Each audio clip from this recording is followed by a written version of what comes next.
After Su Nian's demise, he unexpectedly returned to the very day the virtual online game Divine Realm was launched. Given that there exists an opportunity to rectify past regrets, he seized it. He embarked upon a path that was starkly different from his previous life, leveraging an astonishing bug to awaken a super god-level talent right from the outset, enabling him to execute percentage-based slaughters. What? You claim this talent is feeble? Yet, what if it possesses the potential for infinite upgrades and evolution, ultimately culminating in a 100% probability of vanquishing foes? Chapter 1. The day of the game launch. Can I refresh my talent infinitely? What a thrilling prospect. Hiss. My head aches terribly. What is this soft thing? Why does it exude a fragrant aroma? Sun Yan abruptly opened his eyes, glancing down. Before him lay a woman clad in blue and white garments, sprawled across his upper body. He was instantly jolted, his entire being electrified. His mind cleared in an instant. Am I still alive? No, wait. Was I not trapped in the dark abyss by that beast? To have my blood drained by the blood demon until my demise. With this thought, Sun Yan observed the scene within the bedroom. Wait, is this not my home from a decade ago? Could it be that he? Suyu let out a soft whimper as she sat up. Her jade-like hand gently massaged her throbbing temples, her exquisitely beautiful face etched with confusion. Why did this fellow suddenly collapse? But at that moment, she noticed Sun Yan gazing at her with a dazed expression, extending her hand to wave before his eyes. Hey, what are you thinking about? Are you planning to laze around and skip class? Today, there is a free physical examination. Don't think you can leisurely skip class and play games just because you top the grade with full marks in 3 subjects. Gaming holds no future. Upon hearing this, Sun Yan's gaze deepened. Oh, really? He recalled that in his previous life, with the advent of a virtual online game named Divine Realm, it swiftly became a global sensation. Yet what no one expected was that 3 years later, a horde of terrifying monsters would suddenly invade the real world. The will of Blue Star, in order to safeguard humanity against external threats, merged all elements of the game, Divine Realm, with reality. Consequently, whether it be the player's strength, levels, talents, or divine equipment, skills, and items, all of it would be transposed into the real world. And today appears to be the day of Divine Realm's launch. For he vaguely remembers that on the very day the game launched, this girl, whom his family had rescued in her childhood, would be advised by the medical staff to undergo a brain examination at a major hospital. As for the outcome, a malignant brain tumor with only 6 months left to live. This half-year span had once become his nightmare. Now, having been granted a second chance at life, if he does not strive to alter the regrets of his past existence, what meaning does his rebirth hold? Then you go ahead and play. Who could possibly outplay you? Suyu's delicate snort interrupted Sun Yan's thoughts. In the next moment, Suyu puffed out her cheeks, her expression a mix of playful annoyance and dissatisfaction, yet devoid of any animosity towards him, as she stormed out. Unable to surpass him in exams, nor best him in combat. What did she do? She could only toil in secret, determined to outshine him eventually.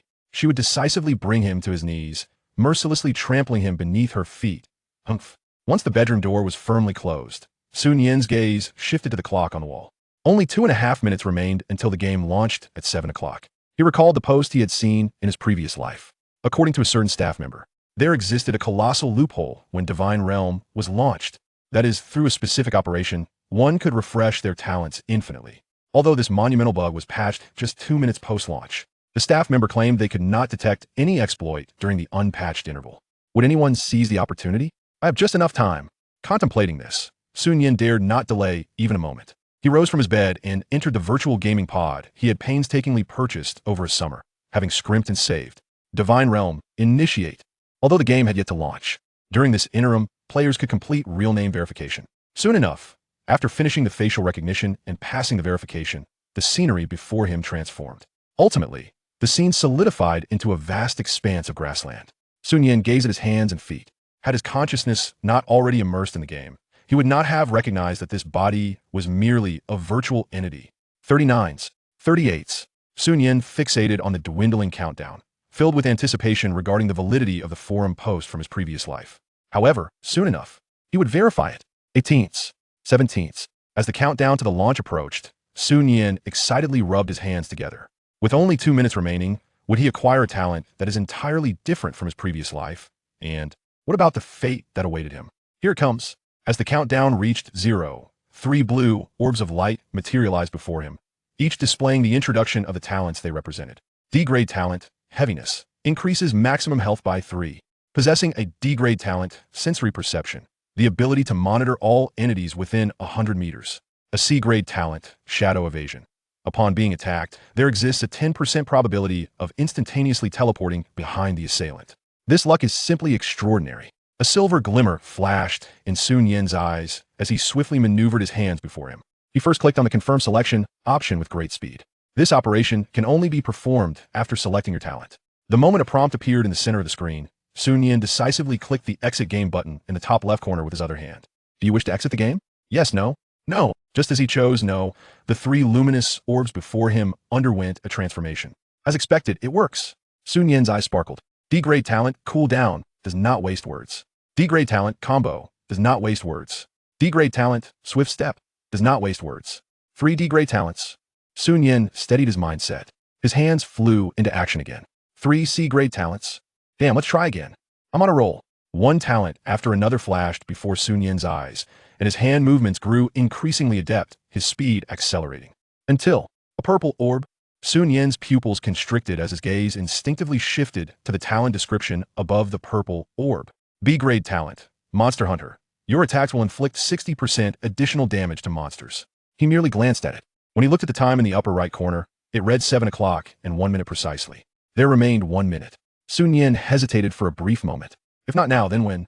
Armed with the knowledge from his previous life, he felt confident to take this risk. All in is a form of wisdom. Just do it. With his hands performing with remarkable skill, the talent that countless players from his past life had yearned for vanished in an instant. Time ticked away second by second. In the blink of an eye, half a minute had passed. 20 XS, 25s. The countdown to the repair of the glitch was drawing near. Approaching swiftly. At this moment, Sun Yin's hand speed had reached a level where after images could be discerned. 15ths, 14ths. The time continued to dwindle. But suddenly, at that instant, a blinding golden light burst forth. Chapter 2. Ultra S-Grade Talent. Unconventional playstyle. Sun Yin instinctively squinted, and his hands faltered for a moment. Fortunately, this slight delay allowed him to suddenly realize, and he immediately halted his subsequent actions. Golden Legend? Sun Yin focused his gaze. Ultra S-Grade Talent. Percentage execution. Upgradable. Each of your normal attacks has a 0.01 chance to instantly kill your opponent, ignoring all. Note, this talent comes with a stacking effect. If your normal attack does not trigger the execution talent, your next normal attack will increase the execution probability by 0.01 until you successfully slay your opponent. What the heck? An Ultra S-Grade talent? And it can be upgraded? Sun Yin was utterly stunned. It is known that in the realm of divinity, talent levels are categorized from lowest to highest as follows. D, C, B, A, S. As for Ultra S-Grade talents, he had never even heard of such a thing. In the realm of divinity, if one begins with good fortune, acquiring a B-grade talent would lead to a favorable gaming experience. If one is fortunate enough to obtain an A-grade talent, in the future, they would become a target that all major guilds would seek to recruit, willing to offer various incentives. As for S-grade, or even higher Ultra S-grade talents, let alone the rarity of Ultra S-grade, just from the future battle power rankings, where all top 10 players are S-grade, one can infer. And here he was with a talent that was not only Ultra S-grade, but also upgradable. Even more outrageous is that it can instantly slay opponents and stack probability. The most crucial point, it ignores everything. Am I dreaming? If this is the case, with the current probability value, after a guaranteed 10,000 normal attacks, I could slay a boss. If this could be further enhanced, how would ordinary players compete? Sun Yin's mind buzzed. To put it simply, as long as the boss could not kill him, could he solo all boss encounters? Regardless of whether they possess hundreds or billions of health, all beings are equal before him. To think on a grander scale, if this upgrade has no limits, could he elevate this probability to 100% execution, taking down a little buddy in one fell swoop? Just thinking about it sends a thrill through me. If it could truly be enhanced to 100% execution, not to mention the various PvP and guild wars held in the game down the line, becoming the stage for him to reap abundant rewards. Just considering the impending monster invasion 3 years hence. Who will invade whom then? But that is not certain. With this thought, Sun Yin did not hesitate. He decisively locked in the Ultra S-grade talent percentage execution and proceeded to the next phase of selecting a profession. The screen before him flickered. Sun Yin surveyed the multitude of professions, yet he did not immediately choose the archer, which he had excelled at in his past life.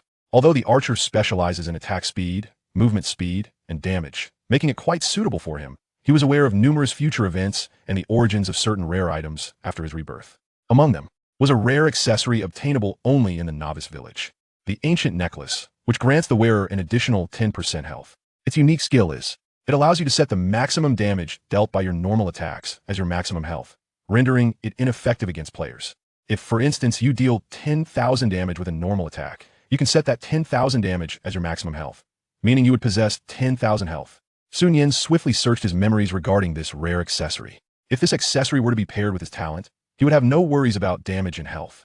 Therefore, all he needed to supplement were control, attack speed, reach, accuracy, and health regeneration. Control is the forte of mages.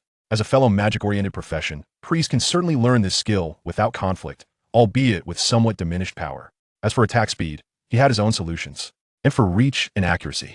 Firstly, priests also possess ranged attacks. Secondly, due to the inherently lower damage of priests, their normal attacks are set to automatically lock onto targets, guaranteeing a 100% hit rate. The trigger condition for execution is a hit. If it cannot hit, then the talent is in vain, but priests can guarantee a hit. Furthermore, the cleric's skills predominantly revolve around healing based on a percentage of their own health. Coupled with the abilities of a necklace, achieving 1,000,000 health points in healing is not merely a dream. In the later stages, this will undoubtedly manifest as a hexagonal warrior, with control, attack speed, accuracy, healing, and attack range. May I inquire which profession surpasses the cleric in suitability for percentage-based execution talents? Contemplating this, Sun Yin decisively locked in the cleric profession. Shortly thereafter, he arrived at the final stage of entering the game, the player ID setting. I must devise an exceptional ID. Let me think. How about Emperor? This is splendid. An exceptional single-character ID. As Sun Yin pressed the confirm button, he confidently bypassed the novice tutorial and entered the beginner village. Player, Emperor. Super S-class talent. Percentage execution, LV1. Level, LV1. Profession, cleric. Health, 150, 150. Mana, 50-50. Attack, 7. Magic power, 5. Attack speed, 0.4. Armor, 5. Magic resistance, 2. Movement speed, 2. Physical penetration, 0. Magic penetration, 0. Free attribute points, 0. Equipment, novice staff. Skills, unlearned. Inventory, empty. Novice quest, defeat 10 storm rabbits. Completion reward, free attribute points, 5. Sun Yin did not wish to squander excessive time. He gazed at the quest panel and took his first step in this life of gaming. As soon as Sun Yin exited the 5,178th novice village, he encountered swarms of storm rabbits. Storm rabbit, LV1 rarity, common health, 50 attack, 2.5 skills, none. Calculating the attack distance, Sun Yin swung the staff in his hand. A flash of blue light danced across the staff. Whoosh! Chapter 3, Hidden Mission, Soloing the Boss? In the next moment, a tear-shaped blue energy orb materialized above the head of the storm rabbit and plummeted downward. The talent had not been triggered, with a kill probability of 0.01. Current kill probability, 0.02. Onward. As Sun Yin maneuvered and wielded his staff, he soon recaptured the sensation of his past life, where he adeptly executed basic attacks. He swiftly killed one level 1 storm rabbit, earning 10 experience points. Another level 1 storm rabbit fell, granting him another 10 experience points. Before long, Sun Yin had vanquished 10 storm rabbits. Congratulations! Your level has increased to LV2. Level up. You have gained 1 free attribute point. Upon completing the novice quest, you have received 5 free attribute points. Gazing at the 6 free attribute points before him, Sun Yin did not hesitate for a moment and allocated all of them to attack speed. While others sought balance, he pursued the extreme. Despite the fact that in his previous life, some players had validated that such extreme allocation would lead to suffering in the mid to late game, he pondered. What does my singular pursuit of the extreme have to do with your multifaceted excellence? Watching his attack speed escalate from 0.4 to 0.46, he tested it by attacking a few wild monsters, finally allowing a satisfied smile to grace his lips. Congratulations! You have completed the novice quest. For more gameplay options, please proceed to the novice village for further information. Sun Yin glanced past the novice prompt and focused his gaze on the talent section of his personal panel. Current kill probability, 0.58.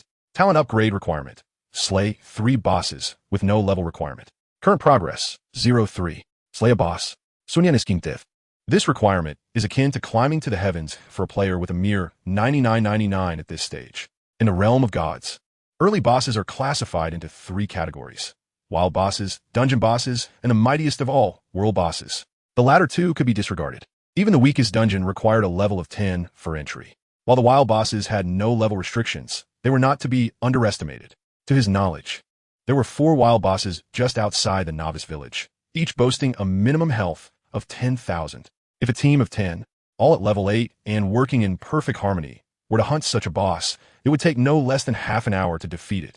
However, he recalled a post from his previous life that contained numerous strategies regarding wild bosses, one of which was particularly suitable for him. The rock giant, among the 4 bosses outside the novice village, had the thickest health, highest damage, and was the most cumbersome.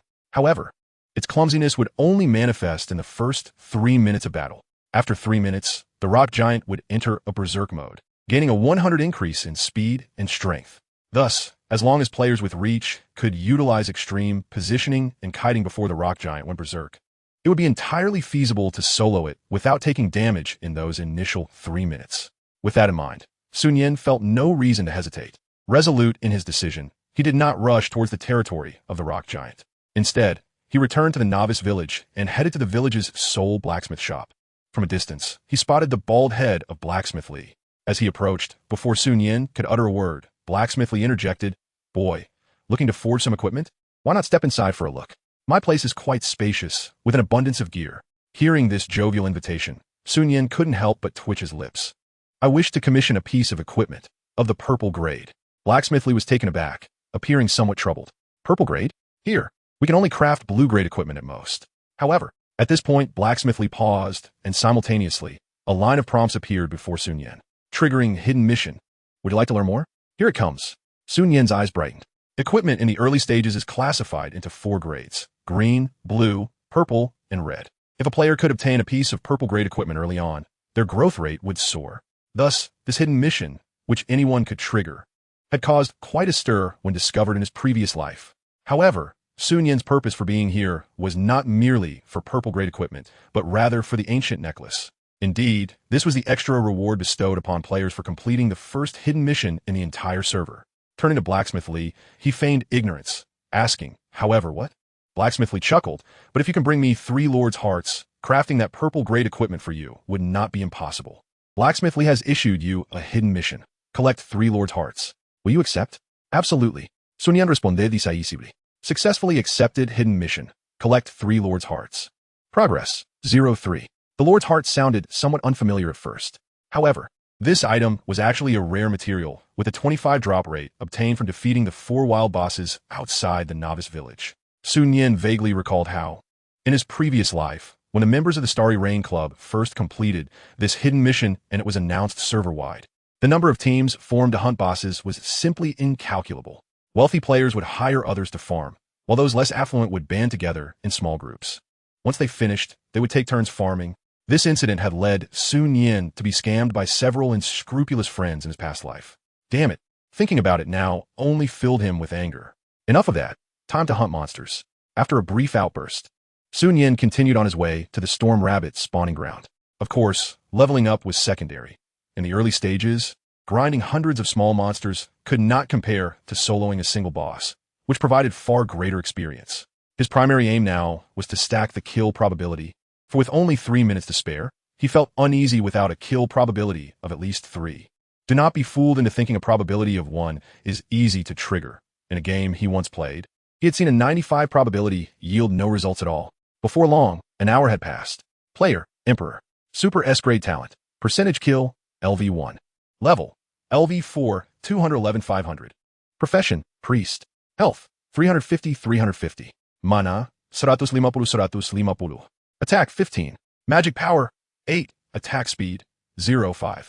Armor, 7. Magic resistance, 5. Movement speed, 2. Physical penetration, 0. Magic penetration, 0. Free attribute points, 0. Equipment, novice staff. Skills, not learned. Inventory, empty.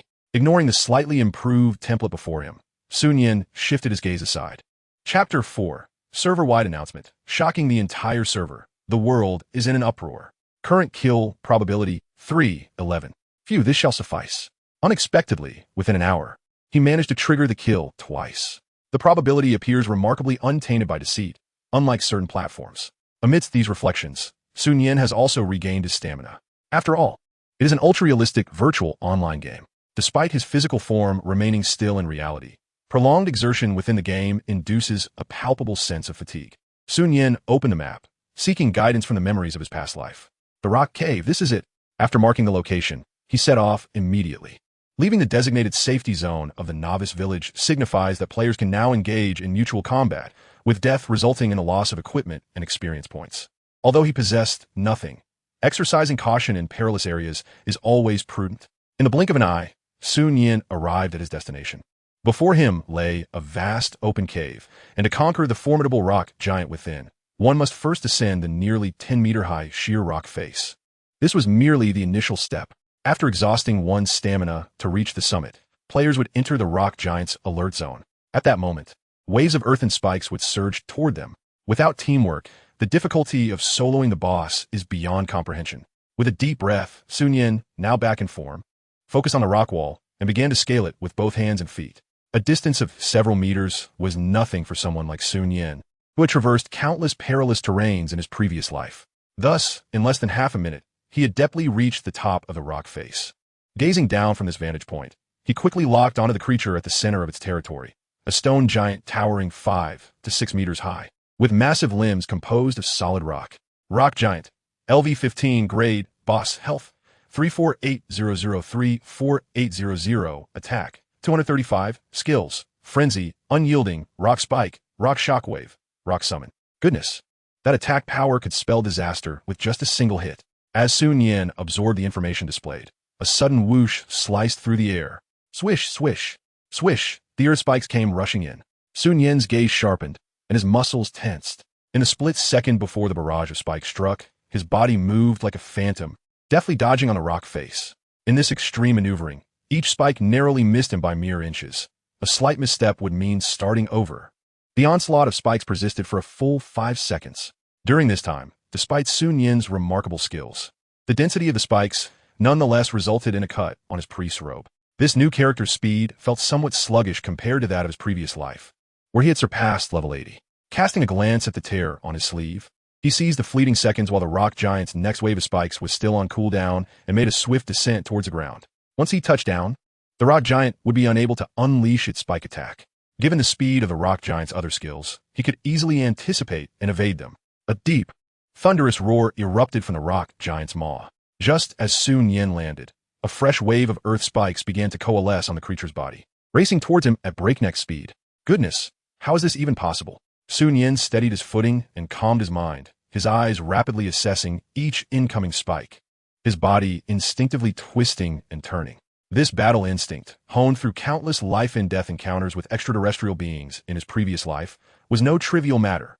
In reality, if Nian were to face a soldier-class master, his current physical capabilities would fall short. However, within the game, he could confidently remark, "Brother, you still have much to learn." Soon, as he evaded the final spike, he turned to observe the rock giant, which was now lumbering towards him at a snail's pace. A crooked smile forming on his lips. "Your skills are spent. Now it's my turn to enjoy." With this thought, a flash of blue light erupted in Nian's hand as the priest's staff materialized. "I attack. 15. Talent not triggered. Kill probability 0.01. Current kill probability 3.12. Rock giant, you possess a certain charisma.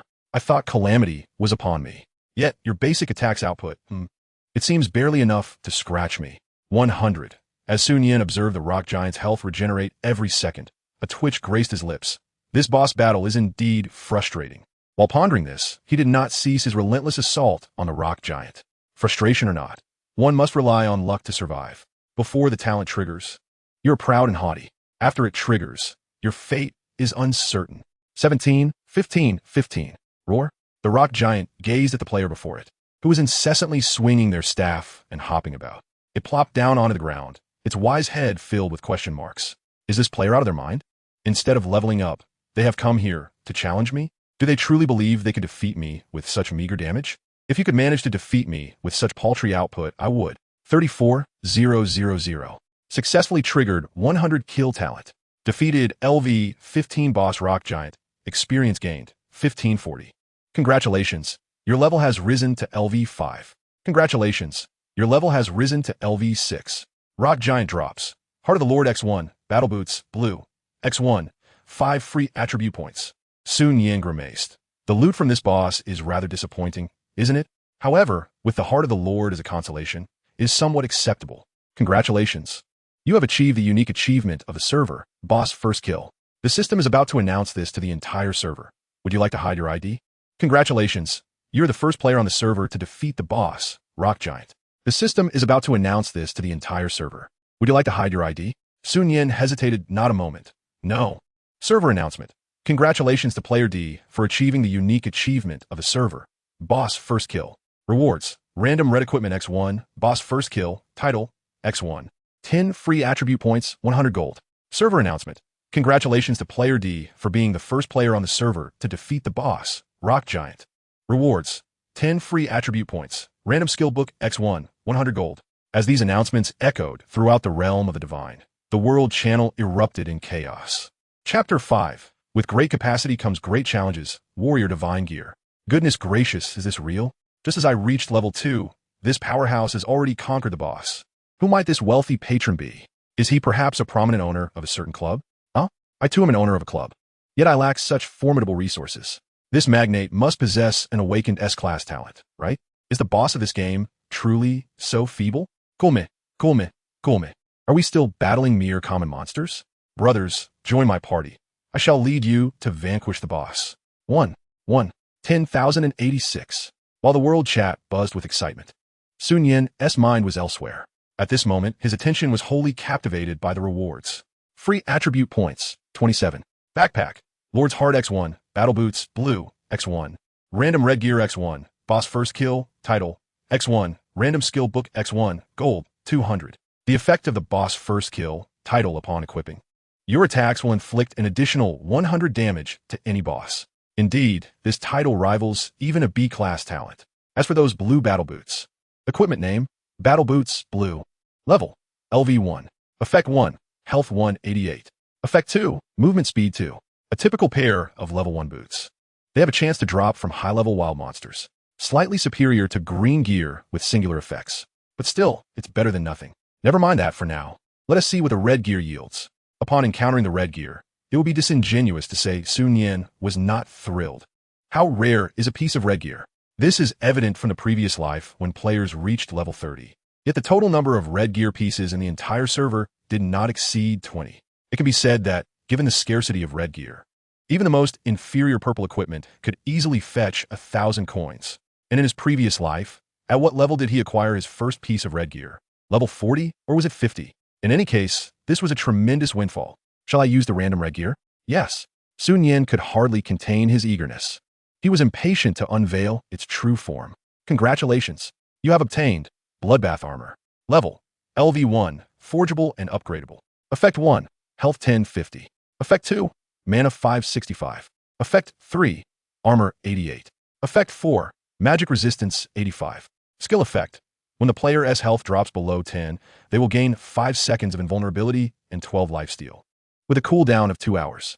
Indeed, red gear not only offers extraordinary effects at the same level, but also possesses unique skills akin to accessories. Otherwise, why would it be so rare? The stats and skills are entirely suited for a warrior's divine armor. Nian smacked his lips. However, for me at this moment, it is indeed a priceless treasure. I shall wear it for now and decide its fate later, after donning the bloodbath armor and the battle boots. Nian did not forget to invest all his free attribute points into attack speed.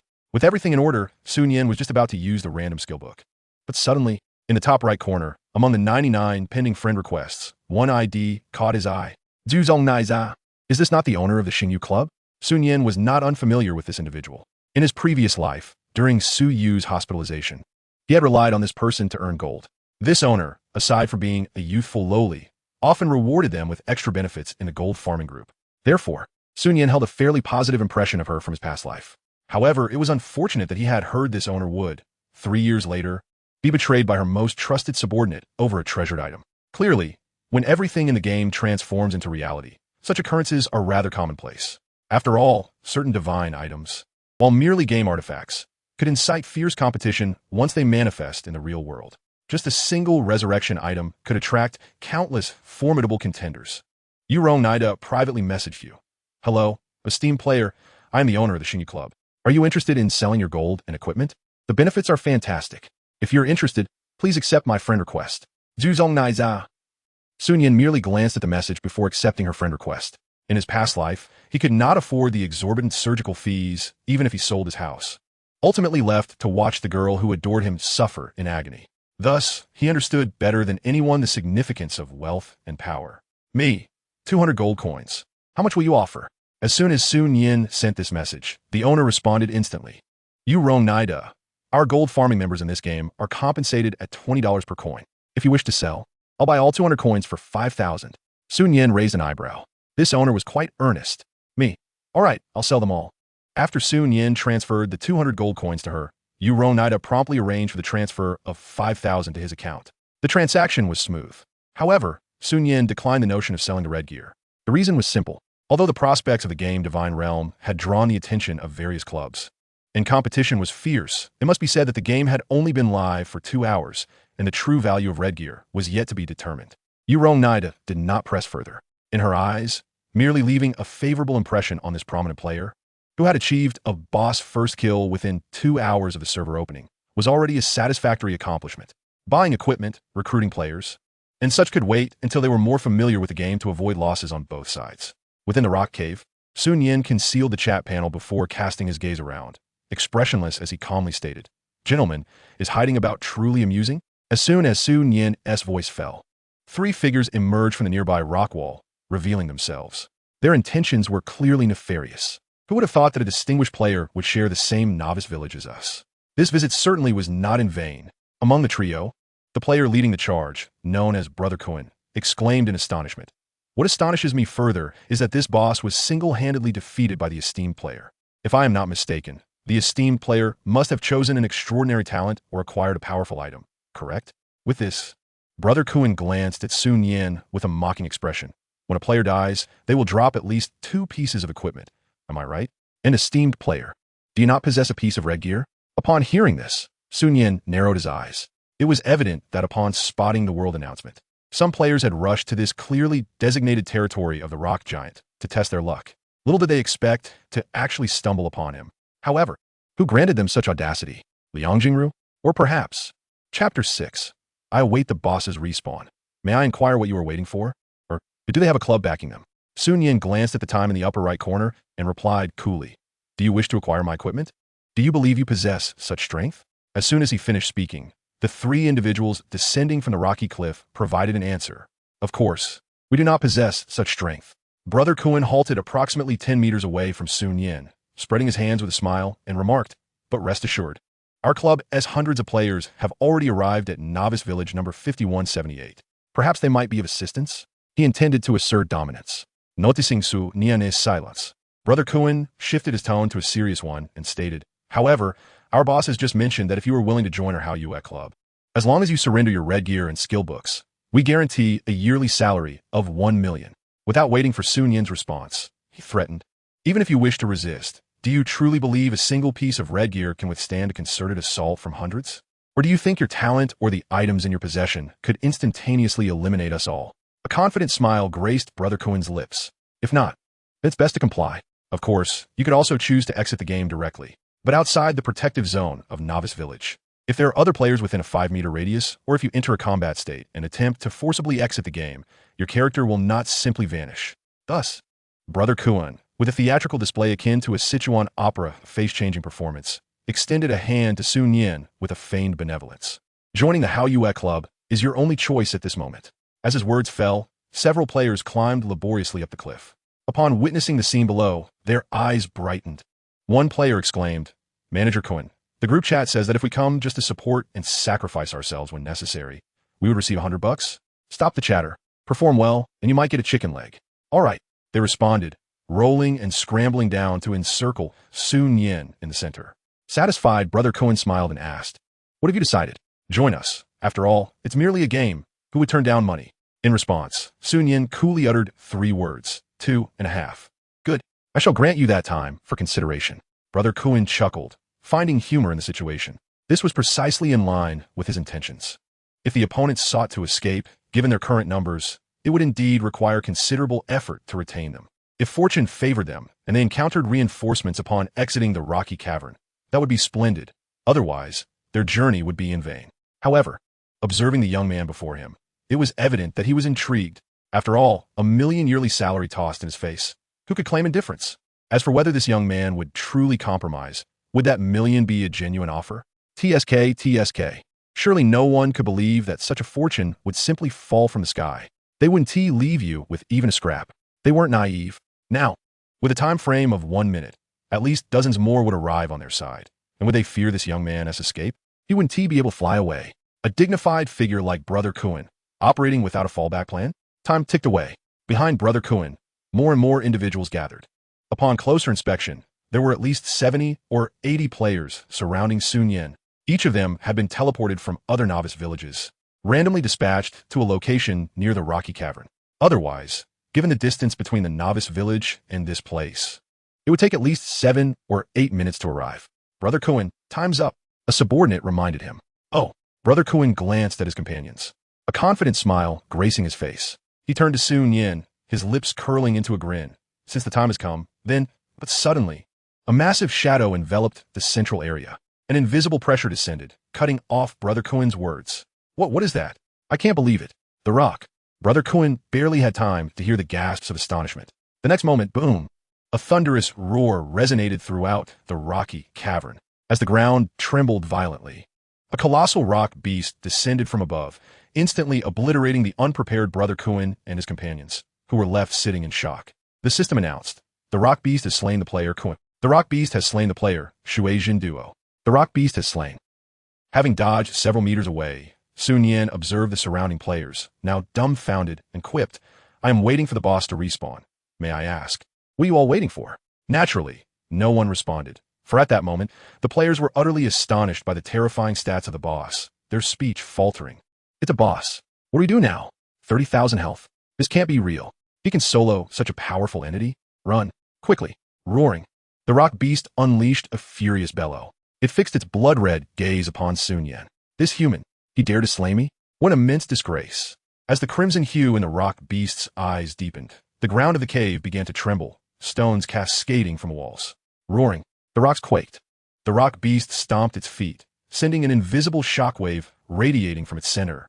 Observing this, Sun Yin seized the opportunity to leap, evading the shockwave beneath him. Health, 33. The residual force of the skill inflicted minor damage upon Sun Yin. However, the remaining players were far less fortunate. The system announced, the rock beast has slain the player Kuan. The rock beast has slain the player she claimed to be Tan. The rock beast has slain. A staggering 76 notifications flashed before Sun Yin's eyes. Every player who had encircled him was utterly annihilated. Not a single soul survived.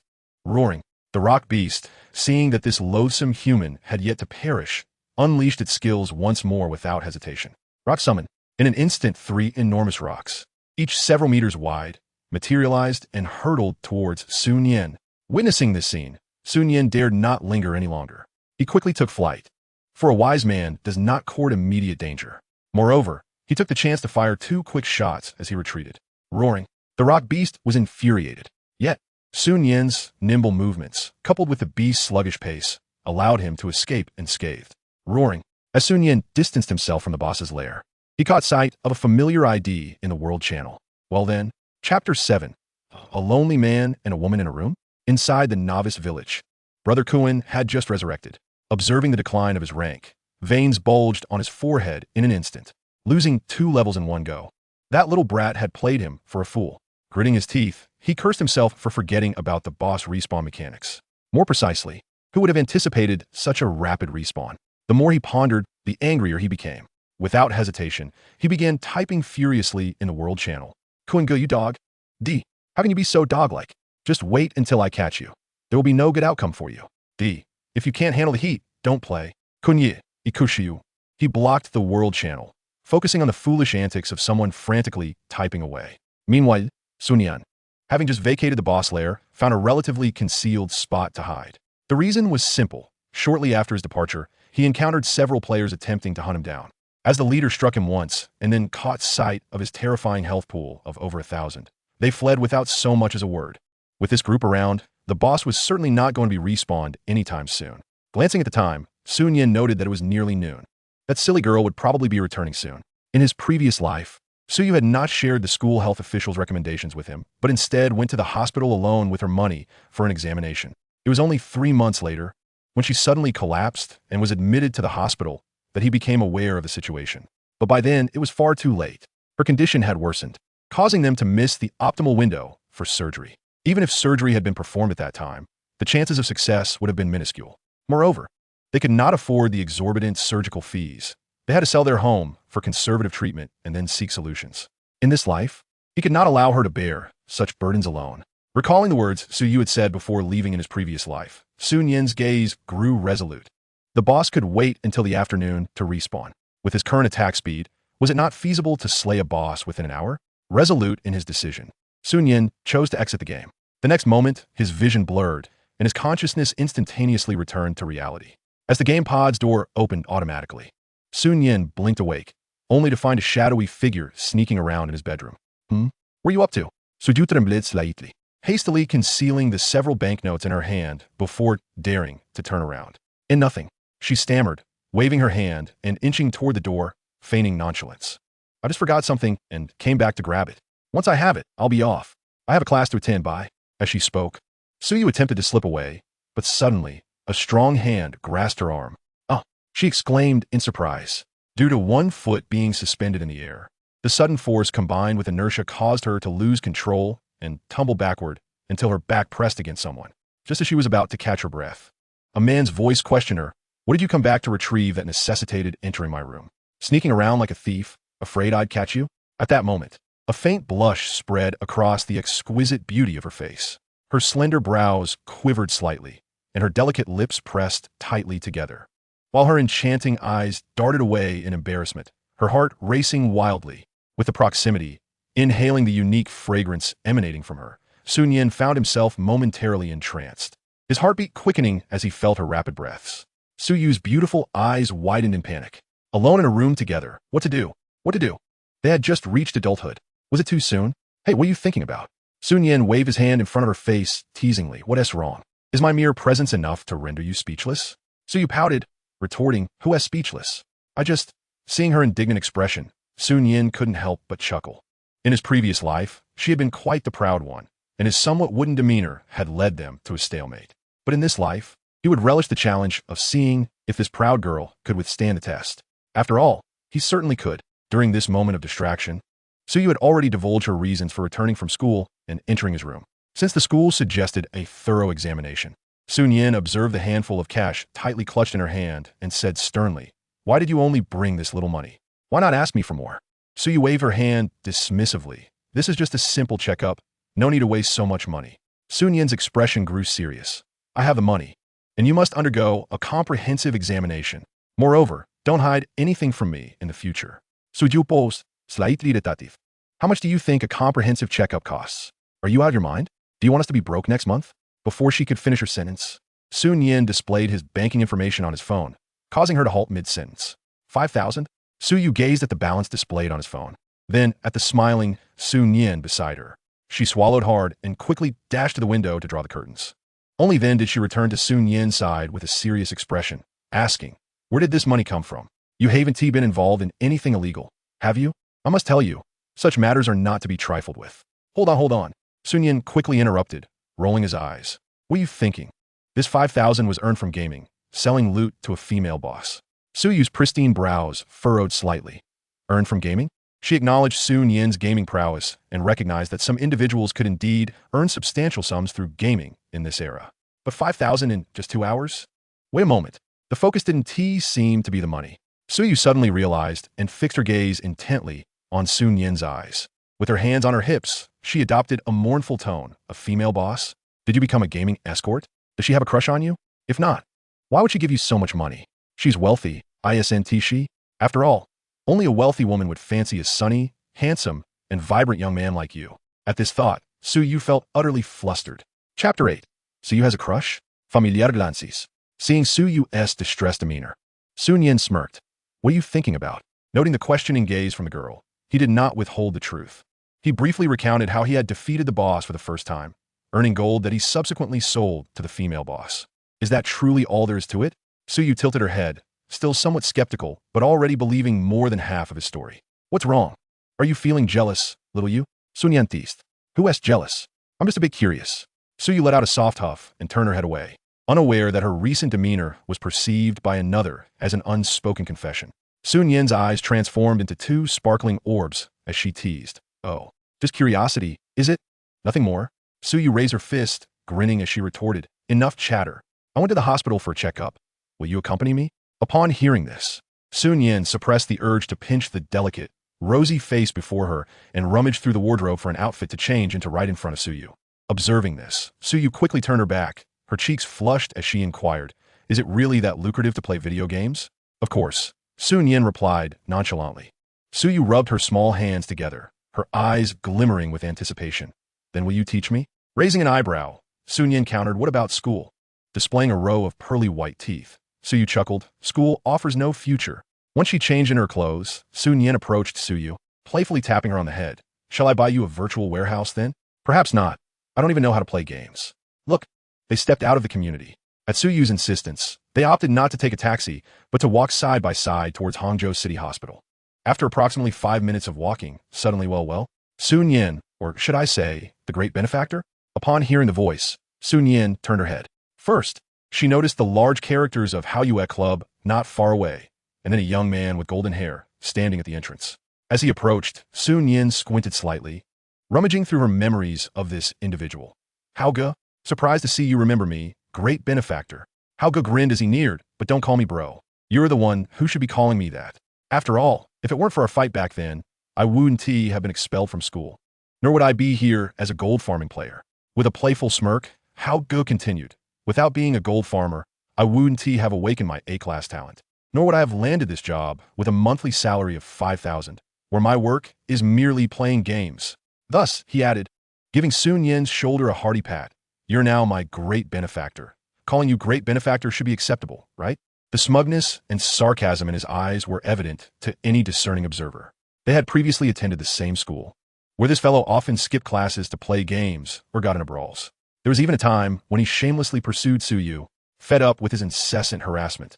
Nian had warned him, which led to an altercation that resulted in Haoge being expelled for harassing a female classmate. It was clear that even without Nian's intervention, his expulsion was merely a matter of time. Now, as he turned to Suyu with a smug expression, it was evident what he wished to convey. You once looked down on me, but now you are beneath me. In Nian's eyes, he was no different from a fool. Little did others know, he was unaware of what the Haoyue Club truly represented.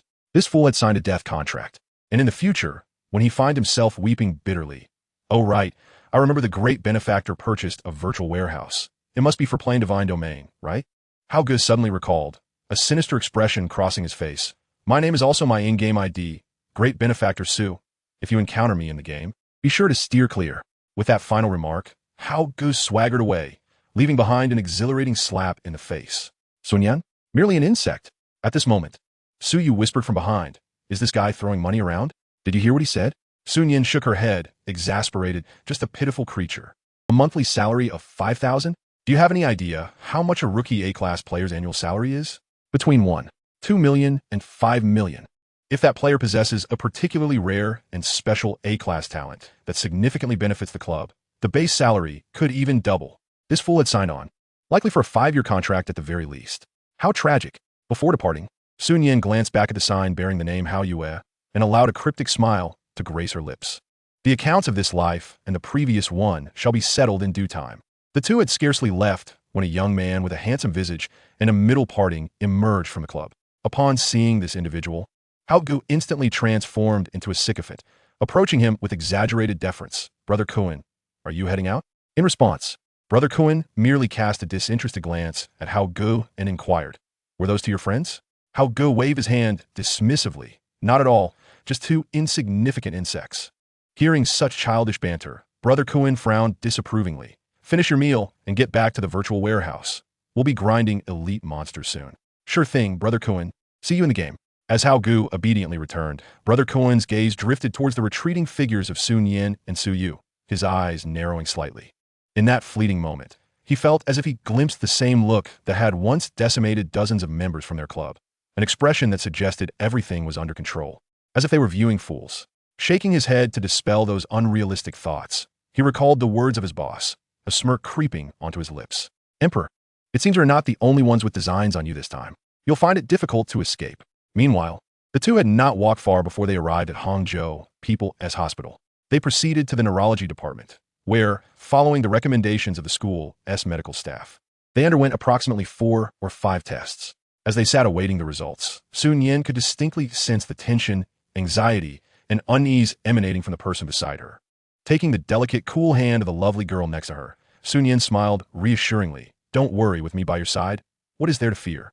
However, just as she finished speaking, a middle-aged man clad in a white coat emerged from the office. "May I ask who is the family member of Suyu?" Upon seeing the two young individuals seated outside, the doctor quickly amended, "Ahem, please, both of you come in. Sununtai Nian Gintlu Dulgit on Sununtai Wishend." And they entered the office together. Glancing at the increasingly apprehensive Suyu, Nian inquired of the seated doctor, "Doctor, what are the results of my sister's examination?" The middle-aged doctor, upon hearing this, first collected the various test reports into a bag. Afterward, he approached Nian with a reassuring smile. "Child, do not worry. Your sister merely has a few minor issues." As he spoke, he placed a comforting hand on Nian's shoulder, his eyes betraying a hint of sympathy. Nian, understanding the unspoken message, accepted the bag from the doctor with gratitude. She was well aware of Suyu's condition. The doctor's words and his decision to include the patient in the discussion were clearly intended to protect her from shattering her last defenses. "What minor ailment is the doctor referring to?" Suyu inquired, lifting her head with curiosity. In response, the doctor adopted a light-hearted tone, saying, "There's no need for you to fear the little issues in your head, my dear. As long as you undergo surgery within the next 2 months, everything should be just fine." Nian nodded appreciatively, replying, "Thank you, doctor." The doctor gazed at the young couple as they departed, his expression tinged with complexity. Throughout the journey home, no matter how much Nian tried to console her, Suyu remained silent, her head bowed, occasionally lost in thought. Upon their arrival, Nian observed Suyu, whose eyes were slightly red, walking towards the bedroom after changing her shoes. He quickly reached out to grasp her delicate, soft arm, offering reassurance. "The doctor said the surgery will resolve it. It must be benign, so don't be afraid." Upon hearing this, Suyu lifted her gaze, her beautiful eyes glistening with unshed tears as they locked onto the man before her. In a hushed tone, she suggested, "If it truly is benign, can we opt for medication instead? I don't wish to undergo surgery." She wasn't too naive, although the doctor had concealed his concerns well. Her naturally sensitive heart could not overlook the subtle hints. Just considering the issue in her head, along with the necessity for surgery, these 2 points alone were enough to weigh heavily on her mind. Nian felt a surge of urgency. "But we don't have the money," Suyu murmured, lowering her head once more. Despite her efforts to remain composed, tears began to fall one by one. Hearing this, Nian instinctively recalled the painful episodes from his previous life, as if his heart were being pierced by needles. "Leave this to me, all right?"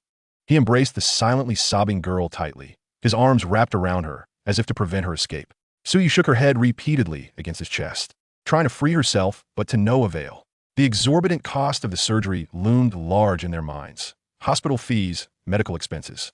The young man had a bright future ahead of him. But what about her future? She feared she would only become a burden to him.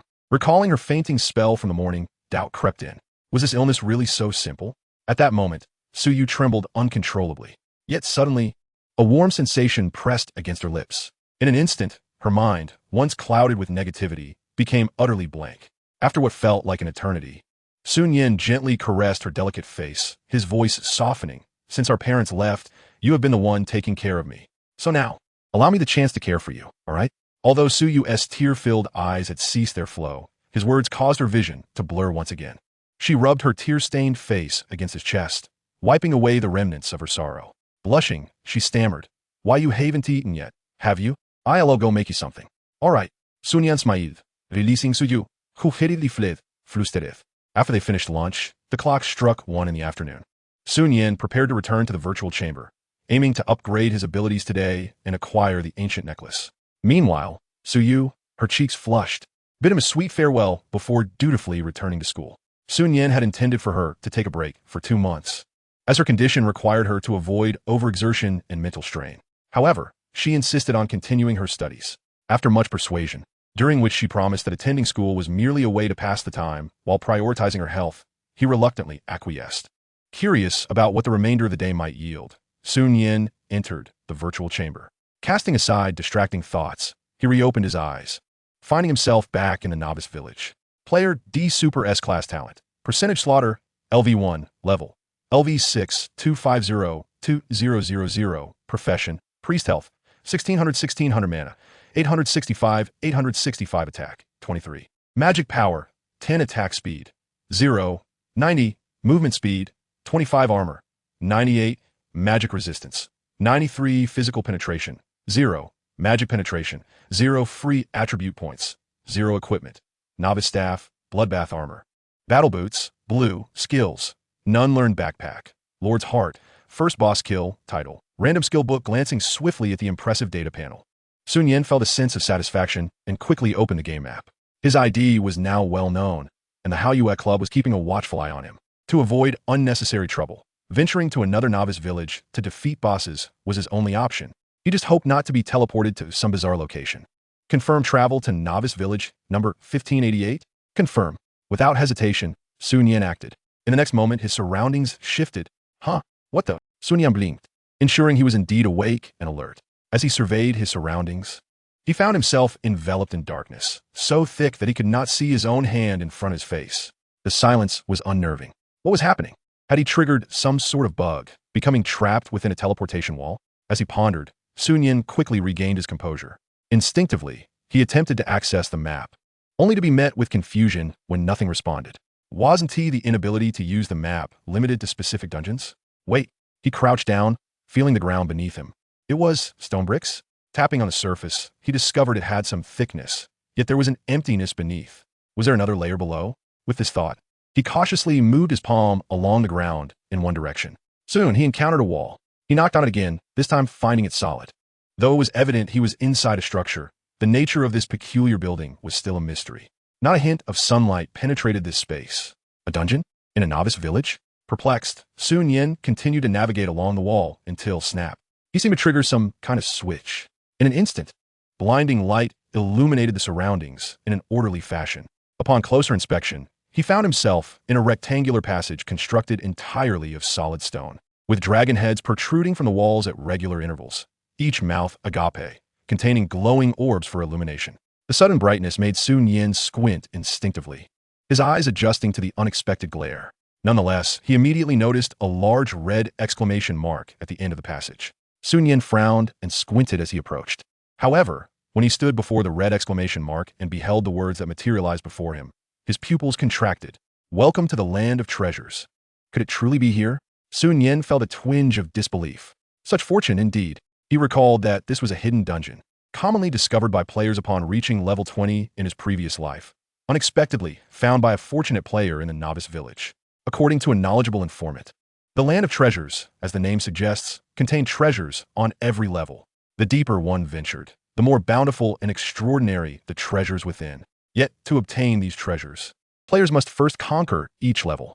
For this reason, a certain club in his previous life had gone so far as to spend a considerable sum to gather over 100 players, each possessing at least one purple item and ranging from levels 7 to 9, only to barely reach the 6th level underground. Remarkably, the treasures on this 6th level alone had yielded one red item and several top-tier artifacts for the guild. The other rewards were simply innumerable. As for the total number of levels in the land of treasures, that remained a mystery. With this thought, Sun Yen felt a surge of excitement.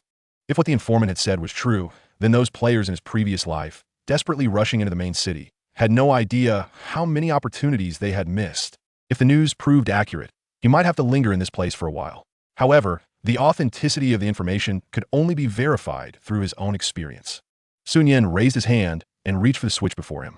With a slight exertion, the stone door creaked open, revealing a series of descending steps. Hidden dungeon tip. Only by uniting can one acquire endless treasures. Sun Yen disregarded the inscription before him and descended to the first underground level. What greeted him was a few skeletal soldiers positioned in the center of the passage, with a treasure chest at the far end. Quite simple. Indeed, treasures awaited. Sun Yen raised an eyebrow and began to inspect the information on the skeletal soldiers. Skeletal soldier, LV5 grade, elite, health, 500 attack, 35 skill, stab. He could hardly be bothered to waste words on such trivial foes. Summoning his priest staff, he initiated an ordinary attack on the skeletal soldier. 36, talent not triggered. Kill probability 0.01. The skeletal soldiers were stirred, their hollow eye sockets igniting with a crimson glow as they charged swiftly towards Sun Yen. They moved quite rapidly. Sun Yen elegantly executed a kiting maneuver, with his average speed of eliminating a skeletal soldier without taking damage in mere seconds. He successfully cleared the first underground level in under 2 minutes. TSK, facing these instinct-driven minor monsters at the onset, My skills seem a tad excessively dominant. Sun Yan straight, realizing he had just warmed up while they had already faltered. A classic case of I've finished one cigarette, and you're still puffing away. He approached the treasure chest at the end of the passage, and as it slowly opened, a message appeared before him. Congratulations, you have successfully cleared the land of treasures. First underground level rewards. 50 gold, war helmet, purple, X1, degrade skills X2. Sun Yan. Goodness, a purple item for clearing the first level? Truly, the land of treasures lives up to its name. The drop rate is remarkably high. He hastily examined the stats. War helmet, purple, level, LV5. Effect 1, restores 6 health per second. Effect 2, 3 evasion rate. Effect 3, attack 35. Wow, health restoration per second? If I were to have 1,000,000 health in the future, wouldn't that mean I could recover over 100,000 in a second? After a moment of exhilaration, Sun Yan promptly equipped it. He then turned his attention to the 2 skills he had acquired. Rain of Arrows. The archer's normal attack has a 5 chance to trigger Rain of Arrows, causing area damage. Degrade skill. Charge. A charge punch will inflict an additional 20 damage on the target. Degrade skill. One skill for an archer, and another for a martial artist? Sun Yan sleeps twitched. Neither was particularly suited for him. He might as well sell them in the shop. Oh right. Sun Yan suddenly remembered he still had a random skill book to use. This item had the potential to yield S-grade skills. Just how overpowered could S-grade skills be? Don't ask. He had never seen one in his previous life. He wasn't demanding the skills level to be exceptionally high. He merely hoped for one that was usable. Please, let me be blessed. With that, Sun Yan clasped his hands together. Jesus. You clasp your hands in prayer to Jesus? Chapter 11. First item acquired. The time for investment has come. Congratulations. You have obtained Frost Spell. Frost Spell. Upon use, your next normal attack will transform into an ice spike, inflicting 3 seconds of strong control on the target. B-grade skill. A B-grade skill. And it was a control-type skill? Sun Yan was instantly elated. Had Jesus granted him favor? Although the limitation of such skills was apparent, requiring a normal attack to trigger perfectly. Let's not forget that he had initially chosen the priest class precisely because of its guaranteed hit rate. As for why a priest could learn mage skills, this was one of the game's mechanics. Any class could learn skills from other classes. However, due to not being a native skill, there would be considerable discrepancies in terms of strength and effectiveness. This was precisely why others would rather sell the skill than learn it. Would you like to learn Frost Spell? Learn. Sun Yan did not hesitate. Learning successful. Skill. Frost Spell, B-grade. Level. LV1, required mana to cast. 200, cooldown time. 15 seconds. A mere 15 seconds cooldown at level 1, if it were to reach higher levels. Wouldn't Sun Yan grow increasingly eager? To upgrade skills, one must acquire skill points. Currently, the only means to obtain skill points, aside from completing related quests in the novice village, was to exchange them for experience points. Indeed, skill points could be exchanged for experience. However, this mechanic in the early game was notoriously costly, with minimal returns. Therefore, as the game progressed to the later stages, players began to recall this mechanic, opting to use a small amount of experience to exchange for skill points. However, without a doubt, this setting proves to be immensely beneficial for Sun Yan. After all, he is currently capable of soloing bosses. Will he lack experience in the future? With this thought, his anticipation grows. Now that he has acquired skills, let us explore what the second level has in store. Even if Sun Yan struggles against the minions of the second level, he can still rely on his own strength and skills to retreat unscathed. Soon, he witnesses the stone doors swing open, and without hesitation, he darts inside. Upon arriving at the second underground level, he finds a space significantly larger than the first. Likewise, the wild monsters here are formidable. Poisonous Spider, LV6 grade. Elite, health, 650. Attack, 50, skills, Poison Web. It seems rather challenging. As Sun Yan gazes at the grotesque visage of the poisonous spider, its body intermittently oozing green venom, his expression turns grave. A solitary spider would be manageable, but before him stand a total of 7 poisonous spiders. It's time to engage. This time, before Sun Yan could initiate an attack, the poisonous spiders, having noticed this intruder, launched their web skill first. Nevertheless, Sun Yan had prepared for this. The moment he perceived the spider's gaze shifting towards him, he swiftly distanced himself to seek an opportunity to strike. With a series of muffled thuds, several webs fell harmlessly to the ground, and the spider's eyes glowed a more vivid green as they decisively lunged at Sun Yan. The initial attacks caused a minor dent in his health. 65, 62, 59, and his talent remained untriggered. Within mere moments of exchanging blows, the leading poisonous spider had leverage from the webs above, landing perilously close to Sun Yan. Not too shabby, he muttered as he promptly activated his skill. The ice spike descended, and seizing the opportunity while the spider was momentarily immobilized, he unleashed several basic attacks, shattering the webs overhead. Meanwhile, the other poisonous spiders stealthily approached. Hiss!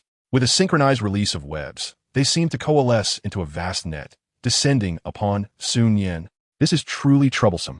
With a burst of speed, Sun Yin executed a roll, just in time to evade the encroaching web. However, his arms still grazed against it. Health, 22. Health, 22. The mere scratch inflicted continuous poison damage, causing Sun Yin's health to plummet by nearly 200 in just 5 seconds. For him, at this moment, it was destined to be a fierce battle. 10 minutes later, his skill, Frost Magic, was triggered. With his blue mana depleted, the last ice spike fell, and he quickly followed up with a few basic attacks, finally dispatching the last of the poisonous spiders. Phew, it's finally over. Sun Yin wiped the sweat from his brow, leaning against the wall as he gasped for breath.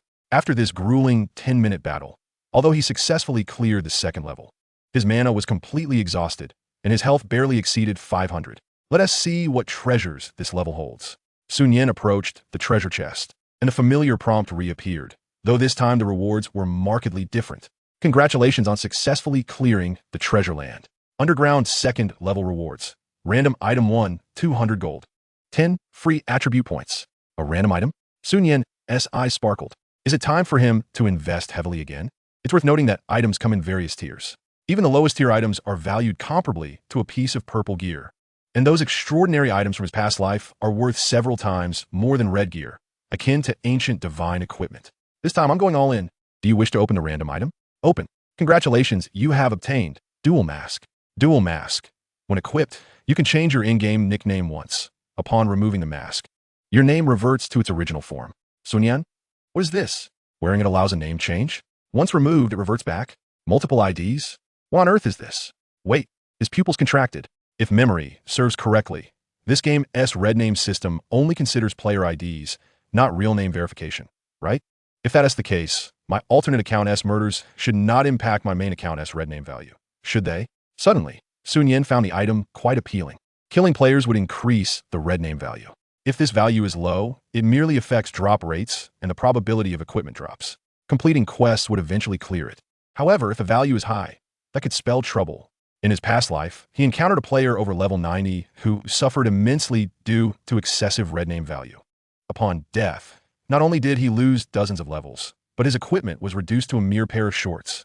As for whether the item is useful, he could always find a hapless victim to experiment on later. But for now, what should he name his alternate account? Sun Yin pondered for a moment and suddenly came up with a brilliant idea. Chapter 12. One lucky fool, one skilled player? Let us call it Conqueror of the Moon. Confirm. Prompt. This nickname already exists. Please try another. Ah, it seems that 1T work. Sun Yin raised an eyebrow, not overly surprised. He had originally intended to test if there were any loopholes to take a repeated name and frame someone else. After all, he had quite a history with the owner of the Conqueror of the Moon, the owner of the Moon Club, in his past life. Since repeating names is not an option, how about Slayer of All? That name suits my alternate account perfectly. Let us go with that and see if it works. Sun Yin click confirm once more. Are you sure you want to change this nickname? Prompt. Once confirmed, it cannot be changed. Wow, an exquisite ID that no one has claimed? Confirm. Sun Yin decisively locked down this nickname. Nickname successfully set. Upon seeing this, Sun Yin donned the ghostly mask he held. In the next moment, his ID above transformed from D to Slayer of All. Excellent. Satisfied, Sun Yin surveyed his surroundings. With his current capabilities, he certainly could not clear the third level.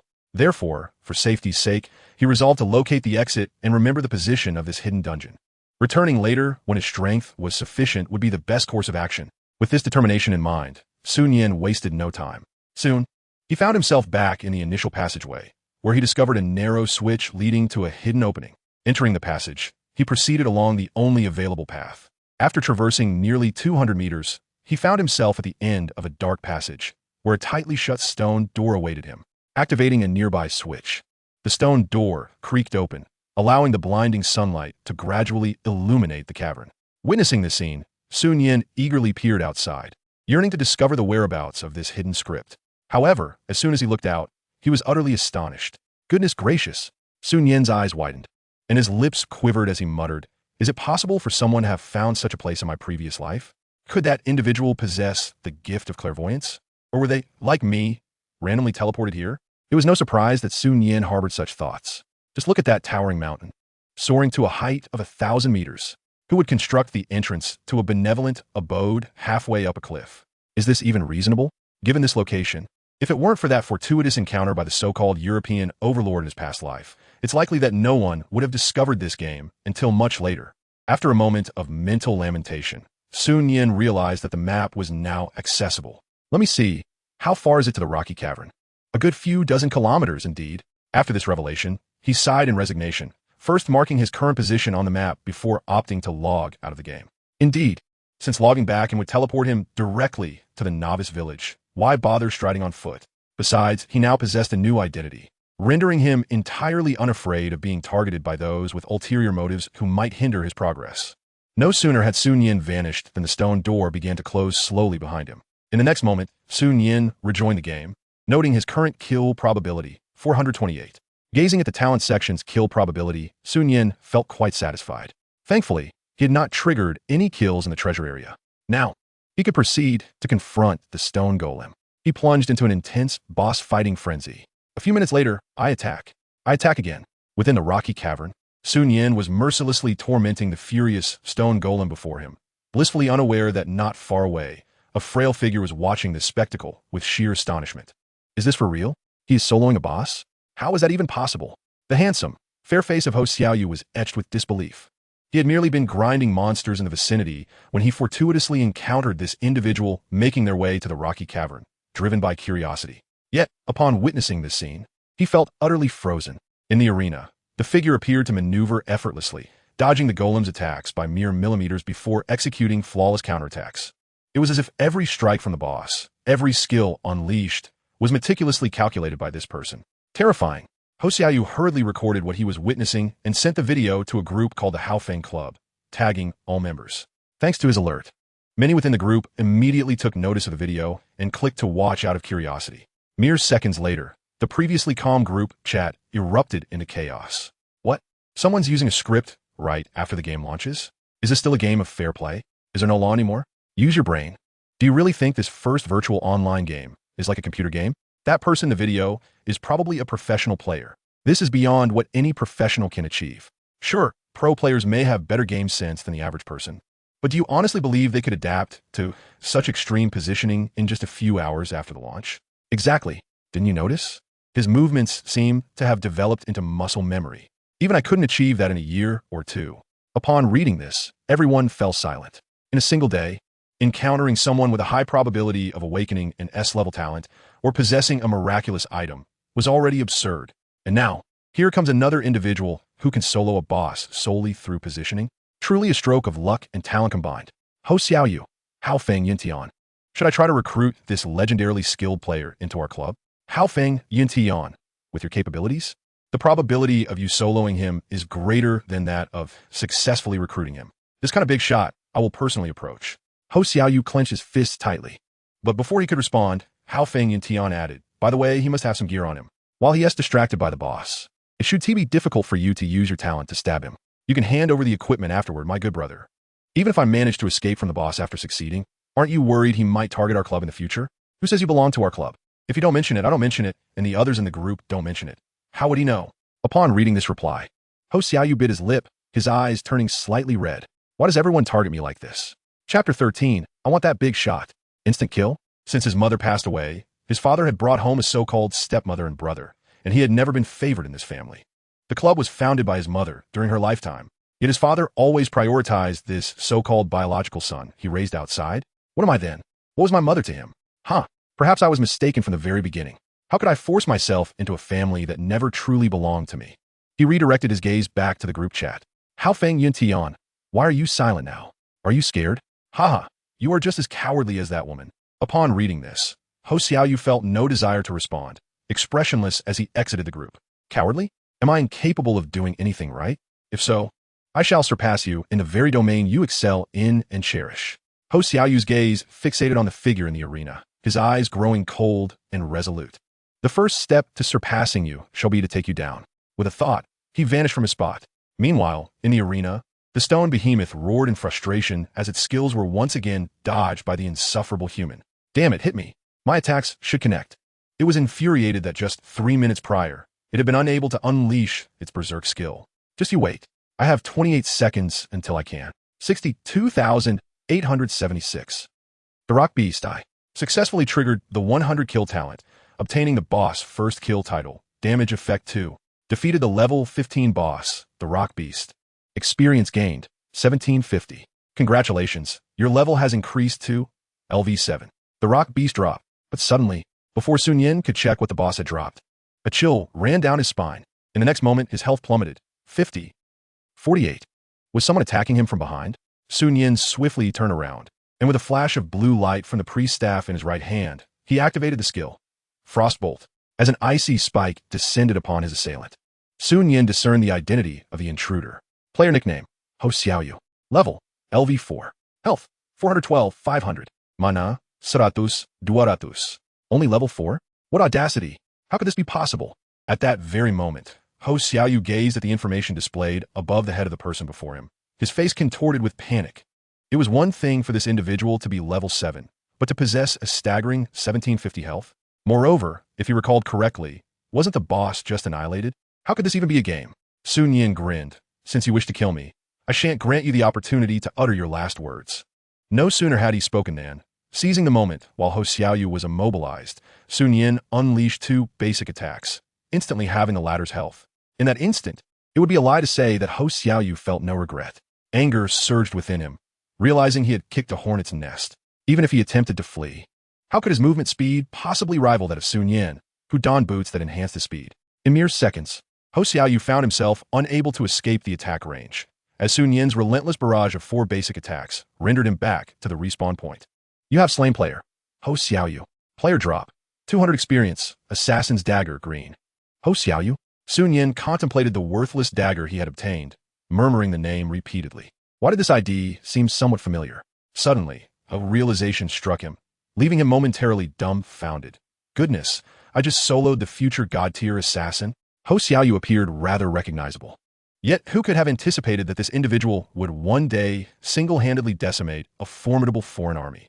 In any case, possessing a supreme awareness from his past life, Sun Yin was acutely aware of just how extraordinary this god-tier assassin's prowess would be.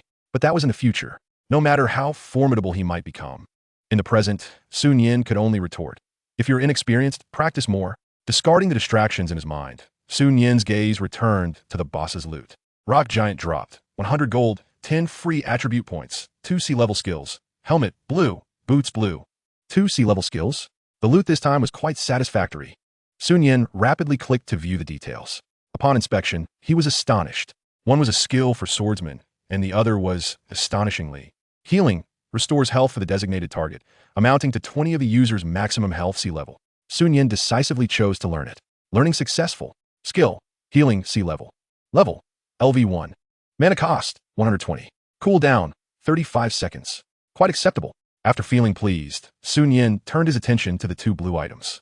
The helmet was unnecessary as he already possessed a purple one, and the drop boots were inferior to what he currently wore.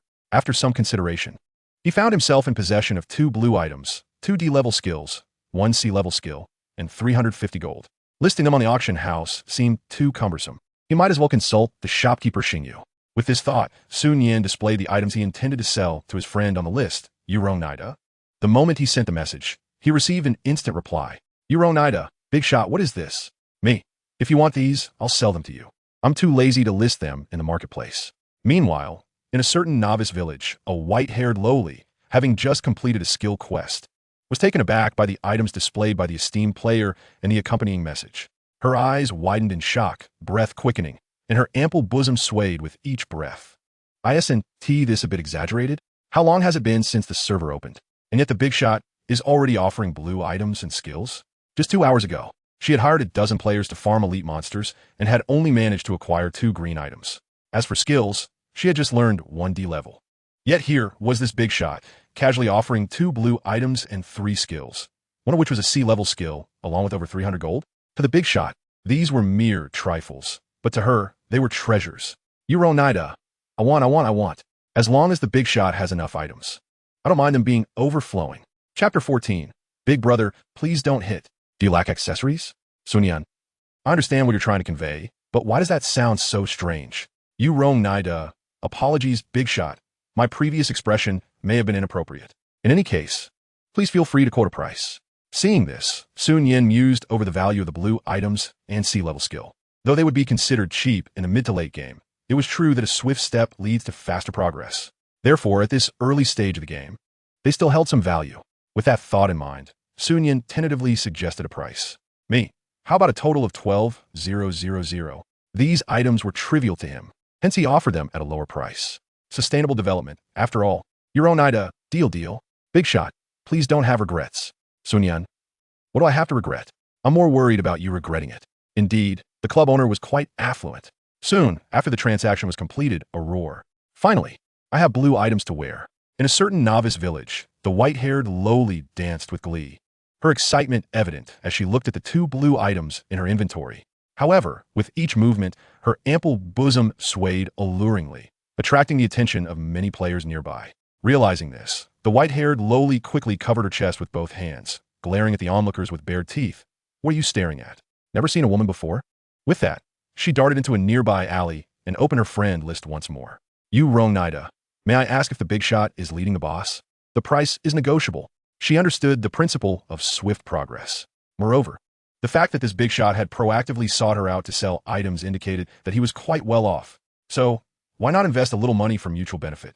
Unfortunately, when Sun Yin, having just exited the rock cave, saw this message, he simply replied nonchalantly, Me, not leading at the moment. We can discuss it later. You wrong Nida. Please be sure to contact me as soon as you're free. Sun Yin, Guvnis. When I say later, I mean after I acquire a necklace that significantly boosts my power. What is this girl thinking? Indeed, she is quite the girl, not particularly sharp-witted perhaps. Or is she just a little mischievous? After casually closing the chat interface, Sun Yin pinpointed a nearby spawn point for low-level monsters and made his way there.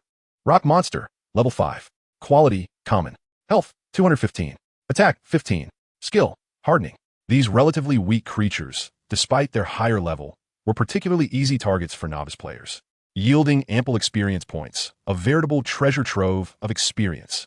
However, for Sun Yin, they were merely tools to enhance his probability of execution. With a flick of his wrist, the blue light of his staff flickered. 79, 80. Talent not triggered. Execution probability 0. 01. Talent not triggered. At present, Sun Yin had invested all his available attribute points into attack speed, achieving a commendable rate. Barring any unforeseen circumstances, with diligent effort today, he would undoubtedly gather 3 lords' hearts. Even if luck were to falter, a day of grinding tomorrow would surely suffice. With hope in his heart, he continued his relentless actions. However, at that moment, a sudden crack, the sound of a twig snapping behind him echoed ominously. Yet, there were no monsters in sight. Sun Yin's expression hardened as he instinctively leaped to the right, twisting his body to glance over his shoulder, and without a moment to discern the identity of the intruder. He struck with a basic attack. 82. Talent not triggered. Hey, please don't hit me. The voice was tinged with panic and a hint of plea. Upon recognizing the newcomer, Sun Yin narrowed his eyes. You again? The visitor was none other than Ho Xiaoyu, whom he had previously dispatched without mercy, a budding master assassin with remarkable gaming prowess. Big brother, I was just passing by. As he spoke, Ho Xiaoyu glanced at the rock monster behind Sun Yin. Woe is me. Not only did my equipment break, but my level dropped. And now my prime farming spot has been claimed. Sun Yin shot Ho Xiaoyu a sidelong glance, tossing a worthless green dagger from his inventory onto the ground, and said nonchalantly, Unless you wish to die again, do not disturb me. With that, he turned his back and resumed his slaughter of monsters. Staring at the discarded dagger at his feet, Ho Xiaoyu was momentarily taken aback. Once he regained his composure, he hurriedly picked it up and bowed, exclaiming, Thank you so much, big brother. Ho Xiaoyu has sent you 50 gold coins. Please check your account. Sun Yin raised an eyebrow. This lad was rather perceptive. Just then, an unexpected voice caused Ho Xiaoyu to freeze in place. Sun Yin turned his head slightly, saying coolly, I can't accept your gold without a return. Join my party. At the very least, I'll help you level up twice. Tu Jin Tianxia invites you to join the party. Do you accept? Ho Xiaoyu's eyes lit up. This esteemed figure actually wished to include him. After accepting the invitation, he rushed to Sun Yin's side, brimming with excitement.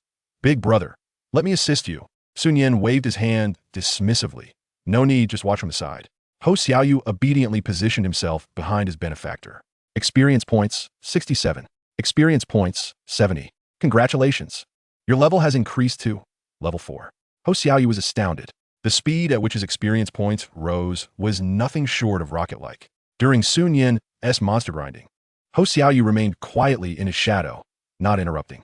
It was only after the first wave of 8 wild monsters had been vanquished and a minute's wait for the next spawn that he mustered the courage to ask cautiously, "Big brother, do you need any accessories?" The moment the words left his mouth, he regretted it. "Oh, Ho Xiaoyu, you must surpass that individual through your own efforts. Yet here you are, tempted by a hint of success to seek shortcuts? What does that say about your integrity? How will your benefactor perceive this?" Sun Yan turned his head. "Oh, I don't lack attachments, but I could use a few financial backers. Care to give it a try?" Ho Xiaoyu, big brother, I currently hold shares in 3 companies and a club. Do you think I qualify?" What was he even thinking? He had sworn to surpass that person by any means necessary. If he was going to do that, wasn't he it prudent to mutually assist one another with this esteemed figure? However, before he could await Sun Yan's reply, a server-wide announcement suddenly resonated. Chapter 15, Level Leaderboard. A bounty of rewards from talent upgrade. Server-wide announcement. The game has been live for 6 hours. The level leaderboard is now open. More rankings will be available soon. Players, stay tuned. Server-wide announcement. In 24 hours, the top 1,000 players on the level leaderboard will receive rewards from the system. The higher the rank, the more generous the rewards. So stay tuned. The sudden announcement caused most players to pause their activities, especially upon reading about the generous rewards. Many rushed to check the newly unveiled level leaderboard. Wow, big brother, you're actually ranked 2nd on the leaderboard. But the first is him? Ho Xiaoyu's voice was laced with disbelief. Sun Yan raised an eyebrow at this. He recalled that in his previous life, the highest level reached during the settlement was only 8. As for now, the highest was merely 6. Who could possibly surpass him? He quickly accessed the leaderboard. What? First place, D, level 7. Second place, Tu Jin Tian Xia, level 7. Third place, Yi Yi, level 6. Fourth place, Han Jiang Shui, level 6. Fifth place, Hayu Zhengba, level 6. Sikpides, Danshan Yineng Yishaoshi, level Altenja. Sun Yan was left dumbfounded. What was happening? His 2 identities were ranked 1st and 2nd. Did the dual identity have such an effect? Did this mean that he could claim 2 rewards from the leaderboard in 24 hours? It's worth noting that not only did the level leaderboard offer rewards, but future rankings for overall server power, class power, and equipment would also follow suit. The rewards would only become increasingly extravagant. He vaguely remembered that in his previous life. The reward for first place was, what was it again? It had been a while, and he couldn't recall all the details. But he was certain there was an A-grade skill among them. With this realization, Sun Yan felt a surge of energy. In this life, aside from the 2 top-ranking figures, the rest of the leaderboard seemed to mirror his previous experiences. It comprised of players who had risen through sheer skill, wealthy players who had paid for leveling services, and fortunate players who had stumbled upon success. In short, none of the top 100 were ordinary. Big brother, I'm fine at level 4. If you continue grinding, you have a high chance of surpassing that first place. There's no need to take me along. At this moment, Ho Xiaoyu scratched his head and spoke. He decisively clicked to exit the current team. However, in the next moment, the slaughter invites you to join the team. Do you accept? Flashed on the screen. Ho Xiaoyu hesitated. Big shot this. Sun Yan shot him a sidelong glance. Seeing that look, Ho Xiaoyu had no choice but to obediently click to join the team. He then shifted the conversation, saying, "But I feel guilty about delaying your leveling up. How about we add each other on WeChat, and I'll transfer you 10,000. Sun Yan, have you heard the nonsense you're spouting? Just like that. You offer 10,000? Are you trying to buy someone's life? This feels like moral coercion." Waving his hand dismissively, Sun Yan replied, "Adding on WeChat is fine, but you need not transfer any money. It will suffice to take you to farm the boss when I have time." Ho Xiaoyu's face brightened. Great. In a blink, 7 hours had passed. The sky had long since darkened, yet Sun Yan dragged his somewhat weary body back to the novice village. He focused his thoughts, examining his player stats, player, emperor, talent, percentage execution, LV2, level, LV9, 1899, 6000, class, priest, health, 2180, 2180, mana, 1150, 1150, attack, 75, magic power, 25, attack speed, 158, movement speed, 55, armor, 112, magic resistance, 108, physical penetration, 0, spell penetration, 0, free attribute points, 0, equipment, novice staff, war helmet, purple, bloodbath armor, red, rapid pants, blue, battle boots, blue, skills, frost spell LV1, healing spell LV1, title, boss first kill, backpack, dual masks, Lord S Hard X3, gold, for 20, heavy helmet, purple, blue gear X6, D grade skills X5, C grade skills X2. Finally, it was time. Sun Yin gazed eagerly at the blacksmith shop not far away. During these 7 hours, he had faced the boss 8 times, escaping twice within the first 3 minutes without securing a kill. Thus, he had successfully slain the boss 6 times, and fortunately, those 6 encounters yielded 2 Lord Hearts. Along with the equipment skills filling his backpack, he had made substantial gains. What was even more noteworthy was that after successfully defeating the boss 3 times, his super S-level talent leveled up. His initial execution probability had transformed from 0.01 to 0.1. Although the stacking probability remained unchanged, he had a premonition. Perhaps when he leveled up his talent again, the enhancement would indeed be the stacking probability. And the requirements for the next upgrade were telling. Talent upgrade requirement. Defeat 1,000 elite monsters. Level requirement. Above LV10, current progress. 0.1000. Alright, I'll take my time. Thankfully, it wasn't about slaying 1,000 regular monsters.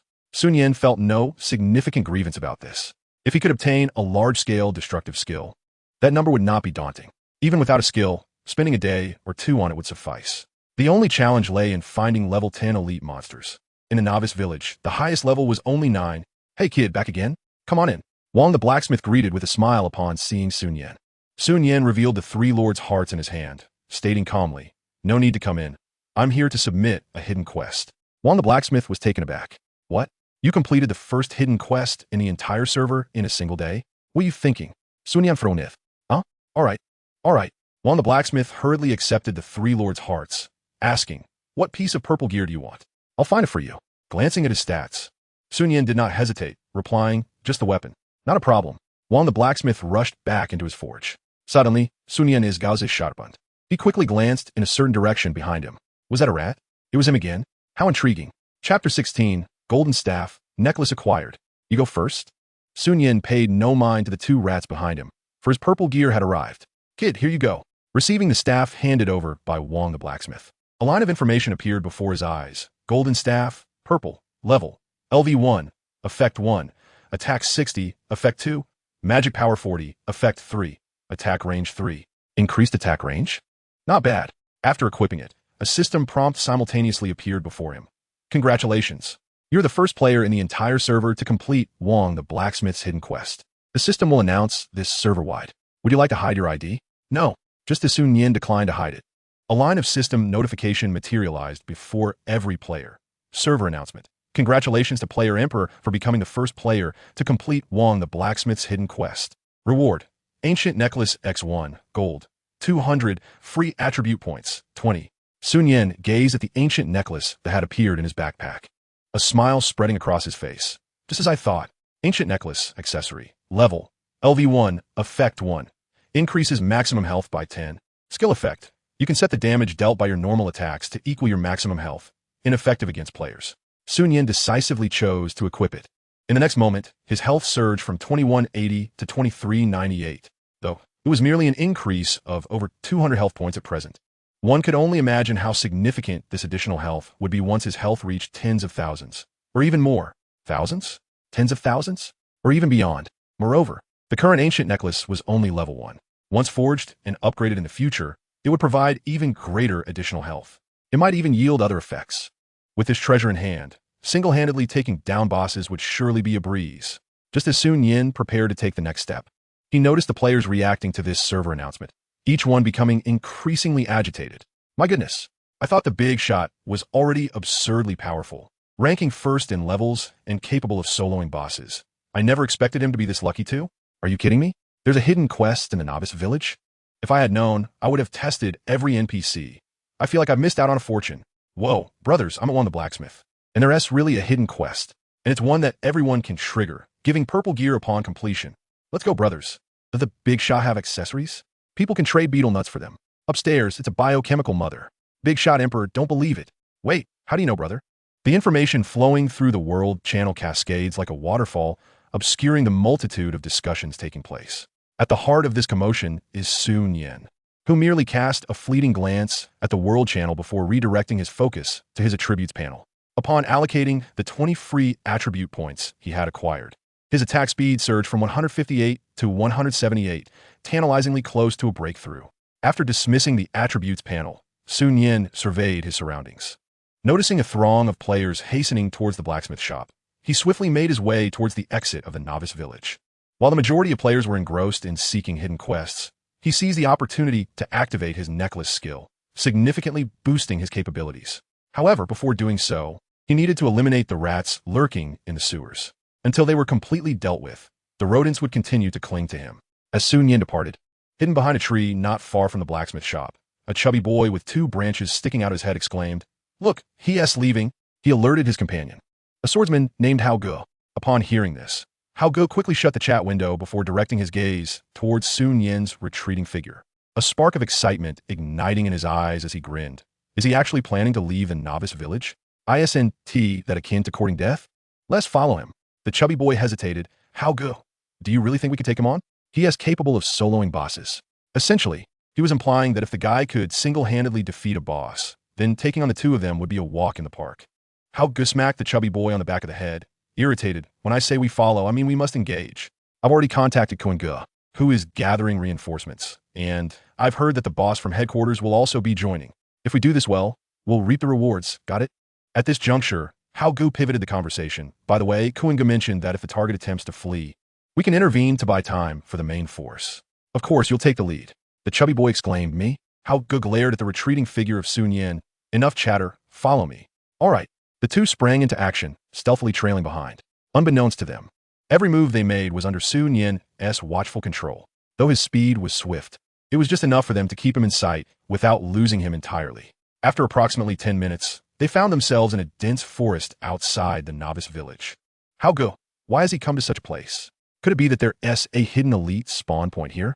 The chubby boy whispered, fixated on their target a few dozen meters ahead. Who knows?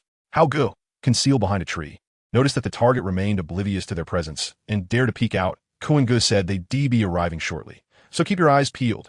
The area was eerily silent save for the rustling leaves stirred by the wind, prompting them to be exceedingly cautious in both speech and movement, fearful of alerting Sun Yin. Suddenly, the chubby boy gasped, his eyes darting around in a state of panic. Hao Ge, where'd he go? How did he vanish in the blink of an eye? Hao Ge furrowed his brow, whispering, we must have been discovered. Don't panic. He is likely still nearby. Our reinforcements will arrive soon, so if we're exposed, we'll pursue him. In a bid to prevent their target from logging out, they hurriedly sprinted to close the distance. However, before they could take more than a few steps, a cold voice suddenly resonated from behind them. May I inquire who you were searching for? Startled, Hao Ge and the chubby boy froze, a chill running down their spines. Chapter 17. The moonlit confrontation. The cold river snow emerges. Sun Yin, Atreat. Hao Ge and the chubby boy halted abruptly, turning to see not the feared target, but the formidable figure of slaughter all under heaven. Hao Yi is pupils constricted. How could this level 2 powerhouse be here? Yet upon recognizing him, both of them exhaled in relief. As long as it wasn't he the target, there was no conflict. This esteemed powerhouse, we are merely here to find someone. If there is nothing else, we shall take our leave. Hao Ge declared, preparing to turn away. Oh, is that so? Just then, with a flicker of blue light from Sun Yin's staff, a damage output of 201 flashed before them. And Hao Ge's health plummeted by a third. What does this mean? Hao Ge spun around, his anger rising as he glared at the slaughter all under heaven. Our Hao Yu Club members will arrive shortly, and if you know what is good for you, you'll leave quietly. Do you truly believe that a mere rank 2 player can withstand the onslaught of hundreds of us? Moreover, among us are 2 players ranked in the top 10. That sounds quite terrifying. Sun Yin shrugged, a cold smile gracing his lips. But I harbor no ill intent, merely a desire to express my disdain for you. My hands are itching for a bit of fun. After all, if you're all here to hunt me, who else should I torment? What? You dare call slaughter all under heaven despicable? What does that have to do with me? Hao Ge's veins visibly throbbed with anger. When had he ever provoked this powerhouse? Had they crossed paths before? Surely not. Things were going awry, and he was certain he would face Kun Ge's wrath. The more he pondered, the angrier he became, recalling Sun Yin's earlier comment about merely disliking him. Enough was enough. Let us go. Just hold out until Kun Ge arrives. No one is getting away. He barked at the chubby boy. Me? Stop wasting time and charge. Hao Ge kicked the chubby boy in the rear.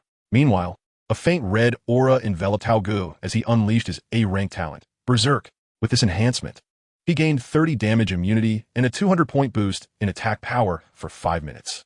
Seeking death, Hao Ge's pupils turned blood red, filled with murderous intent as he gazed at slaughter all under heaven. However, before he could take his first step, suddenly, skill activated, Frost Spell.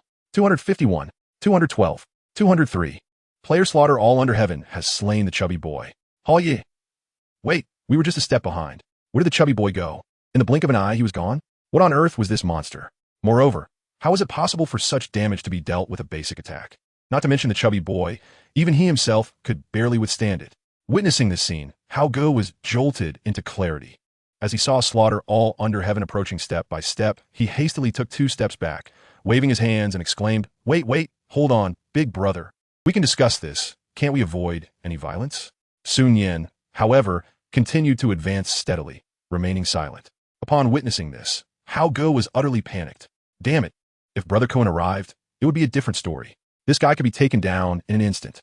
But the real issue was whether he could withstand this person's explosive damage until Brother Cohen arrived. By the time Cohen showed up, the opportunity would be long gone.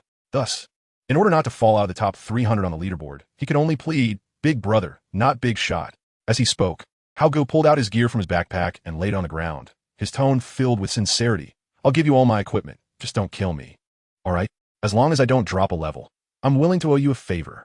This gesture nearly made Sun Nian laugh. Pray tell, does your favor hold more worth than green gear? With a flicker of blue light from the staff in his hand, Sun Nian remarked, Since you've already offered yourself as tribute, allow me to assist you. Before Hao Ge could finish his sentence, he was abruptly silenced with a bang, dissipating into the wind. You have slain the player. Hao Ge. Player dropped. 500 experience, 1 red name value. Sun Nian glanced at the equipment scattered on the ground. 1 blue item, 1 green item, and a novice piece? Was he left with just a pair of shorts? The corner of Sun Nian's eye twitched as he stepped forward to collect the blue and green items, carelessly kicking the novice gear to a nearby tree. He then turned, peering into the distance. Have you arrived? A smirk curled at the corner of his mouth as he teased. The grand performance I prepared for you has only just begun. I hope it provides ample entertainment. As he spoke, he removed the mask from his face, with his title reverting from slaughter all under heaven back to emperor. His figure vanished into the depths of the forest like a specter, disappearing in the blink of an eye. Approximately half a minute later, a cacophony of footsteps echoed through the woods.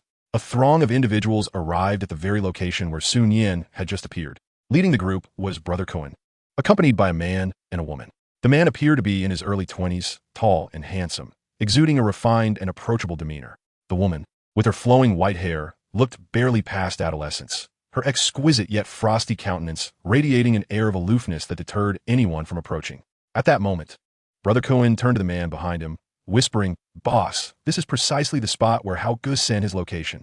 He mentioned that he and that little chubby guy were intercepted by someone named Slaughter all under heaven, while the whereabouts of the emperor remain unknown. Slaughter all under heaven. Upon hearing this, the man known as Hao Yue Zhanba furrowed his brow slightly. The one ranked second on the leaderboard? Brother Cohen nodded in affirmation. Indeed. Moreover, as he spoke, Brother Cohen's gaze flicked to a novice long sword lying quietly beneath a nearby tree, his tone growing grave. Hao Ge just told me that he was taken down by that slaughter all under heaven in just 3 basic attacks. I sense that this matter is not as simple as it seems. How could both the Emperor and Slaughter all under heaven appear in the same novice village? What a coincidence that they both ended up in this forest.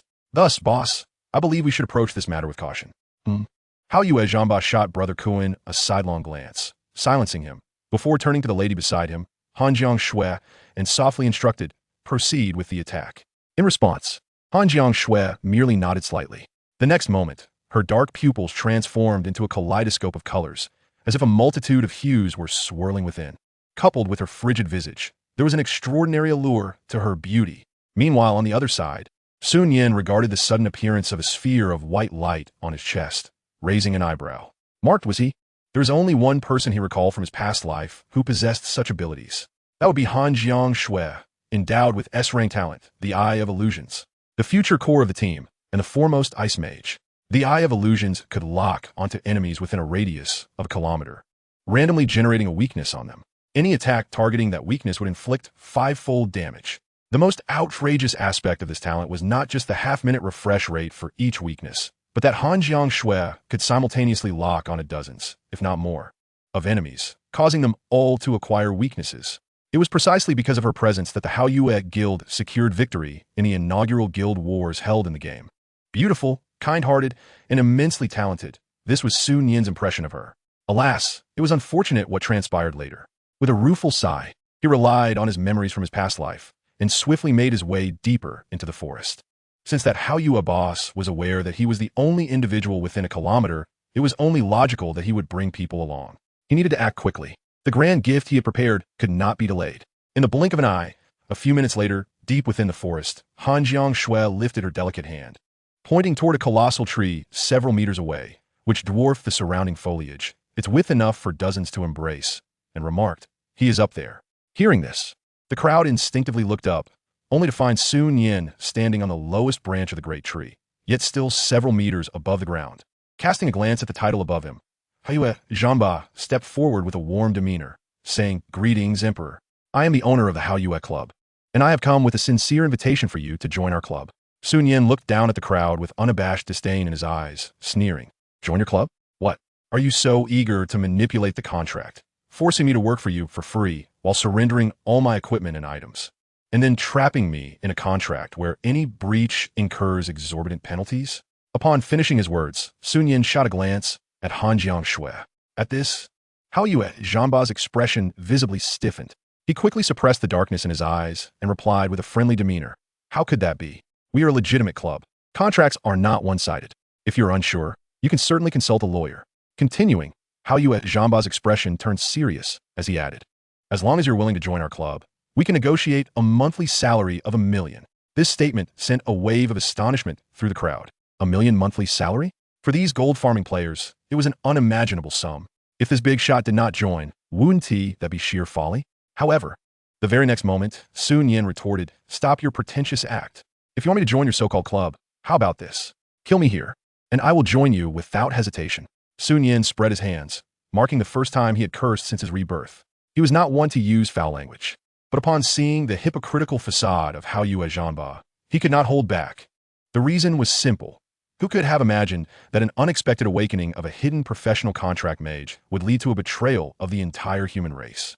In the future, he would not only use his kin as fodder for magical beasts to enhance his own strength, but also, in his quest for power, collaborate with invaders to mercilessly slaughter an entire city of innocent souls. Although all of this transpired in a previous life, he had countless methods at his disposal to prevent it. Yet, a solitary man's hypocritical heart remains unchanged. The expression of Haoyue Zhanba shifted slightly as he struggled to contain his fury, stating, "We can discuss matters amicably. I did not come seeking retribution. I merely admire your prowess as the one capable of securing the first kill on a boss and ranking first on the leaderboard. If possible, I hope we can meet offline." Upon hearing this, Sun Yin nearly burst into laughter. "Do you truly think me a fool? The band you brought along is nearly equivalent to a full party. What brings you here for a leisurely day in the forest? Are you playing the role of a tour guide?" The crowd fell into a hushed silence. Some among them began to explore their surroundings, intrigued by the trees of the forest, while others opened the world chat to spectate, fearing that they might inadvertently lose their hard-earned 100 coins due to laughter. Haoyue Zhanba's expression darkened further as he narrowed his eyes and stated, "There are numerous formidable wild monsters in the forest. My intention in bringing my people here is purely precautionary." Sun Yin chuckled lightly, glanced at the time in the upper right corner, and suddenly adopted a blank expression as she replied, "Indeed, your precautions were well-founded." At her words, Kuan Ge felt a chill run down his spine, sensing an eerie familiarity in the unfolding scene. Sun Yin smirked, finding the situation amusing, and posed a question. "Since you've brought so many people, do you believe you can escape from here unscathed?" Boom! As her words fell, the ground beneath them began to tremble violently. "What the hell? What's happening? Why do I feel the earth shifting beneath my feet?" Before the last person could finish speaking, a colossal emerald green python, measuring over 10 meters in length, burst forth from the ground. Players directly above were instantly hurled several meters away by a colossal force, landing in a heap. The forest python has slain a player. Accompanying you from pink to black. The forest python has slain a player, professional gold farmer. The forest python has slain a player. This scene took all players by surprise. As they regained their composure and beheld the massive, menacing python, panic gripped them. Their legs felt as heavy as lead, rendering them immobile. Forest python, LV-15. Grade boss. Health, 22, 780, 22, 780. Attack, 410. Skills, bite, constrict, giant tornado, direct strike. Indeed, this was one of the bosses from the novice village. Although its health was just over 20,000, far inferior to that of the rock giant, its attack power and agility were unparalleled among the novice village bosses. Without a plethora of control, slow, or guaranteed hit skills. The members of Hao Yue Club stood no chance of escape. And this was the grand surprise Sun Yin had prepared for the members of Hao Yue Club. Chapter 19. Don't pull my pants down. Stat incresis. This scene nearly caused Hao Yue Zhanba, who had just regained his wits, to spit blood in frustration. He cast a glance at Sun Yin, who was leisurely perched upon a tree trunk, and shouted to the still-dazed crowd, "Everyone scatter and retreat towards the forest's edge." His command jolted most present back to reality. "Run, run. Hey, don't pull me. Who stepped on my shoe? Damn it. Don't tug at my pants." Observing the chaos below, Sun Yin shook her head, jesting. "Only a few of you are worth mentioning. The rest are merely level 4 or 5 little Kalami without skills. It's better not to resist futilely. Take a cue from Hao Ge, who at least offers tributes to himself." This last remark was a mental critique on her part. However, at that moment, Sun Yin noticed a faint green gas enveloping the surface of the forest python, prompting her to swiftly climb higher into the trees. If she remained stationary, she would be in grave danger. Boom! Suddenly, before the scattering players could escape too far, a howling wind erupted. The forest python's form vanished, transforming into a towering, 20-meter-high, emerald green tornado. At the instant this skill manifested, all players within a 50-meter radius of the tornado were unceremoniously swept into the air by its overwhelming pull. A profound sense of helplessness engulfed every player present. This was undoubtedly a one-sided massacre. As the giant tornado skill concluded, only a handful of players remained scattered about, making escape utterly impossible. The forest python has slain a player. Hundreds of kill notifications appeared simultaneously. Before his demise, Kuan Ge cast a resentful glance at Sun Yin, his lips moving in a futile attempt to utter something before he was silenced. Hao Yue Zhanba, the high-level, well-equipped leader, fought desperately to avoid dropping out of the top 10 on the leaderboard, but ultimately, he too was devoured whole by the python. Crunch! The protein was tenfold that of beef. In stark contrast, Han Jiangxue accepted her fate, remaining motionless. Before her end, she cast a lingering gaze at Sun Yin above, eyes filled with confusion and myriad emotions. After the forest python had thoroughly annihilated the members of Hao Yue Club, Sun Yin stealthily descended from the tree and began to gleefully loot. 3 blue items, 5 green items. Not bad at all. Hiss. Soon, the forest python detected the sneaky human behind it, opening its enormous maw to devour her whole. In response, Sun Yin executed a backflip, effortlessly evading the attack. She shot the python a disdainful glance. "You've exhausted your skills. Do you really think you can catch up with me, the Bolt of Divine Domain? With over 2,000 health and a movement speed of 5. Are you jesting? Moreover, I possess frost magic, healing magic, and the bloodbath armor skill is my trump card. Not even you, a mere serpent, stand a chance. Other bosses wouldn't fare any better." Forest python. Hiss, hiss, hiss. Roar. Its crimson snake eyes fixed intently on the audacious human before it. How dare she insult it? Truly, a hungry dog in a latrine, searching for filth. Yet ultimately, the forest python twisted and turned through the forest, nearly ensnaring Sun Yin in a deadly embrace. But it failed to catch up with the detestable human. Emerging from the forest, Sun Yin donned her mask and opened her inventory, surveying her total haul for blue items. 6 green items. Selling off the worthless green items for 6 gold coins, she made her way directly to the rock cave. Meanwhile, at the resurrection altar of a certain novice village, Hao Yue Zhanba glared at the drop in his level and the disappearance of 3 blue items from his inventory. His formerly gentle and amiable face twisted into a mask of rage. He cast a glance at the dejected Kuan beside him, his voice no longer exuding the previous gentlemanly charm, but instead turning icy and resolute. "Notify all major gaming groups. Whoever manages to slay the Emperor once and submits the dropped equipment shall receive a bounty of 100,000. Furthermore, for each subsequent kill, I shall reward them with 10,000. Very well, I shall take care of this immediately." At this point, Kuan shifted the conversation. "So what shall we do next, boss?" Upon hearing this, the moonlit champion instinctively glanced at the level indicator in the upper left corner, observing his rank plummeting from the top 10 to over 300. He gritted his teeth and replied, "What can we do? Level up." At this moment, Sun Yin remained blissfully unaware that even greater troubles were silently encroaching. Yet, even if he were to realize, it would hardly matter to him. At this juncture, he had already increased his kill probability to over 5 at the periphery of the rock cave, hastily entering its depths. What followed was the most anticipated moment.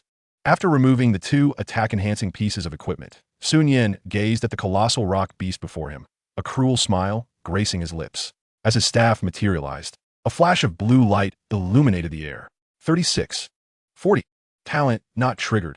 Perhaps fortune favored him this time. Or the kill probability had stacked favorably. Within mere minutes, a flurry of prompts appeared before him. 69,666. Successfully triggered 100 kill talent. Earning the boss first kill title, damage 2. The ancient necklace has detected your outstanding damage output. Would you like to set this damage as your maximum health? Set as maximum health. Sun Nian exclaimed eagerly. Ancient necklace skill activated. Setting successful. Your current maximum health is 77,952. Gazing at this substantial figure, Sun Nian could not suppress his excitement. With his initial health set at over 70,000, and his equipment adding an additional 1,000 plus health, not to mention the necklace granting an extra 10, he was utterly exhilarated by this astronomical health pool. He could not help but wonder, who could withstand such prowess? With a single cast of his healing spell, he could recover over 15,000 health. In the early game, who could possibly endure that? After a moment, Sun Nian's racing heart gradually settled, for he understood that this was merely the beginning. However, he was also eager to discover how far he could delve into the treasure trove with his current stats. That was a mystery to be unraveled in due course. He clicked on the drop item prompt. Rock Beast drops. Lord's Heart 1, 70 gold coins, 10 free attribute points, chest armor, blue, 1. Another Lord's Heart? Sun Nian raised an eyebrow, but then a thought struck him, and his eyes sparkled with excitement. Chapter 20. Earned 40,000 in an afternoon? The CPU is overheating. Suddenly, Sun Nian decoded.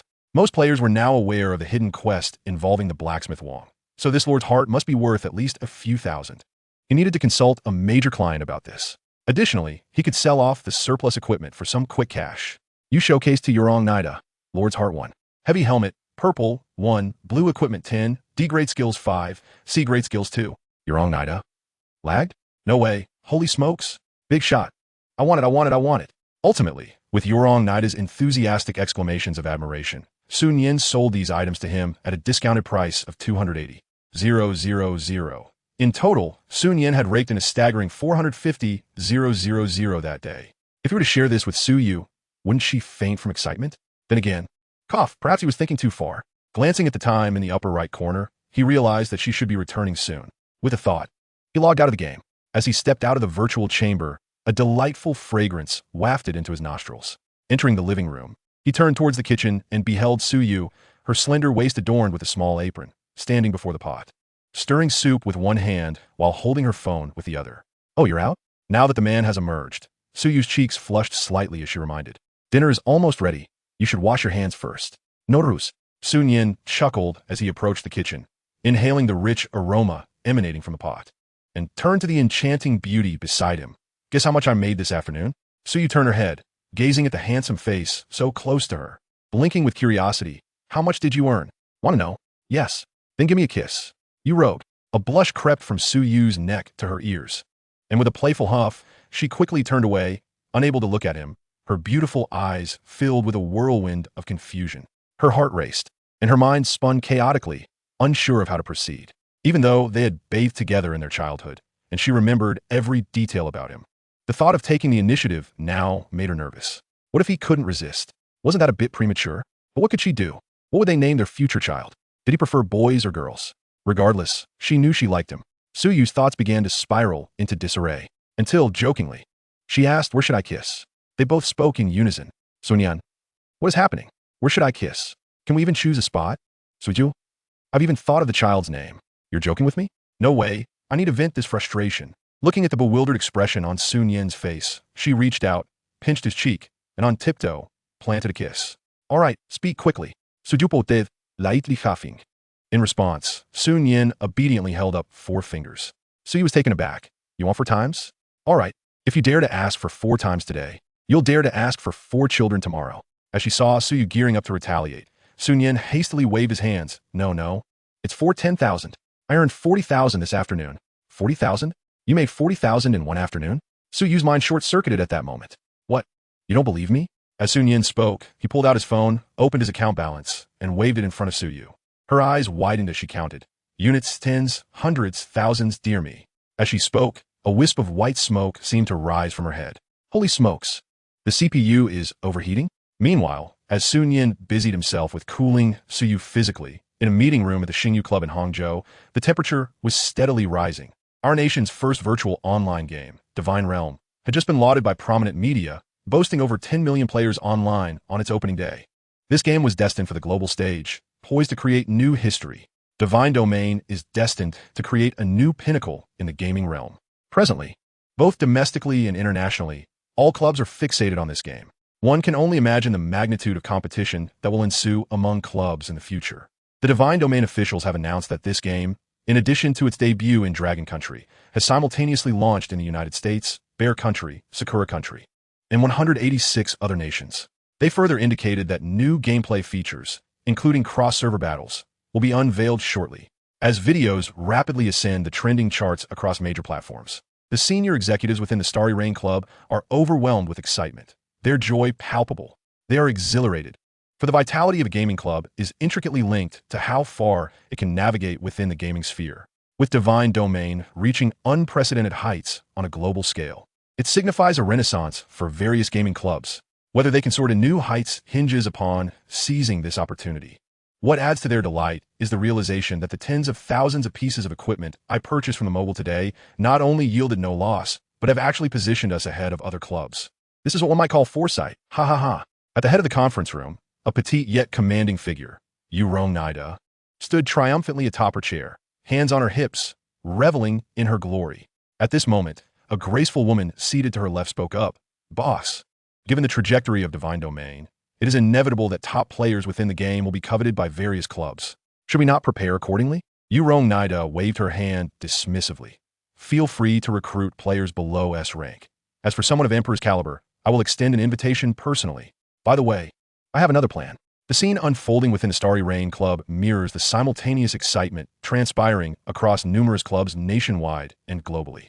Upon learning of these developments through various channels, many valuable players are brimming with enthusiasm. However, one particular individual, after receiving the news from Brother Cohen, found himself in tears in the restroom. The reason being, just moments prior, Brother Cohen had signed a player with A-rank talent, akin to his own, albeit with lesser capabilities, for a monthly salary in the tens of thousands. This left Hautgu enviously distraught. He rushed to Brother Cohen, hoping to negotiate a raise for himself. But Cohen's response was succinct. Your salary is dictated by the contract. Hautgu lamented with a song of melancholy for himself. Chapter 21. Not off to school? Suyu is talent. The following morning, after breakfast, Su Nian looked at Su Yu, who was dressed casually. With a puzzled expression, aren't you supposed to wear a uniform to school? Su Yu replied, I informed the teacher of my circumstances yesterday. I no longer need to wear a uniform to school. As she spoke, she playfully pinched the handsome face of the man before her, grinning. What's the matter? Do you have any objections? Su Nian furrowed his brow, sensing something amiss. However, gazing at the sweet smile adorning her face, inhaling the subtle fragrance emanating from her, and feeling the delightful tickle of her touch, he pondered. Before you leave, shouldn't you show a little appreciation? Perhaps a bit of incentive to earn some pocket money? Su Yu's beautiful eyes darted away, and she obediently stood on her tiptoes. After a moment, she declared, I'm off now. I'll cook something delicious for you when I return. With that, Su Yu donned her shoes, turned, and waved goodbye to the man. Farewell. Watching her retreating figure, which seemed to vanish as soon as she was scolded, Su Nian could only shake his head in resignation. After returning to his bedroom, he headed straight into the virtual chamber. Today, he had significant matters to attend to. What Su Nian was unaware of was that after Su Yu left, she did not proceed to school as usual, but embarked on a distinctly different path. Minutes later, at the front desk of the Starry Rain Club in Hang City.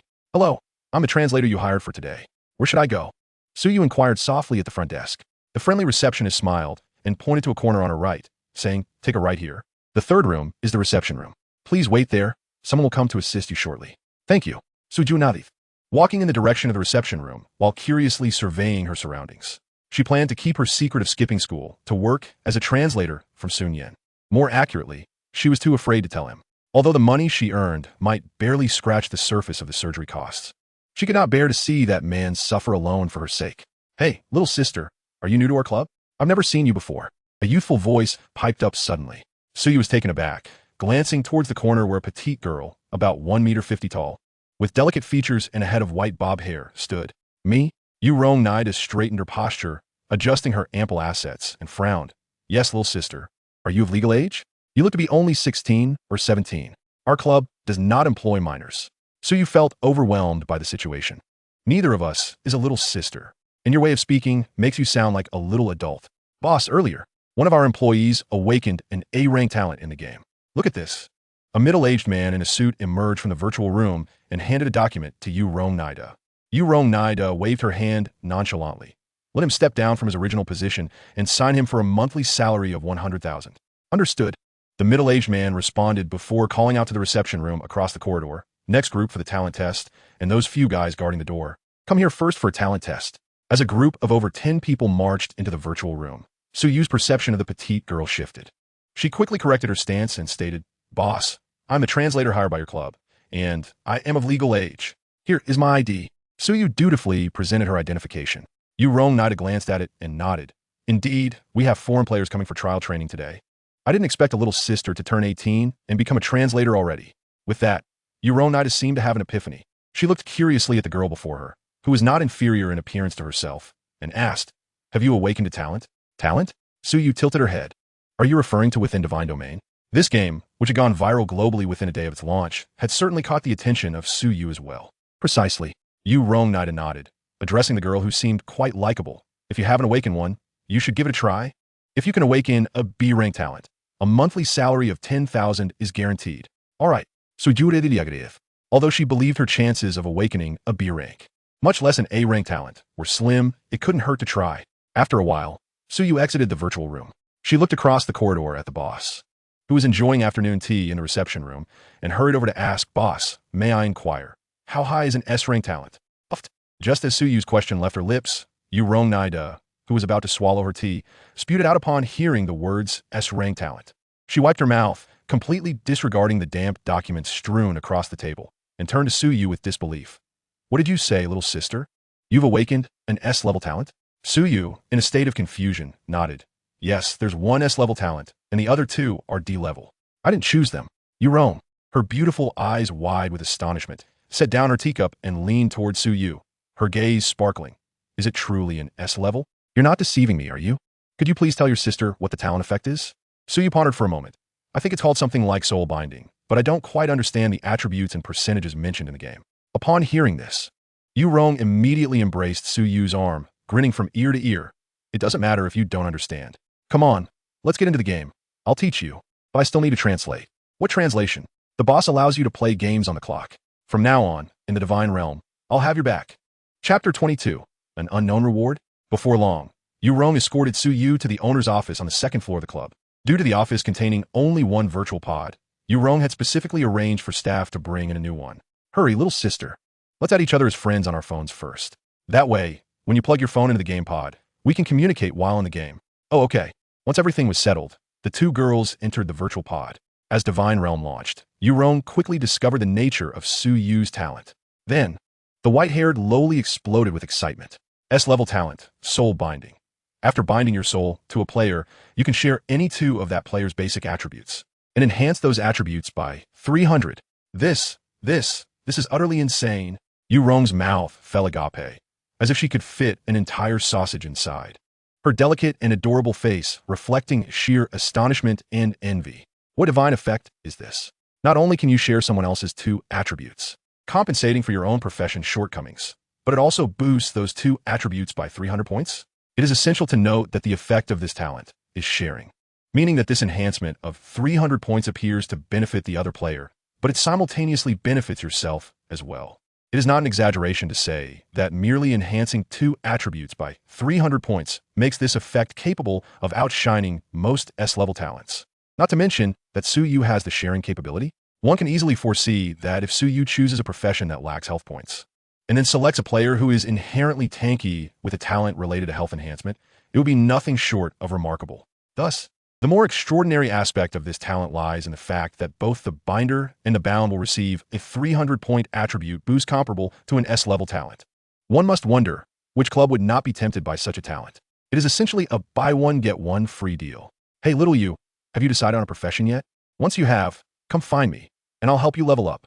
Yu Rong suppressed her inner excitement, transmitting her voice through the communication channel to Su Yu. There are so many professions. Do you have any suggestions, boss? I'm not very familiar with them.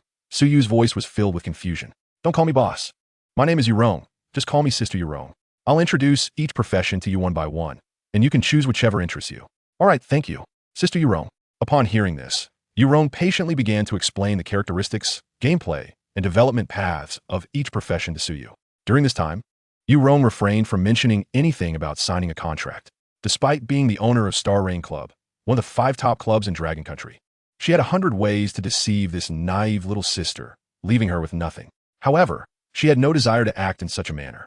She despised the idea of compromising her integrity for the sake of a small club, unlike certain clubs whose behavior was exceedingly disgraceful and morally bankrupt. Moreover, this little sister not only looked appealing, but also seemed to possess a character that aligned perfectly with her preferences. If possible, she wanted to interact with her for a while. After a brief moment, once Suyu had selected her profession, the two quickly reunited in the novice village. Sister Yurong, this place feels so real. Is this truly within the game? The astonishing realism of this open-world virtual game had once again reshaped Suyu's worldview. The last time her perspective had been so dramatically altered was just last night, when she learned how much someone was earning. Consequently, her CPU nearly overheated. Yurong placed her hands on her hips, beaming with joy.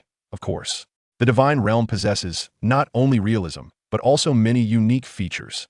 However, before we explore other characteristics, Yurong said, retrieving 2 mask-like items from her backpack and presenting them to Suyu, there are many villains in the game.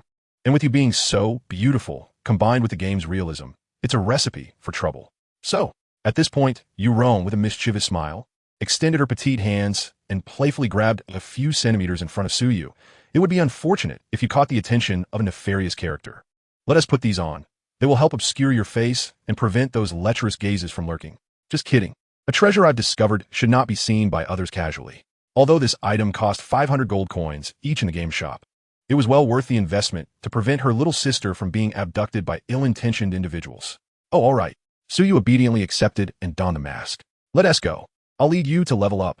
Meanwhile, on the other side, Nian had completed all the main quests in the novice village, earning a total of 30 free attribute points, 2 useless to level skills, and 15 skill points, which elevated his frost spell to level 3. After this endeavor, not only had his attack speed increased to 198, but the cooldown time of the frost spell had also been reduced from 15 seconds to 13 seconds.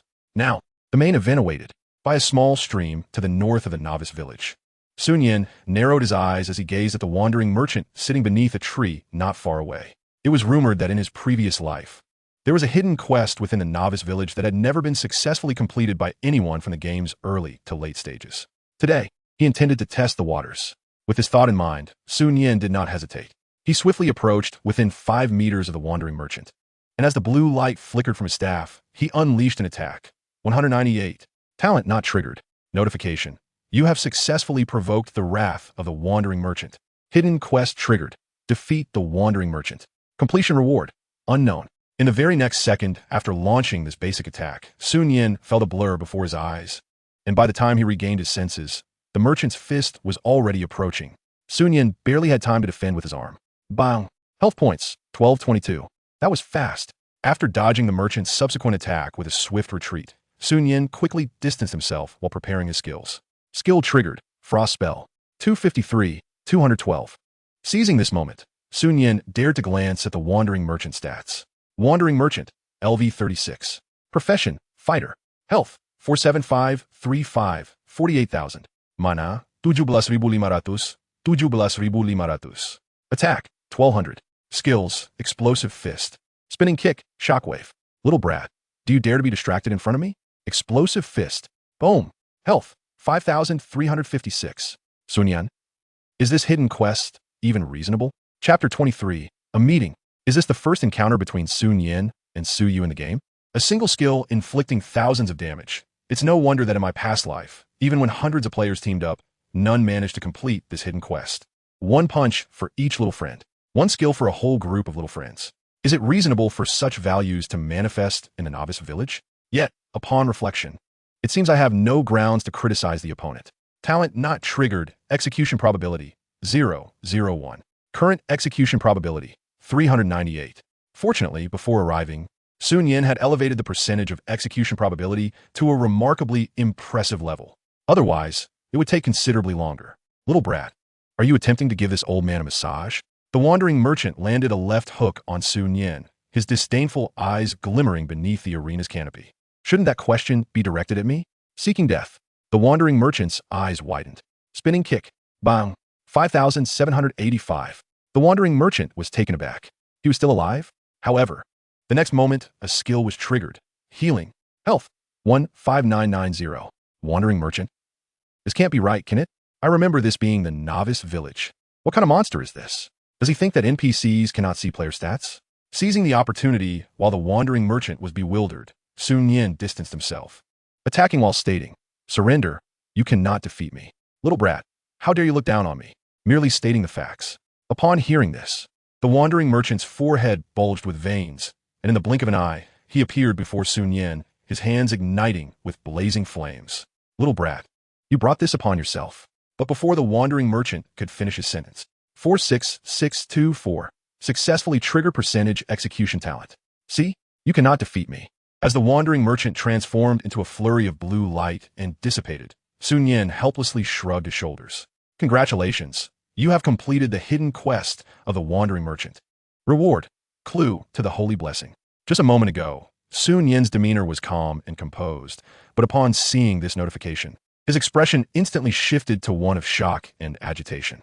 Yet, as he regained his composure, a wave of elation followed. From his knowledge, even the most ordinary holy blessing would bestow players with additional enhancements on par with A-level talents, and the rarer ones surpassed even S-level. In his past life, he was only aware of a handful of players who possessed holy blessing.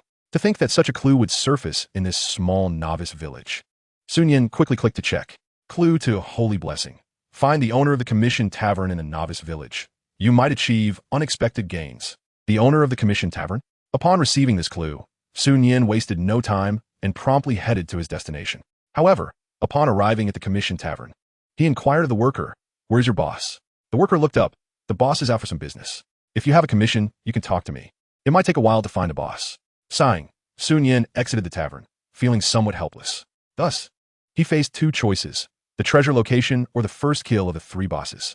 If memory serves, it seemed that on the second day after the server opened, one of the four bosses in the novice village was defeated in a first kill by hundreds of players from a certain club. In light of this, prioritizing the first kill of the boss seemed prudent, considering that the treasure location would generally remain undiscovered by ordinary players. Additionally, the rewards for the first kill of the boss were distributed equally among the members of the killing team. With this in mind, Nian opened his friend list. Yet, before he could reach out to his two acquaintances, someone contacted him first. "Have you considered joining our club? We assure you that the compensation will be the highest in the market." Seeing this, Nian simply replied with two words, face to face. On the other side, Yurong, who was farming small monsters with Suyu, was momentarily stunned upon receiving the swift reply from the esteemed one, followed by an overwhelming joy. The esteemed one actually wanted to meet her? To her, a face-to-face meeting implied an interest, which represented a significant likelihood of joining the club, right? If the esteemed one had no intention of joining, why would they agree to meet? Finally, she would get to witness the esteemed one's grandeur. With this thought, Yurong punched a small monster away and excitedly turned to her sister Suyu, saying, "Sister, let us go. Stop farming monsters for now. I'm taking you to meet someone important." "Okay, Suyu obediente falov." Simultaneously, after sending Yurong his location, Nian, through his virtual capsule's linked phone, also messaged the recently added Wei Xiaoyu. A few minutes later, on a small hillside outside the novice village, Yurong, spotting a vague figure atop the hill from a distance, brightened her eyes. "Esteemed one, I'm here." She waved her hand and scampered up the hill, with Suyu trailing behind her. "Eh avo." Once Yurong climbed to the top of the small hill, she realized something was amiss. "Wait, slaughter the world?" Gazing at the four-character ID above the masked man, Yurong was momentarily taken aback, filled with confusion. She quickly scanned her surroundings. Where was the Emperor? Where was the esteemed one? How could the second-ranked player, Slaughter the World, be here? Ding. At that moment, a message popped up in her friend list. "Emperor, I'm right in front of you." Yurong looked up in astonishment, staring at the masked man before her with incredulity.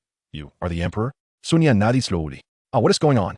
The ID above the person before her read Slaughter the World, yet she was conversing with the Emperor? Yurong's mind raced, her thoughts nearly overheating. Thankfully, at that moment, Nian slowly pulled down a portion of his mask. Oh wow, the ID changed? In an instant, Yurong understood. The esteemed one actually had a dual identity. Wait, knowing this secret of the esteemed one, could she be silenced? Just a mere item, it matters not. Nian seemed to discern the turmoil in the heart of the white-haired lowly before him, speaking calmly. Slaughter the World is merely a secondary account for the path of carnage. He is not skilled in the art of deception. He only knows that once certain individuals become aware of his dual identity and are unafraid of the negative impacts of having a red name, they can freely engage in player slaughter, ensuring that no one will disturb his progress. Certainly, what purpose does concealing a dual identity serve? When the equipment rankings are revealed in due course, how will one explain the existence of two accounts bearing identical gear? Or even more perplexing, how will one account for the identical combat prowess in the future? Ultimately, the truth shall come to light. As Yu Yurong exhaled a sigh of relief, the ever-astute Su Yu beside her momentarily froze in astonishment. Chapter 24. Are Su Nian and Su Yu harboring mutual suspicions? Where has this nouveau riche emerged from? Although Su Yu was baffled as to why a single individual would possess two aliases, or what that might signify, she found the voice just now to be somewhat familiar. Of course, that familiarity was merely a fleeting sensation, veiled as it was by a mask. Moreover, the distinctly indifferent demeanor and tone of the individual were traits she had never witnessed in Sun Yan. Hence, she dismissed the thought, attributing it to mere coincidence. To her surprise, both the first and second ranks on the leaderboard were occupied by formidable players. Yu Yurong's eyes sparkled with excitement, akin to discovering a hidden treasure. Esteemed player, what are your thoughts on joining our club? I did not come here for that matter. Pardon? Upon hearing this, Yu Yurong was initially taken aback. Then her urgency surged. Esteemed player, we can certainly negotiate any terms you desire. A monthly salary of 1 million, comprehensive insurance, including club, team-building excursions, and paid leave. Everything is on the table. Would you kindly reconsider? Despite Yu Yurong's earnest entreaty, Sun Yan merely shook his head slowly. This scene left Su Yu, standing nearby, with her beautiful eyes wide open in disbelief. 1 million per month. That is a monthly salary, not an annual one. Is this person not in their right mind? If Sun Yan could hear Su Yu's internal musings, he would undoubtedly be exasperated. Was he truly foolish? In the eyes of an ordinary person, signing with a club would undoubtedly be the most prudent decision. However, having been reborn and possessing foresight into future developments, Sun Yan held a different perspective. Joining a club would merely confine his potential. Conversely, should he choose to establish a guild in the future, the unique characteristics inherent to such a guild would allow for limitless growth. At that juncture, everything would transcend the realm of monetary value. As for the medical expenses, he was confident he could gather the necessary funds within 2 days, without any delay. Very well. Yu Yurong scratched her white hair, looking somewhat dejected. If the esteemed player is meeting with me, not concerning the club, then what is the purpose? Sun Yan, disinterested in idol chatter. Cut to the chase. I wish to undertake the first clear of several other bosses, and the reward for the first clear will be distributed to each member of the team, along with a server-wide announcement. With that, his statement concluded, leaving no room for further elaboration. Upon hearing this, the formerly dimmed light in Yu Yurong's eyes gradually brightened. A server-wide announcement. Until now, no club had ever achieved such a feat. If what the esteemed player claimed held true, then their Xingyu club would become the first to grace the server-wide announcement. Even if they were not the first, securing a server-wide announcement was no trivial accomplishment. For her, the influence brought by such an announcement far outweighed any reward. Esteemed player, how does 50,000 for each first clear sound? Yu Yurong suggested, wrapping her arm around Su Yu's. And don't forget to include my little sister. Sun Yan nodded. No problem. Upon hearing this, Yu Yurong's eyes sparkled with delight. Then esteemed player, if you don't need the items dropped by the boss, could you possibly sell them to our team at a discounted price? Of course. Splendid. After expressing her excitement, Yu Yurong noticed Su Yu's silence and playfully nudged her. What are you thinking about, little sister? Are you intrigued by my offer to the esteemed player? If you wish to join my club, the terms will surely match those of the esteemed player. Su Yu was momentarily taken aback. Though she felt a strong temptation, she dared not consider it. She was not the esteemed player. She barely grasped the intricacies of in-game items, let alone the workings of a club or signing contracts. What if she signed without permission and encountered issues later? Furthermore, she was uncertain if the esteemed player would even allow her to sign. Regardless, her talent spoke for itself. She would first seek to gauge the esteemed player's perspective before making any decisions. With that thought, Su Yu promptly shook her head. Let us discuss this later, Yurong. Her voice was light and melodious, barely above a whisper. Upon hearing this, Sun Yan was momentarily taken aback. He scrutinized the young woman before him, his brow furrowing. Although her appearance was obscured, any player capable of securing such a lucrative signing with the white-haired girl must possess rare talent, likely an A grade or even S grade. Was there such a person in his past life? He glanced up slightly. The individual bore the ID Nian, coupled with the familiar cadence of her voice. It was improbable. Wasn't he that girl supposed to be in school? Never mind. I should keep an eye on this for the time being. 1. To understand the inexplicable sense of familiarity emanating from her. 2. He was genuinely curious about her remarkable abilities that warranted such praise from the white-haired girl. All right then. As Yurong nodded, a diminutive figure stealthily ascended the small hill. Esteemed player, I'm here. What you require of me? The newcomer was none other than the disheveled Ho Xiaoyu. Upon learning that the esteemed player wished to meet, he had promptly abandoned his current endeavor, disregarding the distance, and hastened to the appointed location at the quickest pace. Upon seeing him arrive, Su Nian stated nonchalantly, nothing much. I merely wish to take you all for a first clear, secure a server-wide announcement, and obtain the first clear rewards. Ho Xiaoyu's eyes widened at this revelation. The first clear boss seemed to roll off Su Nian's tongue with the same ease as if discussing a mere minor creature. However, this was a monumental opportunity. Esteemed player, is 50,000 sufficient? Ho Xiaoyu understood that no free lunch existed in this world, and quickly added, 50,000 for each first clear. If you find that insufficient, I can offer more. Yu Yurong was taken aback. Where did this nouveau riche come from? In comparison, I am but a simpleton. Su Nian was equally astonished by the figure. Sufficient. Quite sufficient. He declared, let us proceed. I'll guide you through the first clear before someone else seizes the opportunity. At that moment, Yu Yurong interjected, esteemed player, do we not need to prepare? For instance, should we not purchase some potions? Su Nian shook his head. You all may enter the team. As for the essentials, partake as needed. Come now, with over 70,000 health. Even a forest serpent or a Tyson or Taro would struggle to defeat me. Half an hour later, the quartet entered the forest, arriving once more beneath the familiar giant tree. Oh dear, Yu Yurong grasped the tree trunk, her face turning a shade of beetroot, sweat pouring down her brow. Esteemed player, could you give me a push from below? I can't seem to climb up. The weight of these two burdens is rather overwhelming. Chapter 25, Be gentle, little sister. You are invincible now. Sister Yurong, allow me to take the lead. Swiftly climbing onto the trunk, Su Yu extended her hand to grasp Yu Rong's arm. Then with a decisive pull, she hoisted her up. Oh dear, be gentle, little sister. Although Yu Rong managed to ascend, the soft curves upon her chest were inadvertently compressed against the trunk, causing her to instinctively rub her chest upon arrival. Are you all right, Yu Rong? I'm fine, really. Just a bit of rubbing will do. Yu Rong waved her hand dismissively, fully aware that Su Yu had not acted with malice, if anyone were to be blamed. It was her own ample bosom that caused the delay. Steady yourselves, it's about to emerge. As Su Nian's warning echoed, the three felt a distinct tremor beneath their feet, prompting them to grip the nearby trees firmly. Boom! The very next moment, the tremor intensified dramatically, causing the ground beneath them to crack and fissure. Su Nian focused intently, mentally calculating the boss's emergence time, until at last, boom! As the serpent's head burst forth from the earth, Su Nian, like a premonitory sage, deftly stepped back to evade the ensuing onslaught, then resolutely raised her hand to counterattack. 209. 222. Talent not triggered. Wow, that has some impressive speed. But wait, can our esteemed one truly prevail? The trio exchanged tense glances as they beheld the terrifying stats of the monstrous serpent. Simultaneously, the fearsome creature took note of the human standing before it. Hiss, is this not the same human I pursued earlier? What audacity! Does he dare return alone? Does he take me for mere plaything? With a thunderous roar, the monstrous serpent raised its powerful tail and swung it directly at Su Nian. The speed of the serpent's strike was astonishing. Being struck would undoubtedly be painful.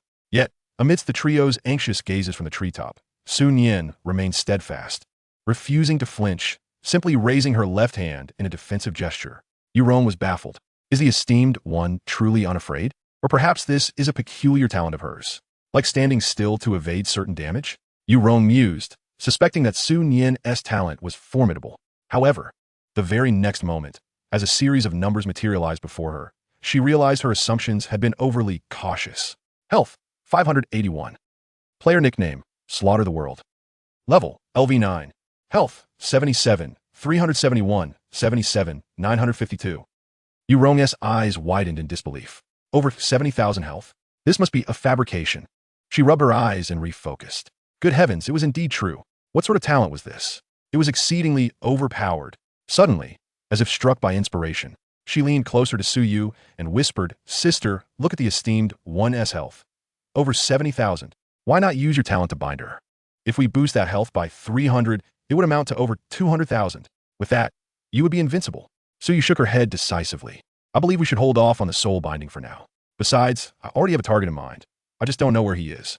Euron caught a whiff of gossip and grinned. This target must be of utmost importance to you. Huh? Could be your boyfriend? Upon hearing the word boyfriend, Suyu's cheeks flushed a noticeable shade of crimson, yet she refrained from retorting, merely responding with a soft, nasal hum. They had kissed, after all. So, could they be considered a couple? How enviable. Before Euron could finish her thought, her gaze caught sight of a sudden commotion below, leaving her utterly dumbfounded and questioning her very existence. Simultaneously, not far away, Ho Xiaoyu was equally bewildered. Below, the previously lively monstrous serpent lay lifeless in an instant. 245. Successfully triggered the 100 decapitation talent, earning the boss first kill title. Damage 2. Killed level 15 boss, the monstrous serpent. Average experience points for team members, 450. Staring at the boss corpse lying at the esteemed 1's feet, both women were struck with astonishment. If memory served correctly, that boss had still possessed over 20,000 health just moments ago. It was instantly vanquished. At this moment, Ho Xiaoyu and Euron were left in a state of shock, their minds momentarily incapacitated. Until, server announcement. Congratulations to players Slaughter the World, Euron, Ho Xiaoyu, and Nian for becoming the first team to slay the boss, the monstrous serpent. Each player is rewarded 10 free attribute points, 1 random blue gear, 5 skill points, and 100 gold. The flurry of server announcements jolted the two from their stupor, igniting the world channel into a frenzy once more. Good heavens, just 4 players managed to claim a boss kill? I recall the Haofeng Club attempted it with nearly 100 members yesterday, only to be obliterated by a single tree boss. Slaughter the World? ISNT that the esteemed 1 ranked second on the leaderboard? And Euron is the owner of the Xingyu Club? ISNT she? Has Slaughter the World joined the Xingyu Club? Wait. ISNT Ho Xiaoyu, the brother of our Haofeng president? What's going on? Goodness, what a juicy tidbit. Feels like Slaughter the World is on a different level. Wait, are you critiquing too? Loot from the monstrous serpent, 20 free attribute points, 50 gold, 1 blue helmet, and 1 C-class skill book. I'll gladly take the attribute points. The helmet suits an assassin, the skill book is for archers, and as for the gold, let us give it to Euron. As Sun Yen spoke, all 3 receive a gift. Ho Xiaoyu, momentarily stunned, quickly regained his composure. Esteemed 1, the current value of this blue gear is... Before he could finish, Sun Yen interrupted, just take it as it is, whether it's thousands or hundreds, it matters not. Ho Xiaoyu responded, understood, 9,000 per piece. Sun Yen, the esteemed 1 is truly generous. After Euron's comment, she gazed at the ongoing server announcements, reveling in the spotlight of attention from players across the server. This feeling of being noticed by everyone is simply exhilarating. My friends are inundated with requests. Ho Xiaoyu, same here. Suyu, if it's such a thrill, let us continue our endeavors. The trio exchanged puzzled glances. Chapter 26. Little sister, lend me a hand. Danger approche une autiste. Euron's eyes sparkled with mischief as she cheerfully remarked, esteemed 1, you seem a bit off today. Sunian kidirit herturoat, adopting a meditative demeanor. In any case, let us hasten our departure, lest we encounter unforeseen troubles during the night.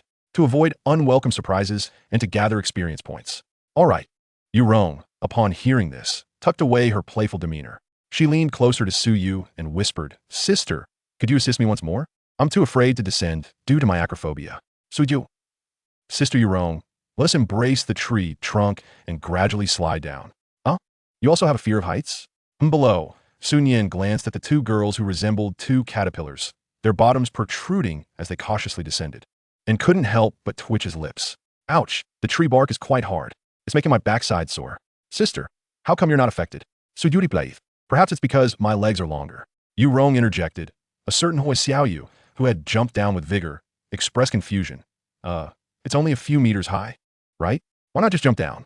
It's not like you'll die. Euron shot a glare. Not everyone can bounce around like you. Ouch, that scratch again. Ho Xiaoyu conceded. All right, I won't nag anymore. Before long, as the 2 girls gradually descended from the grand tree, Sun Yen led the trio directly towards the lair of the next boss. However, prior to that, Sun Yen decided to farm some monsters at a nearby spawn point to augment his kill probability. His explanation for this was simply to sharpen the blade before battling the boss. The 3 had no objections. Fortunately, after allocating all 30 acquired attribute points to attack speed, his current speed reached an impressive 228. Thus, with an average of 2 normal attacks per second, within less than 10 minutes, his percentage kill probability accumulated to around 6. This probability was sufficient. Without wasting much time, the next target was the bloodthirsty demon wolf. As its name suggests, although this boss had relatively low health and mediocre attack and agility, its lifesteal effect was extraordinarily exaggerated. If one did not possess a plethora of control skills to hinder its healing, each of its attacks could restore over 1,000 health points. Coupled with skill effects, it could be said without exaggeration that in the novice village, the difficulty of defeating the bloodthirsty demon wolf was second only to that of the rock giant. However, to Nian, with a percentage kill probability in hand, all beings were equal. Perhaps due to his good fortune this time, just 2 minutes after arriving at the boss lair, a server-wide announcement resonated across the realm. Server announcement: congratulations to players 2 Jin Tian Xia, Yu Rong, Xiao Yu, and Xin Yin for becoming the first team in the server to defeat the boss, bloodthirsty demon wolf. As a special reward, each player received 10 free attribute points, 100 gold coins, and 3 blue gear. Instantly, the world channel erupted with a flurry of question marks as players expressed their envy in vibrant hues. Meanwhile, in Novice Village number 67, Hao Qi Yun Tian observed the incessantly looping server announcement with growing impatience, ultimately opting to mute it, his expression darkening. You with Xiao Yu. To be part of the great deities team, yet not seek benefits for the club is one thing, but to mingle with the Star Rain Club is quite another. Just a moment ago, when Hao Qi Yun Tian discovered that Hu Xiaoyu's ID was among the deities' first kill team, he hastily sent several voice messages to Hu Xiaoyu via his mobile phone. His intentions were twofold. First, to see if he could leverage Hu Xiaoyu to recruit the great deity into the club, or at the very least, collaborate with him to secure the remaining boss first kills. Second, of course, was to claim the reward from Hu Xiaoyu's first kill. However, Hao Qi Yun Tian never anticipated that. Before he could implement his plans, Hu Xiaoyu had already executed a blocking maneuver, rendering his thoughts fruitless. One server announcement was bearable, but when another one echoed across the realm, it twisted Hao Qi Yun Tian's face into a mask of envy and jealousy. Manager Wang, what happened, boss? Manager Wang cautiously poked his head in. Since earlier, the boss's temper had turned extraordinarily volatile, and he feared that one misstep might cost him his job. Gather all club personnel immediately and follow me to besiege the Twisted Tree Monster. Our Haofeng Club must secure at least one boss first kill. The Twisted Tree Monster was a wild boss that Hao Qi Yun Tian fortuitously discovered the previous day. However, this boss was incredibly powerful. Yesterday, he had organized nearly 100 people, but had only managed to whittle down 1/5 of its health before being wiped out. Now, witnessing other bosses losing health left and right, he could no longer contain himself. The next server announcement must belong to him. Yes, boss. As Manager Wang rallied the personnel, Hao Qi Yun Tian suddenly spoke. Manager Wang, you should have Hu Xiaoyu as a friend in the game, right? He deleted me. Manager Wang nodded. In that case, click on his profile on your friend list and check the line of small text beneath his name. Manager Wang, somewhat puzzled, could only comply with the boss's command. It says, Novice Village number 1573? Upon hearing this, Hao Qi Yun Tian's lips curled into a cruel smile. Novice Village number 1573? Excellent. Let us take a gamble. At that moment, Sun Yin remained blissfully unaware that not only were they being watched, but someone had also set their sights on the last boss first kill he had already reserved. It seemed danger was stealthily encroaching. Meanwhile, Sun Yin and his companions were eagerly inspecting the loot. To their surprise, a bloodthirsty helmet, purple, dropped. Level, LV3. Effect 1, Physical Lifesteal 10. Effect 2, Magic Resistance 20. Effect 3, Attack 30. A purple helmet? Sun Yin blinked in astonishment, but then sighed. I already have a purple helmet, and this effect doesn't suit me. Who wants it? He glanced at the 3 before him. Hu Xiaoyu was an assassin, the white-haired lowly was a fighter, and Xin Yin was an archer. He had already sold a purple helmet to the white-haired lowly yesterday, which was most fitting for her class. Thus, logically, the helmet would undoubtedly suit. I'll take that helmet. Sun Yin turned to the speaker, momentarily taken aback. I'll take that helmet. Hu Xiaoyu, do you want to compete with your sister for it? The one who spoke was none other than Yurong. Hu Xiaoyu shook his head decisively. I intend to pursue a one-hit kill assassin build, and physical lifesteal is of no use to me, nor does it align with my talents. Despite the mismatch between the equipment and class, the significance of a purple item in the early stages of the game was undeniable. However, Hu Xiaoyu understood that if the great deity was willing to take him along, encountering purple items suited to him was merely a matter of time. Therefore, he deemed it unnecessary to complicate matters for the great deity. Yurong, upon hearing this, smiled brightly at Sun Yin. Then, great deity, how much do you think this purple item is worth? How about 5,000? Let us not rush. We'll secure the last first kill first.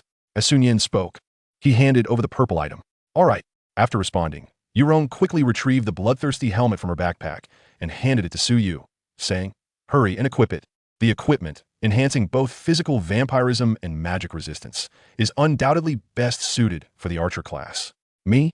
Su Yu was momentarily taken aback. Although she was not entirely aware of the value of this purple gear, Yurong had just mentioned a price of 5,000, right? Such an expensive piece of equipment. And it was being given to her so casually? What are you still dawdling for? Yurong insisted, pressing the purple item into Su Yu's arms with earnestness. This equipment can only realize its true potential in your hands. Moreover, it's not a freebie. Consider it a reward for accompanying me in this game. What do you think? After hearing Yurong's words, Su Yu obediently donned the equipment, prompting a satisfied smile from Yurong. Following this brief interlude, the trio resumed their journey under Sun Yin's lead. The final boss, known as the Twisted Tree Monster, was a towering tree spirit, approximately several meters tall. Despite its formidable control abilities, it was considered the easiest to defeat among the 4 major bosses outside the novice village. Once Sun Yin had calculated the probability of a successful kill to an objective figure, he instructed the others to stand outside the boss's attack range and began to provoke its aggro, remaining stationary like a player on auto battle, unleashing a steady stream of basic attacks. The Twisted Tree Monster activated its crowd control skill, Roots Entangle. Health, 366. Health, 366. When this skill, capable of ensnaring dozens, was applied solely to Sun Yin, his health plummeted by over 5,000 in an instant. Just as the Twisted Tree Monster was perplexed as to how this diminutive human had not yet succumbed to its onslaught, his health read 4677. Only 2 seconds later, bolstered by the War Helmet's effect of recovering 6 health per second, the minuscule amount of health lost was restored completely. Witnessing this, the colossal form of the Twisted Tree Monster became rigid, its bark-covered visage reflecting shock and disbelief akin to human emotion. Was it not the case that the humans in the novice village were all this powerful, with health in the tens of thousands? How could they even hope to engage in battle? Just as the Twisted Tree Monster contemplated surrendering to fate, a shout from Hao Xiaoyu jolted Sun Yin from his thoughts. Boss, there's a large group of people approaching outside the boss territory. Concern etched on his brow. Sun Yin swiftly glanced at the shared map, spotting hundreds of red dots converging on the boss's lair. The newcomer seemed far from friendly. Murmuring to himself, Sun Yin decisively distanced himself from the boss. The Twisted Tree Monster, sensing the retreat of the human, ceased its attacks, appearing quite relieved. Boss, what should we do? We can't log out with a boss present. Silence. Let's communicate through our team channel. The lair of the Twisted Tree Monster was akin to that of the rock giant, encircled by a mass of gnarled trees that appeared to have grown together. There was only one exit. Soon, as over 100 players blocked this sole exit, Sun Yin and his companions found themselves without an escape route. How could it be you? Upon recognizing the leader of the approaching group, Hao Xiaoyu's eyes turned icy. The newcomers were none other than the illustrious Hao Qi and his entourage, including manager Hao Feng and several renowned professional players from the gaming community. I didn't expect to find you here, Hao Qi remarked amiably, glancing at Hao Xiaoyu. Little brother, you've done me a great favor this time. Without you, I wouldn't have discovered this place. At his words, Yurong and Su Yu exchanged glances, their brows furrowing in unison as they instinctively stepped away from Hao Xiaoyu. Wait, it can't be me. I clearly, Hao Xiaoyu stammered, but before he could finish, Sun Yin interjected. You must have some of them among your friends, right? Friends can check each other's locations by clicking on their avatars. Upon hearing this, Hao Xiaoyu looked to Manager Wang, who, caught off guard, lowered his head in silence. A flicker of shame crossing his eyes. This scene did not escape Hao Qi's notice. Truly impressive. He applauded, but then swiftly shifted his tone. However, with your skills, do you really think you can leave here unscathed among us 189 versus 4? No matter how formidable you are, can you truly face 100 alone? You are surrounded by wolves behind and tigers in front. The advantage is ours. Let us leave, or I will call for reinforcements. And none of us will have an easy time. Before Sun Yin could respond, Yurong snapped, isn't that the esteemed boss of Xingyu? I can hardly imagine the depths to which the Hao Feng Club will sink under your leadership. Our club's matters are not for outsiders to meddle in. Rather, you, the esteemed boss of Xingyu, should contemplate how to exit here unscathed. As Hao Qi concluded, he raised his hand. Chapter 28. They actually. With the lift of Hao Qi's hand, the 100-odd individuals behind him immediately assumed battle stances, poised to charge at a moment's notice. Observing this, Yurong smirked disdainfully. Oh, does someone have so much faith in this ragtag bunch you brought along? Are they merely here to give the boss a back massage? With that, she even arched an eyebrow, her demeanor overtly provocative. Hearing this, Hao Qi narrowed his eyes slightly. He turned to scrutinize the data panel of the ruthless player in front of him. Seeing this, Sun Yan's lips curled into a mysterious smile as he promptly concealed his own stats. Since you wish to see, then let it be so. In the next moment, Hao Qi was left utterly dumbfounded. 777,952? Is that health? Not only Hao Qi, but also the onlookers behind him, who had curiously opened their data panels, were left wide-eyed, their expressions a mix of shock and confusion. Am I seeing things? Is this even possible through talent? With my basic attack dealing over 50 damage. It would take me till next year to bring that down. This can't be a mere human.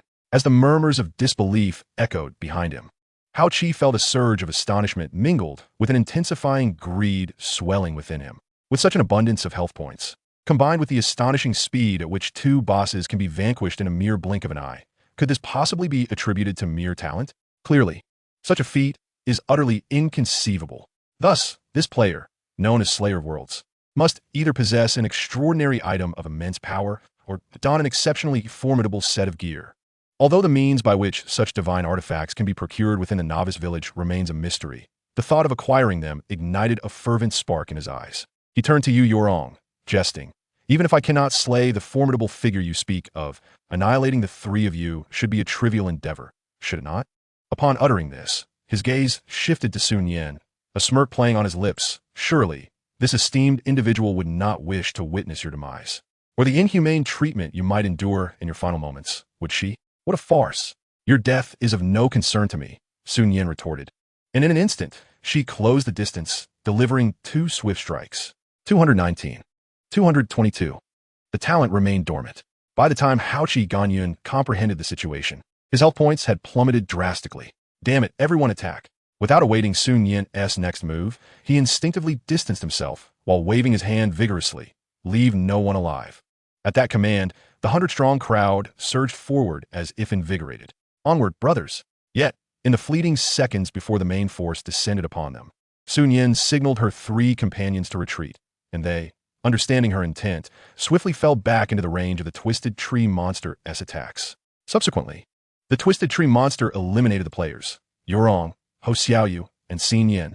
To everyone's astonishment, upon their demise, the trio merely lost a level, with not a single piece of equipment dropping. What on earth was happening? All this transpired in the blink of an eye, as the crowd regained their senses. Only Sun Yan remained before them.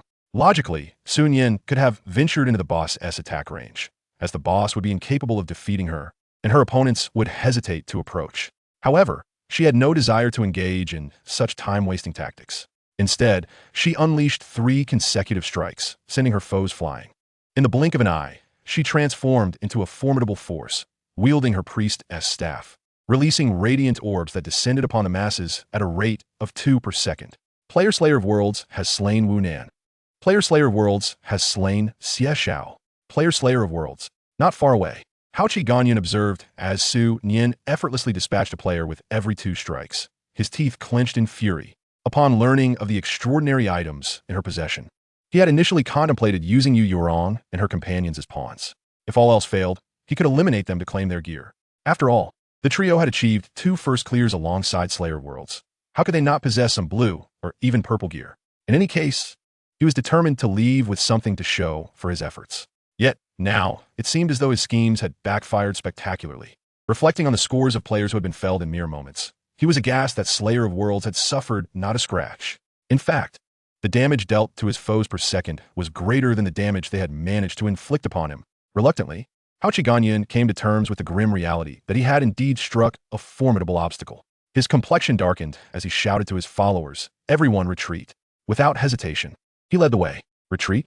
Sun Yan continued her relentless assault, arching an eyebrow. I just granted you the chance to flee, but alas, it seems you are rather inept. Are you not? It is too late to consider escape now. At that moment, if one were to observe from a divine vantage point outside the boss lair, they would witness a player brandishing a golden staff, pursuing a throng of over 100 fleeing players. Hey, you up ahead? Run faster, or I'll be caught. Hold on. Elderly and children first. I'm still a child, let me go first. This guy must be cheating. His health regeneration is faster than mine in the fountain. I need to report this. Who stepped on my shoes? At the forefront of the fleeing mass, Hao Qi Ganyun cast a glance over his shoulder at the relentless Slayer of Worlds, who was eliminating a player every second, closing in like a relentless predator. Panic seized him as he shouted, "Everyone scatter! If you have a chance, log out immediately. Gather at the usual spot." These individuals were the lifeblood of his How Phone Club. Unlike those gold farmers, losing levels and equipment would be an immeasurable loss. How could he not be anxious? However, as Hao Qi Ganyan shouted, he noticed that Slayer of Worlds had unexpectedly halted in her tracks. A wave of relief washed over him, but before he could fully exhale, a sudden announcement pierced the chaos. Chapter 29. So much trouble for a mere 5,000? Look, the owner of Hao Phone Club, Hao Qi Ganyan, is utterly devoid of humanity. Everyone listen. Slaying one member of Hao Phone Club earns you 500. Eliminating their key positions or officers grants you 2,000. And killing the inhumane, one nets you 5,000. Roar. How dare you lay a hand on our beloved boss? How could you do this? Brothers, charge. Leave none alive. Slay. Not far off, a tumultuous crowd of 200 to 300 surged forth, their thunderous roars seemingly ready to consume the members of Hao Phone Club. What do we do, boss? The members of Hao Phone Club halted in their tracks, with Manager Wang casting a panicked glance at his boss. They found themselves cornered by 200 to 300 approaching foes, while the relentless Slayer of Worlds loomed behind them. It was indeed a dire predicament. Just moments ago, it was Slayer of Worlds and her companions in such a position, and now it was they who found themselves ensnared. Upon hearing his subordinate's inquiry, Hao Qi Ganyan felt tears welling up. What could he possibly do? Faced with such a scenario, he too felt a wave of trepidation. "Boss, I have an idea." Suddenly, the voice of El God rang out.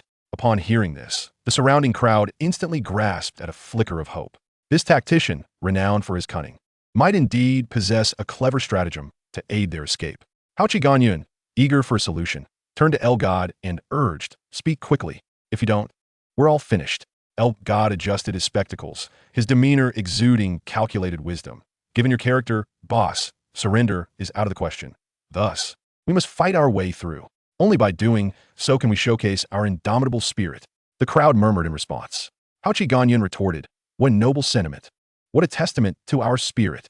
But pray tell, how does your notion of fighting to the end differ from seeking certain death? Furthermore, where do you glean this unwavering belief that I would never consider surrendering? As the boss, even if I wished to surrender, would I dare admit it? Wouldn't he that tarnish my reputation? Could he not come here to dissuade me? Just give me a way out, and who knows, I might just surrender. Damn!" At this moment, my heart, filled with bravado, is like a stampede of 1,000 grass mud horses, and I feel an overwhelming urge to slap this El God. Yet, before I can make a move, someone shouted, "Boss, run!" Bang! Just as a certain lackey in the back finished his shout, a foot came crashing down onto his chest. Leveraging this force, Nian pushed off the lackey's chest, propelling himself at high speed towards the imposing figure of Hao Qi Ganyan. Not a chance. A towering man in the crowd, seeing this, positioned himself in Nian's path, intending to use his size to send the latter flying. However, in the next instant, he triggered the skill, Frost Spell. Before the tall man could profess his loyalty further, an ice spike struck him, rendering him immobile, and with a simple, unembellished attack from Nian, he was dispatched in a blink of an eye. The crowd barely had time to react before Nian was closing in on Hao Qi Ganyan. "Stop him!" Upon seeing the harbinger of death approach, Hao Qi Ganyan was thrown into disarray. Yet by the time he shouted, it was already too late. Damn! In his final moments, Hao Qi Ganyan managed to utter just 2 words. Then, 2 notification lines appeared simultaneously. Player has slain Hao Qi Ganyan, and player has received 600 experience. 2 blue items. As Nian stepped forward to collect the 2 blue items that had dropped nearby, no one dared to approach him. The crowd parted as he passed. Who was it that said killing this guy would yield 5,000? Nian raised his head and looked around. The crowd was dumbfounded. Good heavens! You a big shot. Went through all this just for 5,000? How inhumane to have been killed. 5,000 riches slipped through my fingers. But never mind, there is still a crowd left.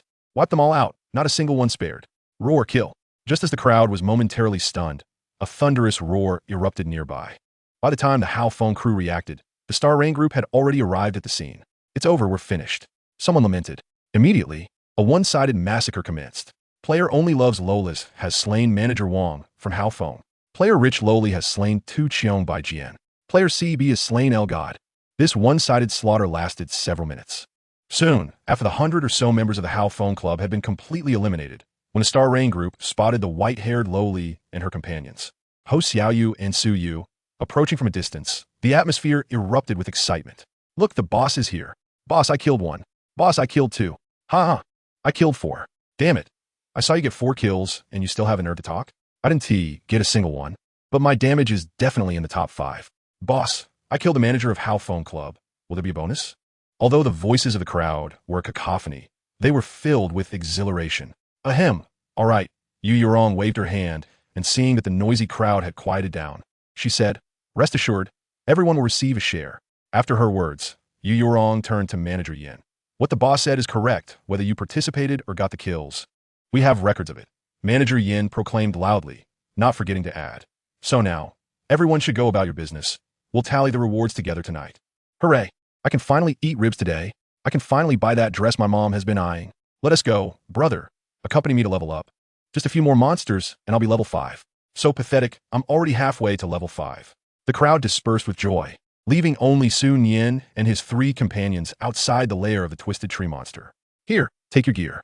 With no one else around, Sun Yin decisively returned the gear of the 3 from his backpack. Indeed, upon discovering that numerous players were approaching the boss lair, and that they were likely up to no good, he quickly communicated via text in the team channel, asking the 3 to temporarily hand over all their equipment and gold to him. This way, even if the 3 were to perish, their gear wouldn't fall into the hands of others. This wave, we shall call it Chapter 30. The main event arrives. Oh, you are truly cunning. Oh, great one. Yu Yurong exclaimed, giving a thumbs up. Sunyan Fronith. This statement sounded increasingly odd. I misspoke. Seeing the Great One's reaction, Yu Yurong quickly waved her hands. She reorganized her words and earnestly said, what I mean is, you are indeed cunning and... No, that's not right. Is it crafty? No. What was I trying to say? The white-haired Loli's mind went blank. The word that had just floated to the surface of her thoughts vanished in an instant. Oh no, am I going to get brain cancer? Beside her, Suyu sighed and, unable to hold back, reminded her, it should be deep thinking or resourceful, right? Yu Yurong's eyes lit up, and she clapped her hands. Oh yes, that's it. Sun Yin, he was quite skeptical whether this girl was being intentionally silly or simply clumsy. After this little interlude, Ho Xiaoyu stepped forward and, in front of the 2 girls, admitted to Sun Yin, boss, this is on me. If it weren't for my earlier negligence, this wouldn't have happened today. But I've already deleted all the members of How Phone. From now on, I have nothing to do with the How Phone Club. If I encounter them again, I won't hold back. Seeing Ho Xiaoyu's expression of someone who had done wrong, afraid of being left behind, Sun Yin patted his shoulder and chuckled. It's fine. Them coming is quite welcome. It's purely them sending us gear. Hearing this, Yu Yurong quickly covered her mouth, her shoulders shaking with laughter. The Great One was indeed correct. But thinking about the expressions of how Qi Ganyun and the others when they resurrected in the novice village after their deaths made her want to laugh. All right. Sun Yin turned his gaze toward the boss lair not far away and said lightly, now that no one is bothering us, let us not delay this final boss kill. Let us go. Go. Upon hearing the Great One speak, Yu Yurong bounced ahead of the 3. This time, Sun Yin's luck was relatively good, but it could also be considered quite poor, because on the way to hunt down the How Phone members, he surprisingly did not trigger the percentage kill. This resulted in his kill probability stacking up to as high as 488. However, while the How Phone crew suffered no losses, the Twisted Tree Monster was about to face its doom. Not long after the 4 players entered, an announcement echoed throughout the server. Congratulations to the players of Slaughter the World, Huiyun Xiaoyu and San Yin for becoming the first team in this server to defeat the boss, the Twisted Treant. Each member was awarded 20 free attribute points, 200 gold, and 1 blue equipment. As this series of announcements continuously looped in the eyes of all players, a flood of question marks erupted in the World Channel. The reason was simple. Within less than an hour, the Team Slaughter the World had achieved 3 first kills. Who wouldn't be bewildered and astonished by such a feat? Amidst the uproar in the World Channel, as numerous players speculated in a novice village's resurrection altar, the newly revived Haki Ganyun gritted his teeth, his eyes filled with hatred and fury as he absorbed the full server announcement and listened to Manager Wang report the losses. Boss, after this incident, we have made enemies with Slaughter the World and the Xinyu Club. What should we do next? Manager Wang inquired quietly after finishing his report. Haki Ganyun furrowed his brow, casting a cold glance at Manager Wang. Are you blaming me with that tone? Upon hearing this, Manager Wang quickly shook his head. How could I dare? But internally, he thought, if not me, then who? Every time it's like dealing with bandits, always scheming to take advantage. Now, look at the consequences. During the game's initial phase, what was most precious? Undoubtedly, it was time. Now, everything was in disarray. Originally, the brothers had ample room for growth. But thanks to your meddling, they all lost levels and wasted precious time, not to mention the loss of their equipment. I have encountered foolish bosses before, but never one as foolish as this. I truly wish I could splash you with a stream of yellow urine. At this moment, Nian remained oblivious to the fact that Manager Wong had already cursed him profusely in his heart, nearly wishing to douse him with urine. Nian was lost in deep contemplation until he muttered, "I refuse to believe that among so many players, no one can take down slaughter the world." And indeed, there was one person capable of doing just that, the top of the level leaderboard, who could not only overpower slaughter the world, but also claimed the first kill of the formidable rock behemoth on the opening day. Such an impressive presence. Who would believe he lacked extraordinary means? With this thought, Nian spoke resolutely. From now on, we will recruit across the server, and at any cost. We must bring that esteemed expert to our club. Also, inform the others that the resources in the novice village are merely a drop in the bucket. It is in the main city where we will truly shine. Encourage them not to lose heart and to level up quickly. Understood, Manager Wong replied. Finally, the boss had said something sensible. After Manager Wong went off to attend to matters, Nian fell back into contemplation. Meanwhile, on the other side of the screen, Nian was somewhat surprised upon seeing the loot dropped by the Twisted Treant. Goodness, the Twisted Treant dropped 20 free attribute points and 5 pieces of blue equipment. The drop rate was astonishing. Besides the free attribute points, there were indeed 5 pieces of blue equipment. For ordinary players at this stage, this was simply a dream come true. However, for Nian, it was of little use. With this thought, he turned to the 3 in front of him and said casually, "I have a few pieces of blue equipment in my bag. You could divide these 5 pieces among yourselves, free of charge." Hee, our esteemed expert is the best. Soon, as all 3 donned their newly acquired blue equipment, it signified the successful completion of this first kill quest. Goodbye, esteemed expert. Next time there's a first kill like this, you must take me along. I've already sent the reward to the esteemed expert. Remember to check it. After bidding farewell to the esteemed expert, Yurong hurriedly took Suyu to hunt monsters. This time, equipped with a piece of purple gear and fully outfitted with blue equipment, their monster hunting speed would see a remarkable increase. Seeing the 2 leave, Ho Xiaoyu first transferred the reward to Nian and said goodbye before heading off to level up while accepting various quest commissions. As for Nian, after this appetizer of a first kill quest, what awaited him next was the main event. Chapter 31, Clue in Hand. What is she bringing the expert into the little black room for? A tantalizing task. Yesterday, with over 1,000 health points, he had progressed to the 2nd level of the treasure land, earning substantial rewards.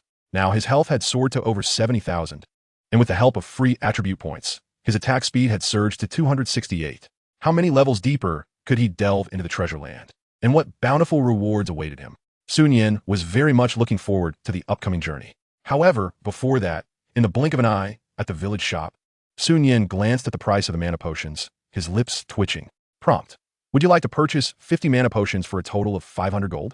The average price of a mana potion was a staggering 10 gold, restoring only 300 mana points within a mere 5 seconds. However, despite its limited restoration, its price was exorbitant. Fortunately, for Nian at this moment, gold was hardly a concern. Currently, his only weakness was his mana. To ensure he could progress through several more levels in the treasure land, everything had to be prepared meticulously for any unforeseen circumstances. Purchase. Prompt. Purchase successful. With 50 mana potions now added to his inventory, Nian's gaze shifted toward the location of the commission tavern. What comes next? Before long, upon arriving at the tavern, Nian's eyes lit up at the sight of the beautiful woman seated at the front desk. His reaction was not merely due to her alluring figure or her captivating curves, but because this woman was none other than the well-known tavern mistress, familiar to countless novice players, whom they all yearned to meet for task commissions. Having encountered the tavern mistress, how far could he be for discovering the clues to the divine blessing? With this thought, Nian strode into the tavern. The tavern mistress, upon seeing him, revealed a signature smile on her stunning face. "Sir, here for task?" Nian shook his head, feeling no inclination toward the meager rewards offered by the tasks. The tavern mistress, noticing his disinterest, was about to inquire further when Nian cut to the chase. "I have completed the task for the wandering merchant." This simple statement elicited a look of surprise from the tavern mistress, who then asked, "You defeated the wandering merchant?" Hearing this, Nian shook his head again. The tavern mistress furrowed her brow. But in the next moment, Nian calmly clarified, "Not defeated. To be more precise, I killed him." The tavern mistress's eyes widened, a look of astonishment spreading across her face. She seemed to have recalled something, a faint smile gracing her lips as she said, "In that case, Follow me. With that, she led the way toward a dimly lit corner of the tavern, where a storage room cluttered with odds and ends awaited. Upon witnessing this, Sun Yin promptly followed suit. This scene was fortuitously observed by a group of individuals who had just entered the tavern. Look over there. Isn't that the infamous figure known for vanquishing powerful players? One exclaimed. Indeed, I can't believe, just after the global announcement, we encountered the legendary figure in person. Another chimed in. Wait, isn't that the tavern owner? What could she possibly want with him in that small room? Someone pondered. And look, she is smiling. Another gasped. Wait, she even closed the door? The crowd exchanged glances. Their curiosity piqued. The tavern owner's charm and beauty were well known to the players. Just yesterday, a wealthy player, emboldened by the belief that the tavern owner, as an NPC in the novice village, would not attack players, had harbored ill intentions. The outcome? Despite being in a game, the sensation of having his aspirations brutally crushed was so intense that he exited the game, unconscious and foaming at the mouth, and has yet to return. Now, this formidable figure was being led into the small room by the alluring tavern owner, who appeared genuinely intrigued and expectant. This could not help but spark wild imaginations among the onlookers. Could it be that there exists a clandestine quest within the game? One that is perhaps of a more risque nature? The thought alone sent their blood pressure soaring. What do you think the tavern owner is taking him to do? One man asked. Just a man and a woman alone in a room. It's merely a game. What could happen? Ah, you clearly don't understand. Given the game's exaggerated realism, wouldn't you be curious if some aspects were to have NPCs with self-awareness who could issue unique quests with special rewards? It seems quite plausible, doesn't it? Don't listen to his nonsense. We're here to work for the tavern owner, not to seek out quests. Wait, no. We're here to take on quests, not to gawk at the tavern owner. The group retorted, as the group dismissed the worker. Preparing to venture to another novice village for quests, within the tavern's storage room, the tavern owner began rummaging through the clutter. Soon, she unearthed a slightly yellowed piece of parchment and handed it to Sun Yin, saying, Here, this is what you seek. Take it. Thank you. Sun Yin replied softly as he accepted the parchment and turned to leave. Seizing the moment as he pivoted, the tavern owner's eyes shimmered with a faint blue light. And instantly, all of his information materialized before her. Over 70,000 health points, 1 red, 2 purple, and 2 blue pieces of equipment, as well as a percentage-based slaying talent. Perhaps you indeed possess the qualifications to inherit it, she murmured. Yet, in the confined space of the storage room, the ever-sensitive Sun Yin could not help but overhear. Inherit? He turned back, perplexed. This term was foreign to him in his past life. Even the divine blessing, as revealed by a few individuals back then, required the completion of specific tasks to obtain. It was merely the rarity of these divine blessings that made such tasks exceedingly difficult for players to accomplish. It's nothing, the tavern owner shook her head, her gaze deepening. It's merely a superficial interpretation. Whether you possess the qualifications to inherit it at that place depends entirely on you. Seeing that the tavern owner was unwilling to elaborate further, Sun Yin departed, his mind swirling with questions. As he returned to the front, the tavern owner gazed after him, seemingly conversing with herself or perhaps with someone else, murmuring, I thought that outsiders like you would need to be at least level 80 to qualify for such things. I didn't expect it to happen now. Is it a blessing or a curse? Chapter 32. The little girl almost wet herself in fear, initiating speedrun mode. Upon exiting the tavern, Sun Yin did not immediately examine the parchment. Instead, he left the novice village to ensure he was not being followed. Only then did he retrieve the parchment from his backpack. As he gradually unfurled the parchment, he was taken aback. He had thought it to be a quest scroll, only to discover it was a map. On this map, a red line extended from the novice village to a location marked with a red dot. If this map serves as a clue to the divine blessing, then the location marked by the red dot is likely closely tied to it. After stowing the parchment back in his bag, Sun Yin surveyed his surroundings once more. No one was there. Could it be that his suspicions were unfounded? Had he been overly cautious? Shaking his head, Sun Yin had no intention of heading straight for the red dot. Each divine blessing quest was fraught with danger and uncertainty. He could not afford to let his guard down simply because he was in a novice village. Furthermore, with the clue in hand, a day or two wouldn't make much difference. He resolved to first visit the treasure site to bolster his overall strength before approaching the divine blessing. With this in mind, Sun Yin opened a game map to search for the location he had marked previously. There it was. Upon finding the treasure site, he was about to set off when suddenly he furrowed his brow. Wait, why does this terrain seem so familiar? He retrieved the parchment he had just put away and compared it with the game map. The comparison revealed a startling truth. Despite the differing sizes of the game map and the parchment, and the latter's lack of intricate details compared to the former, the marked locations on both corresponded. Indeed, The treasure site and the area associated with the divine blessing were one and the same. High emotional intelligence. It seems the heavens themselves do not wish for us to waste time. Low emotional intelligence. What a ripoff. Did I just die in vain? Couldn't you have offered a different reward? However, since the treasure site aligned with the location of the divine blessing, Nian found this turn of events fortuitous. At least he wouldn't be wasting time wandering aimlessly. Reflecting on the tavern owner's earlier cryptic remarks, his curiosity about this place intensified. Accompanied by a sense of anticipation, with the parchment secured, he set forth once more.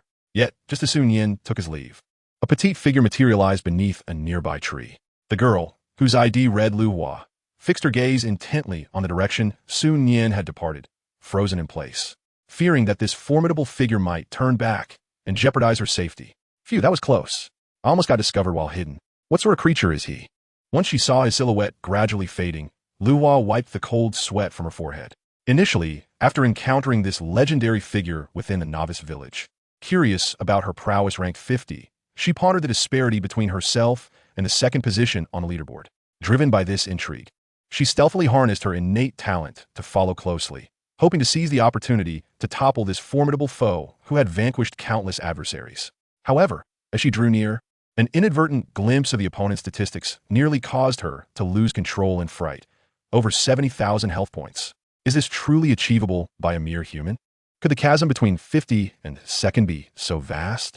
And what of the first-ranked individual? Surely they must be divine. Thankfully, she remained undetected. Otherwise, escape would have been impossible. With this thought, Lu Hua did not hesitate. She swiftly turned and fled. Although this encounter left her nearly terrified, she had gleaned not one, but two monumental pieces of intelligence. Perhaps someone would find this information invaluable. After a brief yet arduous journey of several minutes, Nian arrived once more at the mountainside, skillfully triggering the hidden passage mechanism. She entered the treasure-laden realm. Since the first two subterranean levels had already been cleared, no minor adversaries or treasures remained. She proceeded to the third underground layer without wasting a moment. Nian activated her speedrun mode. The small monsters here boasted a health pool of 900 each and numbered over a dozen. However, this time, Nian was not the same as before. Even if she stood still and allowed the monsters to strike, their damage per second paled in comparison to her own recovery rate. Thus, after 1 minute, the rewards from the third underground layer were revealed. Skill exchange item X1. Gold 500, free attribute points 20. Nian was momentarily taken aback. Another item? One she had never heard of before? The skill exchange item. Upon use, it allows you to exchange any unlearned skill in your inventory for your most desired skill, with the skill level remaining unchanged. What a remarkable find! To transform a skill ill-suited for oneself into one that is perfectly aligned, without altering its level? What a splendid boon! With her spirits lifted, Nian eagerly continued to the next layer. In the fourth underground layer, she faced over 30 giant skeletal soldiers, each possessing more than 1,500 health points. The intensity of this layer was markedly higher. Of course, this was merely in comparison to ordinary players. Minutes later, the rewards from the fourth underground layer were disclosed. Megaphone X3, Gold 2,000, Blue Equipment X5. One megaphone equated to a self-edited announcement across the entire server. In her previous life, even in the late game, such megaphones, which dropped only from bosses with a minuscule probability, could easily fetch a price of 50,000 gold each. Not bad at all. Nian then proceeded to the fifth layer. This layer posed a greater challenge. To her astonishment, the average health of these light-scaled pythons exceeded 2,000, and they possessed group healing and control skills, all being level 13 elite monsters. How bizarre that there were elite monsters surpassing level 10 within the novice village. Thankfully, her talent's advancement to LV3 required her to defeat elite monsters above level 10. These 50 light-scale pythons would serve as a mere prelude. However, their high physical defense, combined with their group recovery and control abilities, made the battle arduous. It took Nian a full half-hour to vanquish the 50 light-scaled pythons without losing a single drop of health. The process was excruciating, yet the rewards from this layer brought her immense joy. To her delight, she discovered it. Chapter 33. Guild Establishment Order. The rewards from the fifth underground layer were Guild Establishment Order X1, Gold 2,500, Azure Battle Boots, Purple, X1. Upon witnessing these rewards, Nian's composure shattered. If her memory served her correctly, the Guild Establishment Order would be valued at a minimum of 600,000 gold in future shops. Furthermore, upon learning of the terrifying benefits a guild could bestow upon players, The elite clubs and wealthy magnates of her previous life disregarded the exorbitant price of the guild establishment order, eagerly amassing gold to establish their guilds before others. With this in mind, Nian eagerly retrieved the guild establishment order from her inventory. Notification: guild creation or joining is prohibited for the first 3 days after the game's launch. Well, Nian raised an eyebrow and returned the guild establishment order to her inventory. She would have to wait until tomorrow. Next, she turned her attention to the new equipment she had acquired. Azure Battle Boots, Purple, Level, LV7, Effect 1, Mana 400, Effect 2, Magic Power 50, Effect 3, Movement Speed 5. Not too shabby. After donning the Azure Battle Boots, her mana surged beyond 1550, and her magic power rose to 170. With her current attack power and magic strength, a frost spell would deal no less than 400 damage. Satisfied, Nian gazed ahead at the passage. Next, the 6th underground layer. However, the 5th underground layer had consumed a full half hour of her time. If the elite monsters in the 6th layer were as anticipated, they would likely number in the hundreds. She recalled that in her previous life, clearing the 6th layer required a formidable team of over 100 top-tier players, who struggled for nearly 10 hours to barely succeed. Now, facing this challenge alone, she was eager to see what lay ahead. With a flourish of her sleeve, Nian strode toward the dark passage leading to the next layer, clearly prepared for a protracted battle. When it came to endurance, Nian, was not one to falter. Yet upon entering the 6th underground layer and beholding the myriad colossal elite monsters glaring at her, her lips twitched in disbelief. Plate Armored Giant Lizard, LV12 grade, Elite, Health, 3650, Physical Defense, 300 Attack, 130 Skills, Hardened, Plate Shield, Retaliatory Spike, Steadfast Will. Gazing at the status bar of the Plate Armored Giant Lizard, Nian thought, good heavens, over 3,000 health points is one thing, but a physical defense of 300? That nearly halved my normal attack damage. What was even more outrageous were the skills these creatures possessed, all defense-related. How fearful of death could one be? Were they akin to iron turtles? Just as Nian was lamenting her plight, the horde of Plate Armored Giant Lizards surged forward, leaving her no opportunity for further complaints as they swung their massive claws in her direction. Seeing this, Nian lost her inclination to grumble. Even if they employed percentage-based attacks, she was determined to eliminate this group of iron turtles. Not only was she enduring, but she was also quite resilient. Thus, an arduous battle ensued. In a situation where Nian's basic attack damage had significantly diminished, he managed to slay nearly 90% of the 100 armored giant lizards through the prowess of his innate talent. Thus, 3 hours slipped by in the blink of an eye. Despite the arduous nature of the endeavor, the rewards were exceedingly bountiful. From his 6th underground level, he received 1 talent upgrade card, 5,000 gold coins, and 50 free attribute points. The talent upgrade card, upon use, allows any talent below S rank to be elevated by 1 level. What a remarkable discovery. Upon sighting this item, Nian's eyes widened in astonishment. To enhance a talent below S rank by a level means that utilizing it on an A rank talent could potentially create an S rank talent. The disparity between A and S rank talents is monumental. The difference in annual salary post-club signing alone is at least tenfold, illustrating that the value of this talent upgrade card far surpasses that of a mere couple of red-tier items. However, once Nian comprehended the worth of this item, his thoughts immediately turned to Su Yu's surgical expenses. Not only did he possess sufficient funds, but he had even surpassed the required amount. It is crucial to understand that surgical procedures should be expedited whenever possible. As for the talent upgrade card, it would serve no purpose for him. An extraordinary player with Super S rank talents. Regarding its future application for Su Yu, he firmly believed that regardless of what talent she might awaken, even if she entered the game 2 years later, under his guidance, she would be capable of outperforming the vast majority of players. Disregarding other considerations, if he merely equipped her with several fully enhanced divine items and a couple of straightforward, powerful skills, even without a talent, she would be able to dominate those S-rank players effortlessly. Of course, this assumption was made without Nian knowing that his dear girl had already awakened an S-rank talent with astonishing effects. Had he been privy to even a fraction of this information, his thoughts would have diverged significantly. This bountiful harvest greatly pleased Nian. He glanced into his backpack, feeling immensely satisfied. In addition to the 4 items and 1 purple tier piece he acquired, he also gathered a total of 10,000 gold coins and 70 free attribute points that had already been allocated to his attack speed. Presently, not only had his attack speed surged to 338, but he had also amassed over 200 skill points, thanks to the vast experience gained in this layer. Had he not exchanged the considerable experience for skill points, he would have long since surpassed level 10 and bid farewell to the novice village. Nonetheless, he was in no rush to utilize his skill points, opting instead to wait until the leaderboard concluded at 6 o'clock. Reflecting on this, Nian glanced at the time in the upper right corner and raised an eyebrow. Had it really become past 4 in the afternoon? Between the time spent on quests and the boss hunt nearing noon, he felt a bit fatigued. Subsequently, he ventured to the next layer to survey the situation. Fortunately, the elite monsters in the 7th underground layer were not as formidable as those in the 6th.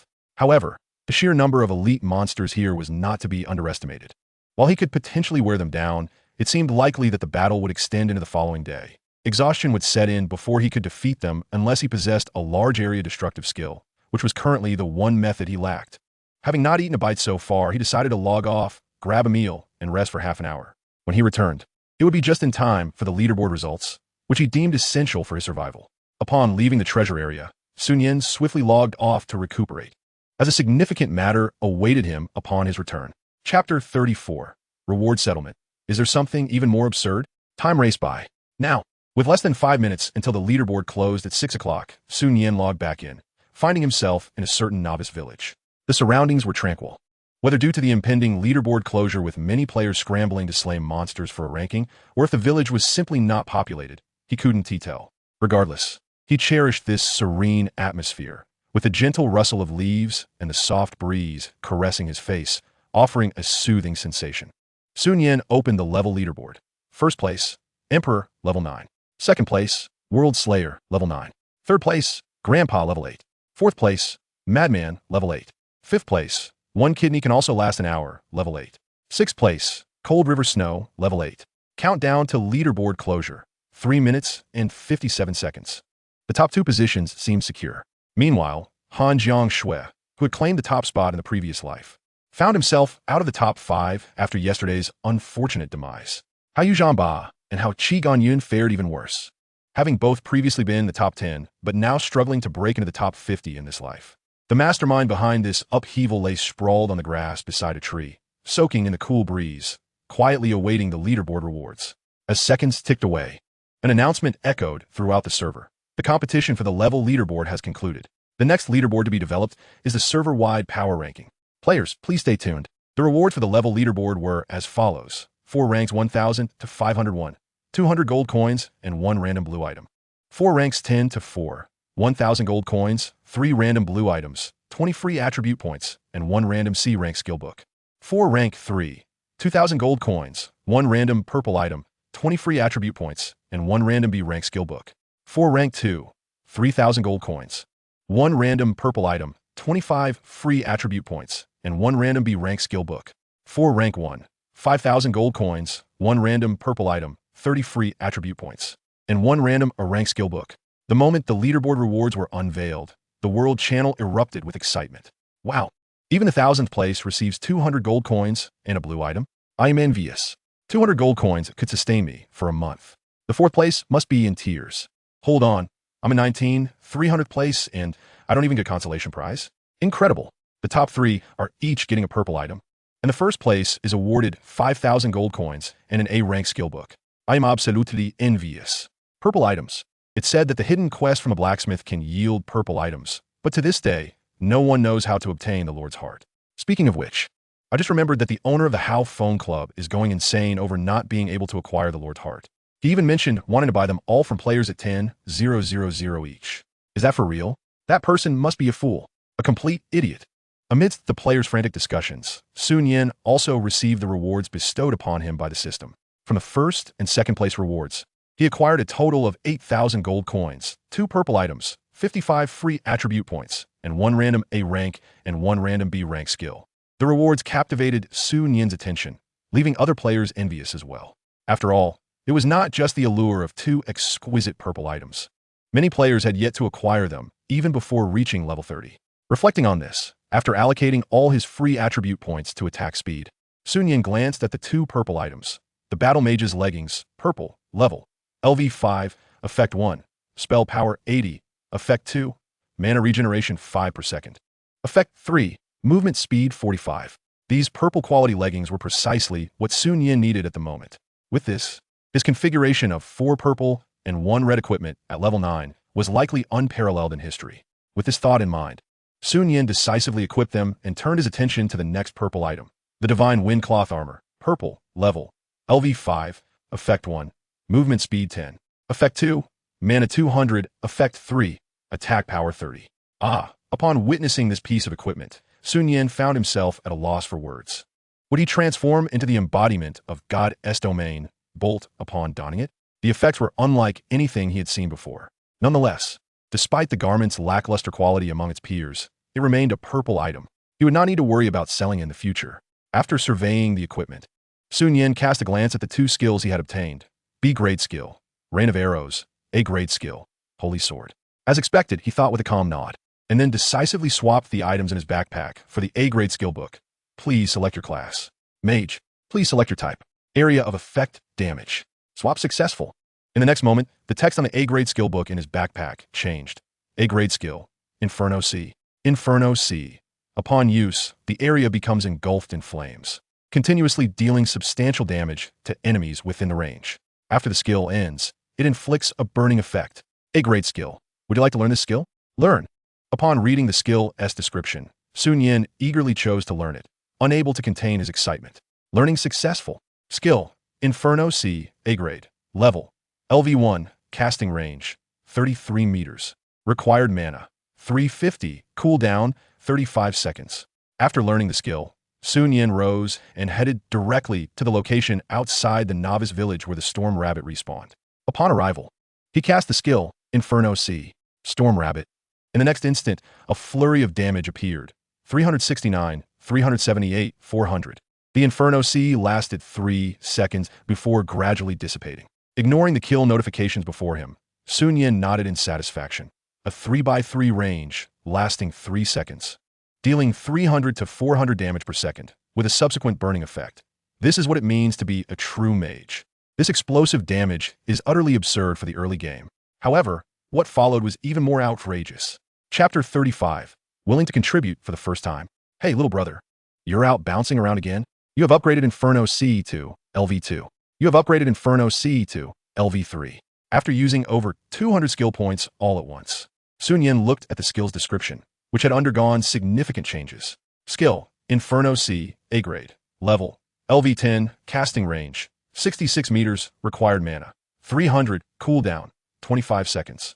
After upgrading to level 10, not only did the casting range increase, but the required mana and cooldown time also saw notable reductions. The reward from this round of the level leaderboard were undeniably substantial. With the explosive skill of Inferno Sea at his disposal, Nian felt confident that he could conquer the 7th level of the underground treasure within half an hour. However, he was not in a hurry. Once the guild was established tomorrow, his strength would receive a significant boost. Of course, the most crucial reason was that a major event awaited him. As the competition for the level leaderboard concluded, ordinary players returned to their usual progression, leisurely defeating monsters to level up or undertaking various quests to explore and familiarize themselves with this unknown world. Meanwhile, top-tier players and clubs in the game began to explore outdoor bosses, unwilling to fall behind others, resulting in fierce competition. Everything seemed to revert to normal, akin to a tranquil aftermath of war, until a message resembling a server-wide announcement appeared. Slaughter the World, selling a talent upgrade card, which allows any talent below S-grade to be unconditionally upgraded by 1 level. A-grade talents become S-grade instantly. Only one available in the entire server. Interested parties, come to Novice Village number 10,000. Slaughter the World showcased the talent upgrade card to the world, as this string of text suddenly materialized in the sight of all players on the server. A flurry of question marks inundated the entire world channel. This phenomenon lasted several seconds before players slowly regained their composure. No way, is this real? How can he directly address the entire server? Selling a talent upgrade card? Does that even exist? This has to be a scam. Oh my. If you click on the displayed area, the talent upgrade card is actually real. The big shot is willing to contribute the first time. Can we give this treasure to him? Upstairs, I see your real name verification shows your mail. With such a server-wide proclamation and selling such an outrageous item, along with previously taking down 3 bosses in the first hour, do you think Slaughter the World isn't hacking? Oh no, I'll become an NPC. If that's the case, doesn't that mean the big shot from the Empire has a built-in system as a time traveler? I can't allow someone so formidable to exist in the Divine Realm. Empire big shot. I desperately want to improve. Just as players across the server were astonished, the internal discussions within various clubs erupted. In an instant, millions of players were abuzz with conversation regarding this matter. Meanwhile, those with sharp eyes and quick reflexes had already begun to move. Concurrently, the number of players within Novice Village number 10,000 was surging at an alarming rate. Among them, most were merely curious onlookers, while others were intensely interested in the talent upgrade card displayed by Nian. System notification detected that the number of players in Novice Village No. 10,000 has exceeded 50,000, activating the character virtualization feature within this Novice Village. In an instant, when the first wave of players teleported from the wild to Novice Village and saw their bodies becoming semi-virtualized, they were filled with curiosity. Wow, our bodies are actually overlapping? This feeling is so peculiar. I can see you, but I can't touch you? This is my only chance to merge with a goddess.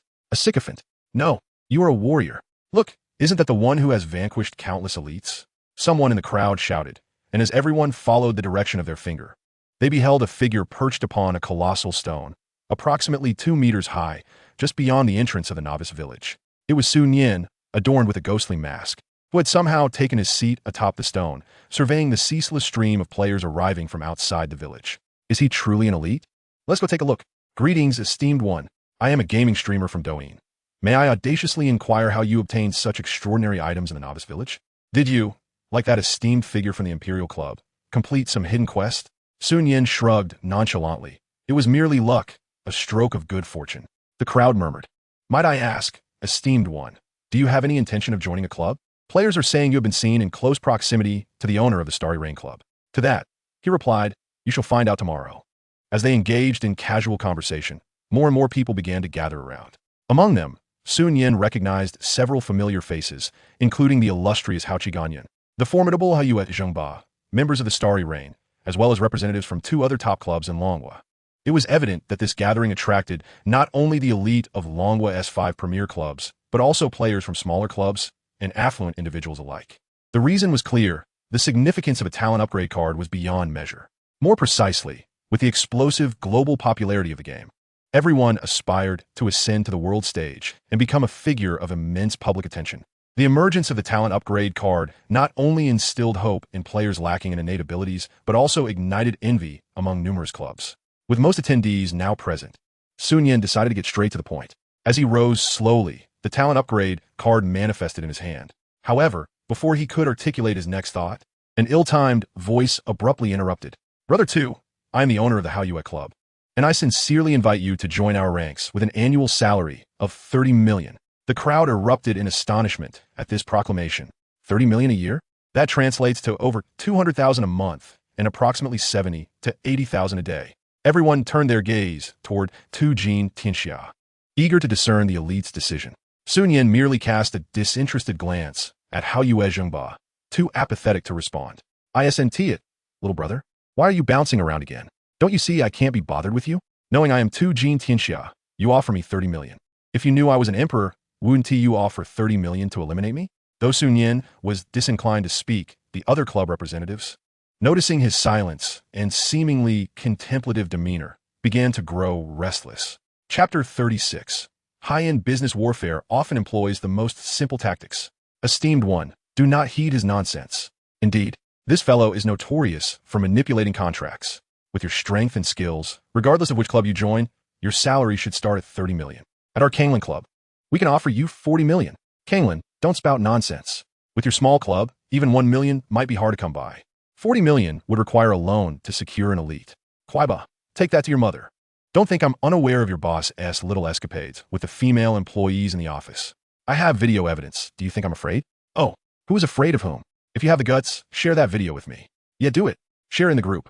Amidst the bickering and the crowd's amusement, a furtive figure approached the stone where Nian stood, whispering, Esteemed one, join our Shinron Club for 50 million a year, along with 5 insurances and a year-end bonus. What do you think? However, in the next moment, another voice chimed in, Esteemed one, do not fall for this trick. Why not join us at Shengshi? We are also one of the top 5 clubs in Longhua, and we can offer an additional 500,000 on top of that. Shut your mouth. Who among your Shengshi possesses better character? Slander. Be cautious, or I shall sue you for defamation. I'll defame your mother. Nian observed the chaos below, akin to a cacophony of competing clubs, as his lips twitched uncontrollably. Indeed, High-end business warfare often employs the most straightforward tactics, and mutual slander was perfectly suited for the occasion. Silence. From this moment forth, the highest bidder shall claim the talent upgrade card. Should anyone disrupt this process, no matter your offer, you shall have no claim to this item. As Sun Yin spoke, the atmosphere fell silent. Immediately, someone in the crowd raised their hand and shouted, "I bid 20,000. Quage raised his hand. A paltry 20,000 dares to make an appearance? We at the How You At Club offer 50,000, 100,000. Our boss bids 100,000. Quage raised his hand again. Then we bid 100,001. 150,000. Quage chuckled. Today, this talent upgrade card is destined for our boss, so we'll make a modest offer of 150,001. We at Shengshi bid 300,000. This declaration sent the crowd into another uproar. Such a grand auction is hardly comparable to a mere contest. 300,001. Upon hearing this, a hidden tycoon with an annual income exceeding 100 million could no longer contain himself. He turned to Quage and exclaimed angrily, "Are you here to cause trouble? Since you keep outbidding others by a measly 100, esteemed one, whatever this fool bids, I shall outbid him by 10. At that moment, someone cautioned, "Enough. Your actions will make things difficult for the esteemed one." Quage shrugged. "Difficult? Then let be." But before he could finish, a glance from Hao Yue Zhengba silenced him. "Fine. Let us proceed," Quage concluded, quietly retreating behind his boss. A chuckle escaped the lips of those surrounding, as they instinctively covered their mouths and noses, fearing that a laugh might offend the others. The wealthy individual, noticing Quage's compliance, first snorted disdainfully before announcing, "I bid 500,000. But before he finished speaking, the Haofeng Club interjected, "We bid 800,000. Hao Qiganyun's bold move truly astonished the onlookers. Yet, this was not the end. Our Haofeng Club is not lacking in funds. If anyone present possesses talent rated C or higher, we will gladly sign them. The signing fee is not an issue." This declaration from Hao Qiganyun not only stirred excitement among some players, but also incited significant disdain from many clubs and rational individuals present. Unlike the amicable overtures made before the auction commenced, now that the elite's bidding had begun, what right did they have to intrude? Although the crowd was large, did they not understand the decorum of waiting for the auction to conclude? The players present, eager to join the club, are not oblivious. With so many high-ranking officials from various clubs in attendance, it is evident they will not depart immediately after the auction concludes. Why the haste? How intriguing. Sun Yin observed the arrogant demeanor of the Huiqi Qianyun below, then glanced towards the distant Hao Zhanba. His eyes sparkled with cunning. If memory served him right, in his previous life, Hao Feng and Hao Yue seemed to harbor some animosity toward one another. Given this, why not incite a more intense conflict between these dogs? With that thought, Sun Yin turned to Huiqi Qianyun, feigning surprise, and raised an eyebrow, saying, "Oh, look who's here. How unfeeling. But I must apologize. In this auction, where the highest bidder prevails, Hao Feng and dogs are forbidden from participating." As these words left his lips, the crowd fell into a state of bewilderment, exchanging glances filled with confusion. What was happening? Was there a feud between the two? Meanwhile, some in-the-know individuals began to whisper explanations to the others. Earlier that afternoon, the big shot had been busy with my boss when this unfeeling one had gathered over 100 individuals, attempting to besiege the big shot, killing and looting, seizing the boss. Is that true? How shameless. And that wasn't all. Our boss captured the unfeeling one's true colors on tape. "Bro, send it to me." "Yes, yes. Let us add each other as friends." Listening to the murmurs around him, Huiqi Qianyun's expression darkened ominously. "You've gone too far. Tu Jin Tianxia. My boss is here to give you face." Before Huiqi Qianyun could retort, K-God, unable to contain himself, pointed at Sun Yin and shouted loudly. This scene plunged the atmosphere into an unexpected silence. No one anticipated the situation would escalate to this extent. The onlookers were thoroughly entertained. Just then a figure stepped forward, standing between Huiqi Qianyun and K-God. What is wrong with Tu Jinggu being a bit excessive? Kuan-gu, at his boss's behest, pointed at K-God with equal fervor, launching a direct attack. What is your Hao Feng's face worth? You expect Tu Jinggu to give you face? Do you think you're worthy? It was clear that this was Hao Yue extending an olive branch to the big shot, something even a sane person could discern. Others, witnessing this, were not willing to be left behind. Was this not the perfect opportunity to strike while the iron was hot? Indeed, are you worthy? Worth what? We, Shengshi, will always stand by the big shot. However, showing goodwill required differentiation among clubs. Aside from the 4 premier clubs, few smaller ones dared to provoke the behemoth that was Hao Feng. For instance, Chapter 37. If you can't afford to lose, don't play. Starting bid is 5 million, and our Kangling Club will forever support the big shot. Hao Feng is nothing but trash. Yes, our Kangling Club is the best. All other clubs are worthless. Wait, who the hell are you two? Are you even from Kangling? My Kangling officer hasn't said a word. If there's an issue, talk to them. Upon hearing someone impersonate the Kangling Club, a certain officer broke into a cold sweat. Is this how business wars are played? This is too treacherous. As the scene shifted back to Hao Feng, K-God, listening to the mocking voices around him, was furious. You bastards. Before he could say more, Huichi Qinyan raised a hand to silence him. There is no need to argue with a pack of dogs. After speaking, Huichi Qinyan cast a sidelong glance at Sun Yan, a glint of malice flickering in his eyes. Without further ado, he turned and left with his entourage. At that moment, Huichi Qinyan belatedly realized how foolish his decision had been earlier that afternoon. Had he known, he wouldn't have provoked this calamity. However, it was too late to lament. Meanwhile, Manager Wang, who had been silent throughout, recognized that he could no longer remain inconspicuous. He quickly asked, "Boss, are you looking for someone?" Huichi Qinyan, still with a dark expression, replied, "Many have come to join the fray. That emperor is likely here as well. Keep your eyes peeled." Clearly, he had not yet given up on inviting the emperor to join the guild, even after being repeatedly suppressed by Tu Jin Tianxia. Inviting the emperor to strengthen his club had become an obsession for him. This was akin to how Hao Yue Zhanba yearned for Tu Jin Tianxia to join his club. Yet unbeknownst to these two, the objects of their desire and their adversities were, in fact, one and the same. What a coincidence. Yes, Manager Wang responded, instructing his subordinates to search. No need to look, the big shot is likely leveling up and hasn't come. Besides, he already possesses S-class talent and has no need for this. Suddenly, a melodious voice rang out from behind Huofeng and the others. Turning around, the crowd saw that the speaker was none other than Yu Yurong. Upon hearing her words, Huichi Qinyan's face darkened even further, as if ignited by coal. What did Yurong mean? How did she know the emperor was leveling up? Could it be that she not only had ties with Tu Jin Tianxia, but also had contacted the emperor? All right, let us go. Huichi Qinyan clenched his fists, veins bulging on his forehead, his eyes gradually reddening. Having been wiped out at noon, missing the top 10 in the level rankings, and in the afternoon, using various methods to add that emperor as a friend only to be ignored, now facing public humiliation from Tu Jin Tianxia. Regarded with disdain and scorn by numerous players, this game was utterly unfun. Fine, if I can't deal with you in the game, what about in reality? A multitude of personal figures flashed through Huichi Qinyan's mind. Those from Hao Yue, those from Xingyu, and ultimately, Tu Jin Tianxia. Although major gaming companies keep player identities confidential, in this world, is there truly no wall that doesn't leak? If possible, with that thought, Huichi Qinyan cast another glance at Tu Jin Tianxia, a sneer escaping his lips. In the game, I can't afford to offend you. But in reality, what are you? Clearly, he was beginning to lose his composure. Sun Yan raised a crab claw, declaring if you can't handle it, just practice more. If you can't take a loss, don't play. TSK. This fellow clearly had not held back his anger. Sister Yu, let us go to the front. Watching Huofeng's retreating figure, Yu Yurong stuck out her tongue and led Su Yu to the front of the crowd to indulge in the spectacle. Meanwhile, the auction continued, and the price had now surged to 1 million, courtesy of the Hao Yue Club. Shengshi, bid 110,000. I bid 120. Hao Yue Zhanba waved his hand, 150. Su Yu, listening to the bidding around her, widened her beautiful eyes in disbelief. A game item worth over 1 million? How surreal. Were these people truly so wealthy? Oh, what a pity. At this moment, Yu Yurong suddenly sighed softly. What's wrong? Sister Yurong? Su Yu inquired softly, turning towards her. Hearing this, Yu Yurong helplessly shrugged her shoulders and poured out her troubles.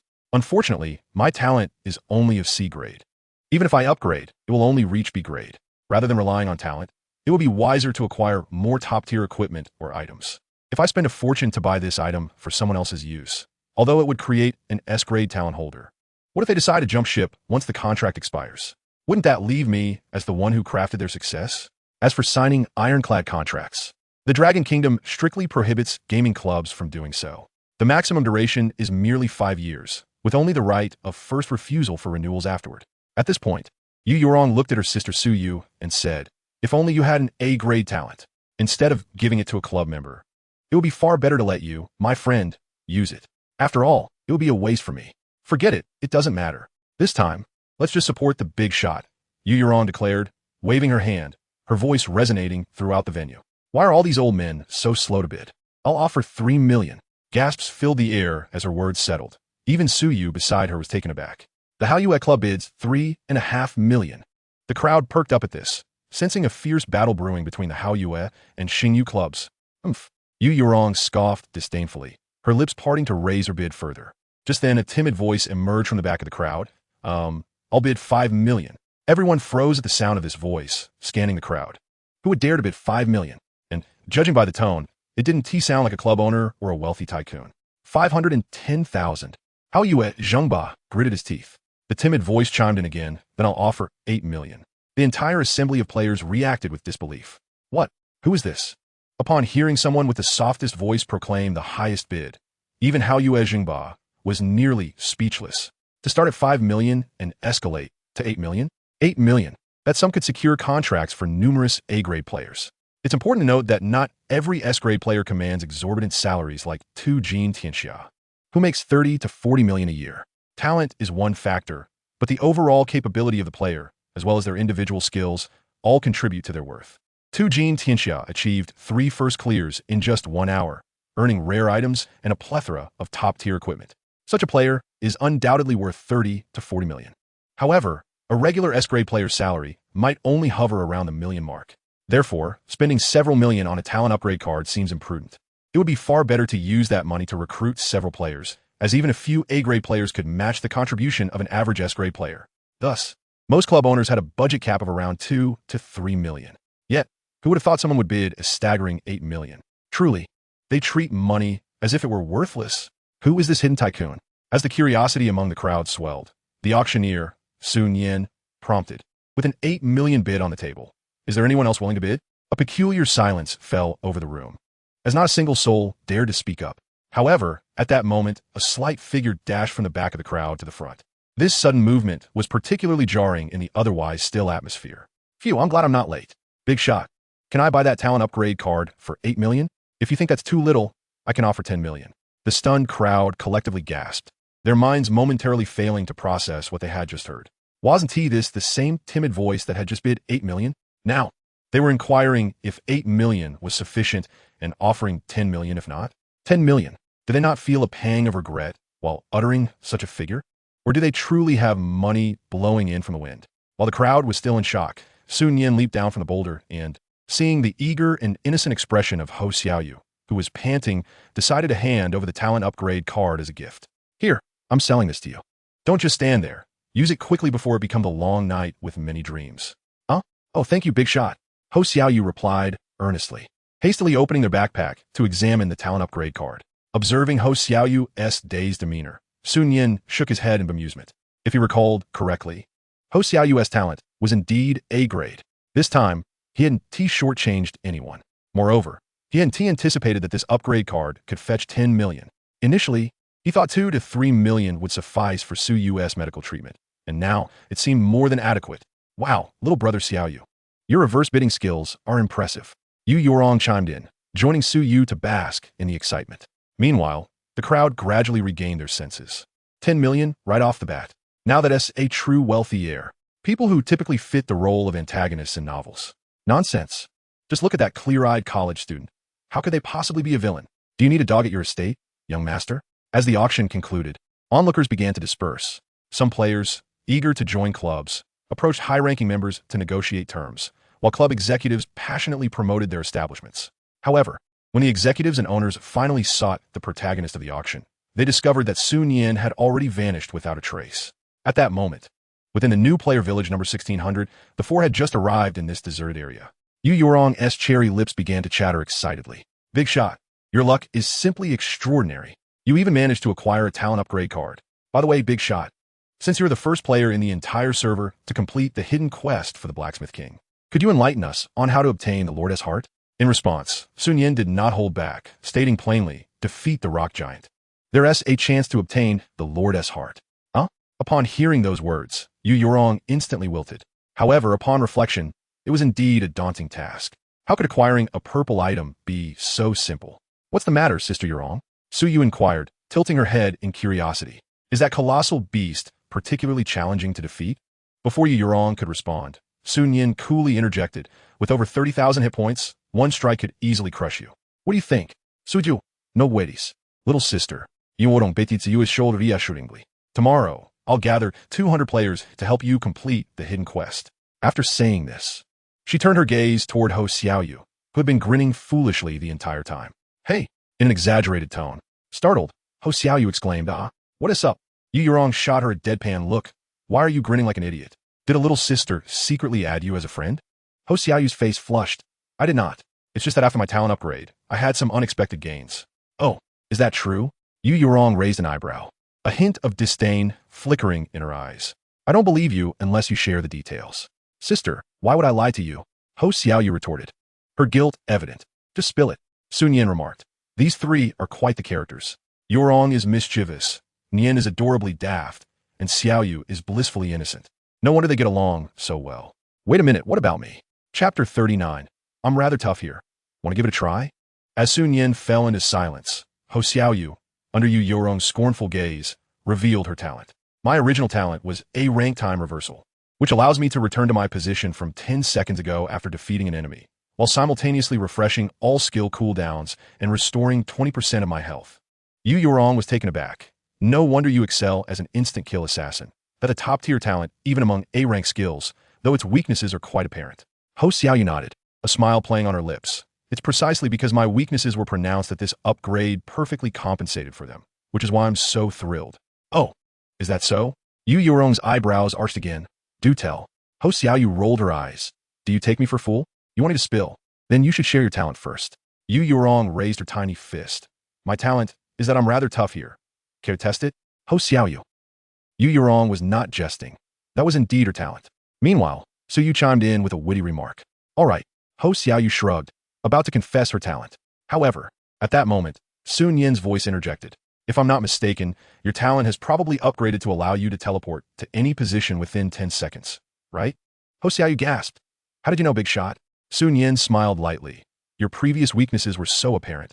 It was an easy guess. With that, he retrieved the previously awarded Godwind cloth armor from his backpack and handed it to Ho Xiaoyu. For a few million, I'll sell you a talent card. And consider this purple item a complimentary gift. While it may not be the finest of purples, it enhances speed, mana, and attack, which are essential for an instant kill assassin. Huh. Ho Xiaoyu was taken aback, glancing at the purple item he offered with hesitation. But big shot, don't you still lack purple gear yourself? I have enough of these already. No sooner had Sun Yin finished speaking than a data panel appeared before the three of them. Weapons, golden staff, purple. Helmet, war helmet, purple. Armor, bloodbath battle garb, red. Leggings, battle mage leggings, purple. Boots, azure battle boots, purple. Special, ancient necklace. The two girls. An overwhelming silence ensued. The sight of the Big Shot's equipment panel was almost blinding. Ho Xiaoyu's eyes widened. Wow. Big Shot, you even have red gear? Hearing this, Sun Yin teased. Is there anyone else in the whole server with red gear besides me? Ho Xiaoyu candidly replied. What about that emperor? Big Shot. Don't you remember he obtained a red item on the first day of the server launch? Upon hearing this, Sun Yin stuffed the Godwind cloth armor into her arms, smiling as he asked, with red gear being so rare, haven't you ever thought that we might be the same person? How could that be? Ho Xiaoyu decisively shook her head, donning the purple armor gifted by the Big Shot. Two Big Shots, the same person? When did the Big Shot start cracking jokes? By the way, we haven't added each other as friends in the game yet, Sun Yin remarked as he began to move his fingers. The Emperor has sent you a friend request. Ho Xiaoyu. Huh. She incredulously rubbed her eyes, glancing up at the Big Shot's ID and then back down at the friend request before her. Is this a coincidence? Or is it a bug? Upon hearing this, Yu Yurong couldn't help but laugh. Are you genuinely foolish or just pretending? What are the odds of such a coincidence? Ho Xiaoyu stood there, scratching her head in confusion. Wait a moment. Let me think this through. But as he paused, the situation escalated. Huh? What is happening? Yu Yurong noticed a red exclamation mark suddenly appear above Ho Xiaoyu's head and tilted her head in curiosity. Disconnected, Sun Yin remarked, his lips twitching. Let us go. We're in the novice village, and players will automatically disappear after a while once they go offline. At the same time, a message popped up on his WX. Ho Xiaoyu, Big Shot, I'm going to transfer money to you now. Little bear waving emoticon. What an idiot. Yu Yurong rolled her eyes. Then, she took Su Yu's delicate hand and called out to Sun Yin's retreating figure. Perfect. I'll take Xiaoyu to level up first. See you later, Big Shot. Waving goodbye, the two girls turned to leave. Sun Yin's ears perked up. What had he just heard? Turning back, he watched the two girls recede into the distance, a contemplative expression crossing his face. Xiaoyu? Is that the girl's nickname? Moreover, the familiarity he felt upon first meeting her and her ID. Was it all just a coincidence? But just as the white-haired lowly had said, how could there be so many coincidences in the world? Nian narrowed his eyes. It seems I must conduct a thorough investigation into that girl tonight. However, before Xiao Yu returns, there's an even more pressing matter I must attend to. He had enough funds for Xiao Yu's surgery now, but to avoid any unnecessary delays, he needed to contact the hospital. With this thought, Nian promptly chose to log off. Fortunately, he managed to find the hospital's number from Xiao Yu's examination report. Coincidentally, the doctor he spoke with was the same middle-aged physician from that day. After he expressed his intent to proceed with the surgery, the doctor provided the budget and some precautions. He also indicated that it would be best to wait until tomorrow, as they had an exceptionally skilled neurosurgeon returning from abroad that evening. If that individual were to oversee the operation, the risks would be minimized. After finishing with the doctor, the clock quietly struck 8 in the evening. I'm back. The door swung open as Suyu returned home, her demeanor radiating sheer joy. The reason? Not only had she spent half the day immersed in gaming, exploring uncharted territories, but she had also received her salary from Sister Rong just moments ago, a staggering sum of 1,000 yuan.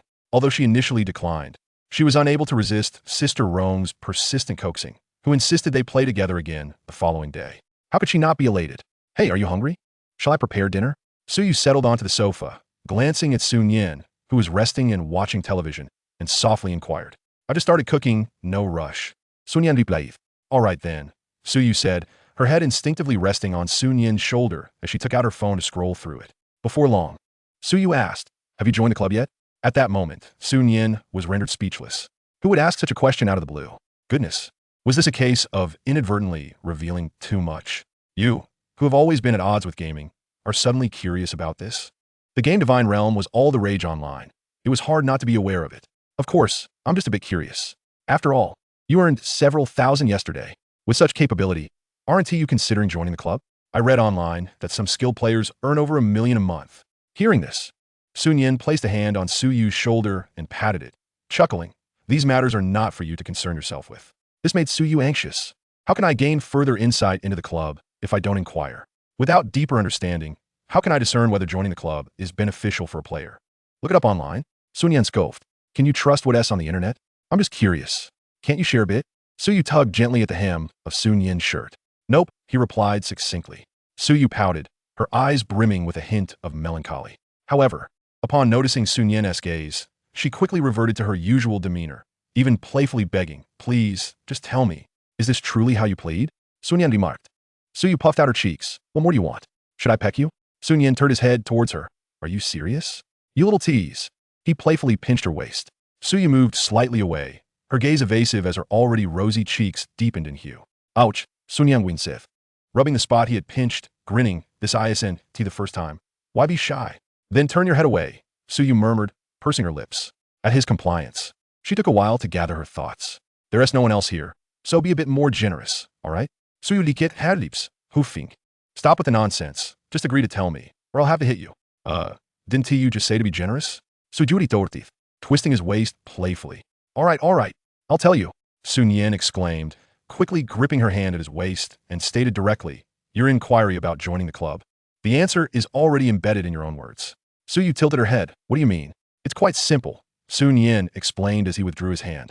If a capable player can earn so much on their own, why would they need to join a club? Once you sign a contract and press your thumbprint, everything you earn in the game belongs to the club. Why subject yourself to constraints when you could enjoy the game freely? That makes sense. Suju nodded, though her thoughts shifted.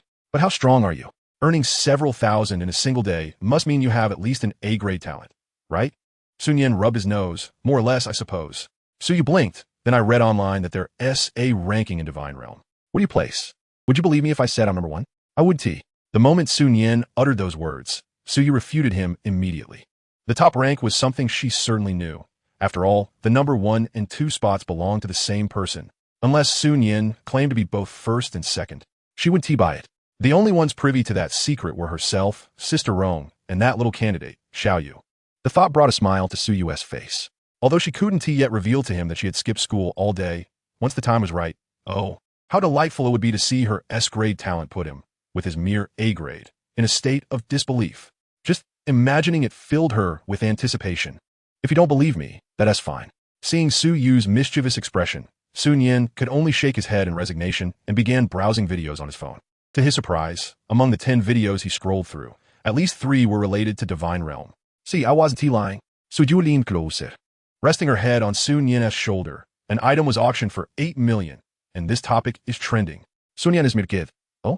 It seems my little you knows more intriguing stories about the game than I do. Su Yu suddenly felt a rush of pride, realizing she may have overstepped her bounds. Chapter 41. See you in the game.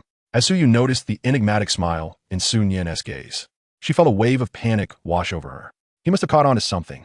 What to do? Suddenly, a spark of inspiration hit her. I brought my phone along today and scrolled through Douyin on my way back. That is how I found out. That explanation seemed plausible enough. Oh, is that so?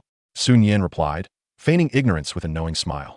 Given his understanding of Su Yu, she always looked shifty when she was lying. You're a little dog for believing that, Su Yu declared with conviction. Well, if you say so, Su Nian conceded, though he couldn't help but add, just watch your hands while you're scrolling through videos. Su Yu's cheeks flashed crimson. What if I do? After some playful banter. When it was time for dinner to be ready, Su Yu blushed as she headed to the kitchen to prepare the meal. After they finished dining and tidied up, Su Nian held back on revealing certain matters. As the saying goes, one must have solid evidence. He planned to surprise her the next day. No, wait. It would be a delightful surprise. The following morning dawned. As soon as Su Yu stepped out of the house, Su Nian promptly placed a call to her teacher. Hello. Teacher, it's me. Oh, you mentioned that Su Yu requested leave yesterday. Thank you for your trouble, teacher. Hanging up the phone, a smile graced Su Nian's lips. Just as I suspected, the girl indeed did not attend yesterday, and coupled with the lingering thoughts of the character in the game, alongside the events of last night, this plan is foolproof. Half an hour later, within the confines of the rock cave in the novice village 1111, Yu Yorong was leading Su Yu and 100 players in a relentless assault against the rock giant. Suddenly, as Su Yu was positioned at a distance attacking the boss, a luminous screen popped up before her. Xiao Yu, what is the matter? Yu Yorong, who had just been knocked back by the boss, inquired. Yu Yorong, my family is calling me. I need to step away for a moment. Come with me. Yu Yorong grasped Su Yu's arm and turned to Manager Jing on the side. You take charge. Make sure to hold the line. The two then retreated to a more secluded corner. This place is quieter. Go ahead and answer your call. I'll keep an eye out to prevent the boss from approaching. Yorong, please don't say anything. Su Yu said, her heart racing as she noticed the caller ID displaying Su Nian's name. Yu Yorong's lips twitched. What is going on? Why does Xiao Yu look like a child caught sneaking into an internet cafe? However, as Su Yu answered the call, a voice rang out immediately, elucidating Yu Yorong's curiosity. You're in a game, aren't you? Upon hearing this, Su Yu's beautiful eyes widened in shock. W, what are you talking about? She stammered defensively. But before she could finish, Su Nian's teasing voice continued. Logically speaking, your phone should have been off at this hour, so how are you answering my call? The smirk on Su Nian's face was unmistakable. You think I can't handle you? Whether now or in the future, dealing with you isn't a challenge at all. Even in bed, Su Yu froze, visibly frustrated. Meanwhile, Yu Yorong's expression was one of sheer amusement. Who would have thought that Xiao Yu had indeed managed to escape? Even more surprising was that the one calling her was a young man. Could he possibly be Xiao Yu's boyfriend? Or perhaps a brother? Yet, the voice sounded strangely familiar. As Yu Yorong reveled in the gossip, Su Yu stammered, I am with relatives. I have a stomachache and am in the infirmary. Yu Yorong gave her a thumbs up. Clever. But then, the very next moment, she quipped, but didn't your relatives just leave? Su Yu? Wait, you remember the last time I mentioned visiting relatives? How could you possibly recall that? Is it so wrong to lie? Su Yu's spirit sank as guilt washed over her. I'm sorry. I just didn't want to burden you, making you work hard alone, so I took a job. However, before she could say more, a frenzied roar erupted from behind the two women. Instantly, Su Yu was left speechless. Well. On the other end, Su Nian's voice rose an octave. That roar sounds rather familiar. Have you brought your work into the divine domain? Su Yu.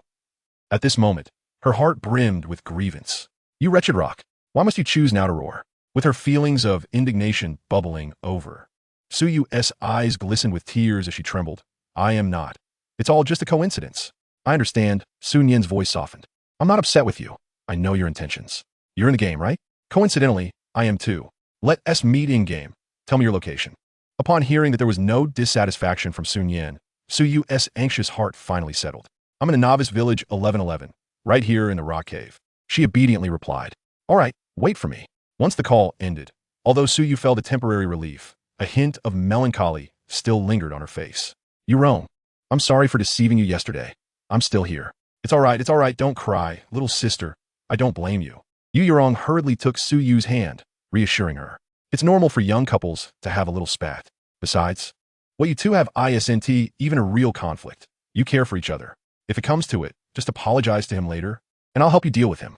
As she spoke, Yu Yurong raised her small fist and playfully swung it a couple of times. Su shook her head. Yurong, fine. At that moment, an employee under Yu Yurong's command rushed over in a panic, shouting towards the two women, "Boss, we can't hold on much longer. The boss has suddenly entered a berserk state, and if the resurrected players don't arrive in time, we'll be wiped out." "What?" Yu Yurong exclaimed. "Turn to Suyu. Xiaoyu, we need to go." "Okay." Suyu nodded, following Yu Yurong towards the center of the battlefield. Upon reaching the center, they found the rock giant enveloped in a faint red aura, its massive eyes glowing a menacing crimson. Previously, one player could distract the rock giant for several seconds, but now, in its berserk state, its power had been significantly amplified. Each skill unleashed could decimate a large group of players. "Boss, what should we do?" Manager Jing gasped, rushing to Yu Yurong. Yu Yurong's expression grew serious. "How long until the first batch of fallen players arrives here? If the boss maintained its original pace, the hired cannon fodder could resurrect from the novice village and return to distract the boss, creating a cycle. This would grant the club's core members ample output space. However, the current situation looked dire. Manager Jing glanced at the clock. "Boss, it'll take at least another 5 or 6 minutes." Yu Yurong nodded. Assessing the remaining players, about 100 or so, we must ensure that those attracting aggro cannot afford to pause. We might just be able to hold the boss off. All right, I'll notify the group. As Manager Jing departed, Yu Yurong turned to Suyu. "Xiaoyu, this time we must be serious. Let's go. Let's take it down." Suyu, already filled with resentment towards the colossal stone creature, seized the opportunity to charge ahead. "Hey, little sister, be careful not to get yourself killed." Yu Yurong, sensing the urgency of the situation, hastened to follow suit. However, the rock giant, now engulfed in a frenzied state, exhibited a ferocity that surpassed everyone's expectations. With a single strike of its rocky tremor, it could bring about the demise of dozens. In the blink of an eye, the remaining 200 souls in the arena were nearly obliterated. Given the steep terrain of the rocky cavern, it was evident that once the giant succumbed to its rage, the opportunity for escape had vanished. Anyone who dared to ascend the stone wall would be met with the sharp thrusts of its rocky appendages. "Quick, everyone! Flee as swiftly as possible." Yu Yurong's delicate visage was painted with anxiety. "I have ample health. I will hold the rear." "Boss, there is no time left. We are mere cannon fodder. You must go." With a thunderous crash, several massive boulders plummeted from above. The scant few who remained were doomed as well. Was there truly any hope of escape? At this moment, Yu Yurong and her companion found themselves cornered. To flee, they had to scale the steep stone wall behind them. Yet, the rock giant stood before them, clearly unwilling to grant them such an opportunity. As the colossal form of the rock giant advanced with deliberate steps, a shadow loomed over the two women. Yu Yurong forced a sheepish smile. "Brother, we certainly did not intend to offend you. Do you believe me?" The rock giant merely stared, incredulous. "Isn't it you who, with that 100-strong entourage, attacked me without provocation? You truly think I'm a mere child?" It roared, a deep resonance emanating from its throat as it raised its enormous hand, poised to strike the two women. "To gather a group of low-level cannon fodder to challenge a boss, you really have guts." A sudden voice echoed from the stone wall behind them. The rock giant paused, taken aback. There was something eerily familiar about that voice, as if it were imprinted in its very DNA. Yet before it could react, a spell was invoked. Frost magic. In an instant, icy spikes descended upon the giant's form, enveloping its massive body in a shimmering layer of ice blue, rendering it immobile. Seizing the moment, the two women quickly made their escape. As Yu Yurong scampered away, she glanced back. Upon seeing the figure clad in a ghostly mask, wielding a golden staff, her eyes sparkled with hope. The formidable boss slayer had arrived. Instantly, the hearts of the two women brimmed with optimism. Meanwhile, as Sun Yin leapt down from the stone wall, the rock giant fortuitously broke free from its frozen state. Invoke skill, Inferno of the Heavens. A deafening explosion ensued as flames erupted from the giant's surface. With a few well-placed attacks from Sun Yin, its health plunged by over 2,000 points. The rock giant, now thoroughly enraged, fixated its blood-red gaze upon the human before it. From behind, several boulders materialized, hurtling toward their target. Sun Yin, undeterred, did not flinch. As the boulders descended upon him, the damage numbers appeared. 433, 355, 350, and his health was reduced to 4677. The rock giant was momentarily stunned by the strings of numbers that floated before it. Sun Yin chuckled lightly. "What do you think? Times have changed. Previously, I was merely your target, and now the roles have reversed." As he spoke, his rapid-fire attacks continued to rain down upon the rock giant. Moments latte. It dropped. Heart of the Lord 1. Chest armor, blue 2, 50 gold. Oh, great one, we owe you our lives. Juyo Rome exclam, pulling suyu closer. Wait. Hold on. Great one. We haven't been in contact. How did you end up here? A question mark slowly formed in the little white-haired girl's mind. Through the barrier of the mask, the two women could not discern Sun Yin's expression, but they heard him respond coolly. I came to find someone. Yuyo Rong's eyes brightened. You came to find me? Is the Great One going to lead us to another boss? Sun Yin shook his head, no. Yuyo Rong was puzzled. But the next moment, Sun Yin pointed at Su Yu. I'm looking for her. What? The disbelief washed over Su Yu, as well as Yuyo Rong. Upon hearing this declaration, she instinctively touched her face, realizing she still wore her mask. But I have no connection to you. How could you seek me out?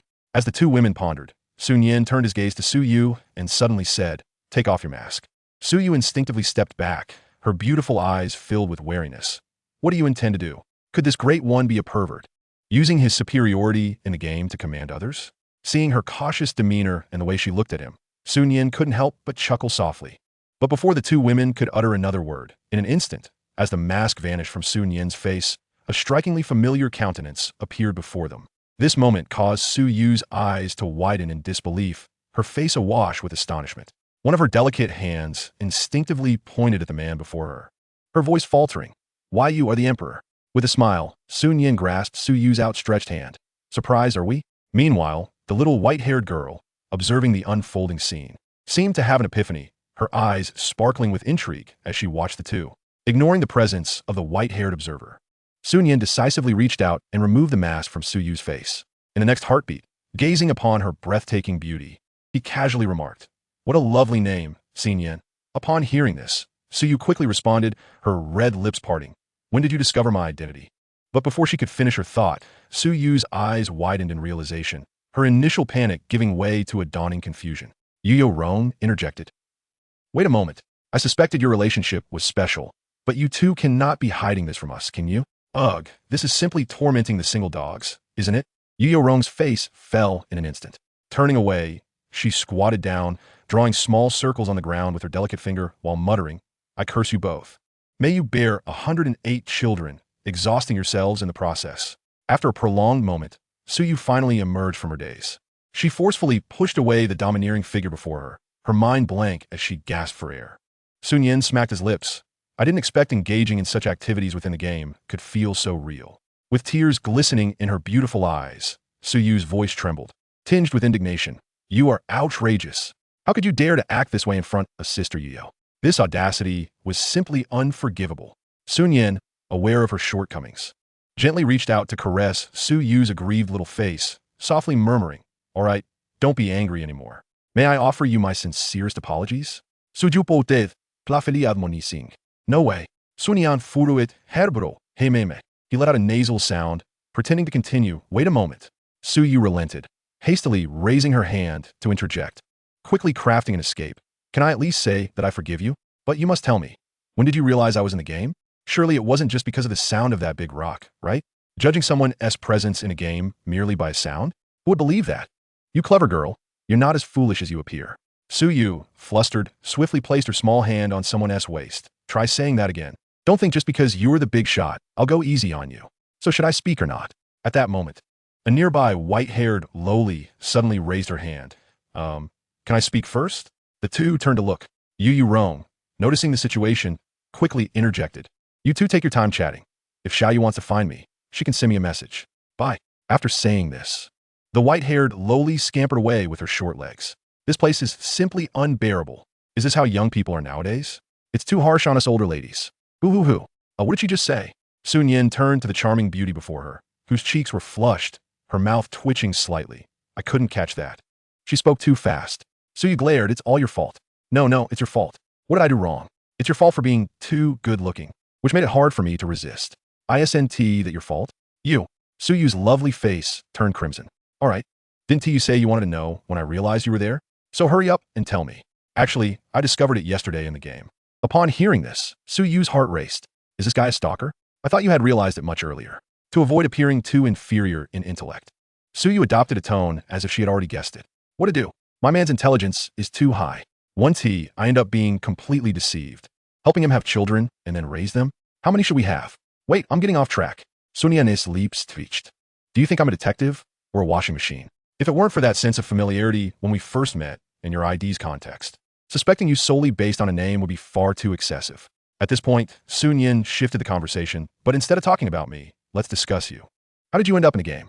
The moment those words left his mouth, Yu's head drooped, resembling a wronged little wife. She then recounted her experience of searching for a job and accidentally awakening her talent, detailing every little thing to the man before her. After finishing, seeing the man remain silent, she cautiously looked up at him and admitted, "I'm sorry."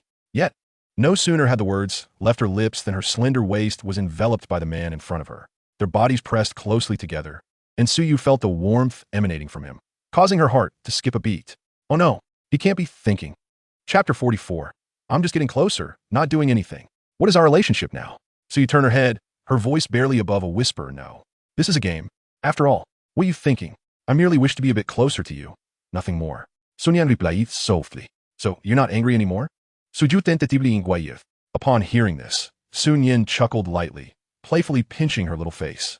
I'm not upset that you're skipping school, because with me around, your studies will never fall behind. What troubles me is that you ventured out to work alone. What if you encounter a bad person? Also, you're currently unwell. I can't bear to see you suffer. His gentle voice echoed in her ears.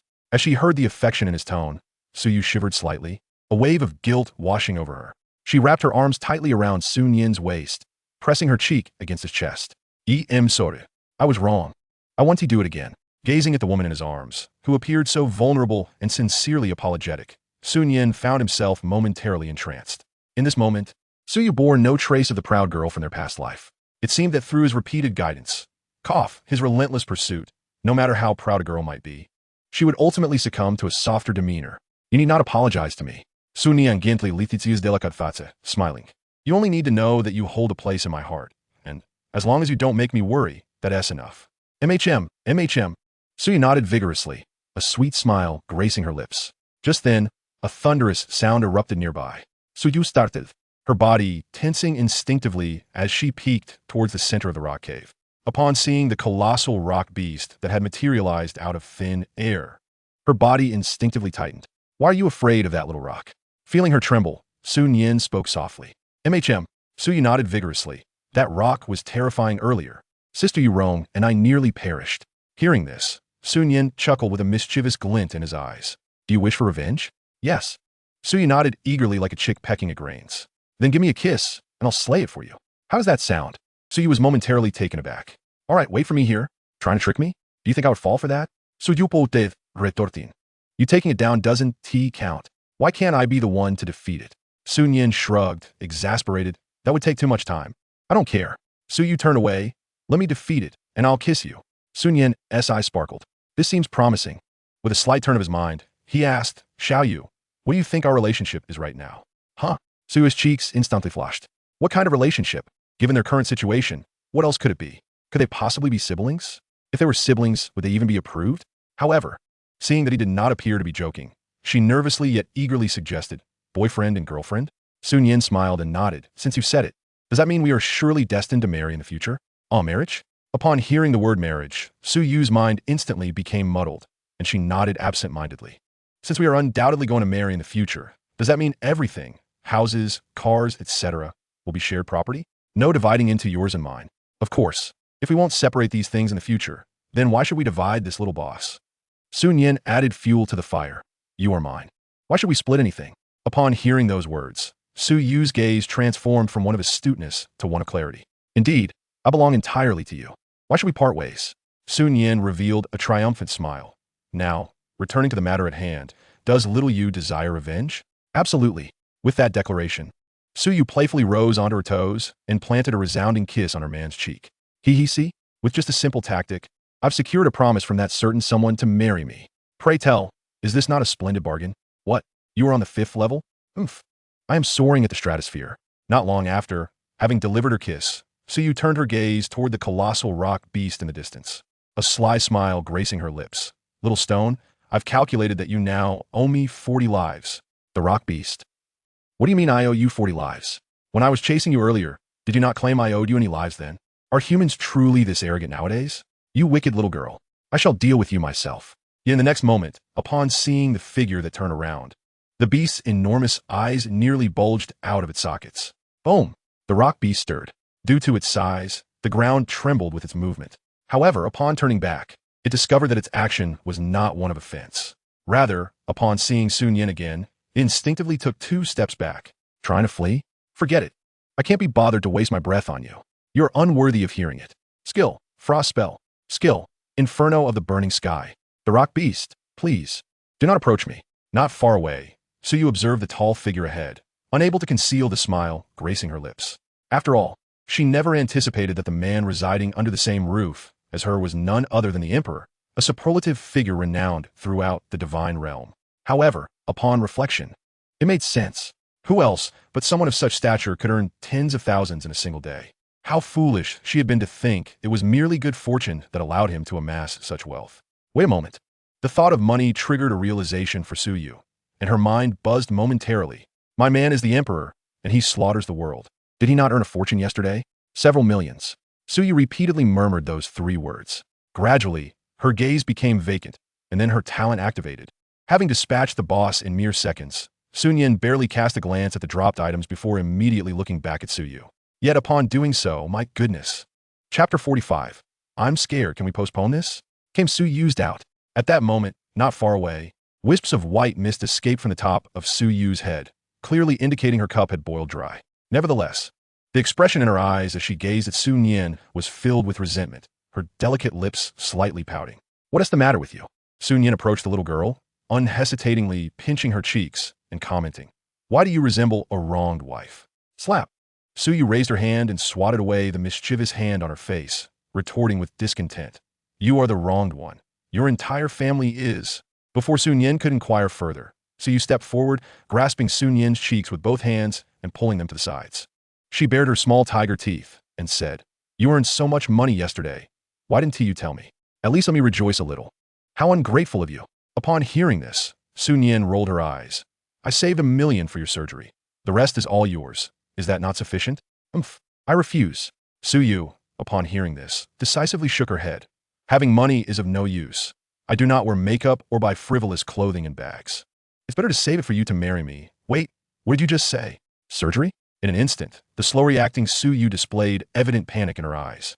Observing her tense demeanor, Sun Yin held her face and laughed. What is wrong? Scared? But fret not. The surgery isn't happening today, so what is there to fear? At her words, Suyu visibly sighed in relief. However, the next moment, Sun Yin's voice rang out again. The surgery will likely be tomorrow, at the latest the day after. Suju?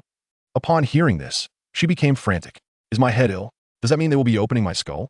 Regardless of the dangers, wouldn't that imply I would have to shave my head? At such a youthful age, filled with desires and a yearning for love. What if I end up with a bald head and during my recovery, some flirty little minxes in the game try to entice my man? No way. I'm scared. Can we postpone this? Suyu exclaimed, her beautiful eyes pleadingly gazing at the man before her, a look of helplessness adorning her face. Your surgery cannot be delayed.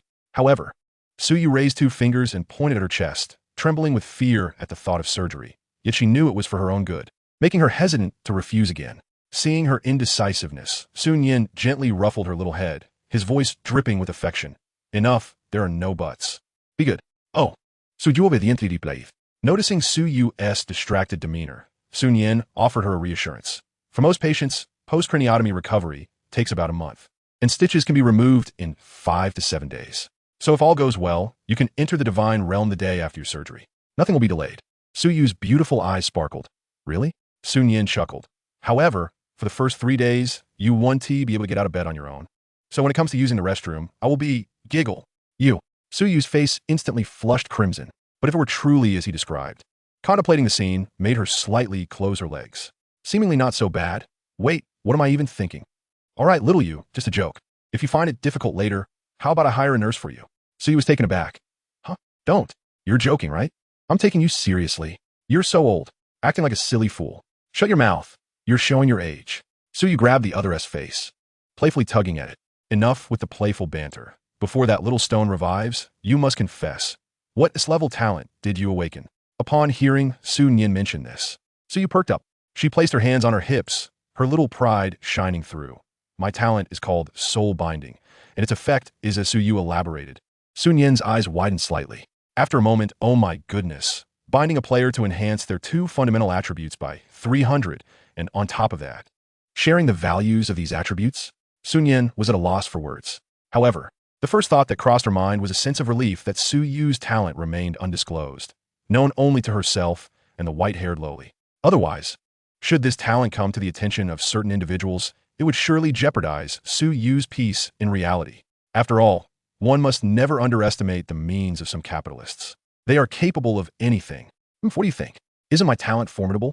Seeing Sun Yin's apparent shock, Su Yu's heart swelled with delight. If it were anyone else, possessing such a talent and encountering a formidable figure with 70,000 health points, they would undoubtedly rush to bind themselves. Yet for that insufferable man, even if he had millions in health, her resolve would not waver in the slightest. Her soul binding was solely for him. Oh wait, no, that thought veered off course.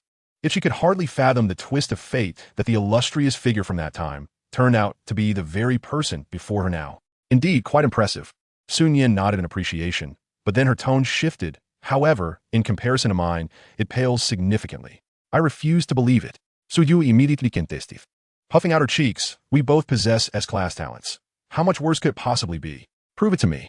Look here, Sun Yin replied without hesitation, revealing her own talent. What the? Super S-class? No, wait. Suddenly, Aruelisashin struck Su Yu. She turned to Sun Yin and cautiously inquired, are you cheating? Sun Yin? Cheating is illegal. Even if you asked me, I wouldn't dare. But I suspect you were curious about my health points, right? It's because of this. As she spoke, Sun Yin showcased her ancient necklace. Upon seeing it, Su Yu fell silent. What kind of luck is this? How can it be so consecutive? She now harbored doubts, wondering if Sun Yin might indeed be. Chapter 46. Health points surpass 230,000. The guild successfully established. Terrifying amplification. However, rather than dwell in suspicion, Su Yu preferred to ask directly. What kind of extraordinary luck do you possess?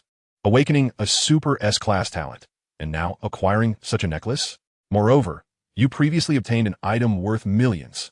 At this point, Su Yu's gaze sharpened. You don't happen to have awakened a system or been reborn, as some netizens claim, do you? Hearing this, Sun Yin helplessly shrugged. If I said I truly was reborn, would you believe me? Su Yu decisively shook her head. No way. Such things only happen in novels and films. How could they manifest in reality? Was she being overly suspicious? But that fleeting sensation earlier, perhaps it was merely a figment of her imagination. Enough of that. Let's proceed with binding you using my talent. However, aside from your health points, which other basic attribute do you think I should choose? Su Yu tilted her head, seeking her esteemed leader's opinion. Sun Yin, without hesitation, replied, attack speed. Mine is quite high, and as an archer, you also require it. All right, Su Yu nadie obediente. Following this, she opened her talent panel and decisively clicked on soul binding. Binding target, Emperor, binding attributes, health points, attack speed. In the next moment, the system chimed, congratulations. You have successfully soul bound to the Emperor. Shared health points, 233, 856. Shared attack speed, 1164. As Su Yu gazed at the system notification and the immense changes on her data panel, her lips curled into an uncontainable grin, and she stood there, utterly delighted. He. With 230,000 health points, won't I be able to stride through the entire Divine Realm? Look at your silly expression, Sun Yin said, ruffling Su Yu's hair playfully. You're the silly one. Su Yu swatted away the mischievous hand atop her head, pouting, this is 230,000 health points and an attack speed of 11. Not to mention how absurd this health is. Just considering the current attack speed, I can shoot 11 arrows in a second, akin to a machine gun. Aren't you thrilled? Sun Yin stepped forward, enveloping her in an embrace. Thrilled? Of course. With such a treasure like you by my side, how could I not be? Sudusiverit slightly. Her cheeks flushing as she heard the affectionate words and felt the warmth of his breath against her forehead. With a teasing pout, she replied, stop saying such mushy things. It's not like I'm refusing. The last few words were barely audible. What did you say? Sun Yin leaned down, a smile playing on his lips. Nothing. Su Yu's beautiful eyes darted around, embarrassed at her own boldness. How could she have let such words slip? Mortified. Let go of me. The boss is about to respawn, and you still owe me 39 times. 39 times is too many. I have other matters to attend to. How about compensating me in a different manner? What manner? One that will surely satisfy you. All right then, hurry and let me go. As Su Yu spoke, she wriggled her body in an attempt to escape his grasp. But suddenly, she exclaimed, What kind of item do you have in your pocket? Why is it so? In an instant, Su Yu's face turned crimson. The flush spread from her fair neck to her ears, wisps of steam seemingly rising from her head. What was that just now? How could it be so? You. I'm going to find Sister your own goodbye. Before Sun Yin could offer any explanations, Su Yu turned and dashed away, her speed rivaling that of bolt. Just at that moment, boom, a resounding crash echoed as the rock giant made its grand entrance. Roar! As soon as it appeared, the rock giant wasted no time in letting out a roar, venting its pent-up frustration. What are you yelling for? The rock giant was momentarily stunned. By the time it realized what was happening, dozens of attacks had already struck it. 245. 266. Talent not triggered. Skill, Frost Magic. Skill, Inferno. After a series of skills, the rock giant, just freed from control, found itself losing over 5,000 health points. However, upon noticing the health points above the head of the human beneath it, over 200,000, the once nightmarish rock giant now appeared as a disgruntled 250-ton behemoth. Rock giant, whom have I offended? You come on my doorstep to beat me, and now you berate me after I've merely resurrected and roared. 2 minutes later, Sun Yin stepped out of the rocky cave, slowly exhaling a cloud of stale air. That feels much better. I haven't had the chance to bestow that B-grade skill upon that girl yet. Perhaps I shall do so next time. Casually, he tossed a few useless green items from his backpack aside. Then, decisively taking advantage of the game's mechanics, he returned to the resurrection altar in the novice village. Goodness, is that the esteemed emperor?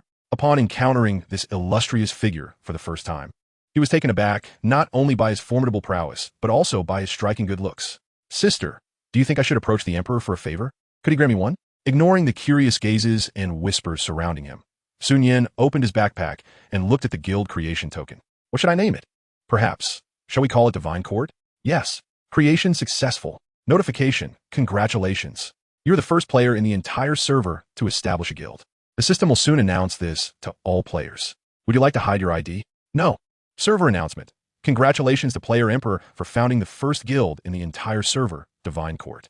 As a special reward, 10,000 gold coins, 5,000 contribution points, and a treasure map. In an instant, upon seeing this server-wide announcement, players across the realm were left dumbfounded. Is this for real? A direct grant of 10,000 gold coins? And what are these contribution points and treasure maps? We already have clubs. Who would still join a guild? Isn't this merely decorative? Wow. If you click on the additional guild icon, the bonuses from joining a guild are astonishing. Chapter 47. Leveling up the guild. Having a top-tier figure in the family wasn't enough? What a marvel. Upon joining the guild, members would receive a 5 increase in experience, health, and damage. This seemed rather excessive, did it not? Percentage bonuses? In the later stages, this would be an eternal boon. Moreover, every member entering the guild would benefit from these additional enhancements. Wait, the guild is only level 1, and yet offers 3-5 bonuses? Surely, as the guild levels up, these bonuses must increase as well. That would be terrifying, as numerous players across the server began to click on the guild icon to investigate. The excitement surged once more when they learned of the benefits of joining the guild. In the blink of an eye, as the president of Divine Court, Sun Yin received a flood of membership applications from over 100,000 players. Among them, some had even joined clubs already. Clearly, they were unaware that once they joined a club, they were prohibited from joining any guilds other than their club within the game. It could be said that if Sun Yin accepted them all, should the club choose to sue, these individuals would undoubtedly face exorbitant penalties for breach of contract.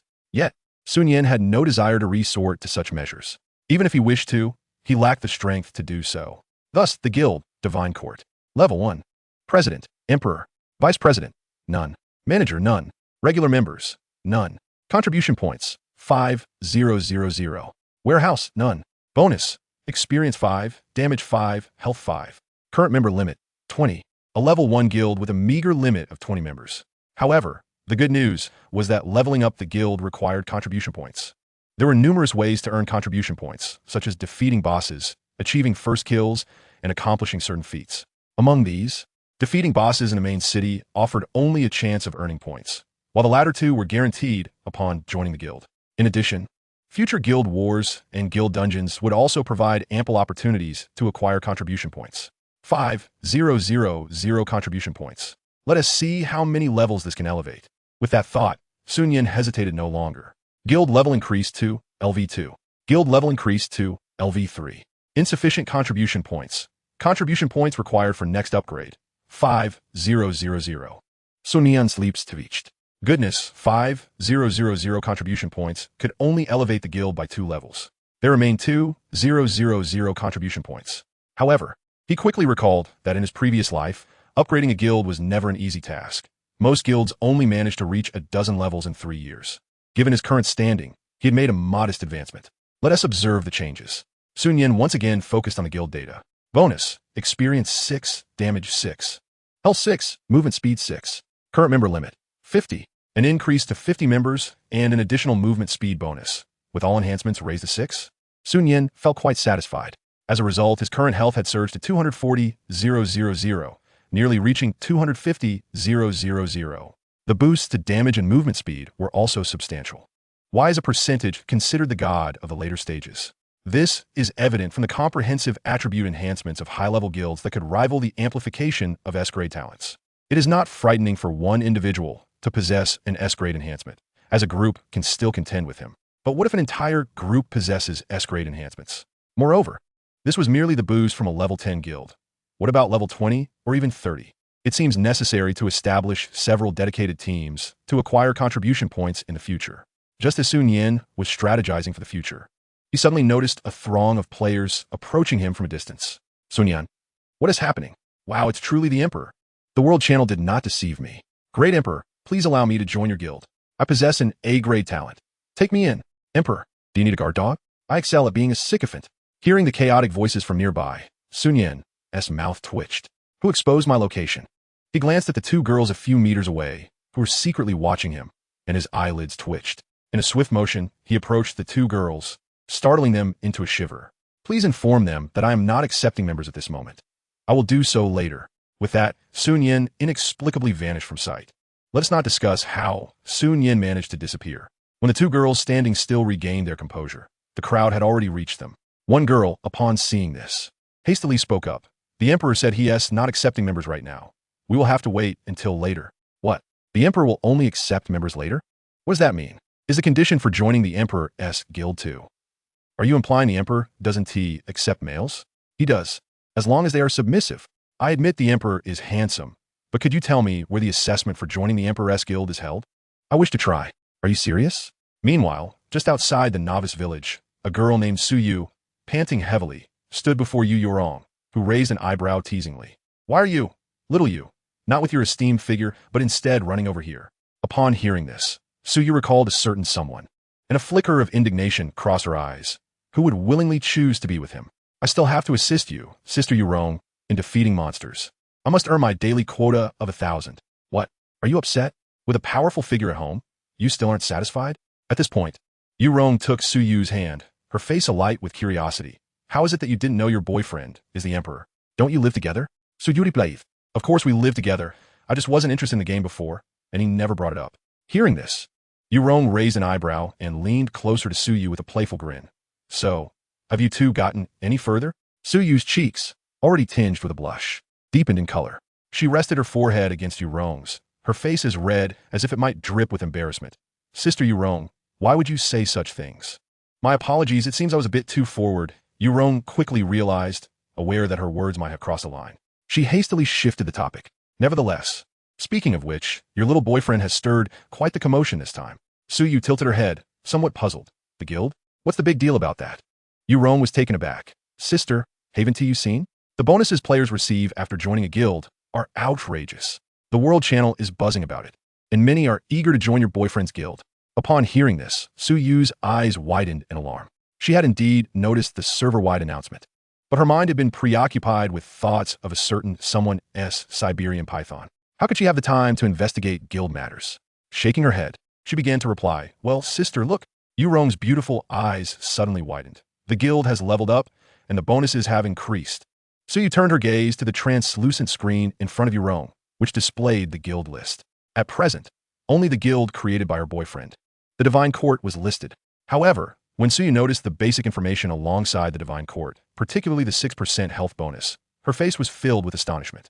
A 6% health increase? That means, with this thought in mind, Suyu hurriedly opened her data panel and, upon seeing the health section, gasped. Health, 247. 887. 247,000, wow. What do you mean, 247,000? Yorong was left utterly confused. This, Suyu said without hesitation as she decisively disabled her data panel's hidden feature, revealing it to Yurong. The next moment, Yurong's eyes nearly bulged from her head as she stared at Suyu's data panel, particularly the health section. Goodness, that's an incredible amount of health. Are you bound to the Emperor? Yes, Suyu replied, a sweet smile gracing her lips. Not only is my health astonishing, but my attack speed has also reached over 11. Hee, this time when we tackle that big rock, you could just stand behind me, Sister Yurong. Hearing this, Yurong appeared even more excited than Suyu herself. Oh my, little you, I adore you. The white-haired lowly embraced Suyu tightly, and then, wishing to lift her and spin around in celebration, found that their height difference made it impossible. Yurong's smile froze as she quickly released her embrace. By the way, little you, with all that health, if you join the guild, will increase by another 6%? Suyu was taken aback. Is that possible? Can you exploit a glitch like that? After pondering for a moment, she shook her head. The health probably 1T increase. Since I'm sharing his health, mine is obscured. But the other stats might indeed amplify. Just as Suyu finished speaking, a notification chimed. The Emperor has sent you a friend request. Oh, speak of the devil. Without hesitation, Suyu accepted. The very next second, another notification appeared. The Emperor has gifted you the B-grade skill, Rain of Arrows. The Emperor invites you to join the Divine Court Guild. Do you accept? Congratulations, you have joined the Divine Court Guild. The Emperor has promoted you to Vice President. Wow, the Emperor truly dotes on you. A B-grade skill and a Vice President position. There are probably only 2 or 3 Vice Presidents in a guild. Yurong quipped, raising an eyebrow teasingly. With such a position, you must treat the Emperor well when you get home. Upon hearing this, Suyu instinctively thought of something. Her cheeks flushing slightly. Not at all. I don't want to be so hands-on. Why should I compensate him? Noticing Suyu's obvious embarrassment, Yurong chuckled. Little you, men are quite easy to please. You only need to sweet-talk them, though it might come with some risk. As the topic shifted, especially between 2 young girls, Suyu felt wide awake. What kind of risk? The risk of swelling, of course. Yurong replied, playfully pointing at Suyu's lips, wearing an expression that said, you know what I mean. Hey, Sister Yurong, how do you know so much? Suyu's face turned crimson. Such things, how could she ever do them? Even if a certain someone begged her. What if he really did? No, she was thinking too far. Yurong wore a mischievous grin. Hee, would you like to watch 1,000 films, little sister? I guarantee you'll understand everything. Absolutely not. As the 2 girls delved into discussions of topics unsuitable for scrutiny. Across the Dragon Kingdom, a whirlwind stirred within countless clubs, all ignited by the winds of Nian. At the Haoyue Club, in the headquarters of Magic City. Within a conference room, the leader of the Haoyue Championship, seated at the head, addressed the management team below him. I believe everyone has received the news. Share your thoughts.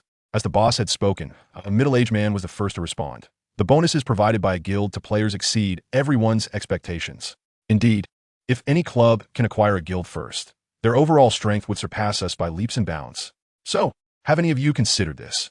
If a guild can provide a player with bonuses comparable to an A-grade talent, what would the overall value of that guild be? At this remark, the breaths of everyone in the room quickened.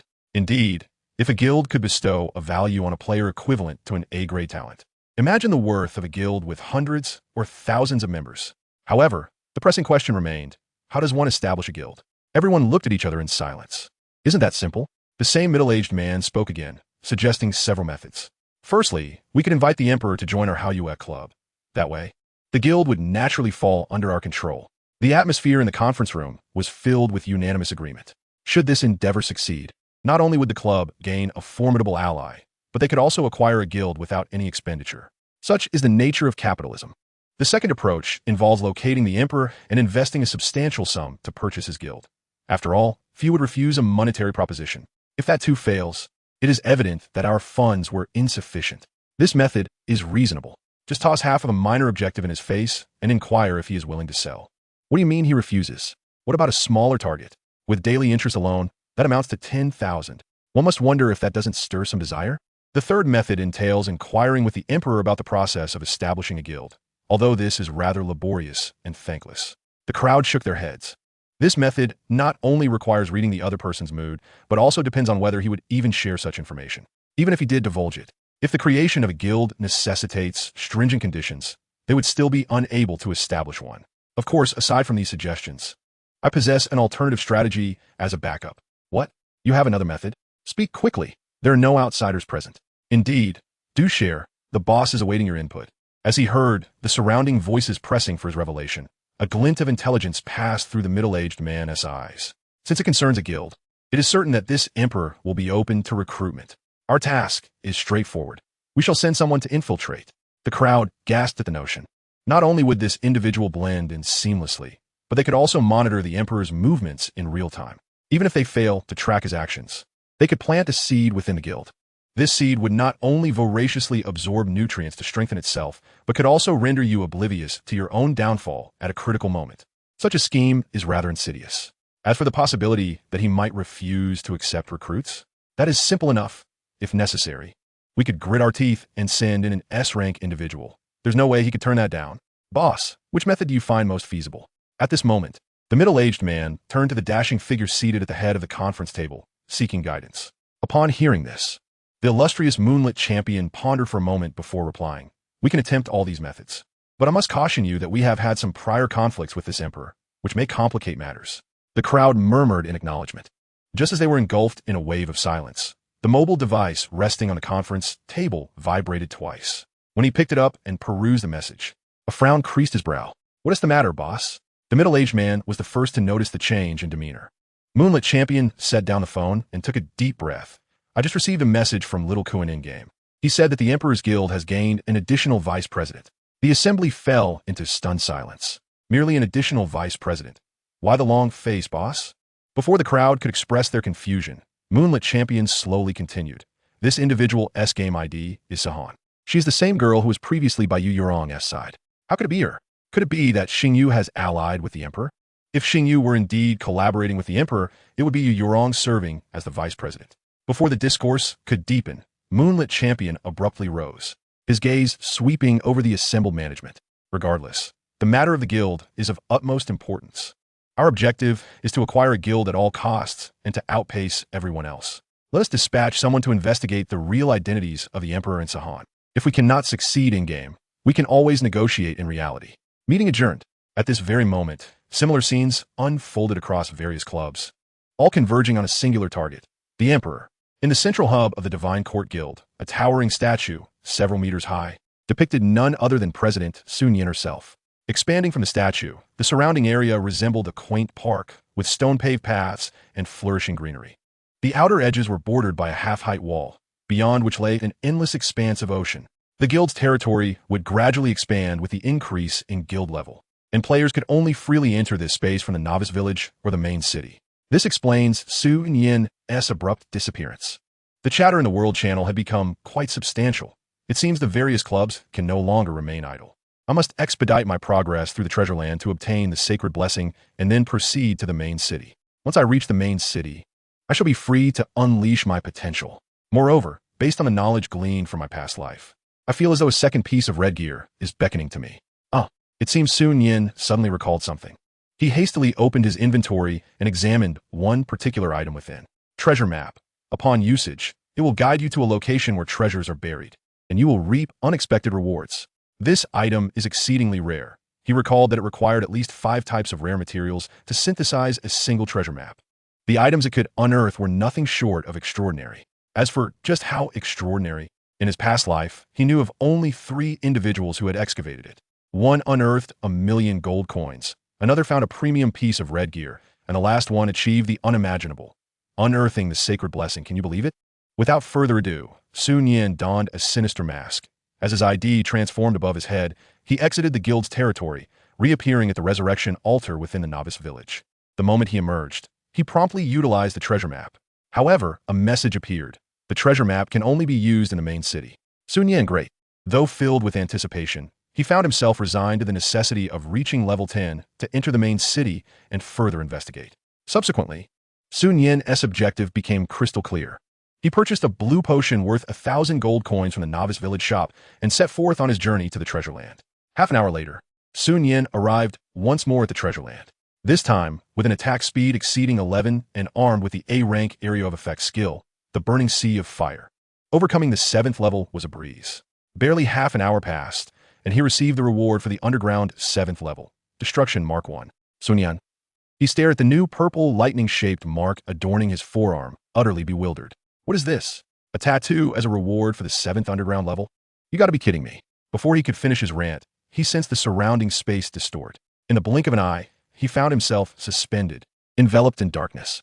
Upon regaining his senses, the scene around him had transformed, accompanied by a line of small text that materialized before his eyes.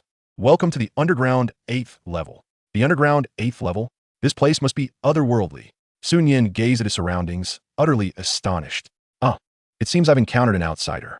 Nevertheless, it matters not. An ethereal voice echoed in his ears, sending chills down his spine. Who is it? Chapter 50. Obtaining the Sacred Blessing. A bounty on his head across the server. Time rewinds to mere seconds prior. At the very moment Sun Yin acquired the Mark of Destruction, within the realm of the Divine Domain, in the ancient Dragon Kingdom, specifically in the Holy City, one of the 12 principal cities, a modest dwelling bore witness to a dramatic event. Bang! The gray-haired elder beheld a crystal orb in his grasp, which suddenly shattered into countless fragments. A profound disbelief and fear flickered in his murky old eyes. How is this possible? Realizing the gravity of the situation, the elder vanished in the blink of an eye.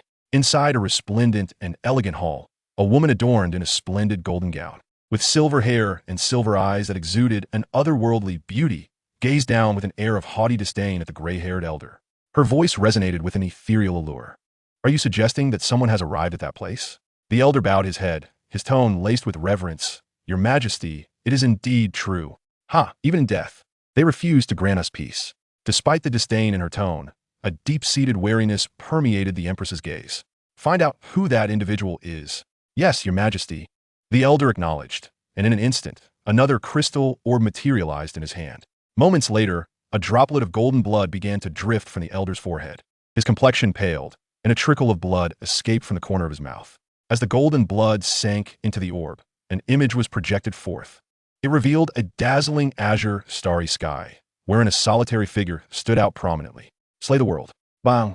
The two could barely discern the 4 characters above the figure's head before the crystal orb shattered once more. The Empress furrowed her brow. An outsider, is it? It seems we cannot rely on conventional methods. With that, she cast her gaze upon the gray-haired elder and stated coolly, prepare a nationwide manhunt. Understood. As the elder departed, the entire process transpired within a mere half-minute. Back on the 8th layer, Sun Yin clutched a priest's staff, his expression vigilant as he surveyed his surroundings. His mind awash with confusion. What is happening? What outsider? Could that voice have belonged to the boss of the 8th layer? Suddenly, the ethereal voice echoed once more. I'm curious to see what capabilities this outsider possesses to be worthy of arriving here. As the words fell, the space before Sun Yin rippled, and a strikingly handsome man clad in purple with flowing black hair materialized before him. What captured Sun Yin's attention was the identical purple mark upon the man's forehead, mirroring the one on his own forearm. How are you only at level 9? The man's previously stoic demeanor crumbled, replaced by a look of utter bewilderment. Sun Yin thought to himself, what a stark contrast. Isn't this treasure trove supposed to be in the novice village? If I weren't level 9, I could be level 100. The man gritted his teeth. Indeed, it is the handiwork of those old geezers. Sun Yin, perplexed, noticed that the NPC seemed lost in thought.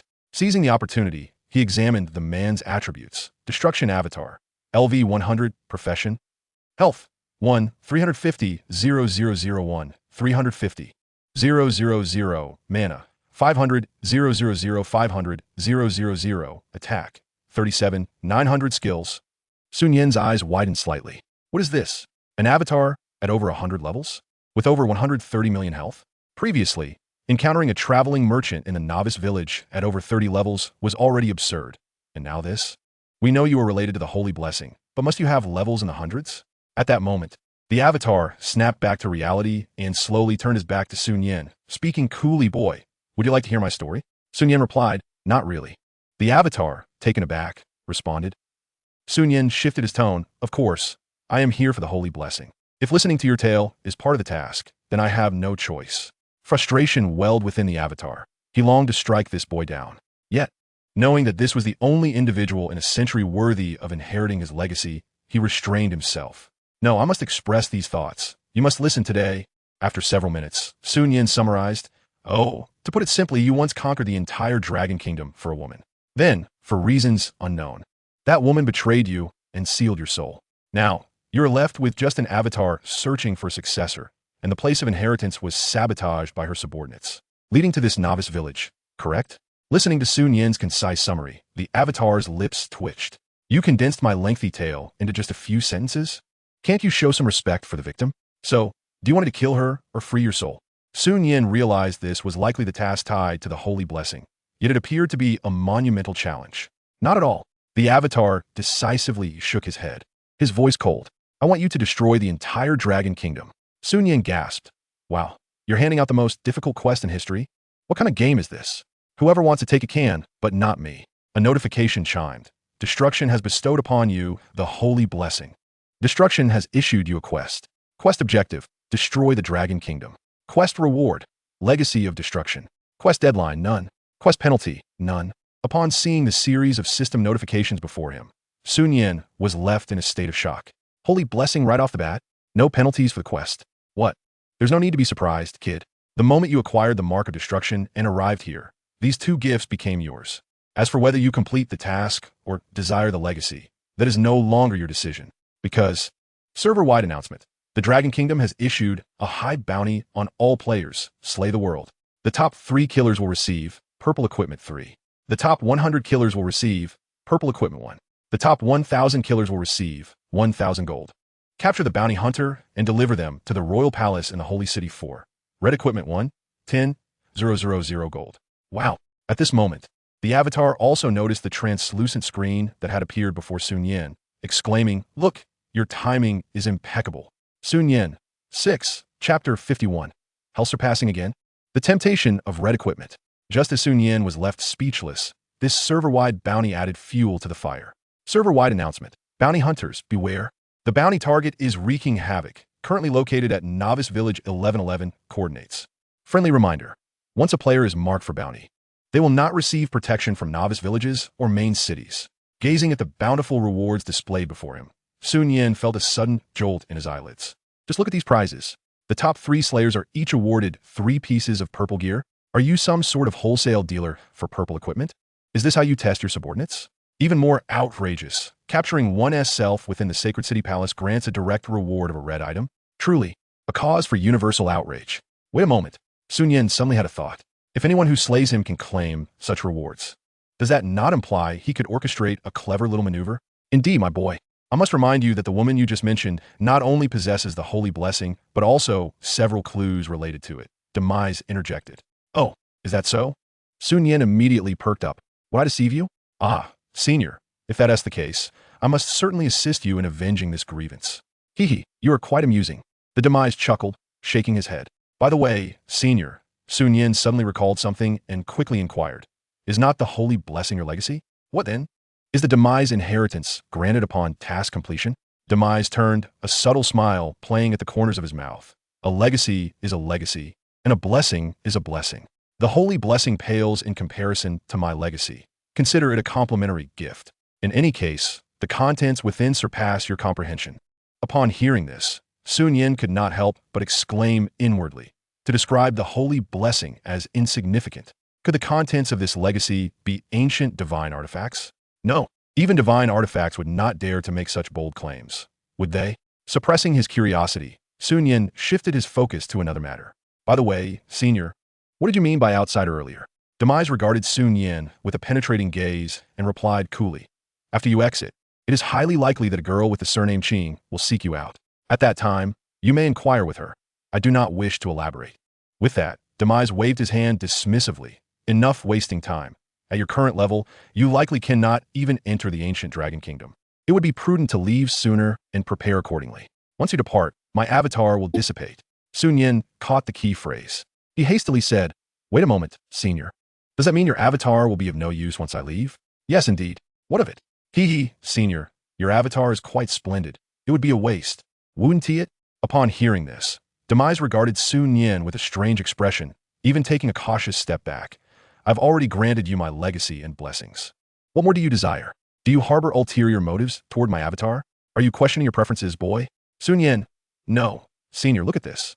As he spoke, Sun Yin displayed the health bar from his data panel before Demise's eyes. A mere 20,000 health points? In my prime, I would have dispatched you in mere moments. What is there to boast about? Senior, did you forget my level? Level 9, huh? What the hell? Suddenly realizing, Demise's light purple eyes nearly bulged from their sockets as he stared incredulously at Sun Yin. You are merely level 9, yet possess over 20,000 health points?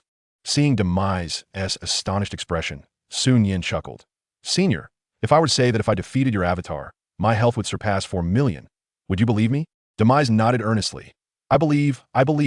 Sun Yen, since you believe me, oh no. Senior, what did you say? Demise, I said I believe you. At level 9, having over 20,000 health points, am I a fool to doubt? Sun Yan fid Saidant. Senior, your words make me feel like a fool. At that moment, Demise raised a question. However, even with such exceptional abilities, it is impossible for you to defeat me at your current level. Sun Yen held up 3 fingers. Demise, 3 lifetimes? That seems rather improbable. No, Senior, I meant just give me 3 minutes. Fine. Demise shrugged, nonchalantly. Then come and try. If you cannot defeat me in 3 minutes, I shall expel you from here. There's a horde of players outside eager to take your life. To Demise, if this young man truly possessed such abilities, sacrificing one of his avatars would be of little consequence. After all, once the young man departed, the avatar would dissipate in any case. It would be better to lend assistance. Should he succeed, it could hasten the demise of the ancient dragon kingdom. Very well. Upon hearing this, Sun Yin remarked, I beg your pardon, and began to wield his staff. Whoosh, whoosh, whoosh. In an instant, his basic attacks fell upon Demise's avatar like torrential rain, striking at a rate of 11 per second. Clearly, Demise's data was not as simplistic as it appeared.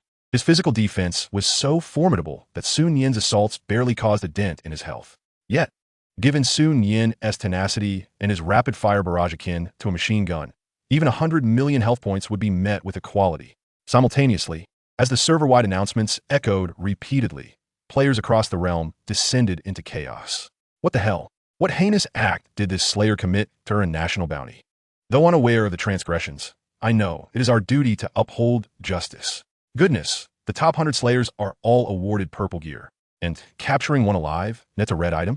Brothers, the location has been revealed. Let us rush before this rogue escapes. At this moment, aside from the throngs of players, the major clubs, upon learning of this incident, were also thrown into disarray. Swiftly, elite teams formed from various clubs raced towards the 1111 beginner village.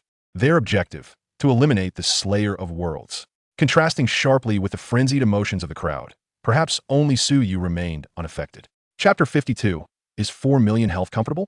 Will the senior not reward the big shot handsomely upon returning home? In the rocky cave of the 1111 beginner village, having just slain a rock behemoth, Su Yu gazed at the incessantly cycling server announcements, her small face instantly filled with worry. What on earth happened? How did he become a target for a server-wide bounty? Beside her, Yu Rong was equally stunned. How could a big shot in the beginner village attract a server-wide bounty? Did the big shot slay some important NPC? It seems plausible. No, I must go help him, Su Yu declared resolutely, turning and striding towards the exit of the rocky cave. Given the substantial bounty rewards, many would undoubtedly rush to the coordinates. Though Sun Yin had over 20,000 health points, facing a relentless pursuit of thousands of players would likely lead to his demise. Meanwhile, she too possessed over 20,000 health points, and since she was not the target of the bounty, if she could buy him some time. The esteemed figure in our midst is unlikely to be exposed regarding their equipment. Hold on a moment, Sister Yu, exclaimed Su Yu as she prepared to join. Noticing her, Yu Yurong hurriedly followed with her short strides. Sister Yurong, your involvement might lead to peril, warned Su Yu. It's nothing, just a slight loss of experience, replied Yurong dismissively. However, all right, let's move swiftly. Just as the two girls departed from the rocky cave, an unexpected exclamation escaped Su Yu's lips. What on earth? She abruptly halted, staring at the health bar displayed in the upper left corner of her vision, her hand instinctively covering her mouth in astonishment. What's the matter, Xiaoyu? Asked Yurong. Concern etched on her face. Sister Yurong, I believe I'm experiencing an illusion. Look, in the next moment, before Yurong's eyes, appeared the astonishing figure of Su Yu's health. 294,050. Yurong's eyes widened in disbelief as she began to count 1, 10, 100,000, 10,000, 100,000. What? For million health? After repeating the numbers multiple times and confirming their accuracy, she turned to Su Yu, her expression a mixture of shock and awe. What on earth has our esteemed figure done? Do we even stand a chance now? 4 million health is beyond comprehension. The damage players can deal is merely in the tens. Given the nature of his class, which excels in healing, a single healing spell could render him nearly invincible. Unless hundreds of thousands of players attacked him simultaneously, there's no way to defeat him. But could such a scenario even occur? This sudden turn of events left Su Yu utterly flabbergasted. Initially, she had feared that their esteemed figure would slowly succumb under the relentless pursuit of thousands. Yet now, it seemed that it was not he who would be ground down, but rather those thousands. Ding. At that moment, a friend request notification popped up. So you quickly clicked to view it. Emperor, is 4 million health comfortable? Surely I deserve a hefty reward upon returning? Winking. So it appears our esteemed figure is unharmed. So you thought, her cheeks flushing. What reward are you even talking about? Yurong raised her eyebrows teasingly. Xiaoyu. This is where you err. The man is actively seeking a reward. If you deny him, he may feel disheartened. But should you grant it, won't his motivation only grow? Hearing this, a flurry of blush-inducing images flooded Suyu's mind. Must it really come to that? What if it leads to dire consequences? Meanwhile, in the 8th layer of the treasure land, Su Nian gazed at his health bar, excitement coursing through him. It would be a lie to say he wasn't thrilled. He eagerly anticipated the day when the battle power rankings would be unveiled, and he wondered what spectacle his current prowess would present. If he recalled correctly, once half the players in the main city reached level 15, the official championship tournament would commence, complete with a live broadcast and considerable rewards. Kid, you never cease to amaze me, the ethereal voice of destruction echoed, though this time it was only a voice and not a visible presence. Thank you, senior. Sunyan bowed respectfully in all directions. All right, it's time for you to leave. Just as destruction finished speaking, Su Nian felt the world around him whirl. And when he regained his bearings, he found himself back at the entrance of the treasure land, halfway up the mountain. However, he soon realized that the stone door, which had previously stood at the entrance, had vanished without a trace. It's over, he sighed heavily, casting his gaze downward, raising an eyebrow in surprise. It seems there are quite a few who seek my demise. The crowd below was densely packed, numbering at least in the tens of thousands. Clearly, they had come hoping to strike it lucky based on the landmarks provided by the bounty posters. Unfortunately for them, their expedition would likely be a futile endeavor. Sun Yan removed his mask, and in an instant, the words "slaughter the world" along with the red exclamation mark denoting a wanted criminal vanished, replaced by the title Emperor. Farewell, he waved to the throng below. Utilizing the novice village's unique features, he swiftly logged out and back into the game, returning to the novice village. At this moment, the crowd at the mountain's base was abuzz with confusion. Isn't that Slaughter the World? This landmark clearly indicates a mountain. Surely the bounty target is not misleading us? Today is not April Fool's Day, after all. Do you think Slaughter the World could be atop this mountain? Fortune favors the bold. Brothers, follow me. Among the crowd, Ho Xiaoyu sighed in relief, noticing some climbing the mountain while others turned back. As long as the esteemed figure is safe. Meanwhile, upon returning to the novice village, Sun Yan headed straight to his residence to examine the holy blessing bestowed upon him by destruction. Holy blessing, destruction. Effect, skill damage increased by 300. Good heavens. Is it truly that simple and brutal? A direct enhancement of 300% damage. Who wouldn't envy such an increase? Suddenly, a thought struck him. He hurriedly opened his friend list and sent messages to Su Yu, Ho Xiaoyu, and Yu Yurong, inviting them to find him. Since the treasure land had concluded successfully, the next steps would involve entering the main city and claiming the bounty rewards. Such treasures should not be easily given to outsiders. Chapter 53. Yu Yurong's refusal. It's actually him, just outside the novice village, in a small grove. Upon seeing Su Nian in the distance, Su Yu rushed forward with concern. Are you all right? What happened earlier? Su Nian, almost pinchet herchek pidaifully. So you do care? But the Dragon Kingdom's bounty is on Slaughter the World.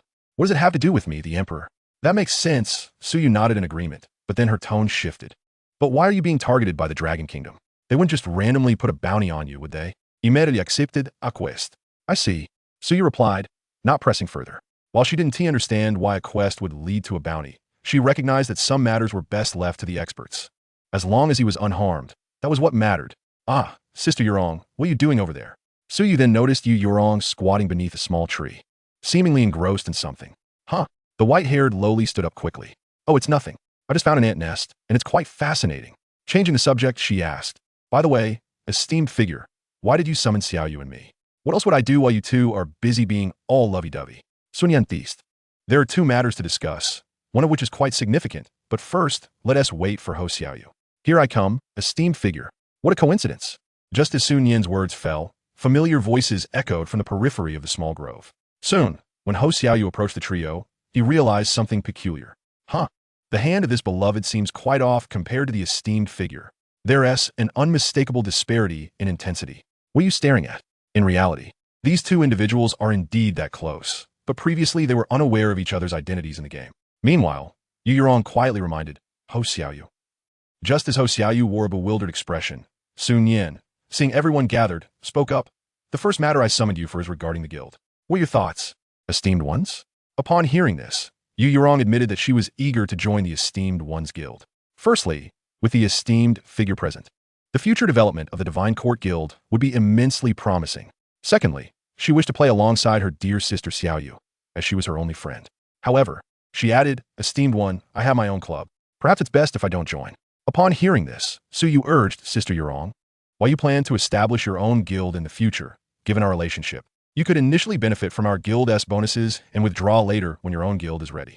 If necessary, you can have someone from your team take over as the head of the Star Rain Guild. After all, you're the boss. Yu Yurong repeatedly waved her hands. As the owner of Star Rain, what would it mean for me to join your guild? If the clubs find out, it would surely bring trouble to you all. So let us not. At this point, Yu Yurong turned with a cheerful smile. With you two esteemed figures leading, additional bonuses would mean little to me, right? Seeing Sister Yurong's repeated refusals, Suyu felt helpless. What about you? Sun Yin looked at Ho Xiaoyu. Ho Xiaoyu, taken aback, exclaimed, me? If the esteemed one accepts me, I would definitely join. Though I'm a shareholder of the Haofeng Club, I have no other ties to them. As soon as Ho Xiaoyu finished speaking, a line of prompts appeared before him. It was an invitation from the esteemed one. Without hesitation, Ho Xiaoyu clicked to accept. Congratulations. You have joined the Divine Court Guild. The Emperor has promoted you to administrator. Esteemed one, do you trust me this much? Ho Xiaoyu was deeply moved to be made an administrator right away. Sun Yin responded, shall I retract it? Don't. All right, the next matter is quite significant. As Sun Yin spoke, he donned a dual mask and pointed to the red exclamation mark overhead.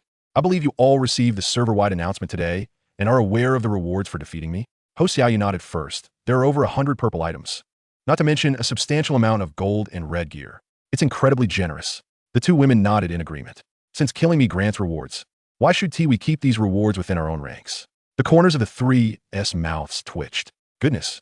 The esteemed one is willing to go as far as to eliminate himself? However, upon further reflection, this is indeed a splendid strategy. Rather than allowing others to benefit, it is better for us to seize the opportunity ourselves. But the issue is, esteemed one, with over 4 million health points. We would need several days and nights to take you down, right? Yu Yurong pointed out the dilemma. Beside her, Ho Xiaoyu exclaimed, what? 4 million health points? Oh no, I have indeed followed the right person. I naturally have contingencies, Sun Yin replied, removing the dual mask from his face and handing it to Su Yu. Try to see if you can wear it. Suju obediently nodded. However, the moment she put the mask on, it fell off with a thud. As expected, the item was bound. Sun Yin picked up the mask and placed it back in his inventory, stating, then our next step is to swiftly enter the main city. Once we arrive, I will have a plan. As he finished speaking, he sent out an invitation to form a party. After the three accepted, Sun Yin adjusted the experience distribution within the team and led them towards the rock cave. Before long, they reached their destination. However, as the four arrived at the cliff and looked towards the boss, Yu Yurong gasped, pointing to the center of the arena. My goodness, is he challenging the boss alone? Sun Yin raised an eyebrow. It's actually him. Chapter 54. Recovering 250,000 health points per second. Is this even human? Caribbean Dezuzu was stunned. Inside the rock cave, a middle-aged man with distinct features, sporting a middle-part hairstyle and an ID-reading Caribbean Dezuzu, was currently wielding a long sword, steadfastly confronting the rock giant. With each attack from the rock giant, Caribbean Dezuzu could restore the lost health within mere seconds at an alarming rate. This terrifying lifesteal ability was truly astonishing, leaving onlookers in awe. However, the good fortune was short-lived. Just moments after Sun Yin and the others arrived, the enraged rock giant unleashed a critical strike, followed by a swift, untelegraphed rock summon, incapacitating Caribbean Dezuzu. Damn it, he exclaimed, feeling the pressure as the rock giant prepared to strike again. Without a second thought, he abandoned his sword and bolted away, transforming into an esports Usain Bolt, leaving 3 footprints in 100 meters and dashing through 3 traffic lights. In his flight, Caribbean Dezuzu noticed Sun Yin and the others on the cliff and shouted, Hey, you up there? Don't just stand there. If you don't run, come down and help me. This guy is incredibly tough.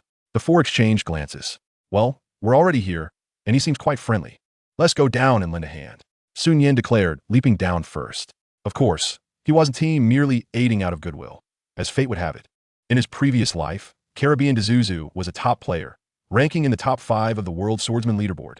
With an S-class talent for bloodthirsty madness, he possessed a 30% lifesteal across the board. Common evaluations of him described him as a valiant and generous ultimate gaming enthusiast.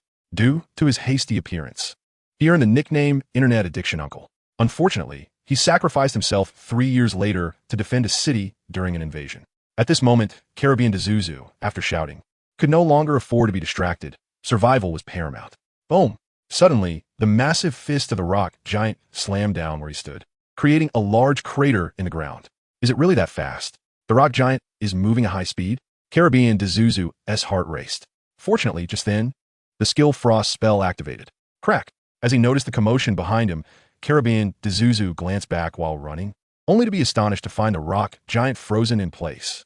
But even more astonishing events were yet to unfold. Skill, Inferno of the Heavens. 1288, 1300. In the Caribbean, Deju exclaimed in disbelief. What on earth did he just witness? In mere seconds, a single skill had caused the boss's health to plummet by several thousand.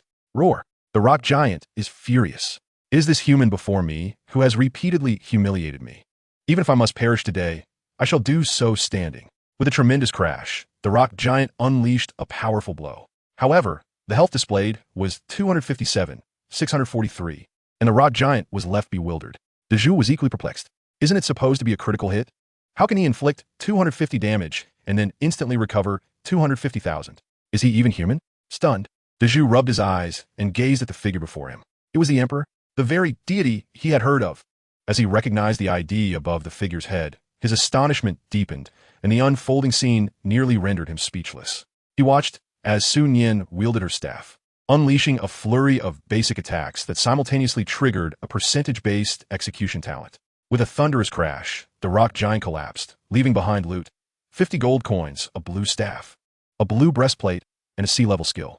Turning to the astonished Deju, Nian smirked slightly. A mere fraction of a chance to execute, and from another's perspective, it appeared as though my casual attack had vanquished the boss. Surely, one cannot suspect me of cheating? The boss had been dispatched with such ease. Moments latte. Deju snapped back to reality, murmuring to himself. What exactly transpired in those fleeting seconds? A single skill brought the boss's health down, only for it to recover instantaneously. Then, this deity's attacks resembled a machine gun, and with a mere wave, the boss disappeared. If I recall correctly, I too am considered a deity by others. Yet, is the chasm between deities truly so vast? Look, you've left the uncle utterly dumbfounded, remarked Yurong, who had just arrived and spoke candidly. Desu, upon hearing the term uncle, snapped back to reality. Excuse me, young lady, who are you referring to as uncle? I am Zhao Deju, merely 24 years old. A proper member of the post, 2000 generation. Yu Yurong was momentarily taken aback. 24? Surely you jest. You must be 42. We are of the same age? Zhao Deju exclaimed, what? You are of age? The atmosphere became momentarily tense until Ho Xiaoyu broke the silence. Dear uncle, why are you here to face the boss alone? Notimets?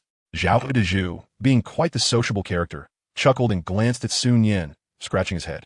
This deity can solo a boss on the very first day of the game's launch. I thought being the third day, and with my S-level talent, I could also manage. Who would have thought I would be utterly defeated? Sun Yin, taken aback, pondered, is your courage inspired by me? Oh, deity? Suddenly, Zhao Deju seemed to resolve himself, possibly moved by the earlier spectacle. Approaching Sun Yin, he said earnestly, I am a man of clarity in matters of gratitude. You saved my life just now. In the real world, that would suffice, but in this game, you'll likely find my possessions trivial. However, my talent is decent, might I request. At these words, Sun Yin's eyes brightened. Ah, how splendid. I need not even extend an invitation. He approaches me willingly. An S-level talent, I welcome with open arms. The future's foremost divine guild shall undoubtedly belong to our dragon nation. Without hesitation, Sun Yin replied, of course, I accept. However, before he could finish, Zhao Deju unexpectedly knelt before him, executing a deep bow. The group was left in shock. What on earth are you doing? Sun Yin exclaimed, bewildered. We are merely forming a guild. This is not some foreign cult. Why bow down? Despite the surreal nature of the game, Sun Yin protested. You cannot just kneel and bow at will. They say a man's knees are made of gold. And are you seeking to withdraw some from me? Please rise. Sun Yin rushed forward to assist him, only for Zhao Deju to declare, Master, I bow to you. Bang, bang. He performed 2 more bows, leaving Sun Yin speechless. Wait, are you not trying to join the guild? Why are you swearing fealty to me? Zhao Deju stood and scratched his head. Did I not mention joining the guild? Besides, I have already bowed. You agreed just now, and there's no backing out, correct? Sun Yin was equally puzzled. What is this man's thought process? To take me as his master? Who would believe such a tale? Unbeknownst to outsiders, One might think we are uncle and nephew. As the atmosphere grew tense, host Xiaoyu stepped in once more. Hey, uncle, why would you take the deity as your master? The deity is a priest, and you are a swordsman. What wisdom can you glean? Zhao Dezhu, unabashed, replied with exuberance. With a master of such caliber, do you think it better to join the guild directly or to become the disciple of this esteemed deity? The others exchanged glances, realizing he had grasped the essence of ambition. However, they recognized that most sought advancement in reality, not in a game. Your dedication to the game is remarkable. Then, Salde Suepro with Sunian, grinning widely. Master, I have a younger sister who is quite enchanting. She just came of age and is fond of handsome masters like you. Shall I introduce you? Of course, I will call you master, and you shall refer to me as brother-in-law. We can keep our titles separate. Just as Zhao Dezhu finished speaking, a chilling gaze filled with murderous intent pierced through the crowd, landing squarely on him. Startled, Zhao Dezhu felt a shiver run down his spine, and every hair on his body stood on end. How frightening! Following the source of the gaze, he caught sight of Su Yu's piercing eyes fixed upon him, causing a wave of unease to wash over him. What is this woman's intention? Could it be she harbors feelings for my master? Surely that is unnecessary. At that moment, Sun Yin also sensed the gaze of the women from his family. He hurriedly approached Su Yu, taking her small hand in his and declaring, I have a girlfriend now. Upon uttering these words before the crowd, Su Yu's expression instantly transformed from stormy to sunny, the daggers in her eyes dissipating, replaced by a benevolent demeanor. However, to Zhao Dezhu's, this was nothing short of divine grace. Master, I was wrong. One must acknowledge their mistakes and stand tall when facing punishment. As soon as he spoke, seeing Su Yu give a slight nod, Zhao Dezhu's breathed a sigh of relief. By the way, Caribbean Dezhu's, what level are you now? Sun Yin inquired, noticing the other's privacy settings prevented him from checking without attacking. Just call me Dezhu's, master. I've just reached level 9. When the rankings were finalized yesterday, I was ranked 11th, just shy of the 10th spot. Zhao Dezhu's replied candidly. Upon hearing this, Sun Yin glanced at the level rankings. He was merely a smidgen of experience away from achieving level 10, while numerous level 9 players already populated the rankings. However, during his previous life at this stage, most players were likely engaged in taking on the hidden quest from Blacksmith Wong, with the earliest batch reaching the main city expected to arrive by the day after tomorrow. With this in mind, Sun Yin promptly invited Dezhu's to join the guild. Caribbean Dezhu's has joined the Divine Court Guild. After assigning him a management role, Sun Yin invited him to form a party. He adjusted the experience distribution slightly, as he currently did not require much experience, allowing Dezhu's to have a bit less. Ho Xiaoyu and the two ladies were still at level 8, so they could absorb the bulk of the experience. Just then, the boss respawned. Rock Giant, is this hell? Does no one care about my feelings? Half an hour later, as the rock giant fell for the 12th time, it dropped. Lord S. Hard X1, 50 gold, blue leggings X1, D-grade skill book X1. Another Lord S. Hart? Sun Yin expressed his surprise. Including the one previously dropped, he now had 6 Lord S. Hearts in his backpack. During this time, the rock giant also dropped a purple helmet, which he promptly gifted to Dezhu's, who was now fully equipped in blue gear. Over the course of that half hour, Ho Xiaoyu and the two ladies successfully leveled up to 9. Despite this, there was still some distance from all reaching level 10, likely requiring another 15 encounters with the rock giant. So, how does it feel to be carried along? Sun Yin smiled at Zhao Dezhu's, having grown somewhat familiar with his disciple during this half hour. Master, feel free to call on me anytime. It applies in real life too. Zhao Dezhu's patted his chest, appearing rather confident. Is that so? Sun Yin teased. Boss, someone is approaching. Following Ho Xiaoyu's gaze, Sun Yin spotted dozens of people suddenly appearing on a nearby rock wall. Upon closer inspection, he realized the newcomers were none other than the members of Hao Yue, led by Kuan Gu and Han Jiangxue. What a coincidence! I never expected to encounter them here. Master, shall we take them on? Zhao Dezhu's whispered. Sun Yin waved his hand dismissively. No need to bother with them. Hearing this, Zhao Dezhu's agreed. With Master's exaggerated health of over 4 million, battling this group of minor players would be akin to adults fighting infants. An overestimation indeed. Meanwhile, on the other side, what? We actually ran into the Emperor? Look at the person next to the Emperor. ISNT, that Caribbean Dezhu's. A true powerhouse. Is it a tall lowly among them? She is legal, haha. As discussions continued among the crowd, one pair of eyes within the Hao Yue group was fixed intently on Sun Yin and Su Yu below, filled with disbelief and tinged with excitement. Chapter 56. Entering the main city. A disciple with an unusual background? Kuan Gu, we have the numbers. Shall we fight? At this moment, a sycophant beside Kuan Gu whispered, Fight? Are you out of your mind? Kuan-ge had not forgotten the lesson from the previous two encounters. This emperor can single-handedly take down dozens, even hundreds of them at once. This time, he had brought only 40 to 50 people, far fewer than before. Despite Han Jiangxue being sent by the boss to assist in fighting the boss, Kuan-ge deemed it wiser to play it safe. After all, the boss's task was to farm Lord S hearts, not to stir up trouble. With that thought, Kuan-ge cupped his hands towards Su Nian and the others below, saying, "We are merely passing through. It's not intentional. Until we meet again, we withdraw." Fearing that the emperor might respond with, "I don't eat beef," Kuan-ge waved his hand and led the retreat. The Haoyue members followed suit, leaving one by one. Before departing, the eyes that had previously been filled with disbelief and excitement now radiated cold laughter. It was unclear what they were thinking. Meanwhile, Han Jiangxue turned a glance at Su Nian, her expression inscrutable before the Haoyue group completely departed. "TSK, a bunch of softies. I thought I would get to showcase my skills in front of you, master. I was ready to wreak havoc." Zhao Dizhu's expressed his dissatisfaction. "Sun Yan replied, you could still catch up if you wanted." After jesting, he added a dose of reality. "Besides, with me around, you only need to focus on wreaking havoc. And if worst comes to worst, you have your master's wife.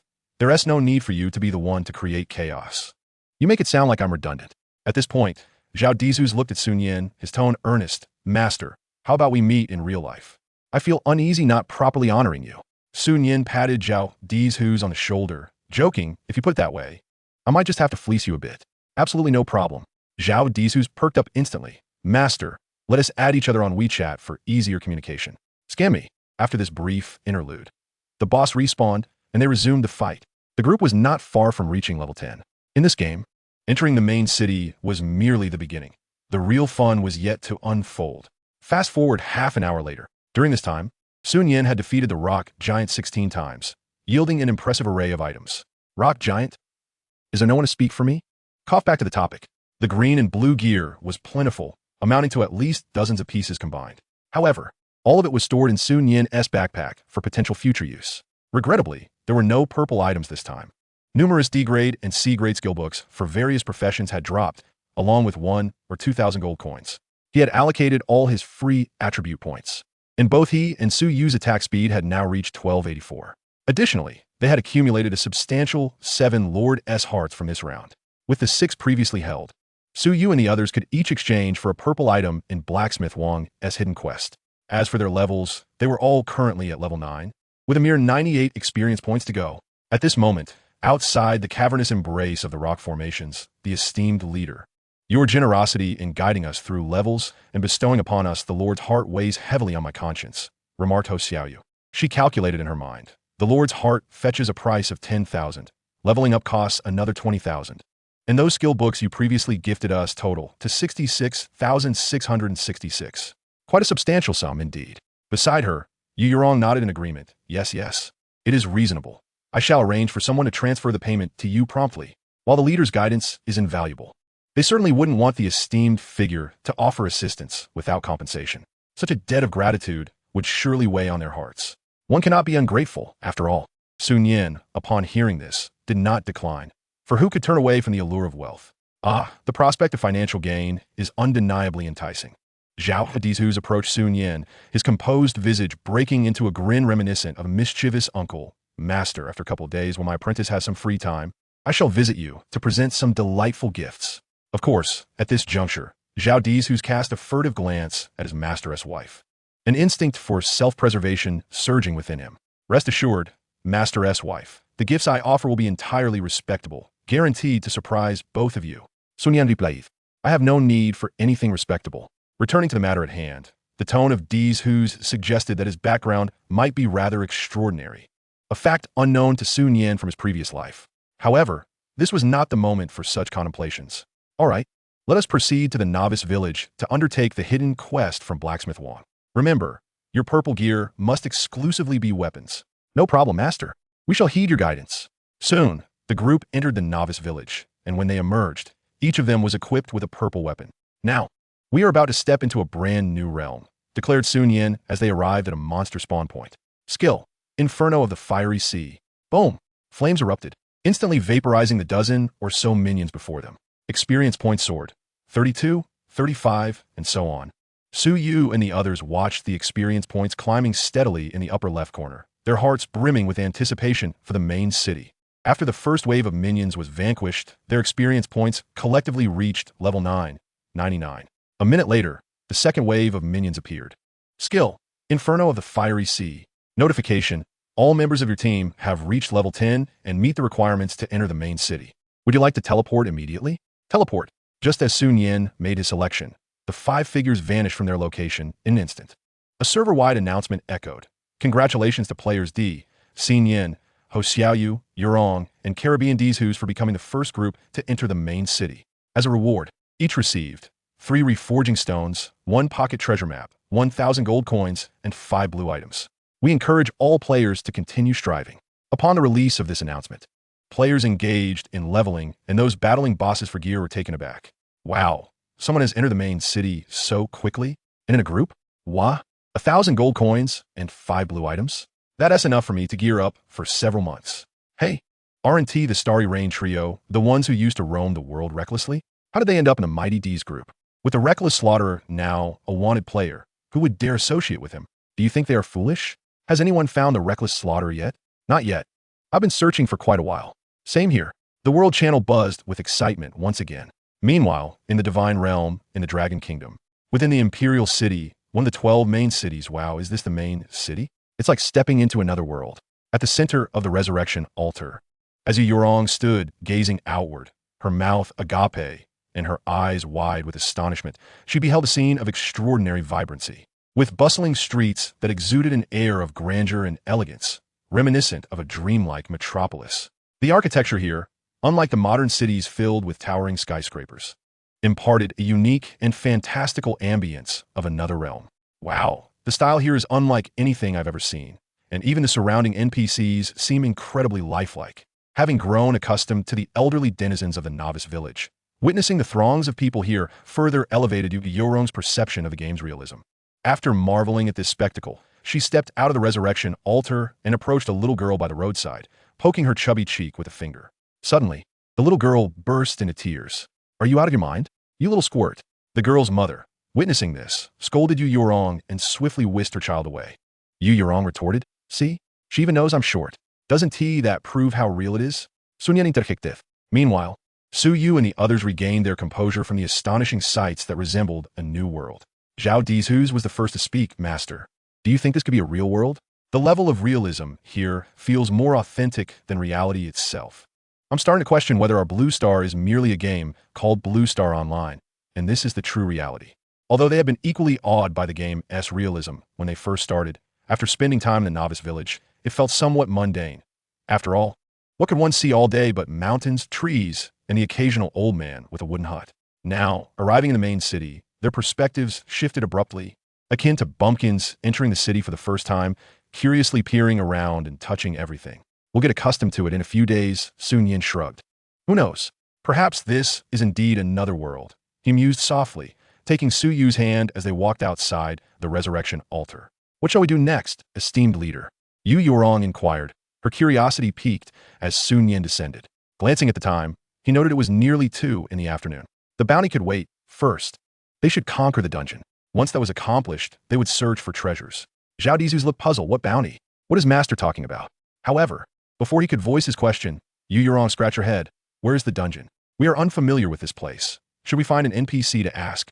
At that moment, Su Yu suddenly pointed out, "The map indicates a teleportation array called Dungeon Secret Realm is just 200 meters from here. That must be it." Sun Yin squeezed her small hand reassuringly. "If it is, we shall discover it soon enough. Let us go." Zhao Dizhu's waved his hand grandly, leading the way toward the Dungeon Secret Realm. Before long, the 5 arrived at their destination, which was an expansive area. Before them loomed a circular teleportation portal, and as they approached, a line of text materialized before their eyes. Prompt: "Would you like to enter the level 10 dungeon, the Abyssal Cave? Yes. Please select the difficulty level: normal, challenge, epic, hell." Upon seeing this, Sun Yin did not hesitate and decisively chose the hell difficulty. The higher the difficulty of any dungeon selected, the greater the rewards from the boss drops and the first clear. In her past life, no team had ever chosen hell difficulty for their first clear.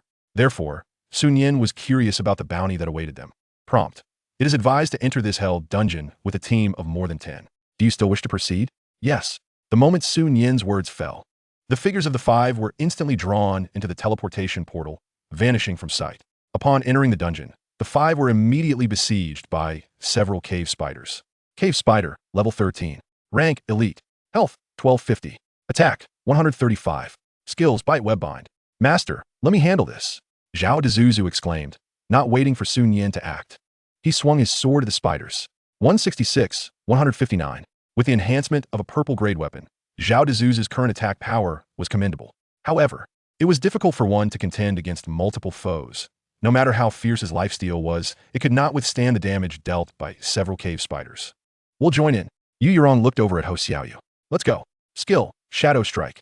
Skill, Ruthless Iron Fist. As expected, with the cooperation of the three, the cave spiders quickly met their demise. Continuing onward, Sun Yin led Suyu deeper into the cave. They soon encountered two more waves of cave spiders, but this time, it was Suyu who took care of them.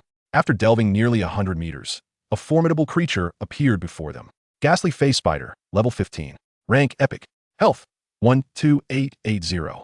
Attack, 340. Skills, Continuous Bite, Webbind, Lethal Venom. Oh, a minor boss?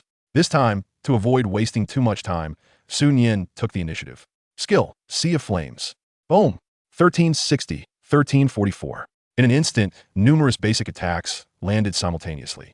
When the burning time of the Sea of Flames concluded, a perfectly cooked spider, crisp on the outside yet tender within, lay before the five. Crack! Zhao Dezuzu broke off a spider leg and brought it to his mouth. Yuck, it tastes like coal. The four fell silent for a moment before they continued onward. This time, barring any unforeseen events, the final boss awaited. In a vast, dim cave, Sun Yin gazed at the dense webbing above and gestured to Zhao Dezuzu beside her. Dezuzu, retreat behind me. Got it. Zhao Dezuzu understood and swiftly led Ho Xiaoyu and Yu Yurong away. Boom! The moment the group had run a dozen meters, a resounding crash echoed behind them, followed by the entire cave shaking violently. As the three steadied themselves and looked towards the center of the cave, their pupils dilated in shock. Oh no! Chapter 58. First clear of the dungeon, another red gear. Had the defense been broken? With exclamations ringing out, a gigantic spider, large enough to cover half the cave, emerged from the dense webbing above. The instant the colossal spider landed, a purple, translucent liquid on its surface splattered outward as if animated. 1,000. Whoa, that hurts. Zhao Dezuzu exclaimed, having been splattered, as he watched his health plummet. If this happened again, he would surely be done for. Just then, the boss's stats appeared before the group. Abyssal Ghost Spider, level 18. Rank, Boss Class. Health, 98,000. Attack, 1050. Skills, Unyielding Body, Venom Splash, Giant Webbind, Spider Spear Thrust. These stats were exponentially stronger than the starter village's boss, the dominant rock beast. Even a team of 10 elite players at level 16 or 17, each adorned with at least one purple gear, would find it a daunting challenge to defeat the present hell-level boss. What a monstrous creature. I demand your demise. Sun Yin brandished her staff, summoning several blue orbs of light that rapidly descended, striking the abyssal ghost spider's head. 256, 260. The talent did not trigger. Execution probability, 0. 010, 010, 01 is? Seeing this, the abyssal ghost spider was bewildered. Wasn't this human before it? Their arms seemed to be swinging with an otherworldly illusion. This individual is somewhat extraordinary. They cannot be allowed to live. Spider Spear Thrust. The abyssal ghost spider's razor-sharp spear lunged towards Sun Yin at a speed that was beyond ordinary perception.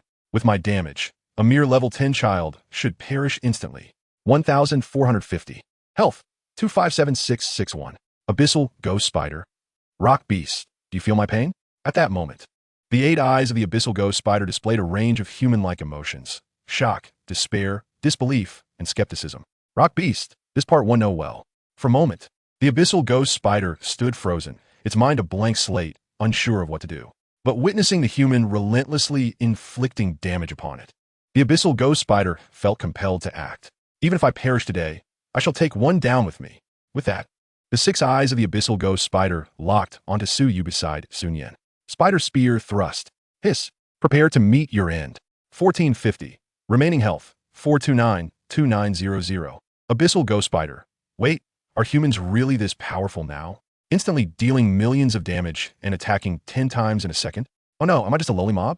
Look, why is that giant spider stopped moving? Yu Yurong pointed to the center of the arena, her face filled with confusion. Zhao Dezuzu scratched his nose. What else could it be? Our master broke its defense. Ho Xiaoyu, we're in trouble. After a moment, Su Nian ceased her standard attacks, and notifications appeared before her. Talent successfully triggered. The boss dropped an excessive number of rewards, and the system is currently calculating. Congratulations on leading your team to achieve the unique accomplishment on this server. The first completion of the dungeon. The system will soon announce this server-wide. Would you like to hide your ID? No. In the next moment, server-wide announcements began to appear, when Zhao Di's Who's and the others, along with all the players in the novice village, glimpsed the system rewards. Their mouths fell agape in astonishment. Server announcement. Congratulations to Player D for leading the team to achieve the unique accomplishment on the server. First completion of the dungeon. As such, the rewards are 1 random red equipment, 5 dungeon medals, 50,000 contribution points, 2,000 gold coins, and 20 free attribute points. The aforementioned rewards have been dispatched to the captain's backpack. Server announcement. Congratulations to players D, Nian, Ho Xiaoyu, and Yu Rong for becoming the first team on this server to defeat the boss, the Hellish Ghost Spider. Each member is thus rewarded 1 reforging stone, 5 fallen iron, 20 free attribute points, and 5 blue equipment. Guild members additionally receive 5,000 contribution points. At this moment, many could no longer remain seated. What the heck?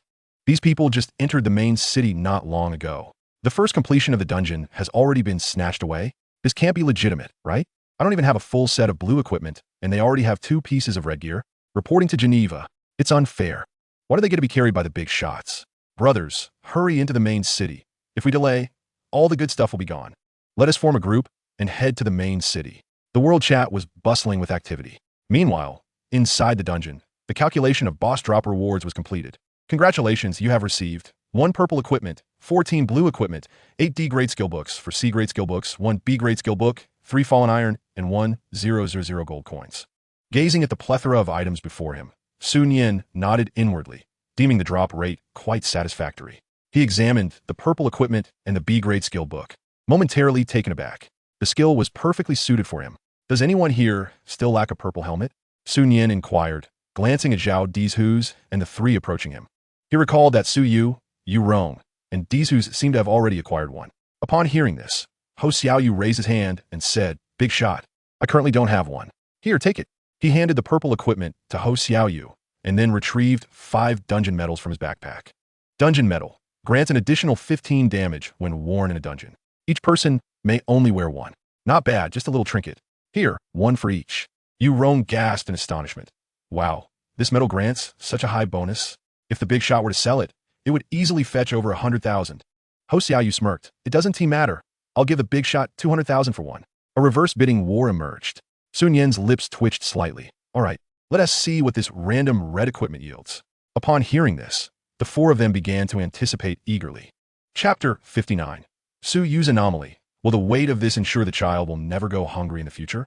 Seeing the eager expressions on their faces, Sun Yan hesitated not for a moment and decisively used the random red equipment. Congratulations, you have obtained Boots of Reflection. Level, LV10. Effect 1, Armor 320. Effect 2, Magic Resistance 350. Effect 3, Mana 1200.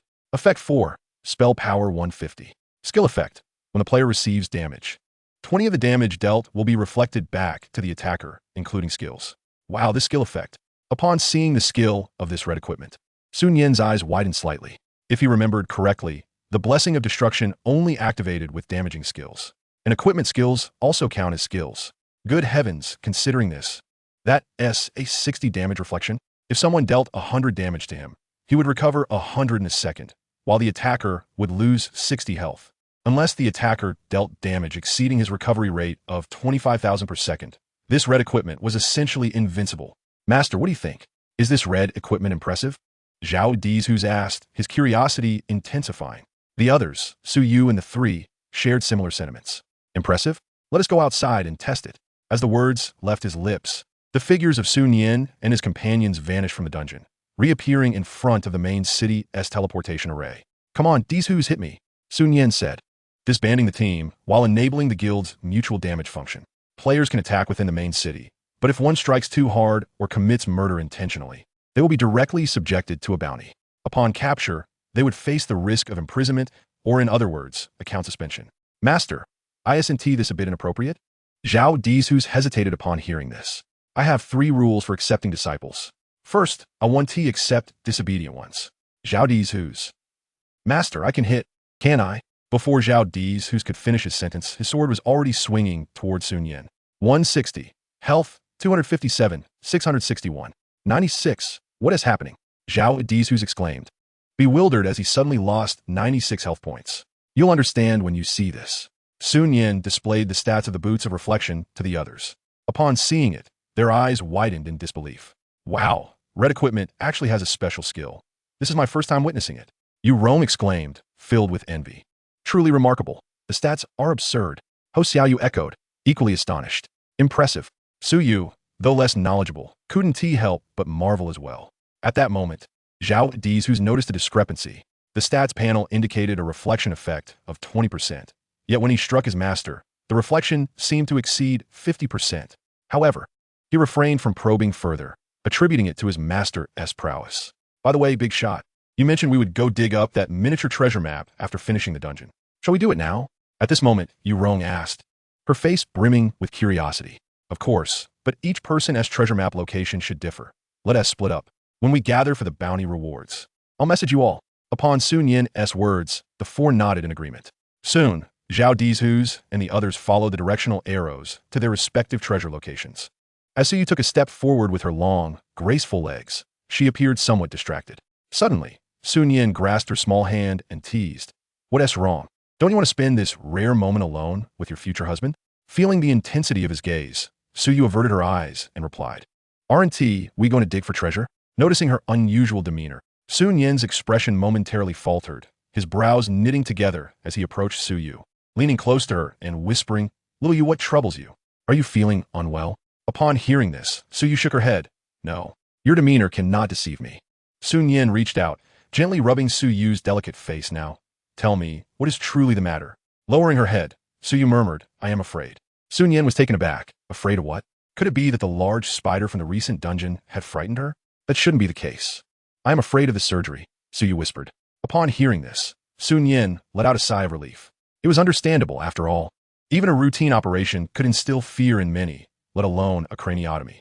With this thought, Sun Yan gently enveloped the little one in his embrace, softly reassuring her. It is normal to feel afraid.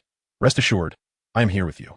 Yet at that moment, Su Yu's voice quivered as she continued, I don't know why, but just now, I felt an inexplicable anxiety, as if I knew what was to come. But I like you very, very much, and I do not wish to leave you. What should I do? Sun Yan's heart skipped a beat. At that moment, memories of his past life flooded back, transporting him to that hospital room, where he finally comprehended the emotions and thoughts reflected in the girl's eyes at that instant.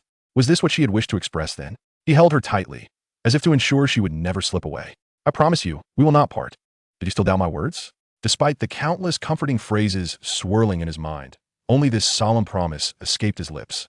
Su Yu lifted her gaze to meet the man's resolute and earnest eyes, her unease beginning to dissipate. Standing on tiptoe, their lips met.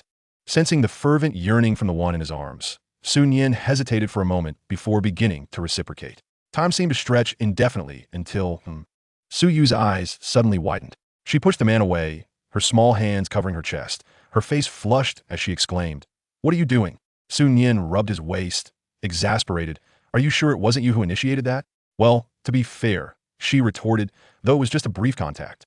It certainly carried weight. Why did not? Su Yu huffed, albeit sheepishly, before stepping closer to link her arm with his. A subtle yet sweet smile gracing her lips as she said, However, I believe your words. Let us go treasure hunting. Sunian pilai fuli pinchit herchek, affectionatedripling. Let us go. We shall start with yours. Just as he finished speaking, a thought struck him. Ah, Diju, you should be grateful to your teacher. What is it? Su Yu halted, turning to the man beside her, her expression curious. At that moment, Sun Yan retrieved a purple item and 2 C-grade skill books from his backpack, presenting them to Su Yu. These 2 skills suit you well. And as for these purple boots that enhance mana and magic power, it matters not whether you wear them. Rest assured, once we claim our bounty, we will not lack for purple gear. Su Yu nodded obediently, accepting the skill books with a cheerful grin. The purple gear is unimportant. Having you is sufficient. Oh, Sun Yan remarked, somewhat taken aback. When did my little Yu become so eloquent? Su Yu rolled her eyes, sticking out her tongue. I learned it from you. I hope when you return home today, your sweet words continue. he teased. What do you mean by that? Su Yu inquired, her expression turning wary. What do you think? Su Nian shot her a meaningful look as they walked toward the dungeon's secret realm. Su Yu pondered this gaze, her mind racing with thoughts. What could that look imply? Surely he does not mean to. She instinctively touched her flushed lips. No, absolutely not. Such a large. Would cause mouth sores? What was she thinking? Why is your face so red? Huh? It's nothing, Su Yu gasped, startled. Su Nian narrowed his eyes playfully. If it's nothing, then why are we already out on the street? And you still haven't used the miniature treasure map? I've already used it. Can't you see the arrow? Seeing it would be quite the miracle, he replied. Su Yu pointed towards the north of the main city. The arrow points that way. Then let us proceed. You lead the way. The two walked side by side down the street. While Su Yu occasionally stole glances at her charming companion's profile, her mind conjured up scenes that would not pass scrutiny. Meanwhile, Su Nian was busy investing his newfound attribute points, causing his attack speed to surge yet again. Reaching an impressive 1404, his gaze then shifted to the guild panel, noting that his contribution points had exceeded 70,000. Without further ado, he upgraded the guild. Guild level increased to LV4. Guild level increased to LV5. Guild level increased to LV6. Insufficient contribution points required for next upgrade. 40,000. A glance revealed he still had 37,000 points remaining. His attention turned to the guild bonuses. Bonus: experience 8, damage 8, health 8, movement speed 8, mana 8. Current personnel limit: 300. Not only had the bonuses risen 8%, but there was also an added mana bonus. This was simply perfect. Subsequently, Su Nian opened his backpack, eyeing the recently acquired B-grade skill book. Teleportation. Upon use, you can teleport a certain distance in a chosen direction. B-grade skill. Would you like to learn this skill? Yes. This was an essential skill for every mage, and it was precisely what Su Nian had been lacking. Learning successful. Skill: teleportation, B-grade. Level: LV1. Teleport distance: 3 meters. Mana required: 180. Cooldown: 20 seconds. Not too shabby, though the cooldown was somewhat lengthy. Su Nian recalled the ample experience he had garnered in the 7th layer of the treasure land, all of which he had exchanged for skill points. Opening the data panel confirmed his remaining points were indeed substantial.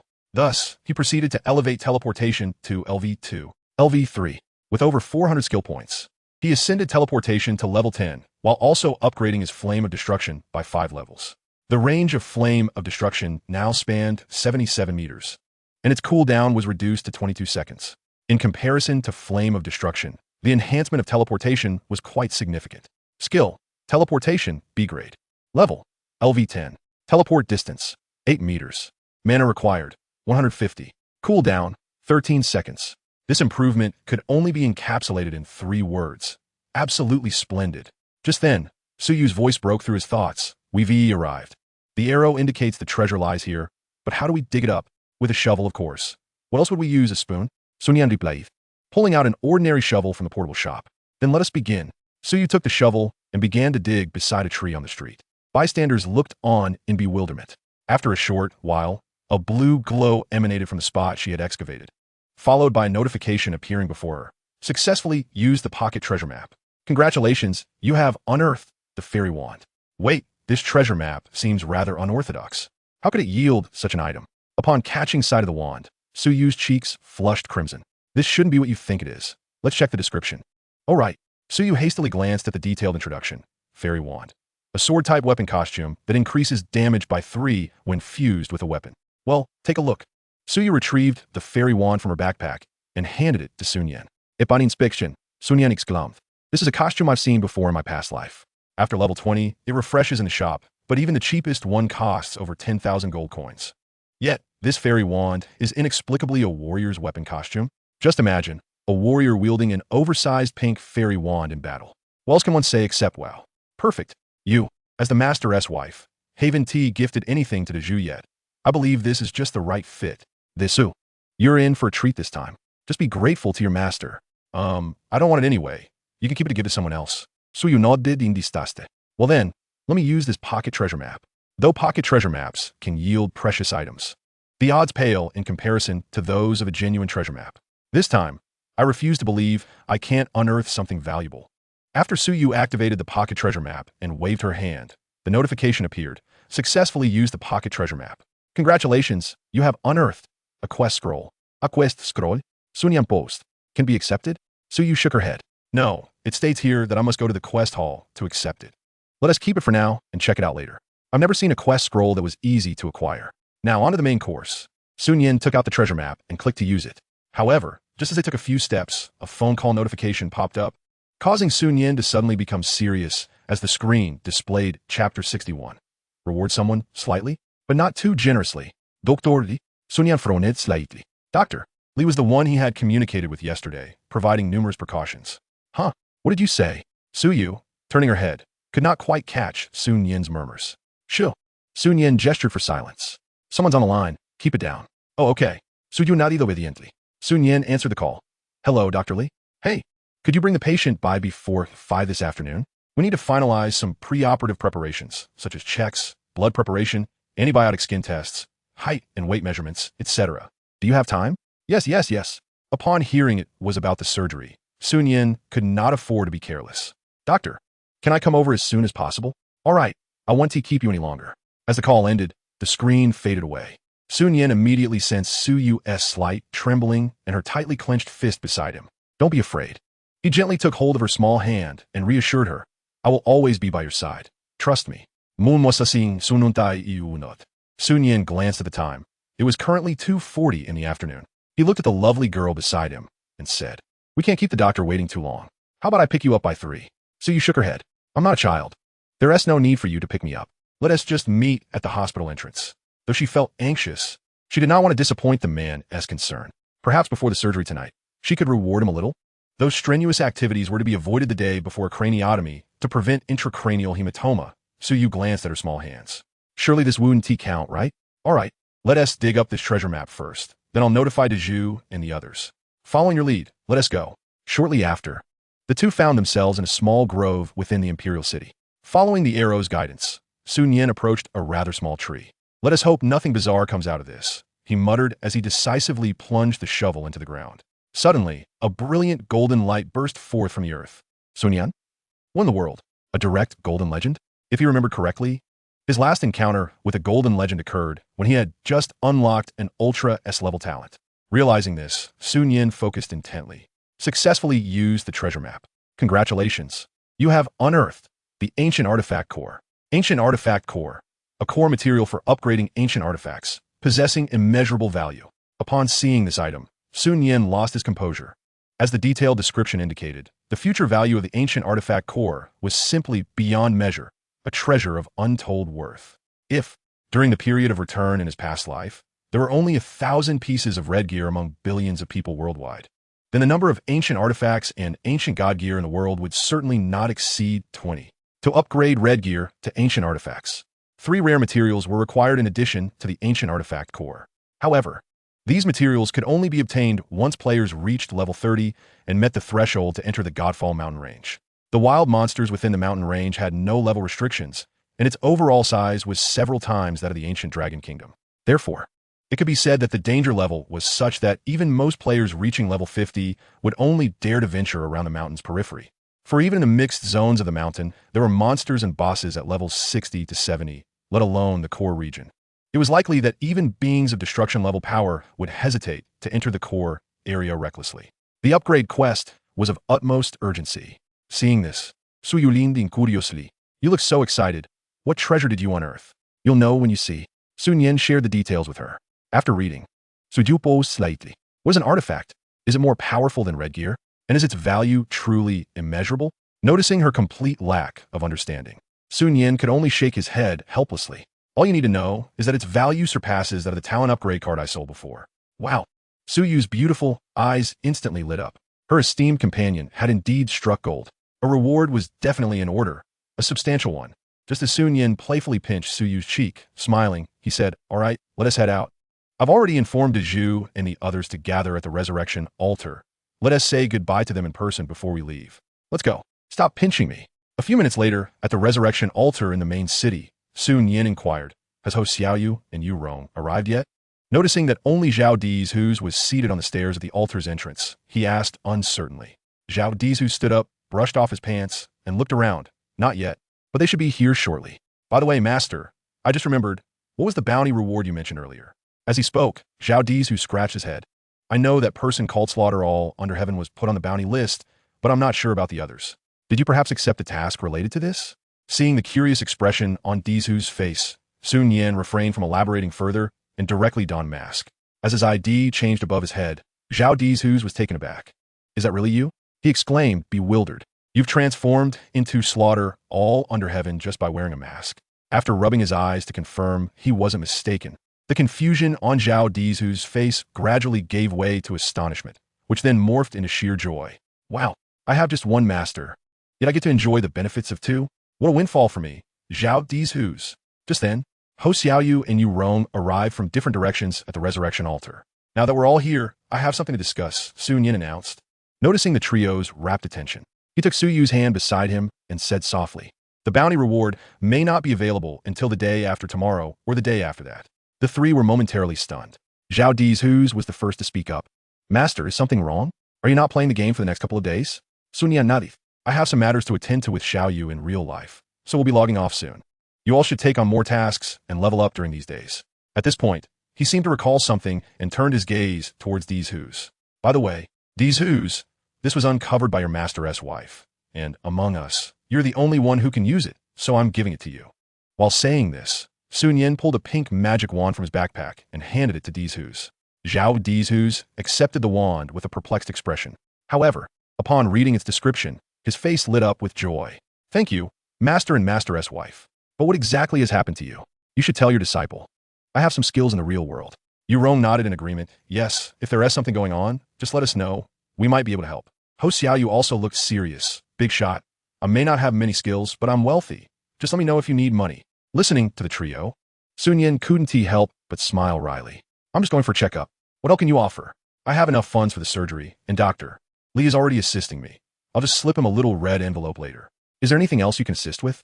With that thought, Sun Yin waved his hand dismissively. "You all probably can't help with this. I appreciate your kindness. Xiaoyu, let us log off." "Okay." Suju nodded. "Goodbye, everyone." Without giving the trio a moment to respond, Sun Yin and Su Yu exited the game. Since they logged off in the main city, players need not worry about their surroundings. Once Yu Rong and the others witnessed their disappearance, Zhao Dizhu spoke first. "No way. I can't ignore my master's affairs. I must find out where he is." He said this as he prepared to pull out his phone to message. Just then, Yu Rong interjected. "The big shot is in Hangzhou, and Xiao Yu is in the virtual cabin next to me. I'll log off first to ask Xiao Yu what is going on. I'll inform you before 4 p.m. With that, Yu Rong decisively logged off. "Hangzhou, huh?" Zhao Dizhu squinted at Ho Xiaoyu beside him. "Xiaoyu, I want to be able to play with you these next few days." The implication was clear. He intended to meet his master in real life. Ho Xiaoyu scratched her head. "Well, I actually want to find a big shot too. I have nothing to do at home." Zhao Dizhu asked, "Where do you live?" Ho Xiaoyu replied, candidly, "Beijing." "And you?" Zhao Dizhu raised an eyebrow. "What a coincidence, I'm also in Beijing. How about we go together? I'll take my private jet." "Sounds good."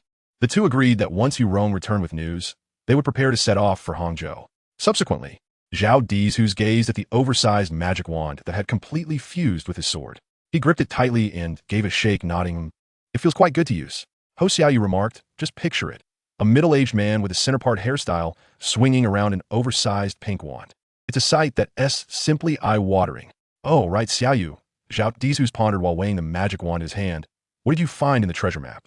"Oh, don't bring that up. I only dug up 10,000 gold coins." Ho Xiaoyu retorted, "What about you?" Upon hearing this, Zhao Dizhu's eye twitched. "Seriously? You're not satisfied with 10,000 gold coins? That is 1,000 times better than what I got. I only unearthed a title, a unique one for the entire server." Ho Xiaoyu was taken aback. "What? You're still after titles?"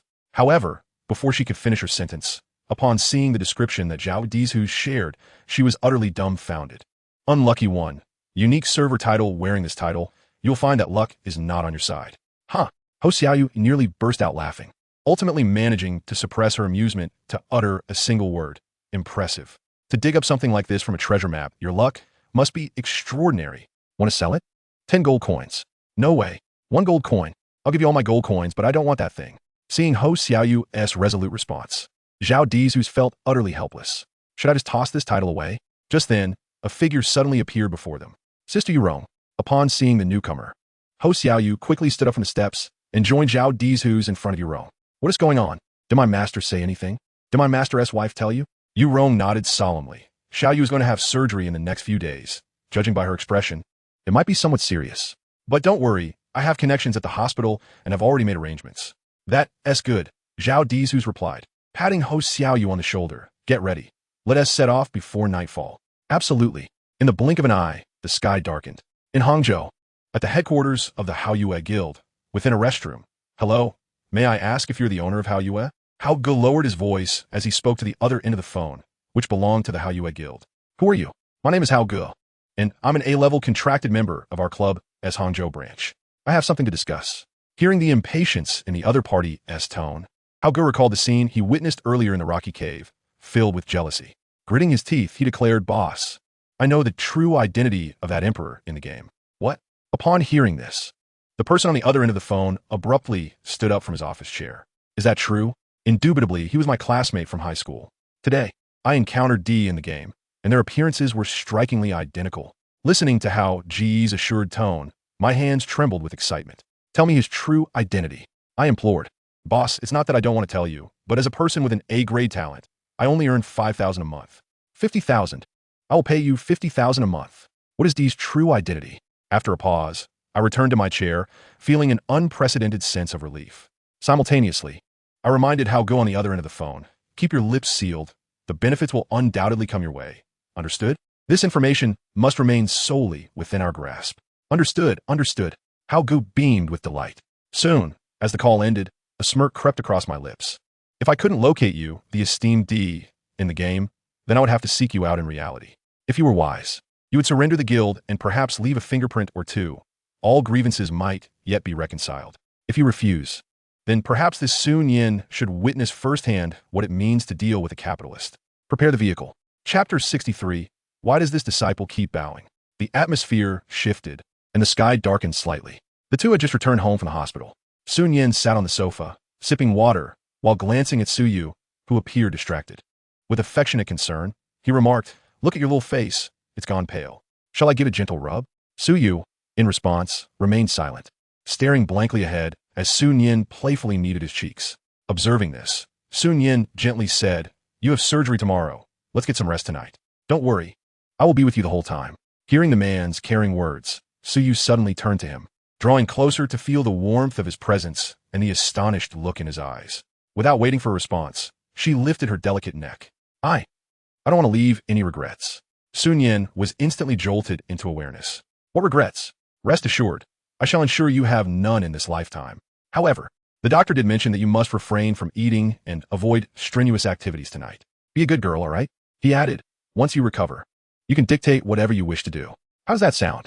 Su Yu's gaze faltered. Her cheeks flushed as she replied, I wouldn't do anything. It's just that you mentioned wanting a reward today, so... Oh, a smile curled at Sun Yin's lips as he teased. What kind of reward does little you desire to bestow upon me? Su Yu shivered slightly, speaking softly, whatever you wish for, I shall grant. Very well, Sun Yin replied, looking at the submissive figure in his embrace. For now, just rest and prepare for tomorrow's surgery. As for rewards, we can postpone that for later. Once you're healed, I shall make some extravagant requests. How does that sound? At this, Su Yu's face reddened even more. She feigned ignorance, asking, what extravagant requests? What do you think? Sun Yin replied, his tone laden with implication. I'll go take a shower, Su Yu declared, unable to withstand his domineering gaze, and swiftly made her escape. The following morning, at Hangzhou Hospital, after a morning filled with urgency, Sun Yin stood outside the operating room, gazing at the sign that read surgery overhead. An unprecedented wave of worry washed over him, his heartbeat echoing in his ears as he paced the corridor. At that moment, hurried footsteps approached. A melodious voice rang out, followed by even more rapid footsteps. Sun Yin paused, recognizing the familiar sound. As he lifted his head towards the source, he spotted a middle-aged man with a center-parted hairstyle approaching. Master. Upon reaching him, Zhao Dezuzu embraced Sun Yin with enthusiasm. Zhao Dezuzu, Sun Yin appeared some would be with. Zhao Dezuzu released him, saying, Master, let us not be so formal in reality. Just call me by my name. Sun Yin turned to see two others behind Zhao Dezuzu, a man and a woman, both seemingly diminutive in stature. Were they not Ho Xiaoyu and Yu Yurong? What brings you here? Zhao Dezuzu bluntly replied. Isn't it because we're concerned about you and the master? Besides, if we hadn't come, we have nothing to do at home.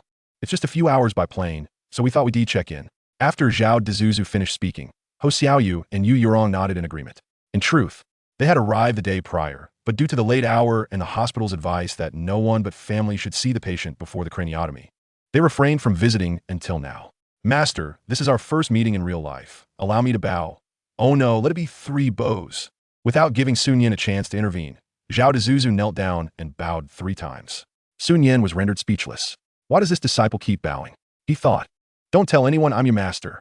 All right, sit down. No need to stand. Sun Yan gestured towards the chairs in the corridor. Ninga, try not to worry too much. One of them reassured.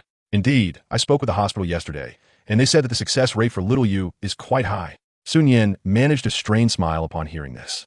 Suddenly, he seemed to realize something and turned to Ho Xiaoyu beside him, asking in surprise. How do you know my name? Ho Xiaoyu pointed at Zhao Dezuzu, who was sitting on the other side. It was Dezuzu Ge who found out and told me. Sun Yan instinctively looked at Zhao Dezuzu. Could anyone discover his real name so swiftly? Even the top clubs in the country would struggle with that. Noticing Master-esque gaze, Zhao Dezuzu scratched his head. My disciple mentioned that I possess a bit of influence in reality. Sun Yan was left speechless. However, before he could respond, his phone vibrated in his pocket. A call? He pulled out his phone to see an unfamiliar number. Just as he was about to answer, a voice came through the line. Guess who I am? You must be joking. Sun Yan promptly ended the call. Zhao Dezuzu looked confused. Master, who is that? I don't know. Probably a scam call. Meanwhile, on a street in Hangzhou, a black sedan was parked. Damn. Xiao Okawin. Call Xiao Wang immediately and have him trace this phone number's location. Quickly. What are you staring at? Kuan-go was startled by how Yu Zhanba shout. Huh? Boss. It's nothing. I just saw an impressive license plate that seemed to be heading towards the hospital. Chapter 64. The arrival of Hao Yu Zhanba. A bit of influence? In the blink of an eye, Sun Yan and the others had been waiting outside the operating room for nearly 10 minutes. During this time, due to the arrival of Zhao Dezuzu and his companions, Sun Yan's spirits were significantly lifted. At this moment, they were engaged in casual conversation. However, just then, Zhao Dezu's phone vibrated. He glanced at it, raised an eyebrow, and smirked. Someone is coming. Upon hearing this, Sun Yan and the others were momentarily taken aback. Ho Xiaoyu was the first to inquire. Who is it? A friend of yours? Dezuzge? Zhao Dezu shook his head. I don't know him. But he is a local from Hangzhou. As he spoke, he cast a glance at Yu Yurong. You, being a local, should have encountered him. Yu Yurong, puzzled, pointed at herself. You don't know him, yet I do. Indeed, Zhao Dezu's confirmed with a nod, leaving the 3 of them even more bewildered. Just then, a hurried sound of footsteps echoed from around the corner of the hospital corridor.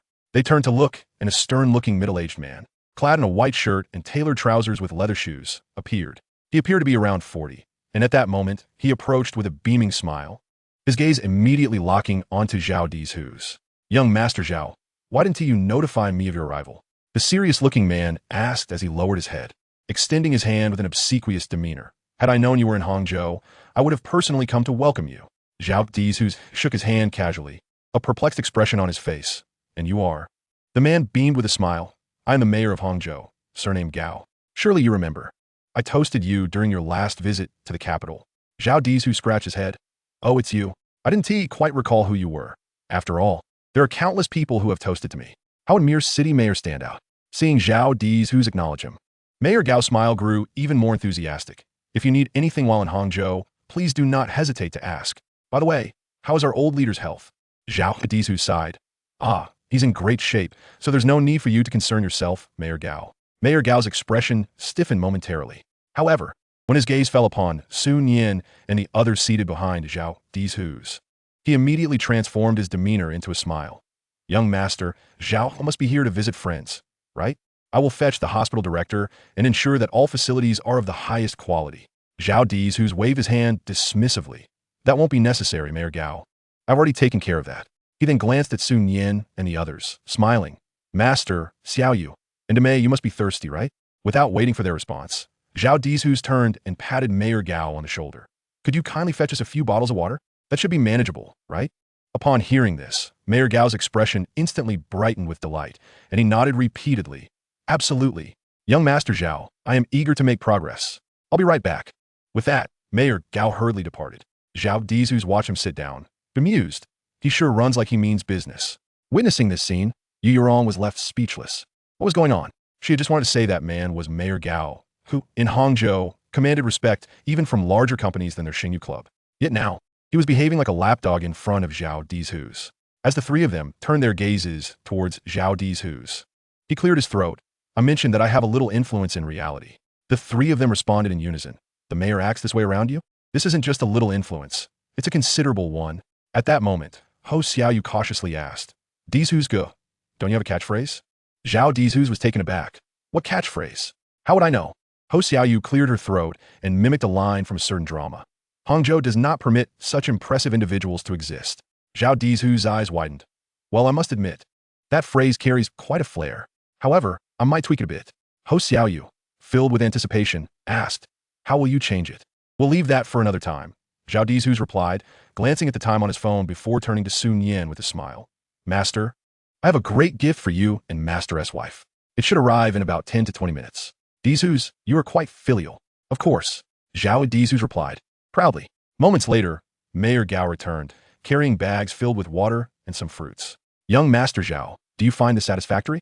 He panted, setting the bags down on a nearby chair. Zhao Dizhu stood up, patted Mayor Gao's shoulder again, and smiled. Mayor Gao, I recall that a capable, responsible, and courageous colleague was recently transferred to Hangzhou. You two should get to know each other well. What? What is his surname? He shares the same surname as the newly appointed provincial governor. So ensure you seize this opportunity. Mayor Gao beamed, bowing repeatedly in gratitude. Thank you for your recognition. Young Master Zhao, I will certainly seize this chance. All right, you may return to your duties now. Yes, yes. Listening to you, young master. Just after Mayor Gao left, Zhao Dizhu's phone rang again, but this time it was a call. Hello, what's the matter? What? A group of people is coming my way? What the hell? Wave after wave. Do they think I'm a fortune god? No, don't stop them. I want to see who they are. After hanging up, Zhao Dizhu sat back down, scratching his head. What a nuisance.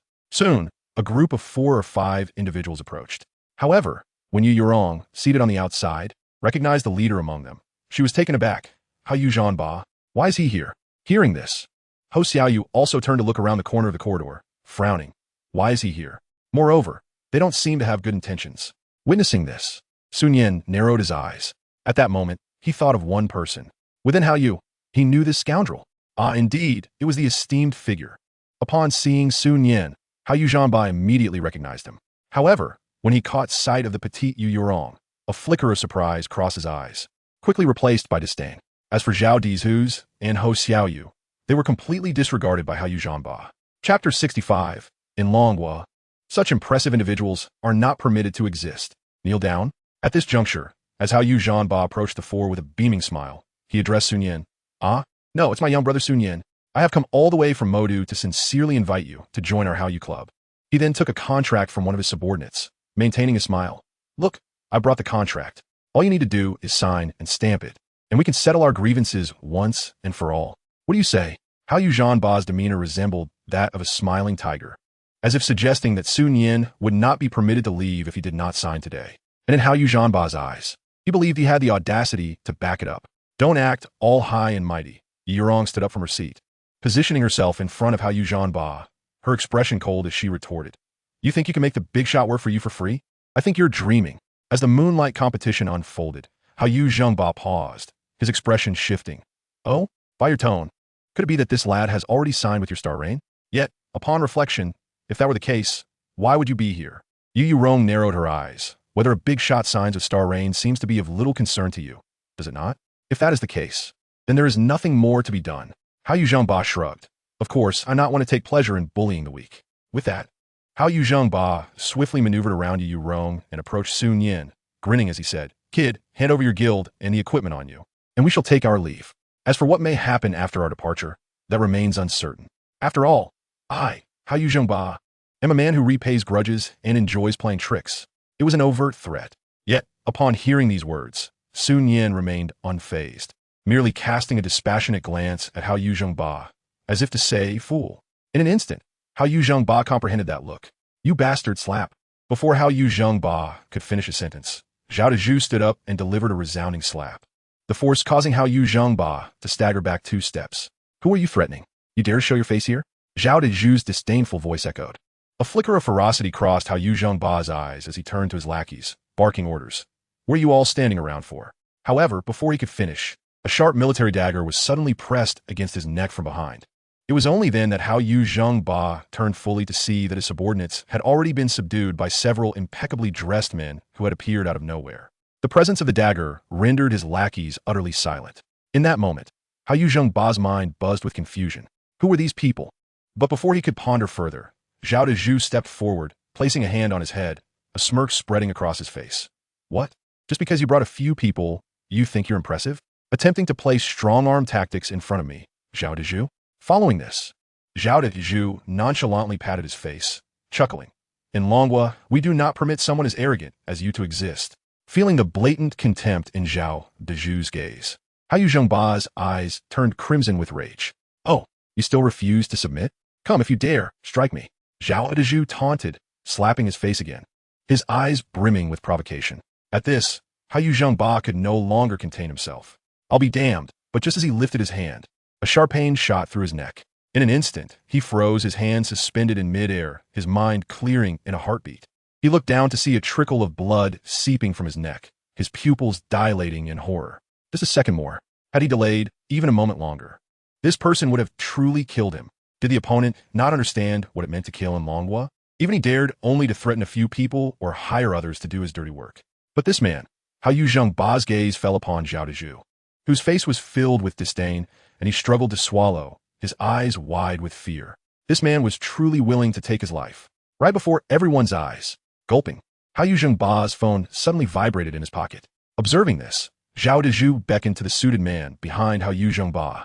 Without hesitation, the man retrieved the phone and handed it to Zhao Dezhu. Ah, your father is calling, Zhao Dezhu remarked, raising an eyebrow at the caller ID. Let us see what he has to say. He pressed the answer button and switched to speaker mode.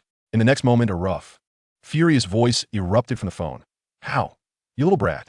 Can you stop causing trouble for me? You need to kneel and apologize immediately. Then get your ass back to Modu, or I'll break your legs. Hao Zhengba stood then bui. When had his usually indulgent father ever spoken to him in such a tone? Did you hear that? Zhao Dezhu tapped his head. Then he stepped aside, allowing Hao Zhengba to face Sun Yin, his voice cold. Kneel before my master right now and call him grandfather. Otherwise, you can count on one misfortune after another. Don't think you'll leave here unscathed. This place is a hospital, so let us avoid calling 120, shall we? Upon hearing Zhao Dezhu's ultimatum, Hao Zhengba remained silent. Zhao Dezhu shot a glance at the suited man behind him. The next instant, a sickening crack rang out. Cried one of Hao Zhengba's lackeys, howling in agony as his leg was brutally crushed. What the hell is this? Tell him to shut up. Bang! Without hesitation, the suited man delivered an elbow strike, sending the lackey crumpling to the ground. It must be said, the youth's resilience was remarkable, as he simply fell asleep right there. You ungrateful wretch, kneel. The voice from the phone seethed with fury, causing Hao Zhengba to tremble. Zhao Dezhu smirked. I will count to 3. If you don't kneel, I'll break your third leg. 3. In an astonishing turn, just as Zhao Dezhu uttered the first number. Before he could even articulate the second, the previously furious Hao Zhengba suddenly bent his legs and knelt before Sun Yin. Grandfather. Suppressing his inner humiliation, Hao Zhengba forced the word out through gritted teeth. Good. You're obedient, Zhao Dezhu remarked, crouching down to pat Hao Zhengba's face, then carefully placing the phone back into his pocket, cheerfully adding, from now on, remember, whether in the game or in reality, when you see my master, you must address him as grandfather, or else, well, I need not elaborate on the consequences, do I? After saying this, Zhao Dezhu noticed that Hao Zhengba remained silent. So he turned to his master, raising an eyebrow. Master, how do you find this outcome? Are you satisfied with my handling of the situation? Hearing this, Sun Yin nodded. How could he not be satisfied? The brashness of this individual upon arrival was now utterly diminished in comparison. Yet, despite his satisfaction, his gaze frequently drifted toward the direction of the operating room. Until Su Yu emerged, the weight on his heart would not lift. Seeing his master nod, Zhao Dezhu smiled and waved casually at the suited men. Dispose of them all. Oh, and you stay. In a swift turn of events, as the few individuals of the Crescent Moon faction were expelled from the hospital, Zhao Dezhu glanced at the remaining man in his suit and remarked, this so-called Crescent Moon must harbor some grievances. Have Shao Qi thoroughly subdue him, and make it clear who one ought to provoke and who one ought not to. You comprehend my meaning, I trust? As he spoke, Zhao Dezhu suddenly recalled something and continued, with this fellow's capabilities, it is implausible that he could ascertain my master's true identity and initiate an investigation in such a short span of time. At that moment, Sun Yin interjected, wait a moment, I have a suspect in mind. Zhao Dezhu was taken aback. What does the master say? Sun Yin narrowed his eyes slightly and calmly uttered 2 words. How good? Zhao Dezhu turned to the man in the suit. Go investigate. As the man in the suit hurriedly departed, only the 4 of them remained in the corridor. Seeing Zhao Dezhu resuming his seat, Ho Xiaoyu couldn't help but give a thumbs up. Brother Dizhus, you are truly remarkable. You really command respect, don't you? Zhao Dizhus waved his hand dismissively and sighed, ah. What remarkable feats are you speaking of? Reality is but an illusion. Only in games do we find authenticity. He continued with a shrug. Moreover, I merely borrowed a modicum of power from my family patriarch. As for myself, I am but a teenager addicted to the internet, possessing little to no prowess. The three of them exchanged glances, reflecting on his words. What a statement. Reality is but an illusion, and games are where truth lies. Most individuals with your background would be clamoring to learn 3 foreign languages a day at a hotel. Yet you must have quite the addiction. Meanwhile, the atmosphere shifted dramatically as Crescent Moon returned to the car with a grim expression. Upon the boss's return, Kuan Gu, seated in the driver's seat, did not even turn his head, but eagerly inquired, "How did it go, boss?" That kid Sun Yin must have been scared out of his wits. I bet he signed a contract on the spot. It was inconceivable that a mere commoner like Sun Yin could withstand the might of his boss's direct intervention. Recalling the earlier encounters in the game, where they had been repeatedly bested, Kuan Gu felt a surge of satisfaction. What does it matter if you're a big shot in the game? What does it matter if you top the leaderboard? With a guild and rare gear, in the end, you still end up being the one who dresses us. Such was the disparity of reality. But just then, a sharp slap resounded as Crescent Moon, in a fit of rage, struck Kuan Gu from behind, bellowing, "Get out of my car! Kun Ge estamos en contusión." What do you mean? Isn't everything settled? Did I provoke you? Yet, as Kuan Gu raised his head and caught a glimpse of his boss's stormy visage in the rearview mirror, he instinctively flinched. What has happened? Did someone in the boss's family pass away? But there was no time for Kuan Gu to ponder further.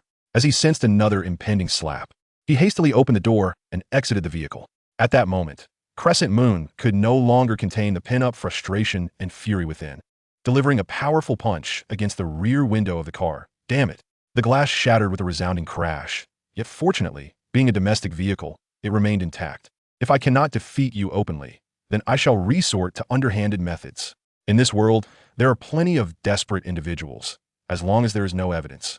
Who would know it was I? As Crescent Moon resolved to spend millions to ensure that Sun Yin and Zhao Dizhus would pay a heavy price. His phone vibrated once more in his pocket. Upon discovering it was a call from his father, a fresh wave of anger surged within him. He decisively answered the call. Yet before he could say anything, a torrent of curses erupted from the other end, resounding throughout the car. Damn it! I should have shot you, this wretched spawn. Against the wall. Do you have any idea how much trouble you've caused today? Crescent Moon's eyes reddened with rage as he gritted his teeth. Is that Zhao fellow's background truly so formidable? With your wealth of billions, can't you handle him? Upon hearing this, the voice on the other end nearly lost its breath. After taking a few deep breaths, Crescent Moon's father spoke in a serious tone. Let me tell you plainly. Those influential figures are nothing but trifles in the presence of Zhao. Offending him could cost us both our heads. Crescent Moon's eyes widened in disbelief. How could this be possible? This is reality. His father slammed his hand on the table, filled with frustration. Have you ever heard of a show called The People's Justice? I can now unequivocally tell you that in reality, it is called Dizhu's authority. Do you understand now?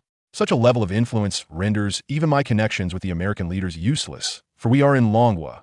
In that instant, Crescent Moon's mind went blank, and the phone slipped from his grasp without any awareness of it. For at that moment, only one word echoed in his mind. Chapter 67. Dizhu's acts with such magnanimity? The lights in the operating room extinguished. It was over. Completely over. How could he have provoked such a colossal figure? What had he previously stated? If I cannot defeat you openly, then I shall resort to underhanded methods? When faced with such a being, are you jesting? Even if everyone wished for Sun Yin to encounter misfortune, he, Crescent Moon, was the one who wished it the least. The reason was simple. He was privy to Sun Yin's true identity and had threatened him first.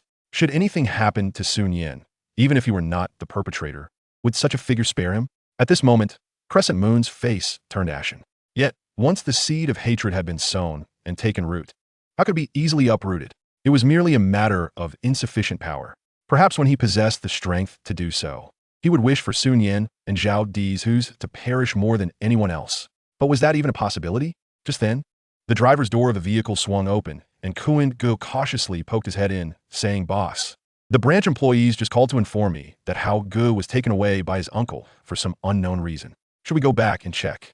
"What did you say?" Hearing this, Crescent Moon instantly became agitated, sitting upright and urgently instructing, "Quick, get in the car. Forget about the branch issue for now. Take me back to Modu immediately. Hurry." If that kid Hao Ge had been captured, what reason could he have had for being taken? Would he be next? Despite having pleaded and called for help, who could predict whether that Zhao fellow would come back for revenge? Kuan Ge looked bewildered. Huh? You want me to drive you to Modu? That's at least several hundred kilometers away, right? How about we? Enough of your nonsense, just get in. Reluctantly, Kuan Ge climbed into the car, pressing the accelerator as they sped towards Hangsheng. However, before the vehicle could cover even a few kilometers, several cars exclusive to his uncle appeared simultaneously, surrounding them and bringing them to a halt. Gentlemen, please step out of the vehicle for questioning. A gentleman rapped on the car window, gesturing towards the duo within, Hao Yu and Zheng Ba. Witnessing this scene, Brother Kuan was rendered utterly dumbfounded. What on earth was happening? Had they committed any wrongdoing? Why were so many gentlemen mobilizing? Such treatment was typically reserved for wanted criminals, was it not? Old boss, what should we do? What can we do? We must cooperate. Hao Yu gritted his teeth in response. Shortly thereafter, as the two were taken away in another location, within an office, Qi Ting received a report from a young man who had already placed the individuals in a vehicle. Retrieving a golf club from beneath his desk, Qi Ting casually swung it before rising, stating, "Let's go play a round of golf." Yes, the young man complied. The two departed the office. Simultaneously, as Hao Yu and Zheng Ba were apprehended, various clubs that had been investigating Su Nian's true identity encountered significant obstacles and warnings. Among them was the audacious and relentless Hao Qi, who, upon learning that further inquiries were impossible, was infuriated. He could only devise alternative strategies. The scene shifted to a hospital corridor, where Zhao Dizhus observed the contents on his phone, a smirk forming on his lips. "Master, you were right. It was indeed that fellow, Hao Ge, who cracked under a little intimidation and divulged everything. However, what I didn't anticipate was..." Zhao Dizhu's smile faltered as he continued. "This little rascal, with nothing better to do at midnight, is actually peddling short videos? At this rate, he went TB out for years." Upon hearing this, Su Nian was left speechless. Good heavens, selling videos at midnight? Is that something one can share so casually? Yet, his dislike for Hao Ge intensified, especially given the latter's recent transgressions against him. In a way, it was satisfying to see his rival caught in a pickle. "Master, your gift has arrived," Zhao Dizhus announced, as the trio's gaze turned towards the corner of the corridor, where an individual approached. "Young master, everything has been arranged." Upon reaching Zhao Dizhus, the individual produced a red booklet. Accepting the booklet, Zhao Dizhus waved the person away and presented it to Su Nian with a smile, saying, "Here, master, take a look and see if it meets your approval." The three were left bewildered. What's going on? A gift in the form of a red booklet? Surely, this isn't a marriage certificate? Su Nian inspected the red booklet closely. What the heck, a property deed? Huh? You were wrong, and the others were equally flabbergasted. Who gives a property deed as a present? Observing their astonished faces, Zhao Dizhu sighed slightly. On my first meeting with the master, I had nothing else to offer. So, I'm giving you this luxurious villa located in the most prestigious district of Hangzhou. As he said this, Zhao Dizhu's expression turned boastful. Of course, this villa is brand new, and I've ensured that everything inside is fully furnished. I've even prepared 2 top-tier virtual storage units for you and your wife. How about that? Isn't your disciple good to you?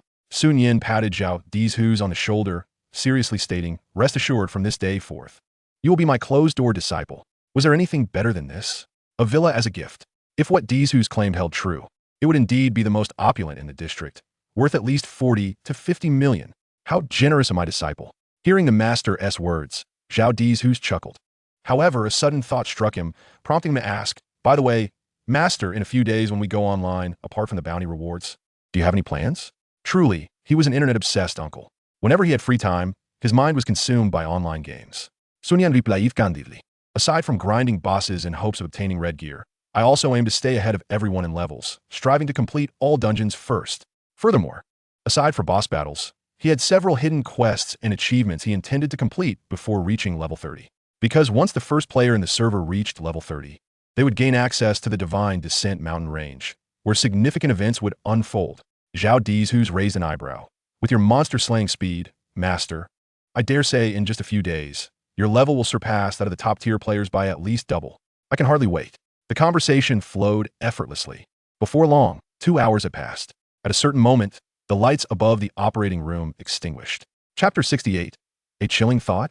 The instant the lights went out, Su Nian sprang to his feet. Soon, the four observed a middle-aged woman emerge first from the operating room, removing her surgical mask and taking a deep breath before addressing them. The surgery was exceedingly successful, and the process went smoothly.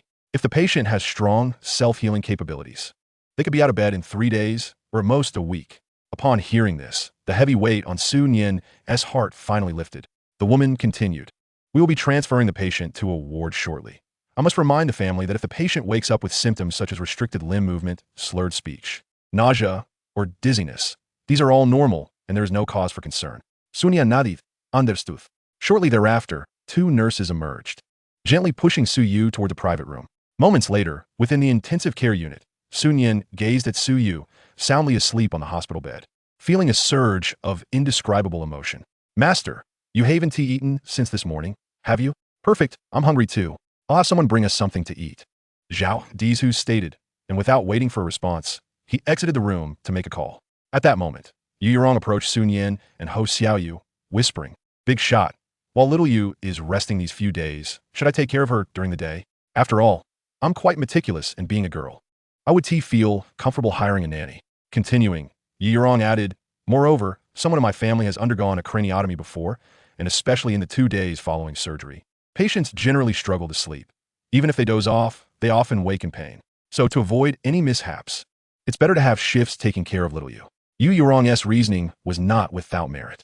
If only one person were to care for Su Yu, they would have no chance to rest throughout the day. And as for hiring a nanny, who could be trusted? Sun Yan was quite familiar with a white-haired lowly. She was a quintessential beauty with a kind heart, though somewhat naive. With this in mind, Sun Yan concurred, "If that's all right with you, then I'd be grateful for your help."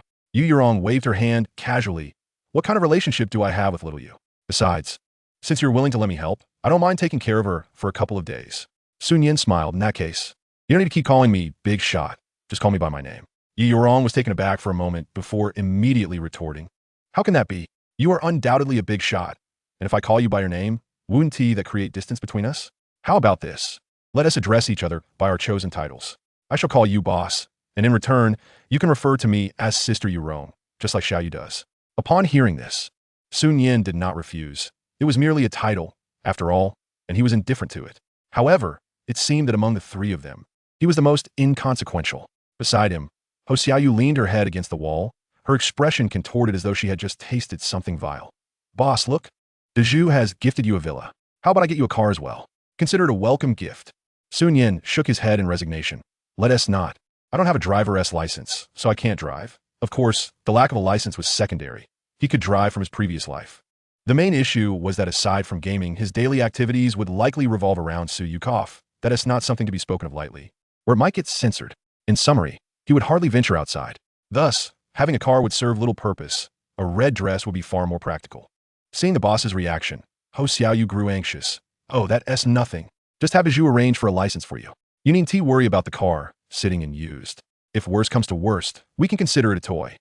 Sun Yan thought to himself. Such words from a wealthy individual carry a different weight. For others, a car is a treasured possession, yet you treat it as a mere plaything. Since you're silent, I'll take that as agreement. Ho Xiaoyu seized the opportunity to prove herself, hastily retrieving her phone to search for the car dealership manager's number. "Boss, what kind of car do you fancy? A Cullinan or a Lamborghini? I'll place an order right now to ensure it's delivered to your villa at the earliest. If you're defaulting, I'll select a Rolls-Royce for you." The Phantom looks splendid. Sun Yan's lips twitched in disbelief. How did they resemble a palace intrigue? Did they know something he did not? Such as the merging of the game with reality 3 years hence? Upon reflection, he recalled having seen the shadow of an army in the divine domain during his previous life. The thought sent chills down his spine. Surely, it was just a coincidence, right? Time flew by. After they finished their meal, while seated on the other hospital bed, Ho Xiaoyu suddenly poked Sun Yan beside him, whispering, boss, sister has awakened." "What?" Upon hearing this, Sun Yan immediately sat up and approached Su Yu's hospital bed. As she gradually opened her eyes, confusion washed over her as she surveyed her surroundings. Yet, upon spotting the approaching figure, her eyes brimmed with tears. "Am I still alive?"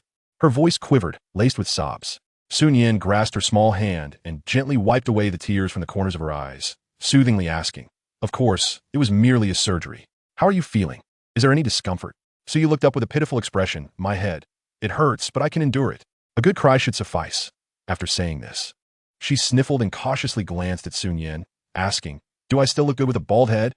Upon hearing this, Sun Yan replied earnestly, "Of course you are beautiful. Your looks are not contingent upon your hairstyle. He spoke the truth. It is said that a bald head serves as a true test of one's beauty. Su Yu's beauty could be said to rival that of top-tier actresses who would find themselves overshadowed without makeup. It hurts. Ooh, just as Su Yu attempted to muster a smile. A wave of pain struck her head, and she burst into tears. Quick, call the doctor. Zhao Dezhu, taken aback by the scene, dashed out of the room, shouting at the top of his lungs. However, what could the doctor do about such pain? Unless they administered anesthetics, even the most potent painkillers would prove ineffective. Thus, Su Yu cried for hours, until her tears ran dry and darkness enveloped the sky. Only then did Dezhu and the others retreat to rest, leaving her feeling slightly better. I need to use the restroom, Sun Yin. Chapter 69. Please give a big thumbs up. Huh? Sun Yin froze, his mind racing. What to do now? It seemed that the only option was to accompany her. The catheter could generally be removed a day post-surgery, but given Su Yu's satisfactory recovery, the doctor had removed it recently. As long as she was careful while using the restroom, there should be no issue. I need to go to the bathroom, Su Yu said, her eyes red and her voice choked with shyness. Shall I carry you there? Sun Yin asked tentatively. At this, Su Yu averted her gaze, clearly too embarrassed to look him in the eye, yet she replied with a soft tone. Seeing this, Sun Yin stood up, gently lifting her frail, delicate form into his arms. At that moment, his heart raced, yet he walked steadily and slowly, fearful of hurting the precious girl in his embrace. Before long, they reached their destination. After a brief pause, Sun Yin assured her, Don't worry, I'll close my eyes. Eventually, he carried Su Yu back to her bed. However, just as he covered her with a blanket, Su Yu, her face flushed, suddenly asked, You didn't see anything, did you? I didn't see anything at all, Sun Yin replied. Feeling a pang of guilt, noticing his guilty expression, Su Yu's beautiful eyes brimmed with indignation. You must have seen something. Sun Yin sat beside her bed, taking her small hand in his, and helplessly suggested, How about we wait a few days, and I'll let you see it again? That way, it would be fair. Su Yu's eyes lit up. All right, you'd better keep your word. If you don't show me, you're a little puppy. Sun Yan. He had merely spoken off the cuff. Wait, you genuinely want to see it? At that moment, seeing the fatigue etched on Sun Yin's face, Su Yu shifted her tone earnestly. Why not hire a nurse to take care of me tomorrow? You should get some good rest and not delay your gaming progress. After all, I need to recuperate and can't afford any mishaps. If anything happens, I'll have someone notify you. Hearing this, Sun Yin smiled as he squeezed her small hand gently, saying softly, It doesn't matter if it's just a day or two. Right now, all I want to do is accompany you. Besides, I wouldn't feel at ease letting an unfamiliar person care for you. His words rang true. Indeed, a day or two was inconsequential. For others, gaining a couple of levels in the main city might take days, but for him, that was merely a few runs against hellish little spiders.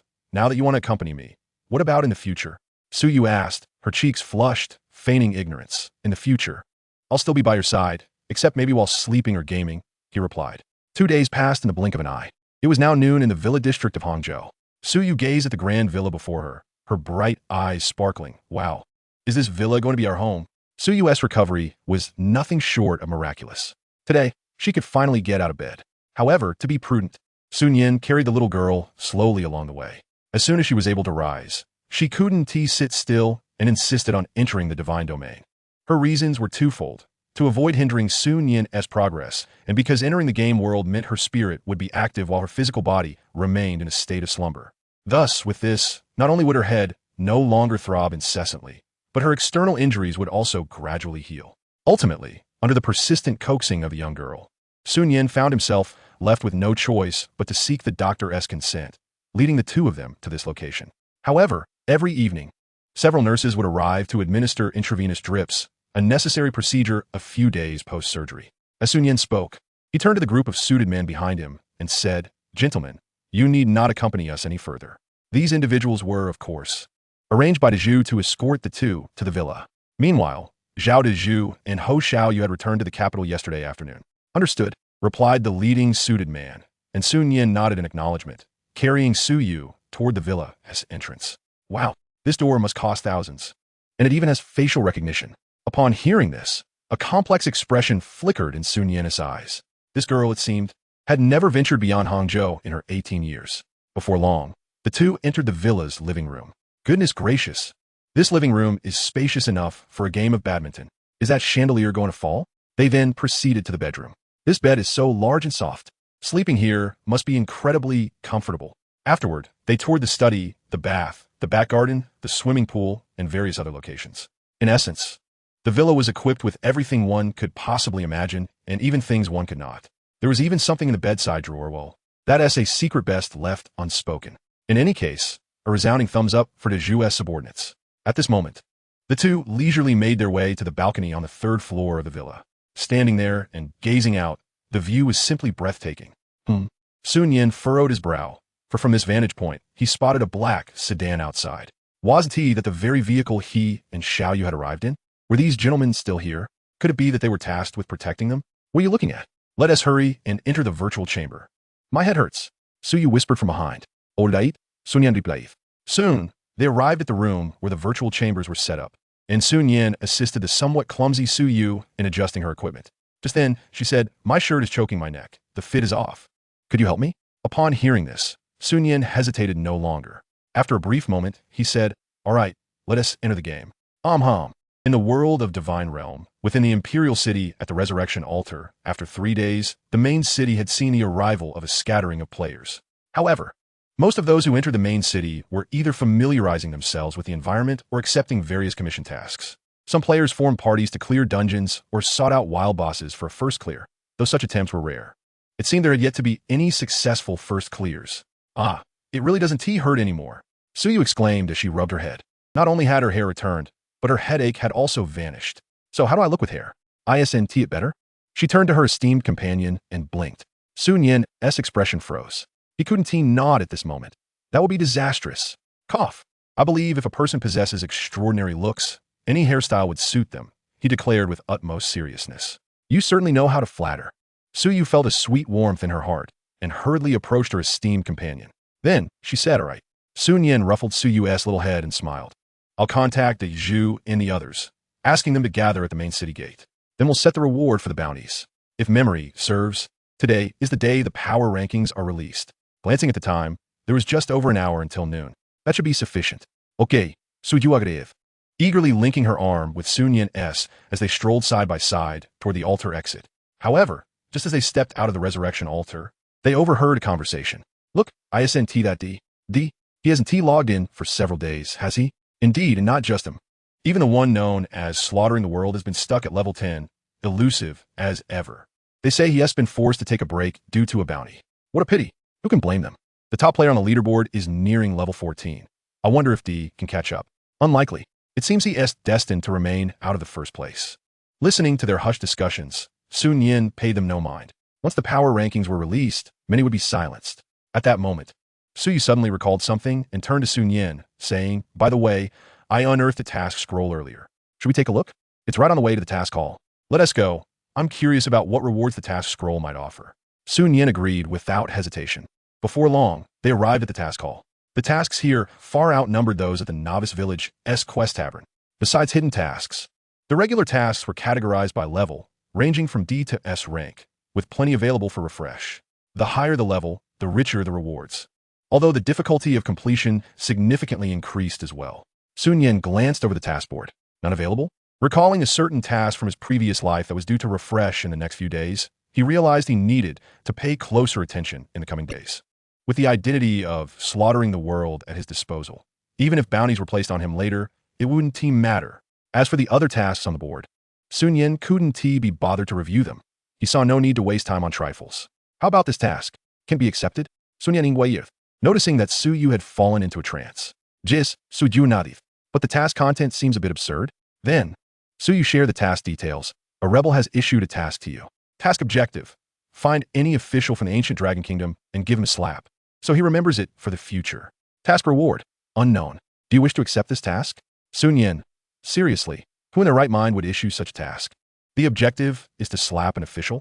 That is one thing, but to do so to make him remember? While the damage isn't significant, the insult is incredibly severe. If I recall correctly, most officials from the ancient Dragon Kingdom are between levels 75 and 95. Given my current health, the likelihood of successfully slapping him and escaping is less than 10. With a success rate below 98, what is the difference between going and courting death? Yet, upon a closer look at the reward, the last unknown reward came from a wandering merchant, which directly led to clues about the divine blessing. Anyway, he would eventually confront the ancient Dragon Kingdom. This task could be accepted, but not now.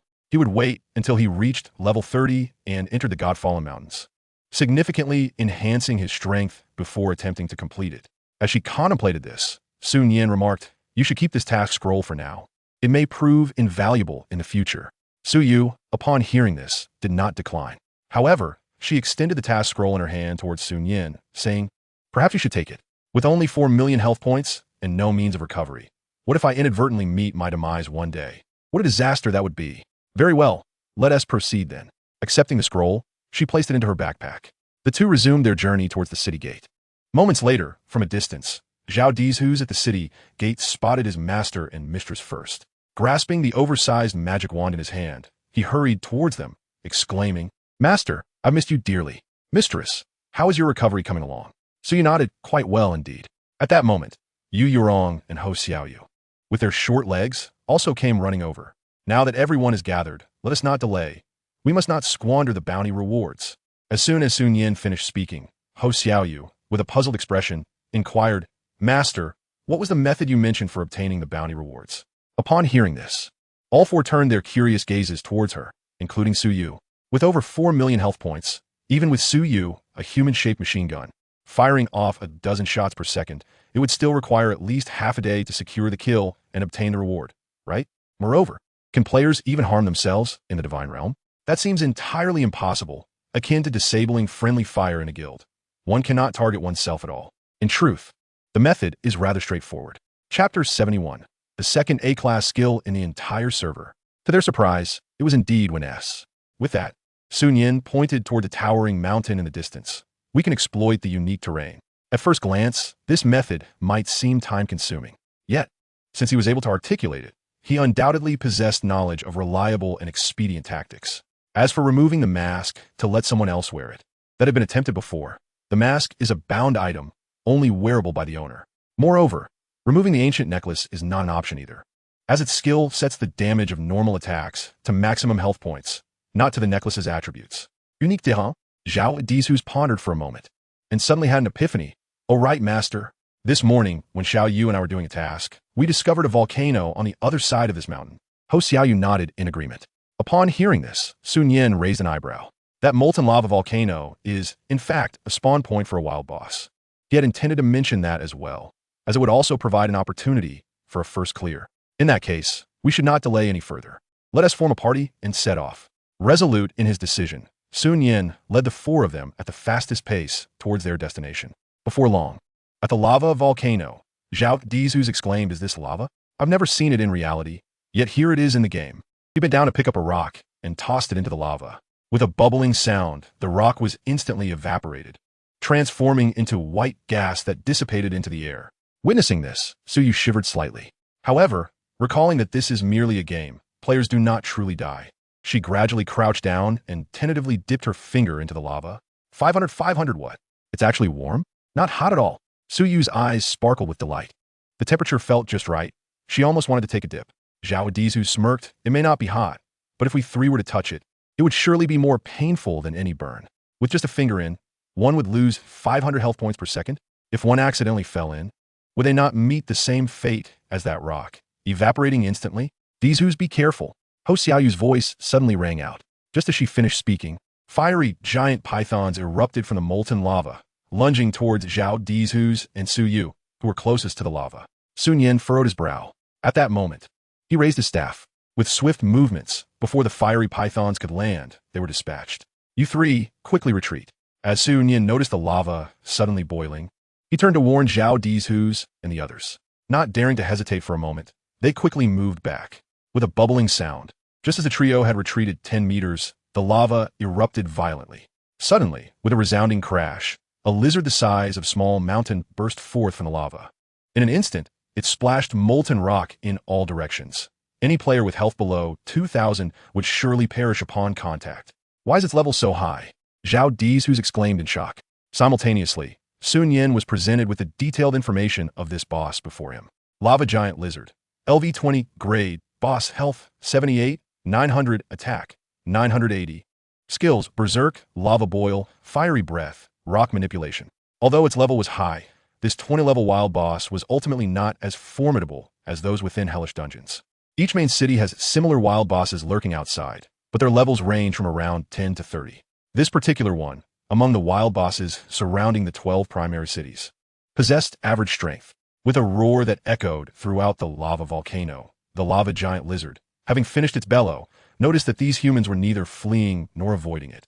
Rather, this man and woman seemed to examine it as if it were a mere pet. In that instant, the lava giant lizard felt deeply insulted. Rock manipulation. Instantly, several massive rocks were lifted into the air and hurled down towards the two below. 1,200 health points, 257, 661, 720 lava giant lizard. It stared in disbelief at the diminishing health points above its own head, then glanced at the two before it, whose health bars remained entirely unaffected. What on earth was happening? I just smashed down several enormous rocks. Where did the damage go? The lava giant lizard, doubting its own existence, unleashed a fiery breath. 600 wait. How could it be that its own skill, which reduced health by 800 per second, was affecting itself? Or those numbers above the heads of these two? Seeing the bewildered expression on the giant lizard's face, Nian glanced at Suyu beside him. Skill, healing spell. 871, 924. Suyu was instantly restored to full health. At that moment, the lava giant lizard wore the same expression of disbelief as the ghost spider and the rock giant. However, Nian had no intention of allowing the creature to ponder its existence any longer. He raised his hand and unleashed a barrage of normal attacks. Under the relentless barrage of 14 shots per second, in less than a minute, an announcement echoed throughout the server. Congratulations to players Emperor, Nostalgia, Little Rain, and Generous for becoming the first team on this server to defeat the boss, the lava lizard. Each player is hereby rewarded with 1 reforging stone, 25 free attribute points, and 750 gold coins, along with 1 forging crystal. 3 days later, the names of Nian and his companions once again resurfaced in the eyes of the vast player base. Nian, disinterested in the chatter of the world channel, concentrated solely on the boss loot. The boss dropped 1 A-grade skill book, 500 gold coins, 3 meteorite iron, and 3 blue equipment. An A-grade skill book? Nian's eyes widened. If memory served him well, the probability of wild bosses dropping B-grade skill books was merely in single digits.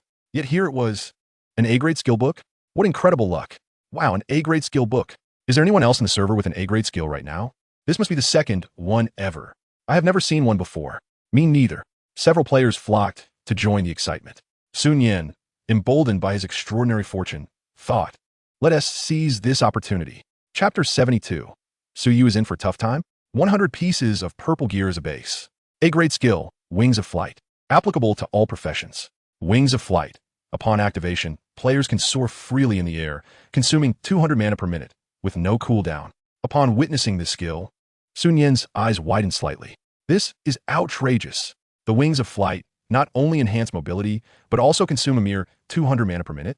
He recalled that his Warrior S leggings restored 5 mana per second, amounting to 300 mana per minute. This skill S consumption was even less than the recovery rate.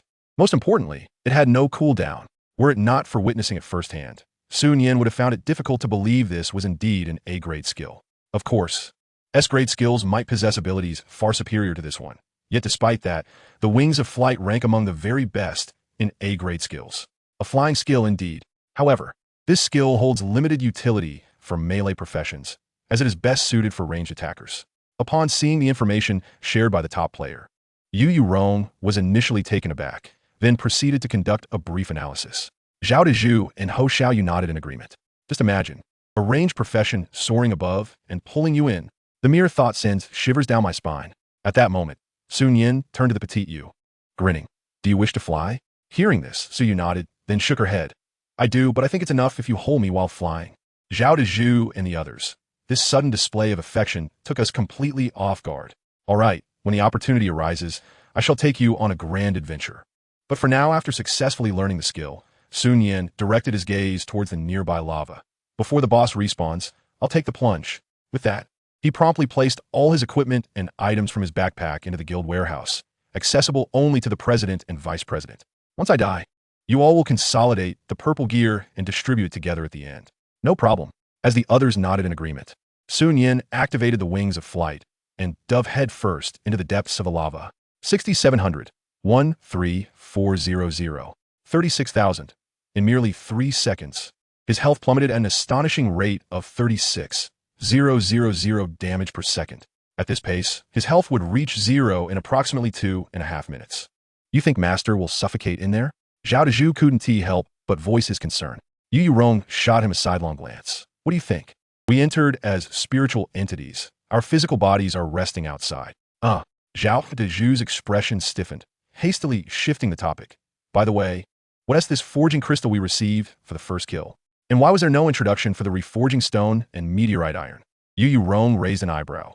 The reforging stone is used to reset equipment attributes, and judging by the few we received from the server announcement, its value must be significant. I checked at the forging shop earlier, and meteorite iron is used for upgrading equipment. As for this forging crystal, it's obviously for forging, but since the top player brought us to acquire it, it must be valuable. Ho Xiaoyu nodded. You're quite right. The top player has led us to obtain so many wonderful items. I'll send him 1 million in-game currency after logging off. Yu Yurong, here it comes. But this time, it's not a reverse price drop. It's just chaotic pricing, all right? Moments later, a loud splash echoed from the lava, startling the four engaged in conversation. They initially believed it was the boss respawning. However, upon a closer look, it was Master Sao this week's Glum. Not realizing that it sounded like Wukong calling for Tang Sung, Su Nian landed, quickly retrieved the double mask from the guild warehouse, adorned on his face, and then addressed the others. I'm down to just over 3,000 health. Who wants to go first? Su Yu spoke up first. Let us go together. Whoever lands a first kill gets it. How about that? Sun Yan, alright. You wait until you're healed. On the bed, in the bathroom, the study, the sofa, the swimming pool, the kitchen, or on the stairs, feel free to choose. At that point, you will have to endure my wrath. Master, prepare to face me. Upon hearing his wife's words, Zhao Dezhu stepped forward, raising his oversized fairy wand to strike. Seeing this, Su Yu grabbed her bow and began to shoot. Yu Yurong, taste my move, the Firestar Punch of the Electric Koan. Ho Xiaoyu, let us go ahead. Otherwise, I'll seem out of place. Before long, a message appeared before Su Yu. Congratulations. You have slain the bounty hunter, eradicator of the world, and received a bounty reward. 3 pieces of purple gear. Seeing her top player being transported back to the main city, Su Yu stepped forward to pick up the fallen double mask. However, just then, bang, the revived lava lizard sprang forth once again. Seeing this, Su Yu smirked. You 3 step back. This time, I'll handle it. With her top player absent, she finally had the chance to take the lead. Yet by the time Sun Yin returned, he gazed down at Su Yu, whose arms were nearly smoking from exertion, and remarked with a twitching mouth, allow me to assist you. With his intervention, the boss fell once more in under a minute. All right, let us continue. In the blink of an eye, over half an hour passed. During this time, not only did Su Yu and her companions collectively acquire 10 pieces of purple gear through bounty rewards, but Sun Yin also leveraged Yu Rong's status as a boss to summon the only 3 A-grade Star Rain members in the main city, who each took turns defeating him. In total, they amassed 13 pieces of purple gear. Moreover, originally, each of the 4 had 2 pieces of purple gear, including weapons. Ultimately, through his astute allocation, of the 13 pieces, only 3 were duplicates, 2 weapons, 1 helmet, and 1 pair of purple boots he had previously retained. Everything has been deposited into the guild warehouse. Among the 4 of them, Zhao Dezhu's is merely 1 piece of purple chest armor short, while Ho Xiaoyu lacks a purple leg guard. Conversely, Su Yu and Yu Yurong each possess a complete set of purple gear. Oh my goodness! Donning a full set of purple armor feels absolutely exhilarating.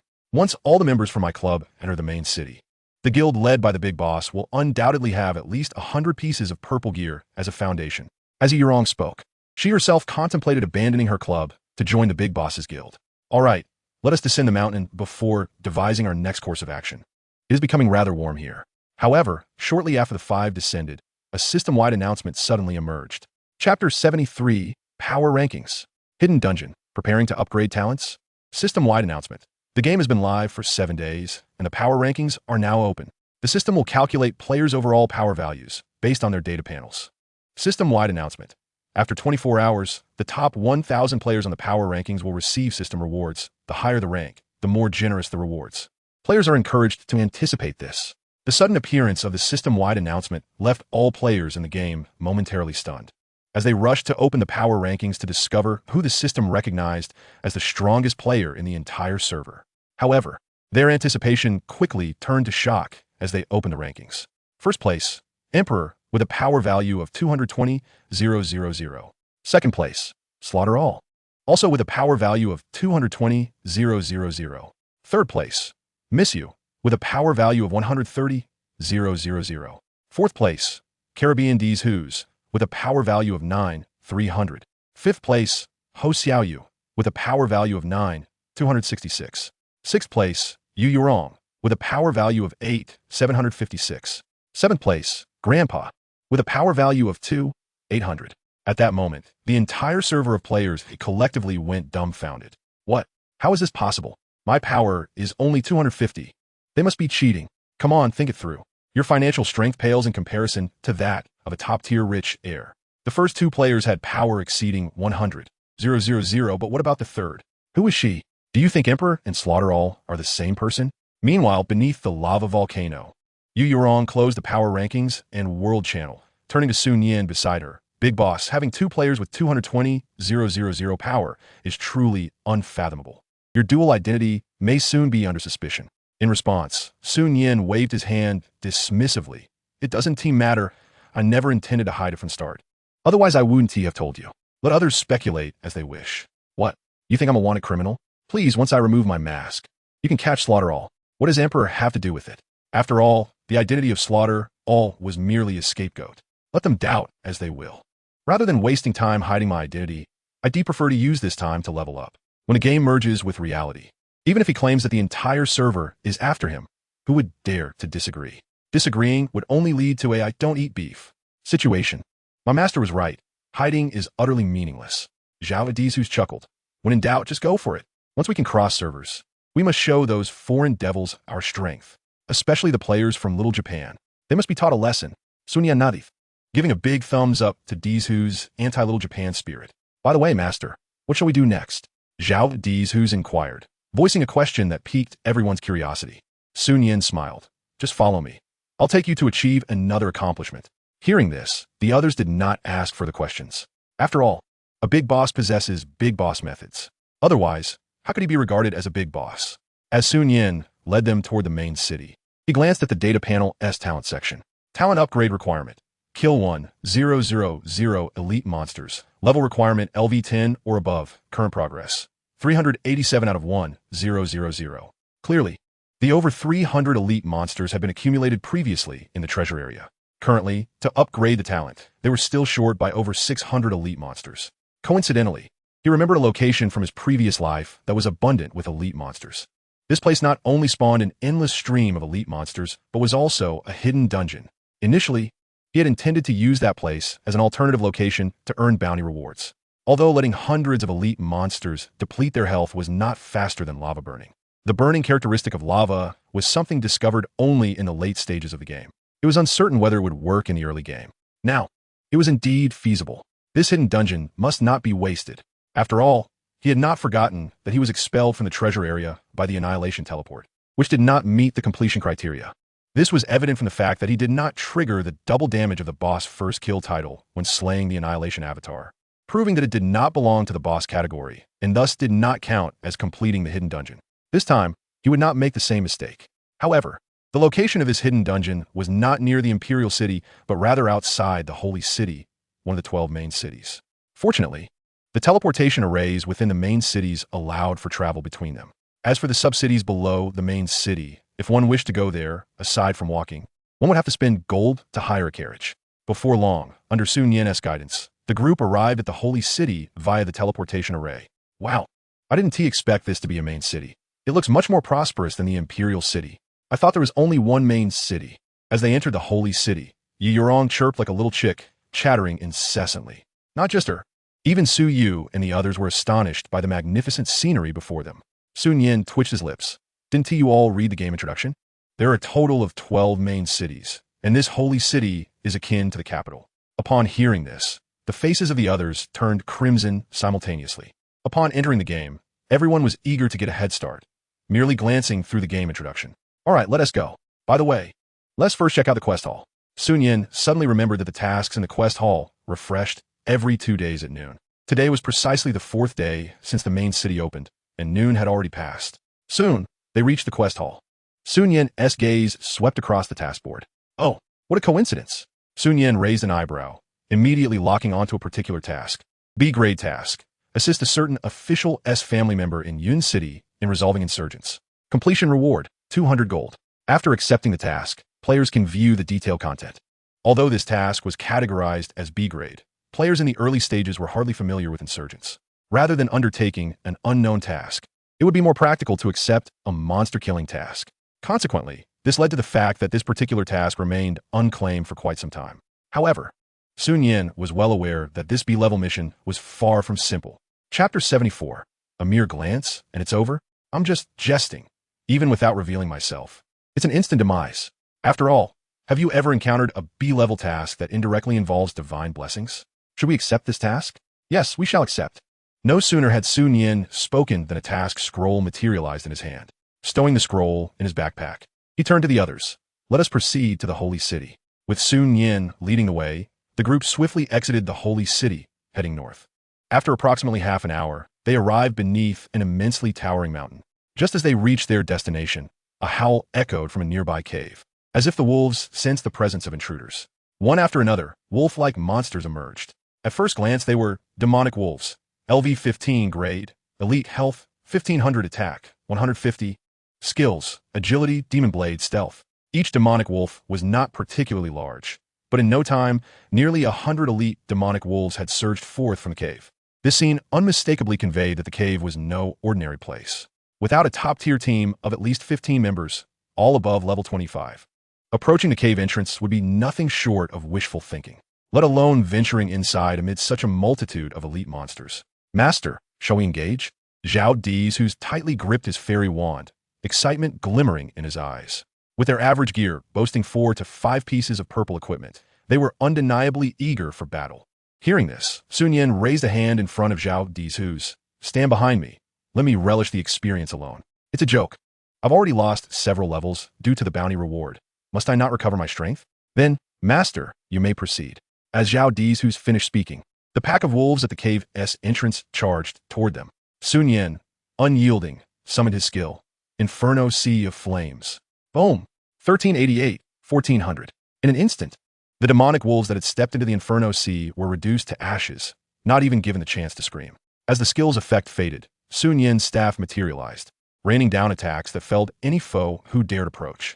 Gradually, Nian became dissatisfied with the status quo. He stepped directly to the cave's mouth. A mere glimpse, and they perish. The demonic wolves. Then I shall not reveal myself. Nian, I jest, even without revealing myself. They fall. Moments turned into 10 minutes. Within the cave, the rate of demonic wolf spawns visibly slowed, indicating they were nearing depletion. It seemed that even elite monsters were not infinite. However, it was sufficient. Once again, Nian unleashed Inferno Sea of Flames. The next moment, a prompt appeared. You have met the requirements to upgrade your talent. Your percentage kill rate has increased to LV3. Nian hurriedly glanced at the talent section. Initial kill probability, 1. A twitch crossed his lips. The last time he upgraded his talent, it went from 0, 0, 1 to 0, 1. Now it had jumped straight to 1. If this trend continues, could it be that the next upgrade would elevate the initial probability to 10? At the very least, 5 would suffice. Talent upgrade requirement.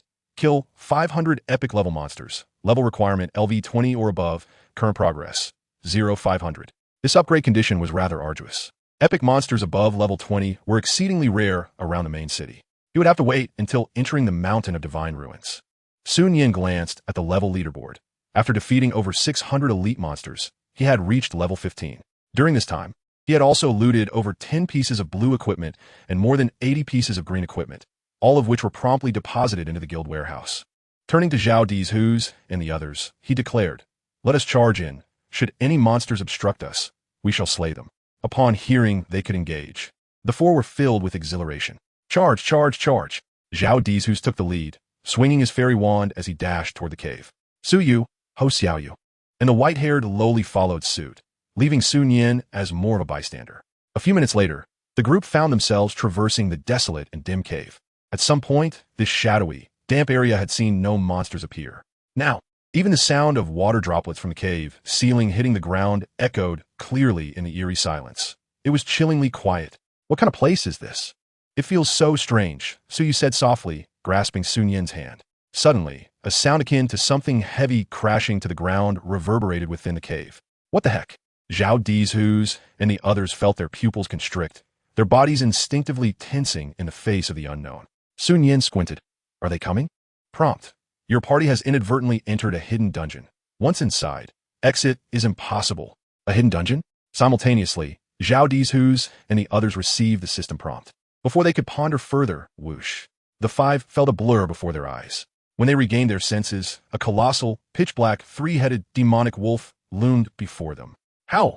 The three-headed wolf's blood-red eyes gleamed with madness. Without granting the group a moment to react, its sharp claws lunged toward the nearest Yu Yurong. 1800, my goodness. A tremendous force struck Yu Yurong, sending her flying several meters before crashing against the hard stone wall. 200. With a single swipe, the three-headed wolf had nearly half the health of Yu Yurong, who was fully equipped in purple gear. If this had occurred earlier, a single attack from a three-headed wolf would have been enough to obliterate the white-haired lowly. How? Sensing the fragile vulnerability of humans, the three-headed wolf disregarded Nian and the others, letting out a triumphant howl. A group of feeble level 10 players do entertain me. Skill, Frostbolt. Skill, Inferno Sea of Flames. 1423, 1420. The three-headed wolf paused, glancing down at the puny human attacking it, a flicker of disdain in its eyes. What does it matter if your damage is a bit higher? I am a level 27 great demon, with over 100,000 health. Can you hope to slay me? With you being only level 15, no matter how high your health, it is but a trivial matter to me. With this thought, the three-headed wolf decisively raised its paw to strike the diminutive human below. Boom! 1800. Health, 258100. Three-headed wolf. This ISNT, right? Is it? Rock giant. Sweating profusely. Are you? Chapter 75. Another achievement? The third piece of red equipment. Questioning the rock giant. Understanding the rock giant. Transforming into a colossal rock beast at this moment. The three-headed demon wolf found itself utterly flustered and drenched in sweat. Even its gaze shifted to a state of clarity, mirroring that of a Siberian husky. With a terrifying regeneration rate of 260,000 per second, such a tactic is beyond the capabilities of even the most seasoned of players. Who wouldn't feel a shiver of dread upon witnessing it?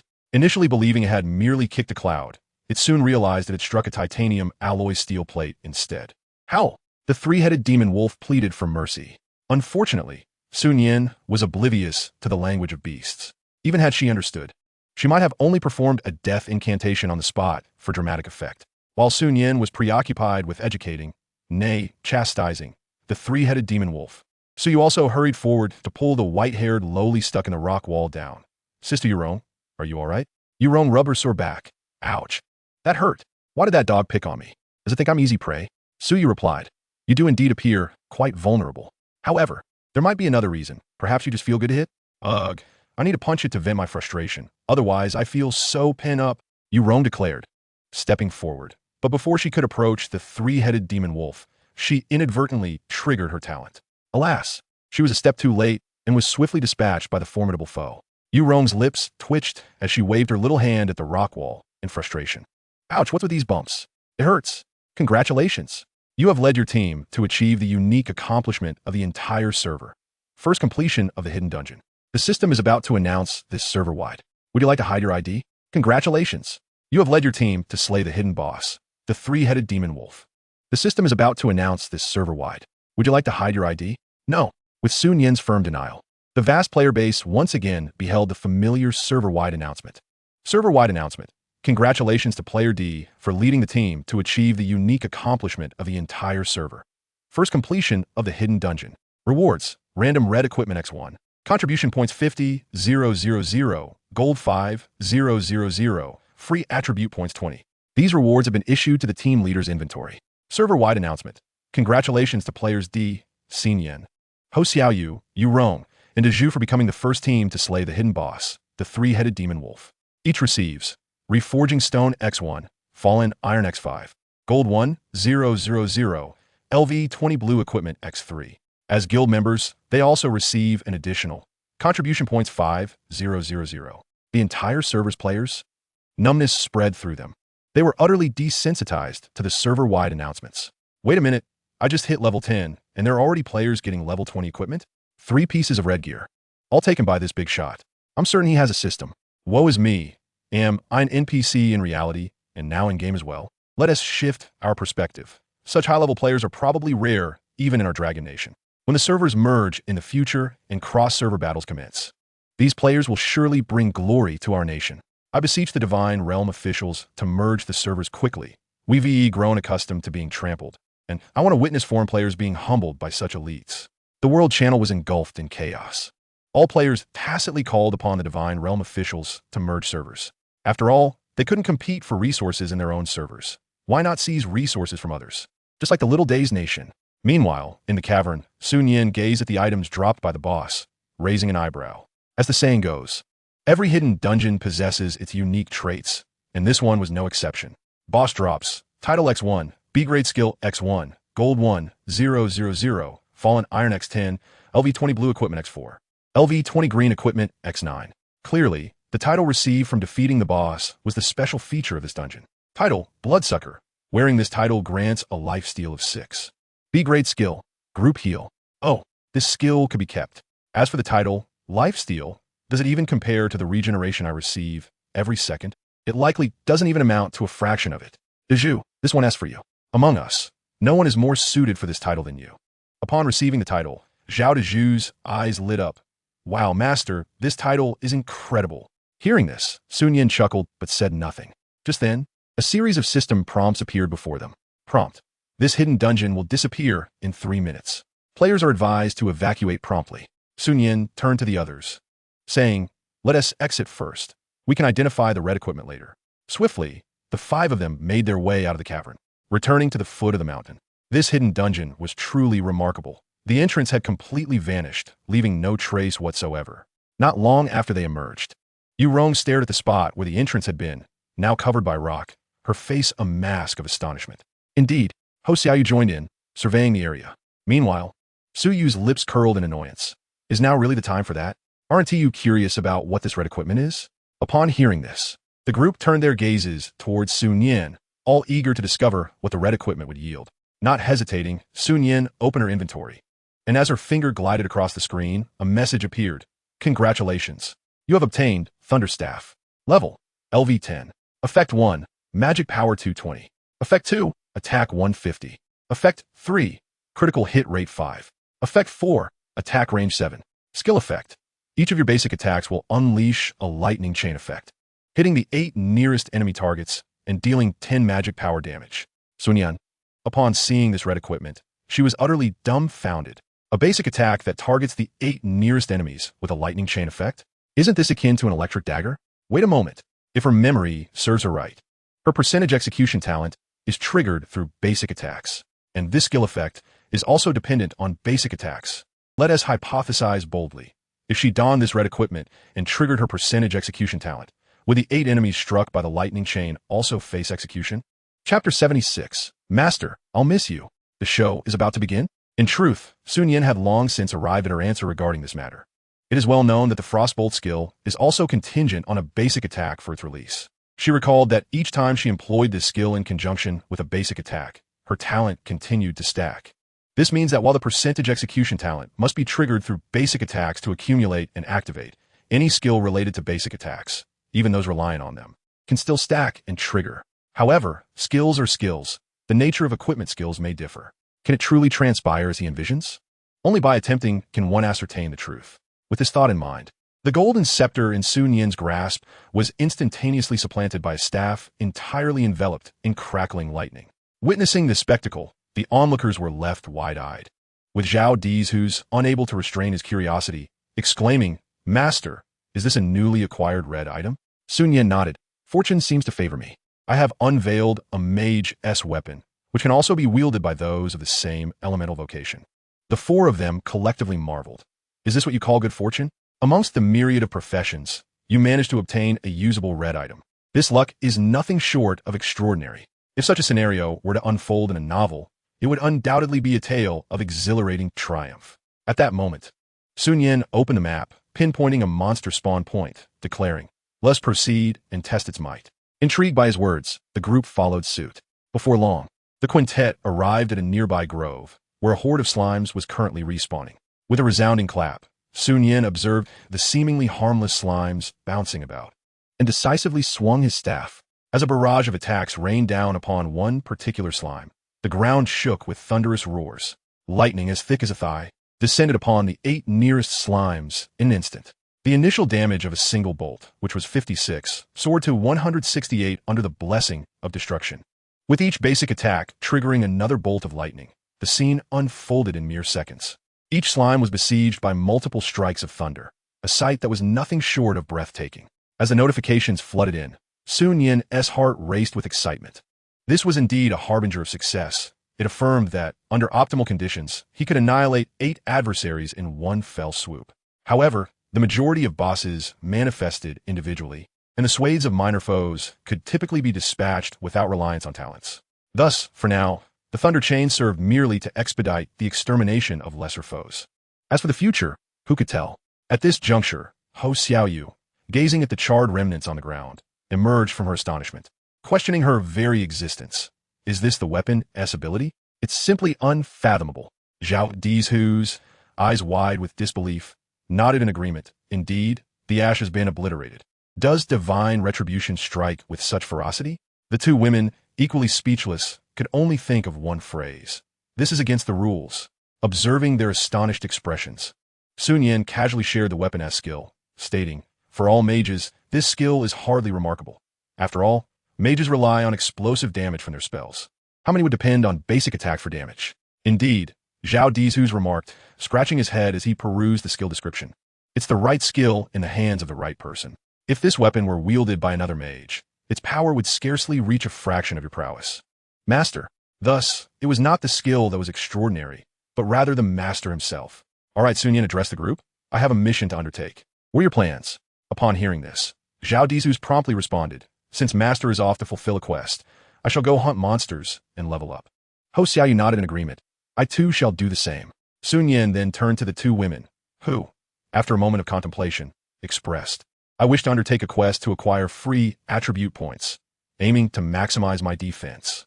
Noticing the attention of the illustrious figure, Yu hastily added, "I haven't yet undertaken a task in the main city. I shall accompany Yu with their esteemed leader off on a mission." She felt it prudent not to create disturbances. Seeing Yu nod in agreement, Nian glanced at the time. It was just past 1 in the afternoon. Before darkness fell, he believed he could complete the task. "Very well. If time permits after I finish the quest, I shall contact you. For now, let's each pursue our own paths." With that, the group acknowledged his authority, for they were under his guidance. What the leader said was law, and whatever he desired would be granted. "Understood. Farewell, Master. I shall miss you." Nian replied, "There is no need for such sentiments." Swiftly, the two women set off towards the main city, while Zhao Dizhu and his companions sought suitable hunting grounds. Nian unfurled the quest scroll, examining the details. The mission entailed thwarting rebels who threatened the lives of officials' families in Yun City. His objective was to protect these families and eliminate the assailants. Reflecting on the hazy memories in his mind, he retained a general understanding of the task at hand. Subsequently, Nian donned a double mask and invoked the wings of flight, heading directly to the designated location. Of course, during his journey, he did not remain idle. He invested all the free attribute points into attack speed and organized his inventory, then gazed at the new skill he had acquired. Group Heal restores 2 health points per second to friendly units within range, lasting 5 seconds. Nian raised an eyebrow. This skill was quite impressive. With his nearly 90,000 health points, a sustained healing effect over 5 seconds would amount to a baseline of 400,000, and this was without considering upgrades. Not to mention, it was a group healing ability. After mastering the skill, Nian accessed the guild panel. Following 2 successful boss completions and 1 hidden dungeon achievement, the guild contribution points had surpassed 100,000. He decisively clicked to upgrade. Guild level has increased to LV7. Contribution points insufficient. Next upgrade requires 80,000 points. Current contribution points, 67,000. He glanced at the enhancement section, where 5 additional bonuses had reached 9. Upgrading the guild was indeed a slow endeavor, Nian mused. In the blink of an eye, an hour had elapsed. At the entrance of the Lei family residence in Yun City, Nian wore a sly smile. The show is about to begin. Chapter 77. Discovering game exploits, killing oneself? The money-adding master. Who goes there? As Nian appeared at the gates of the Lei family estate, 2 guards approached with heightened vigilance. In response, Nian produced the quest scroll and said, "I am here to undertake a task. I would appreciate it if you could notify your master. Wait here, I will inform the family head." One of the guards replied to the other before hastily entering the estate. After a brief interval, the gates swung open. and a young man with short blonde hair and an air of distinction emerged. Legia, el livuoto. Profession, none. Health, 500. Mana, seratus. Skills, none. What a remarkably pristine data panel. This was a first for Sun Yen. Master, the guard bowed his head. Legia responded dismissively, then approached Sun Yan, scrutinizing him from head to toe. So, you're the one here to work? That mask looks quite impressive. Before Sun Yin could comprehend the unfolding events, Legia abruptly snatched the mask from him and donned it upon his own face. Sun Yin furrowed his brow, poised to strike the other party, wishing to make them regret their existence in this world. However, the very next moment, upon noticing the 4 characters Tudijin Tianxia emblazoned above Legia's head, his pupils constricted in surprise. What on earth? Wasn't the mask supposed to be unusable by others? Wait a moment. Legia is merely an NPC. Could it be? Sun Yin chuckled, a thrill of excitement coursing through him. He had not anticipated discovering such a loophole. In the blink of an eye, before the 2 guards could fully comprehend the situation, Sun Yin's hand struck with the swiftness of thunder. Smack! Legia collapsed to the ground. The mask returned to Sun Yin's grasp. Although this task would involve the sacred blessing, he had never claimed that it was necessary to complete the task in order to access it. On the contrary, if he were to fulfill the task, he would lose the opportunity for the sacred blessing. Ever since his arrival here, he had no intention of completing the task. Congratulations, you have slain the bounty target, Tudijin Tianxia, and received a bounty reward, purple equipment 1. Ah, what a splendid self-inflicted demise. The 2 guards, witnessing their young master dispatched with a single slap, stood dumbfounded. Sun Yin donned the mask once more and regarded the 2 with a playful glint in his eyes. Do you wish to die? I could certainly facilitate that for you. Thud! The 2 guards immediately knelt. Brother, we didn't TC anything. Legia fell to his own demise. Yes, brother. We earn only 30 gold coins a month. We're not playing with our lives here. Please spare us. Sun Yin chuckled softly, tossing 2 gold coins from his backpack to them. Dispose of the body, understand? With that, he nonchalantly strolled towards the estate, casting a discreet glance at the nearby grove. A smirk danced on his lips. Those 2 unfortunate souls had someone to do the dirty work for them. At the estate's entrance, once Sun Yin vanished from sight, one of the tall, lanky guards hesitantly spoke, glancing at Legia's corpse. Do we report this to the master? The old master is a government official in Yun City. This matter could be. The square-faced guard interrupted sharply. Are you out of your mind? The young master of the Lei family was killed right before us. Do you think we can wash our hands of this if we tell? Take the gold and run. Yes, we must flee. Resolutely, the 2 guards disregarded Legia's lifeless body and sprinted towards the grove. However, as they entered, they barely had time to cover any distance before, swish. The sound of slicing air erupted, and both guards felt cold steel pressed against their throats. Speak. Who just entered? A chilling voice demanded from behind. The square-faced guard trembled. A task from the city, please spare us. But before he could finish, the dagger sliced through his throat, and both guards collapsed lifelessly. What do we do now? That masked one doesn't seem like a benevolent sort. Should we still proceed with our plans? Given their disregard for the officials, if the young master of a Lei family can be slain so easily, perhaps we can act first. On another front, Sun Yin, having entered the estate, inquired with a maid to locate the head of the Lei family. Inside a room filled with antiquities, the family head, Lei Chung, looked at Sun Yin with furrowed brows. Where's Legia? Didn't I send him to fetch you? Sun Yin replied candidly. He said he had matters to attend to in the West, when alone. He was indeed on his way to the afterlife. Wasn't that the truth? At this critical juncture, Lei Chung turned to the maid at the door, commanding, go fetch that little brat back. Yes. As the maid departed, Lei Chung glanced outside before turning back to Sun Yin, questioning, why are you alone? Sun Yin stood out. Is it strange for me to tackle a 200 gold coin task by myself? 200 gold coins were indeed substantial for normal players and some ordinary mercenary groups within the game. But who cared about normalcy? After all, which regular player could defeat bosses in mere seconds and claim first clears daily? Upon hearing this, Lei Cheng's expression darkened. You dare take on a B-rank task alone? I will give you 2 choices.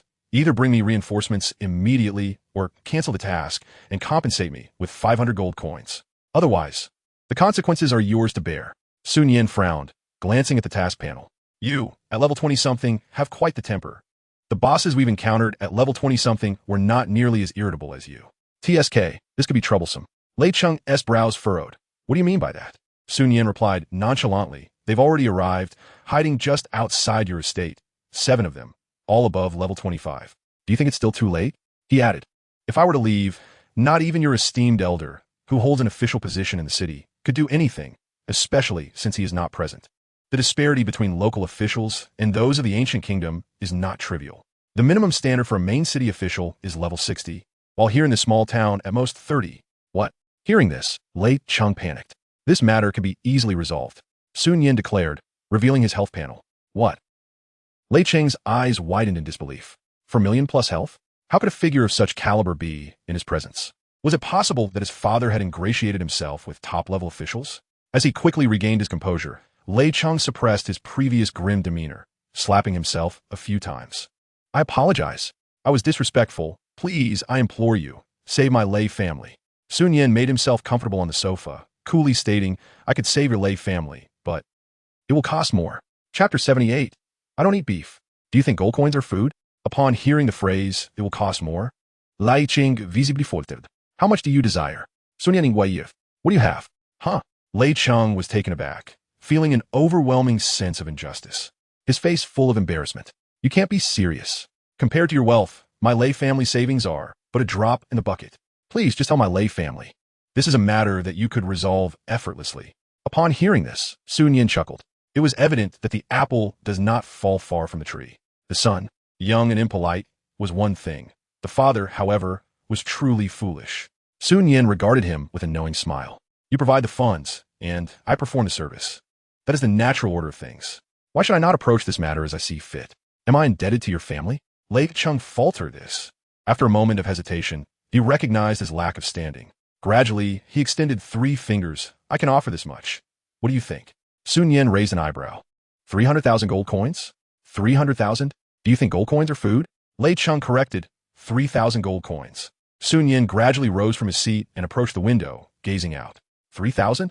You truly put me in a difficult position, he remarked. Lei Cheng hurriedly stepped behind Sun Yin, his expression fraught with concern. I assure you, this is all the savings my family can muster. I implore you to show some mercy. Upon hearing this, Sun Yin could hardly be bothered to respond, but instead turned his attention to a grand tree in the distance. Speaking slowly, gentlemen, have you trampled upon all the flowers and grass? Will you continue to hide and skulk? As soon as he finished speaking, 7 figures clad in black robes, all members of the assassin faction of the rebels, materialized beside the tree.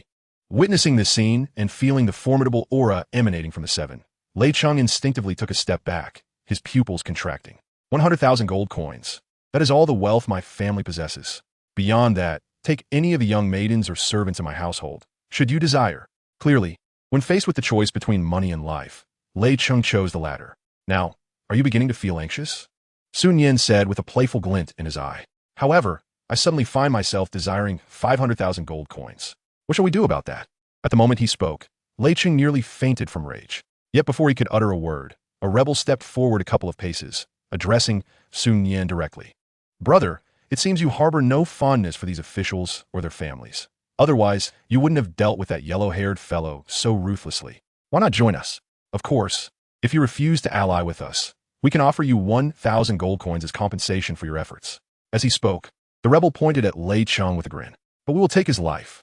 This plot felt eerily familiar. In a previous life, the group of civilian players who accepted this mission were astute enough to allow the rebels to eliminate Lei Cheng, even opting to join the rebel organization themselves.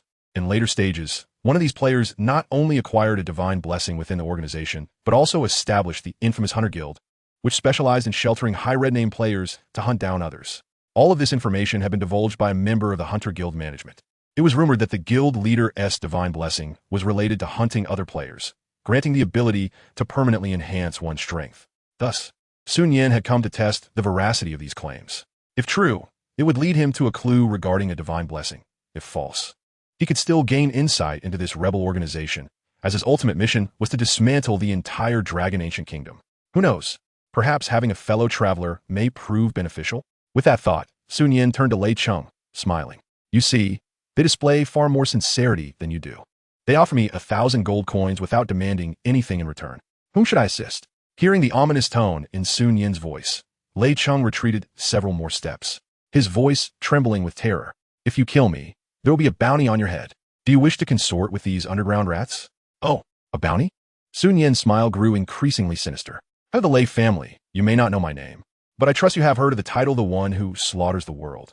As a member of an official's family, that should ring a bell. No? At this proclamation, both Lei Cheng within the room and the rebels outside narrowed their eyes in shock. The one who slaughters the world?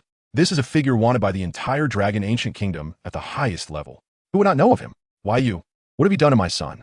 Lei Cheng was the first to react, retreating to the doorway, his eyes filled with dread. Detection technique, a skill that the indigenous people of the divine domain could only learn upon reaching level 70. Otherwise, Sun Yin would not have chosen to reveal himself now. It appeared that the head of the Lei family was not without his wits. Sun Yin advanced step by step, his smile growing more benevolent. Have you ever heard the saying, I do not eat beef? Before Lei Cheng could turn to flee, Sun Yin unleashed his skill, Inferno of the Skies. Boom! Within seconds, the entire house was engulfed in flames. Servants fled in all directions, and Lei Cheng was reduced to ashes in the Inferno. Outside, the leading rebel soon regained his composure. Watching as Sun Yin teleported out of the burning structure, he hurried forward, exclaiming, My lord, we did not anticipate that you are indeed the infamous one who slaughters the world sought by the ancient kingdom. Your name precedes you. It seems you harbor no fondness for the current pests of the Dragon Ancient Kingdom, he added, glancing back at his companions before dismissing them with a gesture. May I inquire if you have any interest in our rebel organization? Sun Yin regarded him thoughtfully. I do find it somewhat intriguing, however, rest assured, we are genuinely sincere. The rebel interrupted, excitement gleaming in his eyes. Oh, is that so? After a brief silence, the rebel leader spoke again, Boss. We have looted 20,000 gold coins from the Lei family treasury. What are you staring at? This is for you, my lord. Moments latte. When several bags of gold coins were laid before Sun Yin, the rebel leader chuckled. You did the deed. Thus, the gold is yours. Moreover, he opened a common item bag, extracting an additional 2,000 gold coins to place in one of the bags. As a mere squad leader, I cannot access higher management within the organization, so this is all I can offer. Observing this, Sun Yin raised an eyebrow. You are indeed paving the way for yourself. He reached out, patting the rebel leader on the shoulder. Young man, I have high hopes for you. What shall I call you? Just call me Xiao Binzi. Excellent. With your sincerity, I must pay a visit to your organization. Sun Yin casually stowed the bags of gold in his backpack and inquired, Where is your organization's base of operations? Upon hearing that Sun Yin intended to join the organization, Xiao Binzi was overjoyed. If division leaders, or even higher-ranking elders knew he had recruited such a formidable ally, he would surely be handsomely rewarded. My lord, here is the location of our organization's division. Please take note. Not a problem. Just as Sun Yin learned the location of the division, another rebel rushed over, breathless. Boss, I found a purple gear in the treasury's inner chamber. It's a rarity. As the young rebel approached, he proudly displayed a piece of purple armor, one of the rarest types among several categories. Xiao Binzi, seeing this, furrowed his brow. What are you looking at? This is for my lord. My lord, please accept this. With such earnestness from Xiao Binzi, Sun Yin accepted the purple gear and glanced at its attributes. It offered health, mana, and mana regeneration per second bonuses. While it wasn't the most suitable for a druid, having something was better than nothing. However, he was taken aback to discover that even in this small locale, the local gentry possessed over 10,000 gold coins and purple gear. In the grand cities, and even within the opulent homes of the wealthy in the holy city, at this very moment, Sun Yin felt as though he had discovered a new world. In his previous life, to avoid being hunted and unable to enter the main city, ordinary players generally refrained from interacting with NPCs. But now, was he afraid of bounties? Since these NPCs were all immensely wealthy, he could simply slaughter them all without a second thought. Sir, we've gathered nearly everything here. Shall we return to the division? Xiao Binzi tentatively suggested. Certainly, but I must take the lead, Sun Yin replied, unfurling his wings of flight and gracefully hovering in the air. Safe travels, my lord. Several of his underlings echoed. Enough of this nonsense. If you can't speak properly, then don't say anything. Sun Yin retorted. In the blink of an eye, half an hour later, atop a certain mountain, an extraordinarily magnificent fortress stood resolutely. At this moment, the crowd within the fortress was sparse. Seemingly everyone had gone off on quests. However, as soon as Sun Yin soared into the fortress, a sharp spear suddenly lunged at him from an unknown source, aimed directly at his face. He furrowed his brow, instinctively tilting his head to evade the incoming spear. Swish! The spear whizzed past, vanishing into the distance. Sun Yin landed and looked around at the group that had quickly encircled him, raising his hands in a gesture of peace. I'm not your enemy. This landmark was indicated to me by your organization's members, who wished for me to join you. But as soon as he finished speaking, a man with a scarred face stepped forward from the crowd, brandishing his spear. Our organization does not allow just anyone to join. How do we know you're not an undercover agent sent by those pests? Let us see how you fare after a beating. With that, he swiftly closed the distance, thrusting his spear at Sun Yin. 1,277. Health, 258, 100. The onlookers were left in utter shock at this spectacle. 250,000 health points? The scarred man stammered, his hands trembling in fear. Yet the next moment, when Sun Yin boldly displayed his own health points for all to see, their astonishment deepened. Over 4 million? The scarred man gulped hard, his legs shaking uncontrollably. Since you seek death, I shall oblige, Sun Yin declared, summoning his thunderous staff, crackling with electric energy. Clearly a piece of rare red gear. Please, my lord, show restraint. A woman's voice suddenly rang out from nearby, but it was too late. As Sun Yin unleashed a flurry of attacks, his talent for execution activated seamlessly, to the astonishment of the onlookers. It was as if a deity had struck down the scarred man with a single blow. Thud! The corpse of the scarred man fell to the ground. Sun Yin glanced at the fallen foe and noted, oh, he dropped a purple item? Although these purple boots were of no use to him, they would serve well as a treasure for the guild. After casually tossing the boots into the guild storage, he turned his gaze toward the striking red-haired woman who had spoken earlier. Dina, LV 41.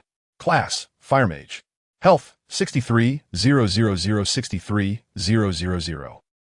Mana, 20, no, 20, no. Spell power, 1660. Her stats, while slightly above level 40, were commendable for this tier. Are you part of the management here? Sunyan Ingwayev. Dina, beads of cold sweat trickling down her forehead, bowed slightly and replied, why yes, my lord. Inside? She was exceedingly anxious. What had she just witnessed? Health regenerating at 25,000 per second, over 4 million total health, and with a mere wave. He had obliterated a level 30-plus foe. This was clearly the presence of a level 100 deity. Their organization's leader was only level 98. When had they attracted such a formidable being? Was her life in jeopardy today? I have heard that you possess clues to the sacred blessing, Sun Yin stated matter-of-factly.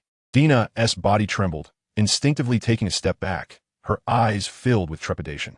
Our humble branch has no leads on the sacred blessing. Oh, Sun Yin narrowed his eyes. Chapter 80. Clue to the sacred blessing obtained. If you wish to live, be compliant.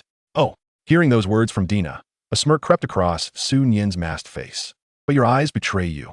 Furthermore, I mentioned the sacred blessing, yet not a word about clues.